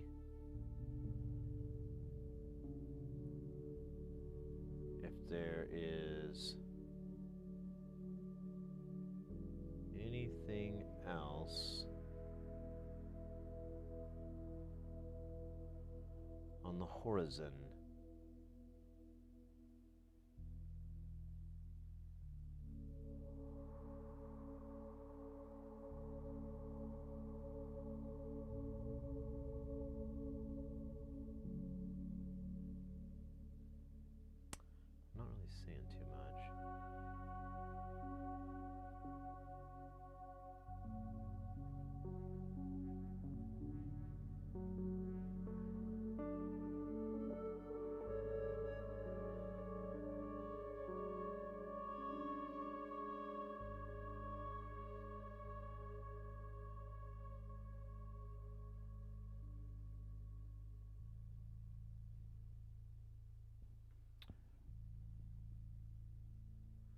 If they made stackable chronos, I'd just quit everything else.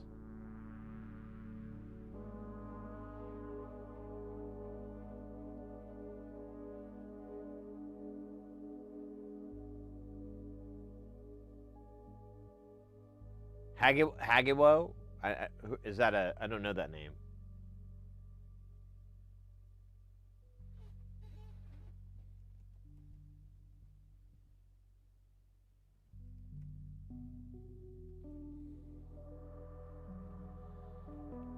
Oh, looks like a YouTuber. Oh, cool. Oh, this looks cool. I'm gonna go ahead and subscribe.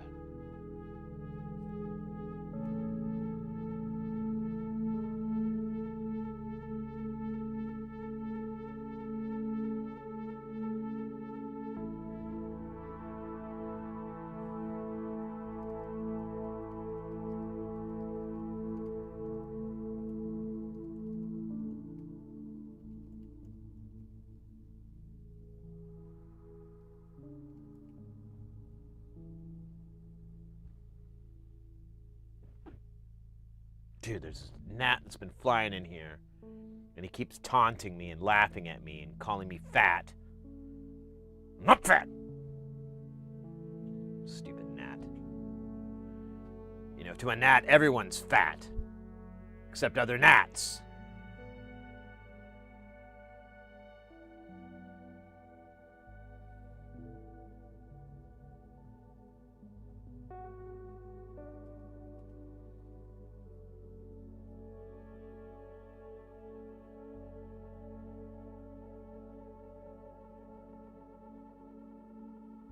Yeah, I followed his channel. I've got that channel in lockdown. I've had a lot of YouTube channels lately. I was invited to a Discord that's for sci-tech, mostly electronics, like soldering-based streamers, and I kind of went through and just started like following everyone I could find in the going live announcements section on their page on the server, and there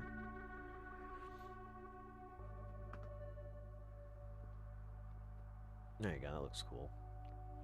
And I've got a lot. I've honestly been meaning to tear through some of that content so I can better know what's up.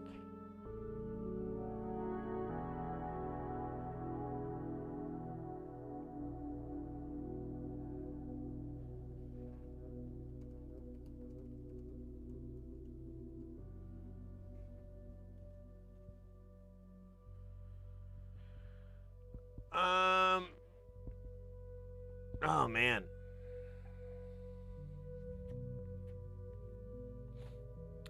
I'm trying to think. I don't know. I'm kind of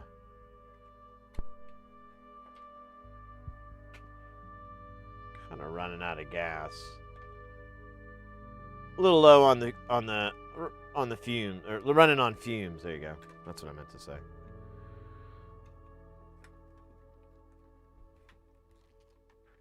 Well, we'll as I've been mentioning, and I'm sure some of you already know, there won't be a stream next week for Tuesday, Thursday, Saturday, and then the next Tuesday we'll be back on the Thursday, which would be like the 22nd, I think is the day.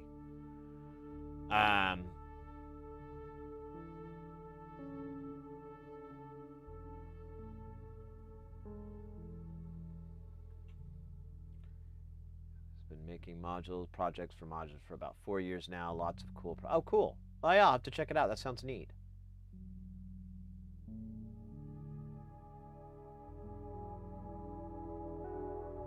The Creato audio sells, but the things die constantly. Oh, wow. I haven't really had an issue with cable failures too much.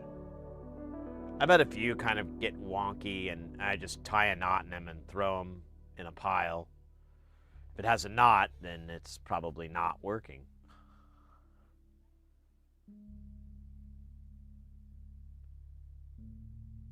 Based on Arduino. Oh, cool.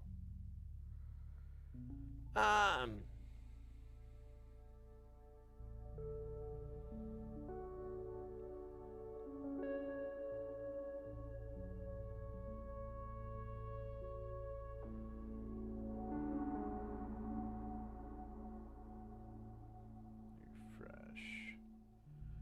Hmm.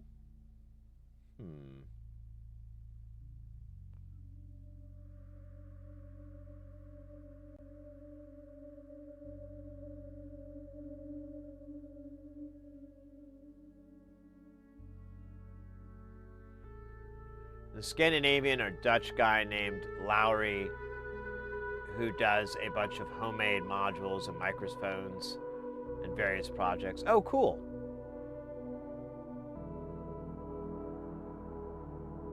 Well, there's what's his name? Oh,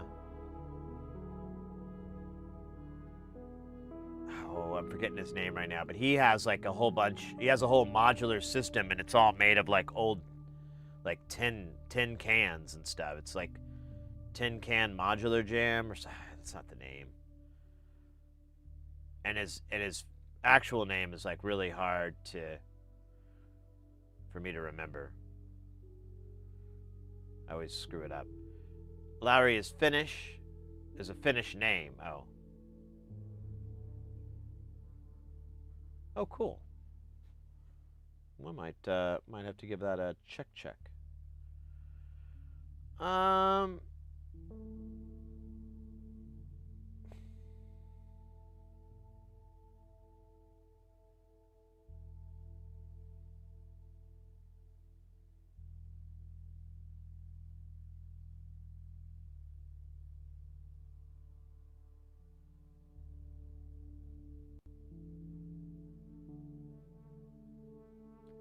PTR VTK? No. It starts with a J, I want to say.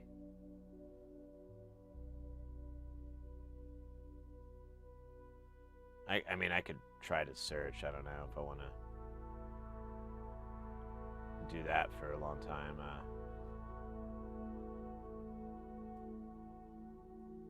I can't. No, it's not going to come up.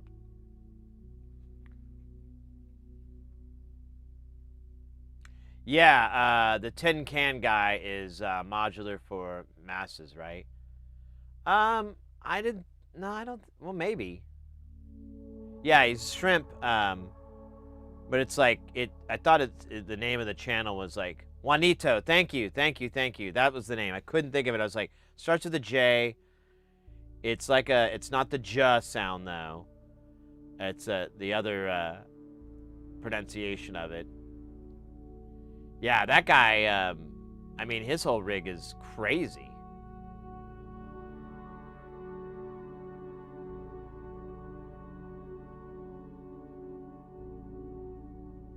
Okay.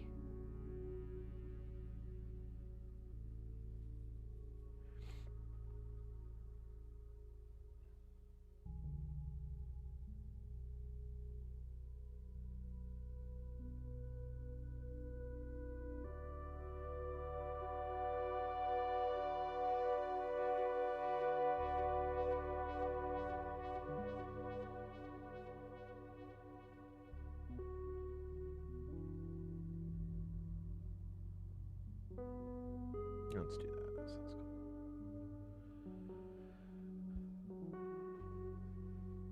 Yeah, he and I don't remember if this the last NobCon he brought his rig. I can't remember. It's been a minute.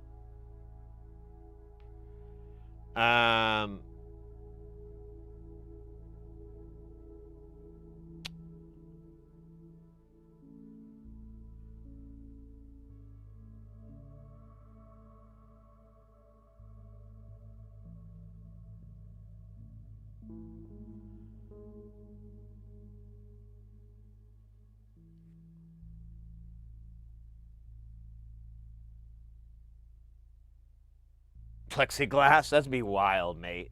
I haven't seen that. That sounds funny. Yeah, that'd be cool. I wouldn't mind checking that out. Yeah, he's great. He's great. I like him a lot. He's a nice dude. Nice cat. Solid cat. Crazy cat. Frankennut. Oh, that's the name of the plexiglass. All right, let me look that up real quick.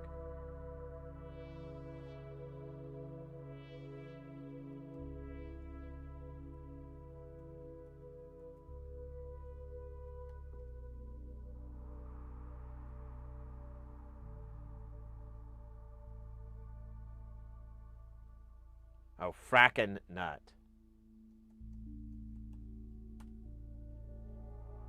Bob frackin' nut home. Wait. That can't be it.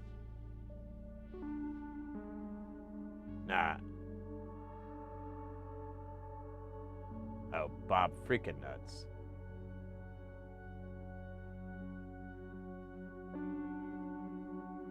I can't find it.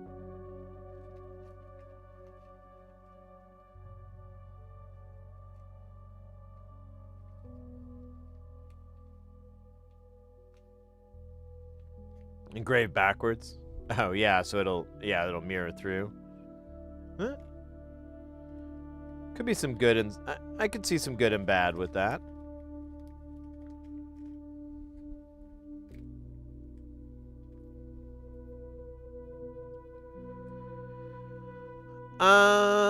Ba ba da ba da ba dum bum bum bum bum.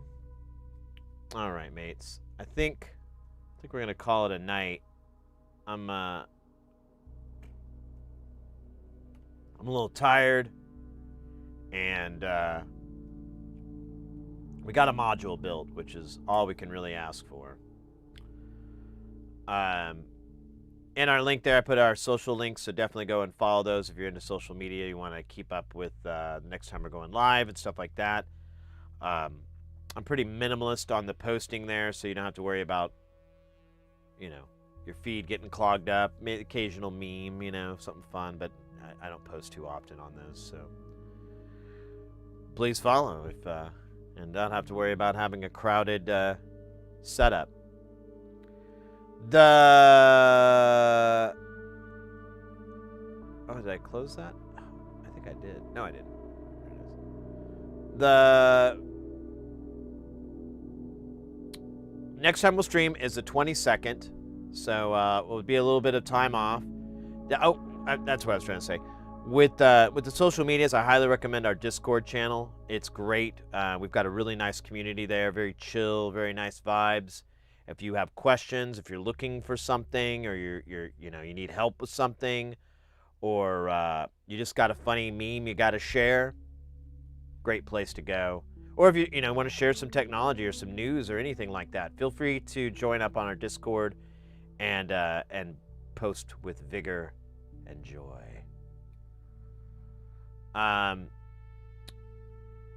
Today was awesome, mates. What our YouTube is at, we got 2 new subscribers today.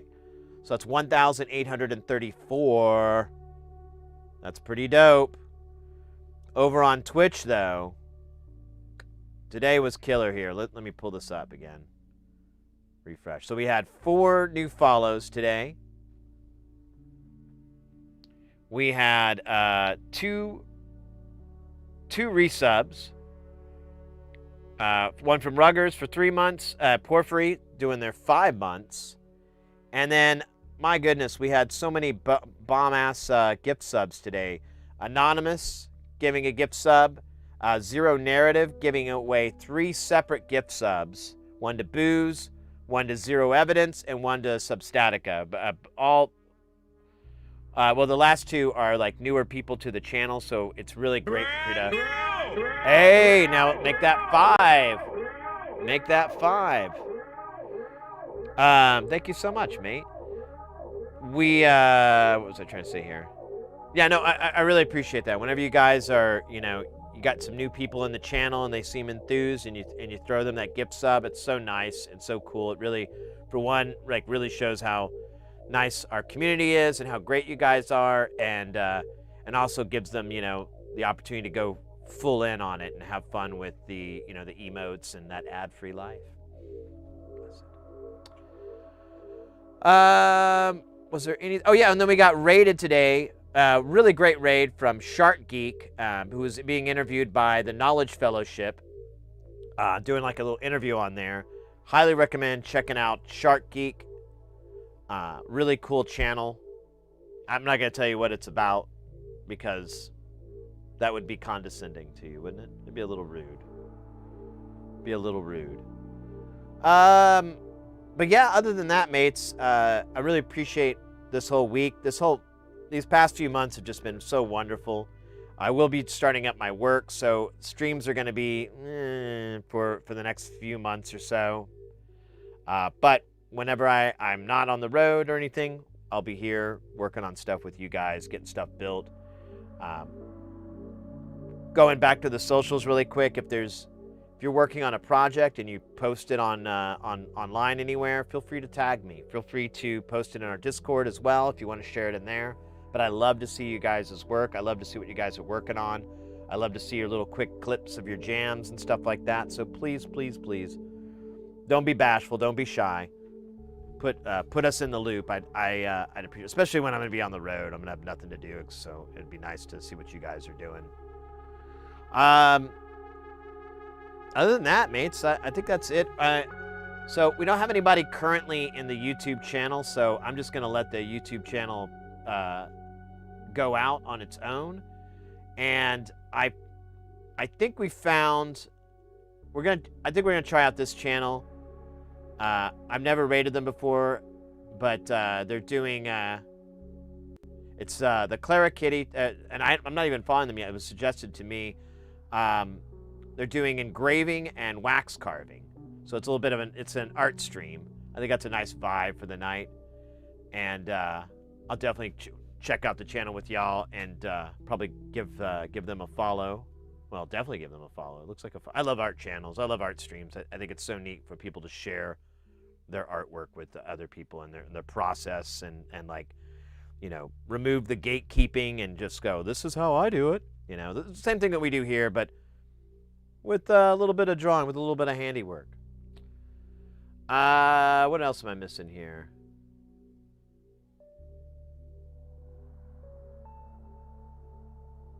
Yeah, Booze, take care, mate. Stay safe. I hope everything goes out for you well there.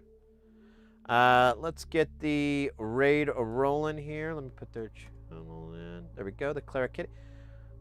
Excellent. All right, guys. One more time, thank you so very, very, very, very much for an awesome stream, an awesome week, an awesome month, the beginning of a great new year. Really a closing of another year. I don't really have a good or a bad for that one. And rock and roll, let's go. Let's definitely show that. Let's bring some love. Let's bring some noise for the Clara Kitty, doing the art action.